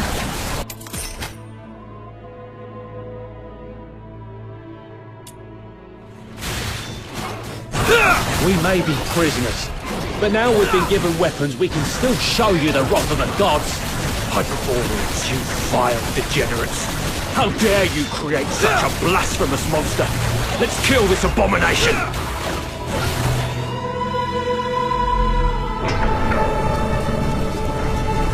Please, spare us. We've already surrendered.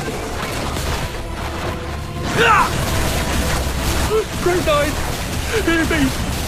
Grant me your mercy, your wisdom, your strength and your deliverance. Sorry. Again. Oh, merciful gods, grant me forgiveness, grant me absolution.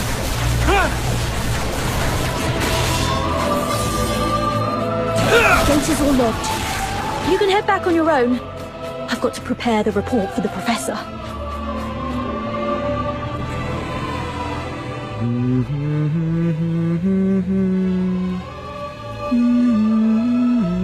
Sorry, did I wake you? I wasn't sleeping. Your singing's just so unbearable. I've never heard anyone butcher a tune from Children from the Snowfield like that. If I had an instrument, maybe it wouldn't sound so bad. Don't you feel the pain? The worse it hurts, the more you need to sing. Save your breath. Surviving the experiments is hard enough. Physical pain doesn't matter. It's what they've turned humans into that hurts. After all this, you still think we're human? Face it, we're nothing but monsters now. Mindless, soulless tools at their command. Accept it, and it won't hurt anymore. No! We can't let ourselves become monsters. The day your heart gives up is the day you truly become one. Did you forget what happened the last time you tried to escape? They strapped you to the electric chair. You want another round of that? See? The fact that you still care. That's proof enough you're not a monster. Twisted logic. Don't worry. I'll get us out of here.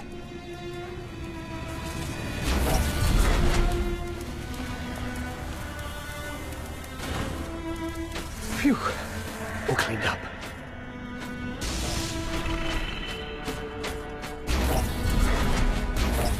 Go on.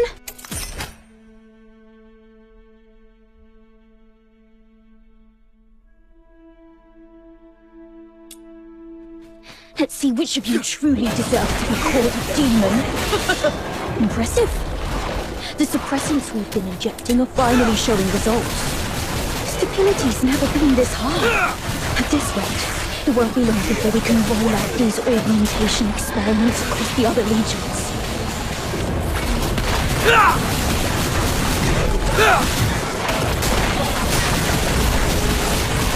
There's no escape.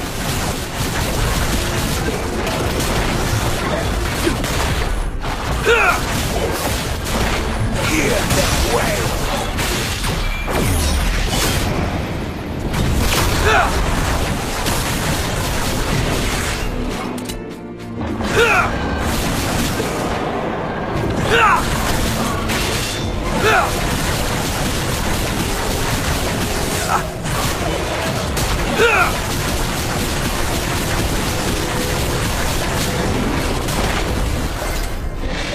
Wow, still kicking.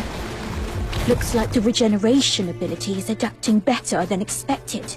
Hey, don't think I don't know what you're up to. You could have easily won, couldn't you? Yet you just had to get yourself hurt. What a performance. Don't get your hopes up. We're not letting such a valuable augmented subject die for nothing. That'd be a colossal waste. 36. Hey, 36!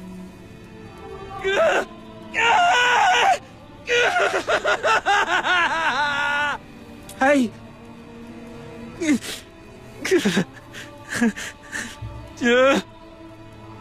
Hey, here, take this. It should help ease the injuries from earlier. So that's why you dragged your tasks out today. Even took a good thrashing just to get your hands on these files of medicine. Caught me, huh? Don't you dare give up. I told you. I'm getting us both out of here alive. Why bother? Even if we manage to escape, what kind of life awaits us now that we've become like this? But once you're dead, nothing good can ever happen to you again. I won't go down without a fight. We both have dreams we've yet to fulfill, haven't we? It doesn't matter anymore. Look at us now. Tell me about them. Talking about your dreams reminds you that you're still human. A performer. Huh? I used to dream of becoming a performer. Participating in the 6th Legion's tests was meant to be my first step toward becoming a Laurel Charon. I thought if I could build a better life, I might one day stand on a grander stage. I wouldn't have to hide in the shadows anymore, watching others bask in the spotlight, or surround myself with tapes of songs I couldn't even play, all because, as a Charon, my horn was deemed sickening to the audience. I know. It's a ridiculous dream. No, I just thought of us. I love opera too. No wonder we hit it off. After we get out, we'll set up a stage of our own, invite everyone we know, and put on a wonderful show for them. I'll take that as a yes.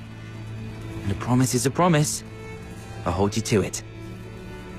I've got a feeling our chance to escape is coming.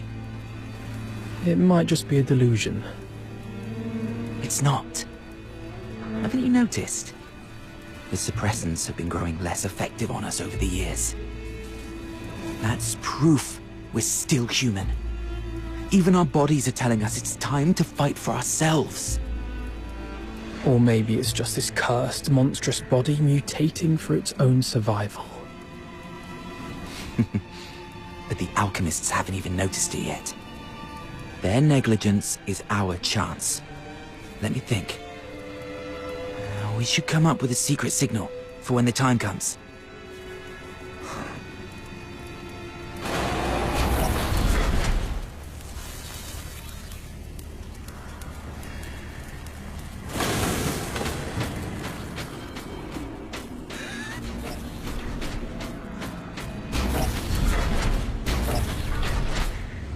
The final test begins. Let's find out which one of you is the ultimate augmented subject. What? They're making us fight each other. We really don't have a choice, do we? Guess not. Bring it on then. Remember, got a stage waiting for you! What's the point of making promises you can't keep?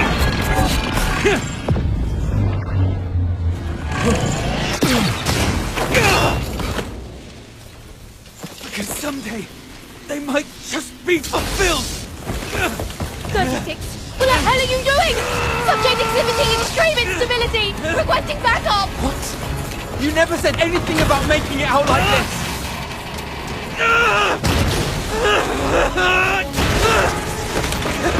I never go back on my word! It's open!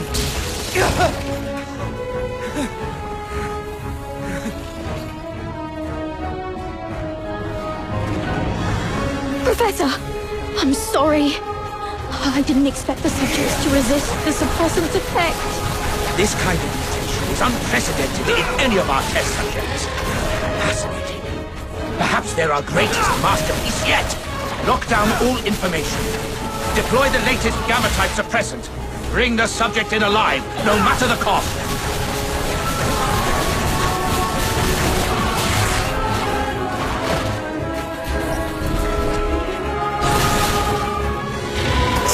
Lots.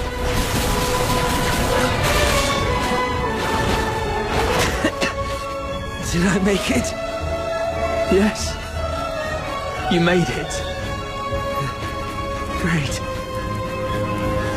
Where do you think you can run off to? Monsters like you have no place in this world. Your only purpose is to serve on the...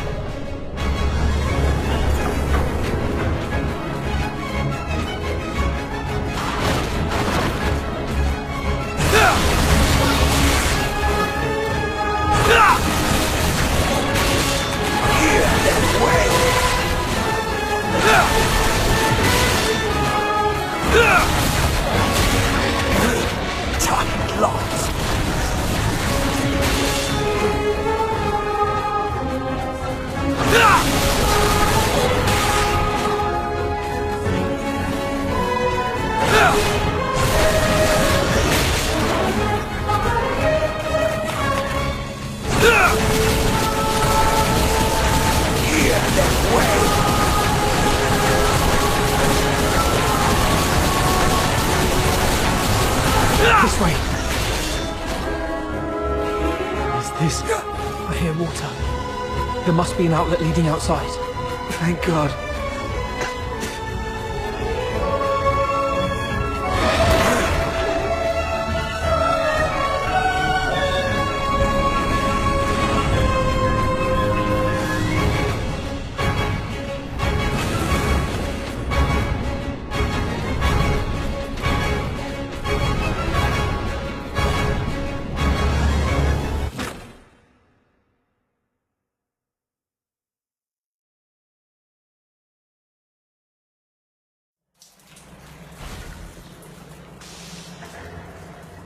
We made it out! This is the Academy's drainage tunnels. There must be an outlet leading outside. Can't believe we actually made it. We're finally free. You hurt. I'll take care of everything from here. First, we need to find a place to hide.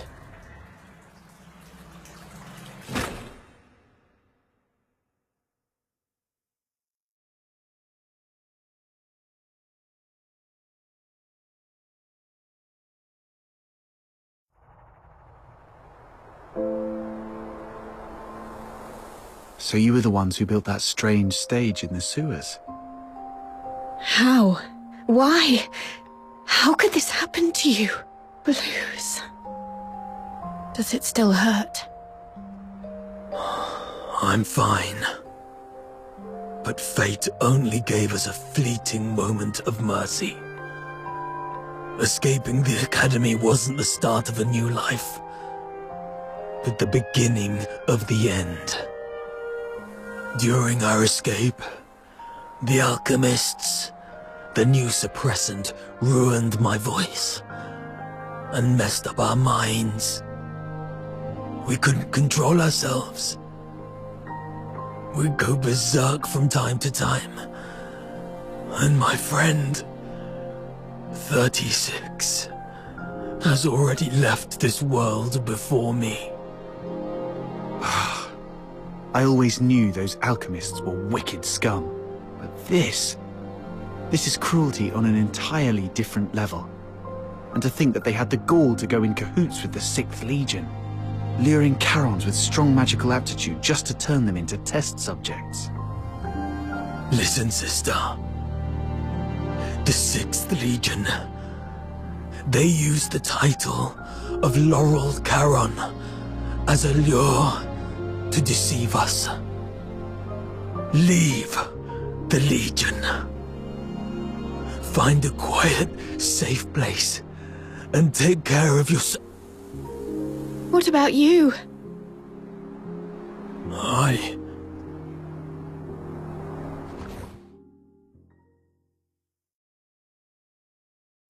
It's all my fault. If I'd gotten here sooner, you wouldn't have been... We wouldn't have stood a chance. My moments of clarity are slipping away. Or perhaps, like you said, my heart has already turned into that of a monster. If you're a monster, then what does that make me? We chased so hard to catch the light, the dazzling light, only to find it so unreachable in the end. If something is unreachable, why not pull it to the ground? Stay back. His body is toxic. Who are you? I have many names, many faces, but in the end, they're all just labels.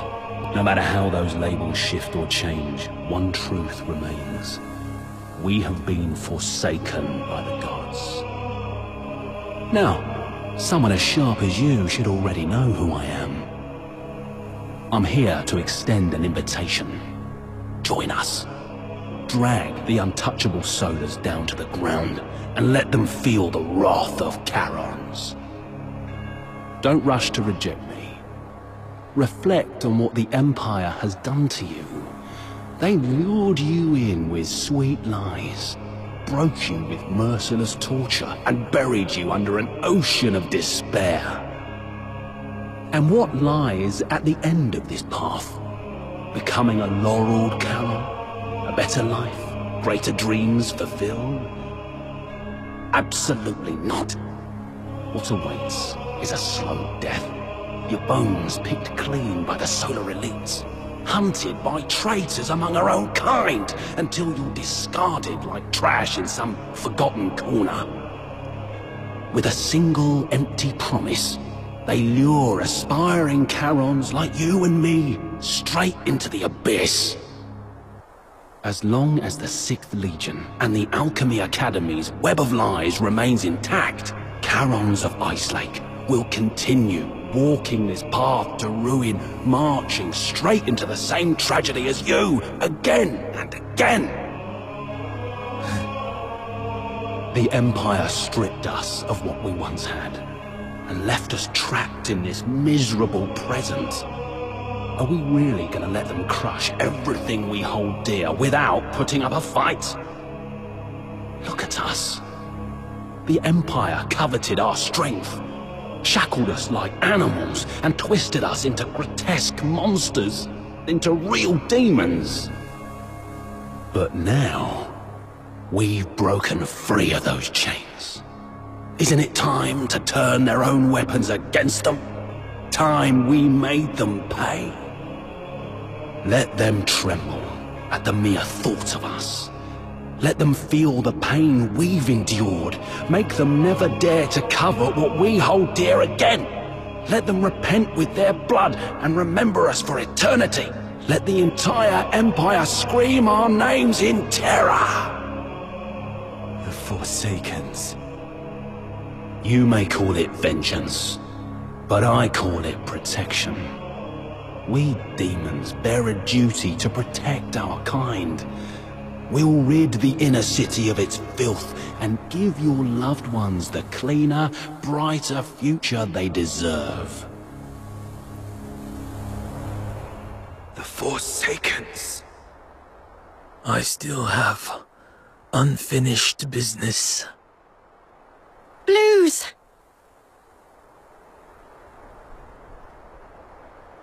Do not follow.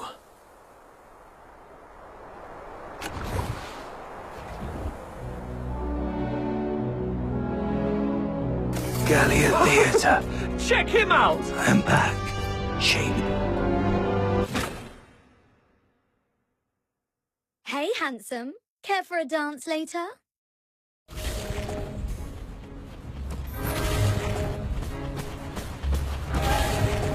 Grab a filth boy! I'll chomp your toes! Check out my gun! Hey, looks like a real deal, right? He will fight. You're still young! Come on, get out to the dance! That was a great dance!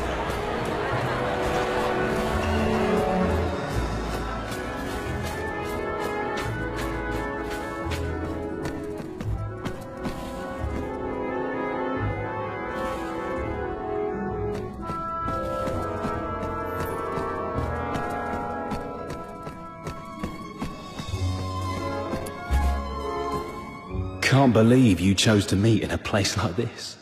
Never took you for someone who enjoys such frivolities.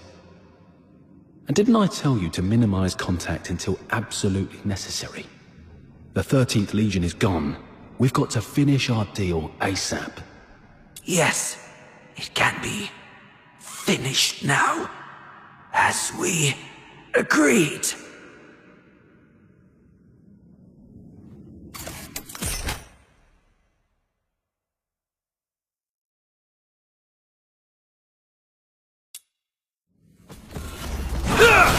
What are you... Why? I only cooperated with you well to draw out.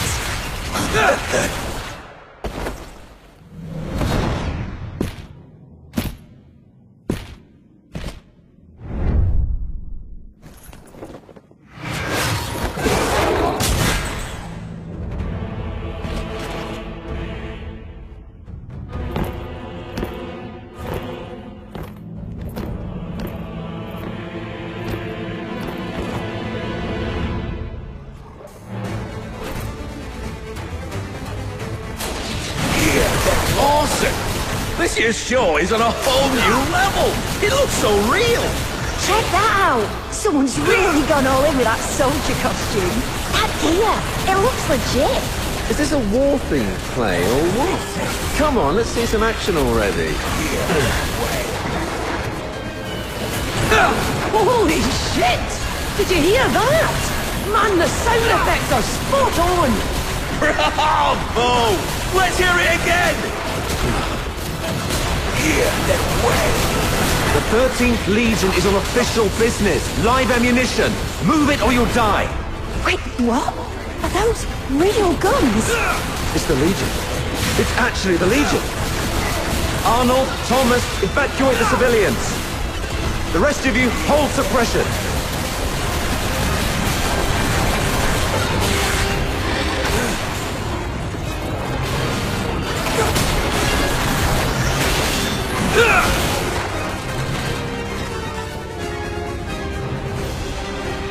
Target confirmed at the Masquerade. Preliminary assessment identifies the target as the Raven from the Forsakens. Civilians have been cleared. Apprehension proceeding as planned. Well done. Regroup. All units to Gallia Theatre. Captain, we're doing everything we can to stabilize the targets, but this Forsakens bastard isn't going to make it. What about target number 2? Terminate on sight. Get him!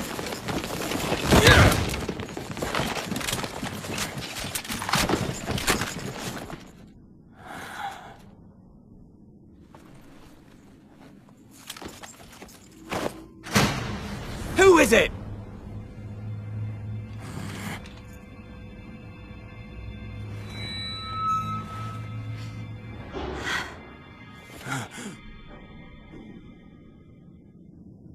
Everyone, lower your weapons. Let's talk this through. Officer Clive, hold your fire. It's not what it seems. Warrant Officer Fisher and the Fox Hunters, are you shielding that monster? The Charon Hunt perpetrator? Have you lost your minds like the idiots prancing around at the carnival? The killer's identity and motive remain unconfirmed. Executing him now will not serve justice for the victims of Ice Lake. Justice? Justice is putting a bullet in its skull. You're out of line here, Fisher. Stand down. Do you remember the oath you swore under the banner of the Three Wolves? To dedicate my life to His Majesty, to become a loyal soldier of Hyperborea, and to serve until death. Major Lynn spoke highly of you. She considered you a very promising soldier, despite your Charon bloodline. She was even planning to recommend you for promotion to the capital once this case was resolved. The 13th Legion values its ace soldiers. I'm giving you one last chance to prove your loyalty to Hyperborea. Step aside. No. You dare defy a direct order? I've always been a slow thinker. Never good at understanding complicated ideas. Even now, I still don't know what it means to be a loyal soldier of Hyperborea. But there's one thing I know for sure. If loyalty to Hyperborea, to His Majesty, means trampling the place where I was born and raised, betraying those who've helped me, and turning my back on my loved ones, then from this very moment on, Rhythm Fisher is no longer a loyal soldier of Hyperborea. Disobeying orders, obstructing a Legion operation. By Imperial law, that's grounds for immediate execution. That won't be happening. Rhythm Fisher reporting in. Standing by for your orders. Eliminate them all. Don't let any of them leave the theater alive! Rhythm, hang in there. We'll back you up. Well, guess I've got no choice but to throw my lot in too, huh? You guys, why would you... Here, that way!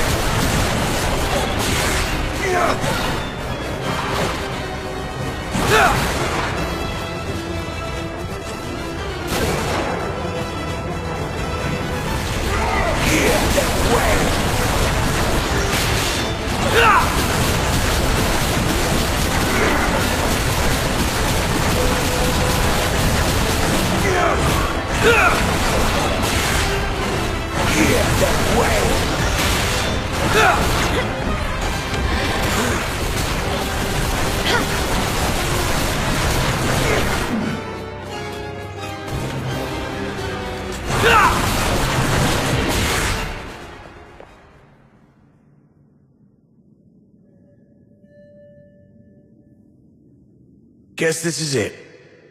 You rotters. And you sneaky turncoat. You? Why are you here? You attacked the Legion. You... When you left, Snow noticed those tiny shimmering specks clinging to you. Those specks? They're the same as the ones left by Lynn's final shot during the capture. That's when Outsider came up with a theory. Perhaps Lynn's shot wasn't meant to kill the target, but to track him. Her last warning to us, don't overstep your place, might not have been an excuse for her negligence or inaction. She just didn't want us to scare off the prey. And that grand send-off ceremony for the 13th Legion, it was nothing but a show to trick the target. They never actually left, did they? You're one crafty little rat, aren't you? That's right. After the Charon hunt spread to the inner city, Major Lynn suspected that the Forsakens might have been pulling the strings. The whole capture operation was just bait. A tiny shrimp to lure out the real big fish, so we could catch the Forsakens and wipe out their network around Ice Lake. You weren't supposed to be involved. But now that you've stood against the Legion, you've made yourselves enemies of the Empire! Run if you want. Major Lynn will hunt you down. I'll go with you. I'll face Officer Lynn myself and explain the truth behind the Charon hunt. She's sharp and reasonable. She'll see our side. I'm the one who betrayed the Legion. The Fox Hunters were merely caught up in it. They're innocent. Please, sir. Don't punish them for my mistake. Blues, leave. Get far away from here. Head north, beyond the Vidofnir Mountains, beyond Hyperborea's reach. Go to the far north. Perhaps you'll find a place where you can survive. All right. I'll leave. But sister, can you promise me something too? No matter what happens, be brave and live on.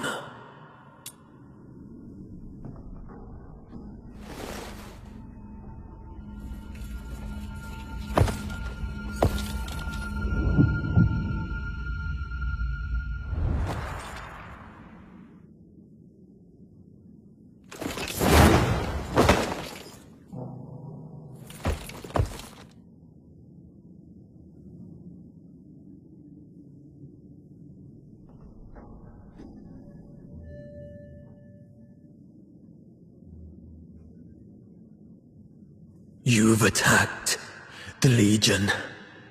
From here on, all that awaits you is endless torment or death. I still have one thing to do. Sorry, but from here on, you're on your own. Fox Hunters of Ice Lake, may I entrust her to you? What about you? What's your plan? There's no end to running. Then keep running. As long as you're alive, there's always a way. Leave. You're a good person. Just like him. Him? Let's accept his request, Captain. Blues has already made his choice. The silent, silent snow, child of the sky, may the nameless child be bathed in pure light. But the crystal heart will keep shining through.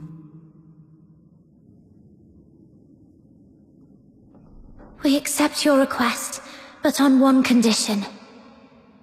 My nameless friend. The true Subject 47. The companion who escaped the Academy alongside Blue's Fisher. Tell me your real name. Make this request in your true name. How long have you known? When you sang that song, or maybe even earlier. The silent, silent snow, child of the sky, may the nameless child be bathed in good time, dancing with snowflakes, so light, so great. Rhythm told us Blues didn't like the original lyrics. He rewrote them to give the song a happy ending. But what you sang is different. That's the original, sorrowful version, isn't it? You're not Blues, yet you know everything about what happened in the Academy. Then you must be the other protagonist of the story. It didn't make sense to me before. The culprit everyone described was a rabid beast. But you're nothing like that. You were calm enough to recount your past with such precision and clarity. So, could it be you're not the one who committed the Charon hunt? Perhaps you've just been playing that role. It was a guess, but your reaction tells me I'm right. You're such a talented performer. You managed to mimic Blue's every gesture so perfectly that even Rhythm bought it. That fresh wound on your throat. It wasn't an accident, was it? You deliberately sliced your throat because you knew Blue's voice was the only thing you couldn't perfectly replicate. But why? Why go to such lengths? Why pretend to be Blues? Was it to bear his guilt for him? To help your friend escape? Or could it be... The real Blues? Is he still alive? You even figured that out? Blues is gone. But he didn't want his sister to ever know who it was that killed him. You're sharp. If only we'd been as perceptive back then. Doesn't matter now. Regrets won't change the past. I lied to you. In the story, I swapped our names. It was the other way around. Blues was the one who saved me. He reminded me what it felt like to be human. But I lost the right to call myself human long ago. What's the point of a name for a ghost of the past? If a name is required, just call me Phantasio. Fox Hunters, here's my commission. Take Rhythm, leave this place, and keep her safe. And never, ever tell her about me. I accept your commission. I swear I'll see it through. And Phantasio, you are the best performer I've ever seen. Thank you. One day, if fate allows, I'd like to hear your story. The story of your own life. Until then, take care.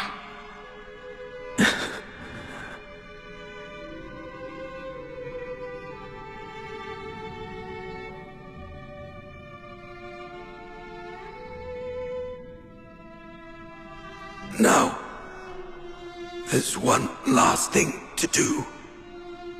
If I tamper with the shapes of their wounds,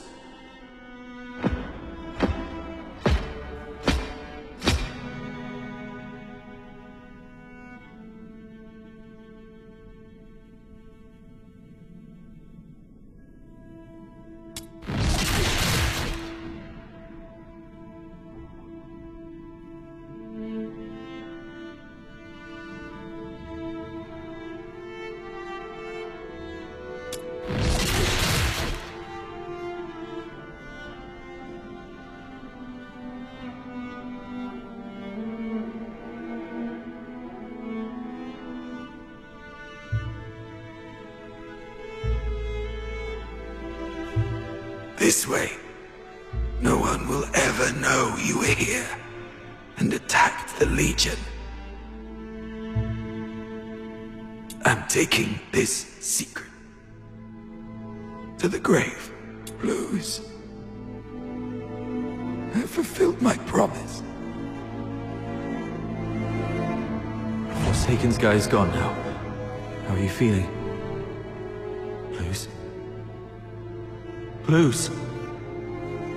Turns out this body isn't exactly indestructible after all. So much for the Empire's so-called alchemical genius. My sister's aim has gotten a lot better. Looks like she's capable of protecting herself now. Is that what's important right now?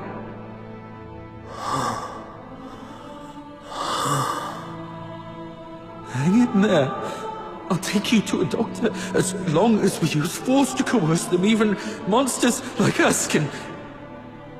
No need for that. You refused to tell me about all the bloodstains on me that won't wash off. But I figured it out.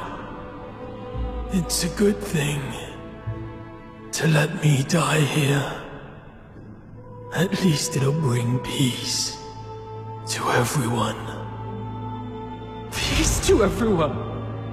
What about you? You idiot! You said after we got out, we'd set up a stage of our own. I'd teach you how to perform, and we'd invite everyone we know to watch our show. Sorry. Looks like I won't be able to keep that promise. No. Oh, what about your sister? You said she's the one you miss the most. You haven't even reunited with her yet. I'm a coward. I said I wanted to see her again. But when I finally did, I ran like a coward. There was nothing I could do. I have one last request. This chain, it's a keepsake. Find my sister. Tell her the truth about the 6th Legion. Don't let her fall into their trap like I did. And don't ever let her know that I died by her hand. She wouldn't be able to bear it. Please, promise me. Yes. I promise. But how do I tell her the truth without letting her know you're gone? I get it. I just need to make her believe Blues is still alive. Let Blues tell her everything. So...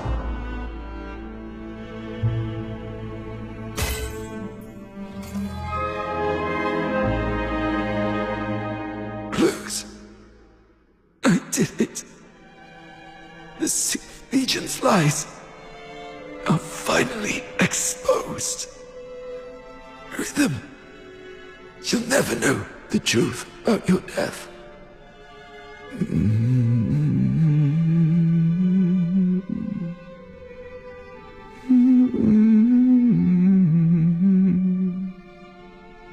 That was our first performance together. Not bad, wouldn't you say? You finally came.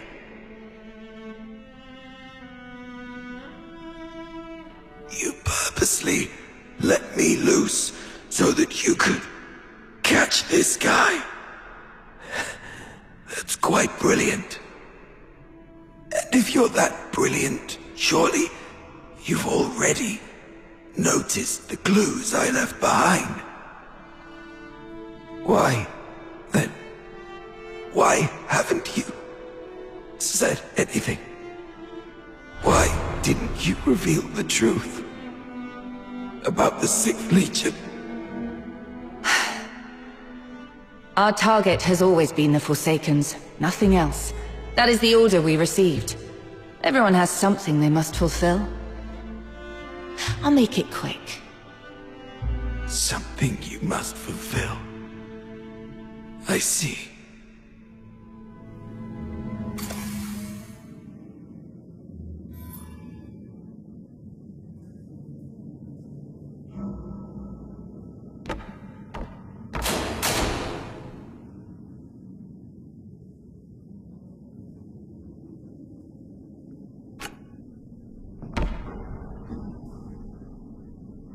So, Parsifal, is there something you absolutely must do?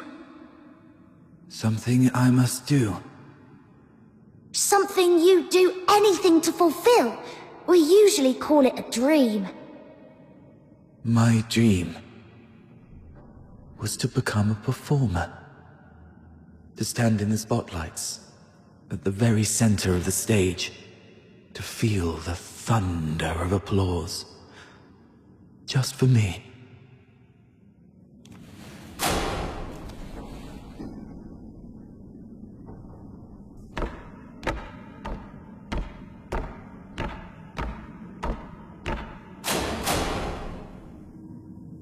Parsifal? Parsifal? Parsifal! Parsifal?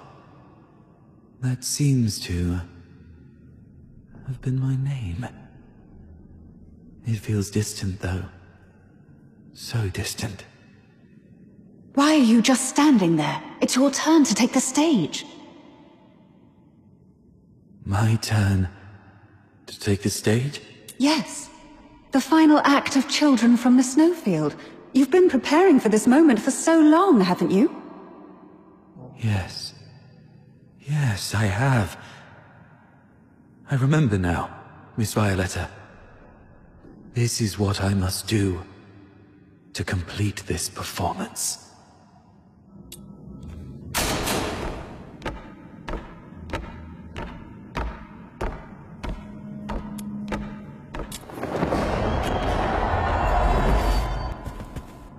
Once upon a time, in a frosted castle in the snowfield, a slumbering frost fairy was awakened by the laughter of 2 children.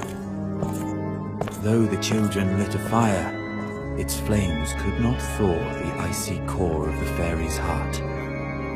Day after day, through snowstorms and biting winds, the children came to the castle to play with the fairy. They laughed, sang, and danced.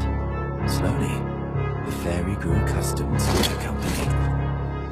Look there, they smile so bright, and it lights up my night. How I wish I had mine.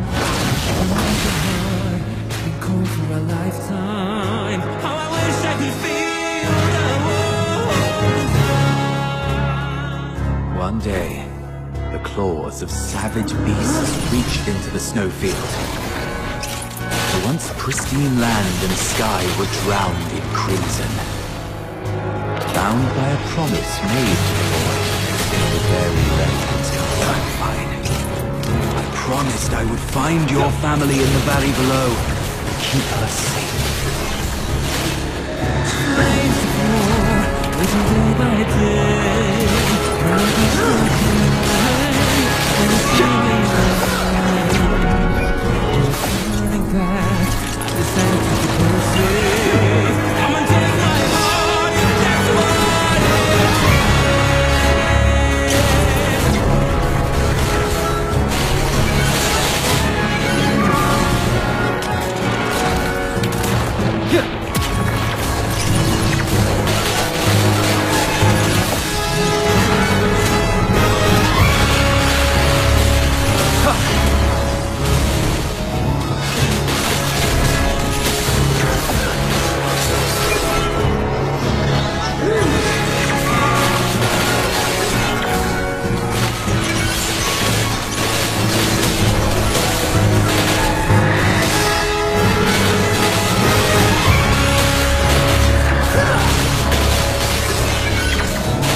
fairy flew towards the monstrous creatures, only for its delicate limbs to snap beneath their might.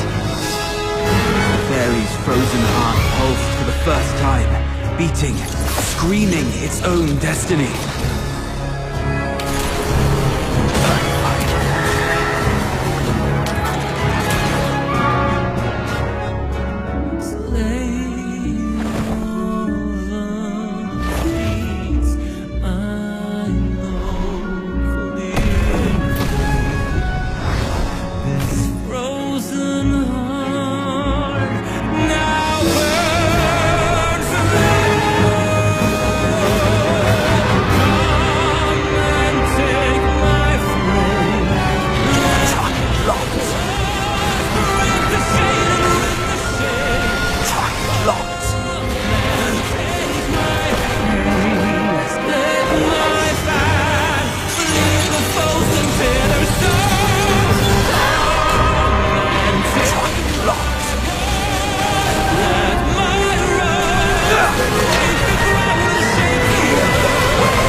Have I completed this performance?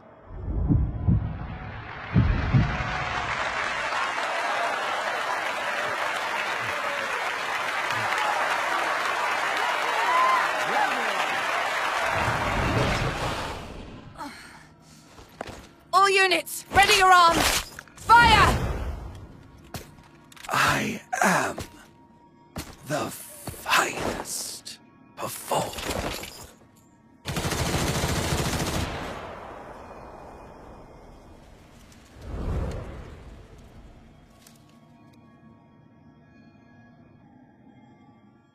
Operation concluded. Target number 2's vital signs confirmed. Proceeding with retrieval.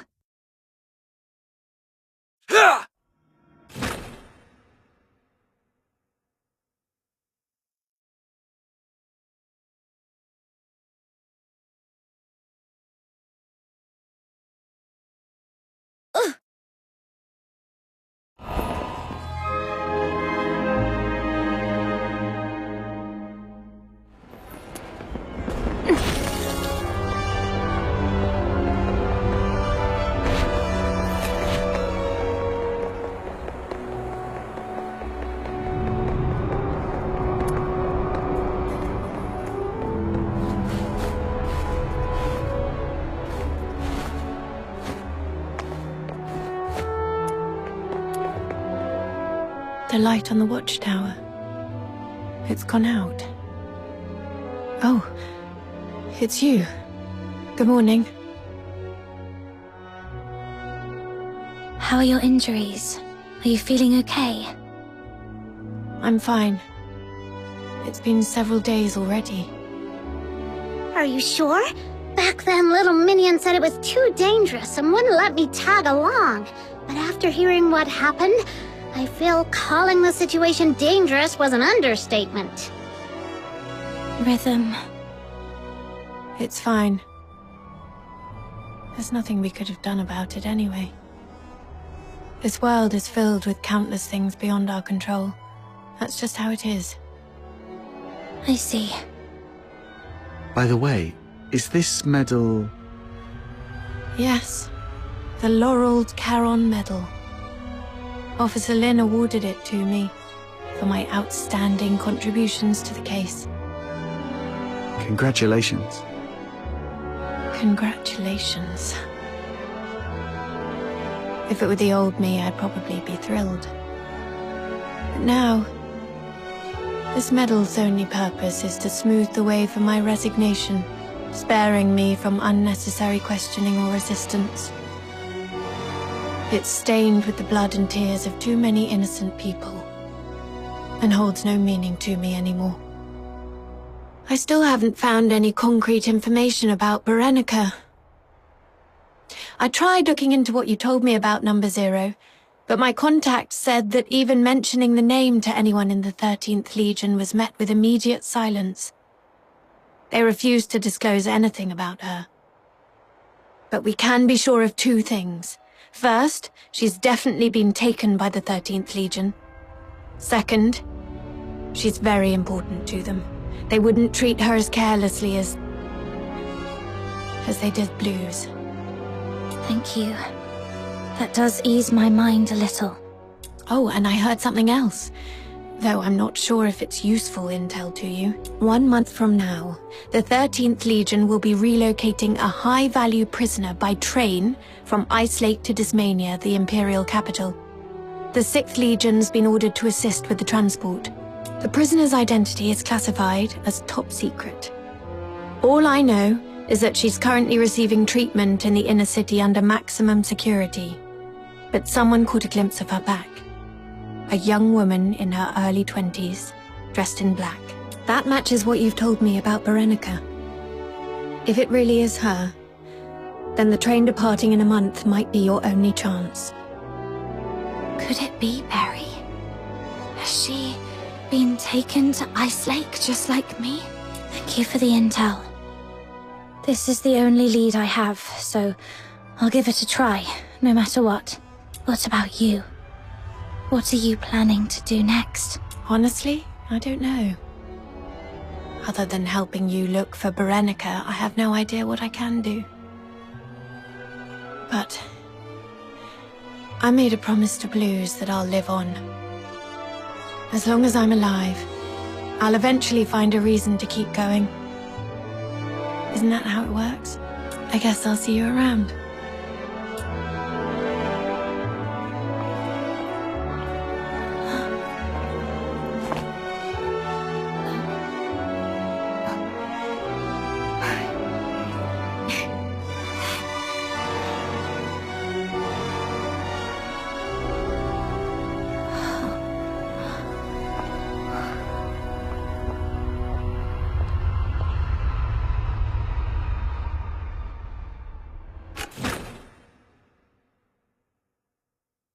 Welcome back! Would you like something to drink or eat first? The care package I prepared is in the cabinet to your left. A wide selection. I dare say there's something in there to suit your taste? A punch in your face would suit my taste best. Oh, come on. I heard you were badly hurt and came to offer my regards. Save it. I'm good, as long as I'm still breathing. I'm not some coddled rich child like you. Ooh, that hurts. After all the effort I put into coming up with such a brilliant idea to net you the big fish, this is the thanks I get? And here I was, dreaming that our ever-so-kind Miss Lynn would return with a heartfelt speech of gratitude for my genius. Dear Officer Randy, thank you for your unmatched brilliance and flawless foresight. Happy now? Jokes aside, while that raven we were after ended up dead, the files we found on him led to a clean sweep of the Forsaken's influence in Ice Lake. Their plans to expand into the Casitas region? Dead in the water. And you know what? Even the dead can serve a purpose. With the right timing, we could exploit this intel gap to sneak a few spies into the Forsakens. If it works out, this could be a real career boost for you, Lynn. Who knows? At this rate, you might even outrank me soon. What's with a long face? Did you run into someone back home you owe money to or something? Chief Sibylle. What is it? It's about the report I filed earlier. The Spathatoy Academy colluding with the 6th Legion to conduct illegal experiments in the Cocytus region under the pretense of Legion recruitments. Is the 13th Legion really going to turn a blind eye to this? The 6th Legion is an ally of the 13th Legion. And those who conspired with the Forsakens to commit atrocities in Ice Lake are the enemies of the 13th Legion. But... beautiful, isn't it? A symbol of honor. It's thanks to this insignia that you're standing here alive and unharmed. Stand down, Lynn. Don't forget what your duty is. Yes, Mom. Lynn, when I was younger, I used to see things the way you do now. But to become a true hero, there's something one must learn. Sacrifice.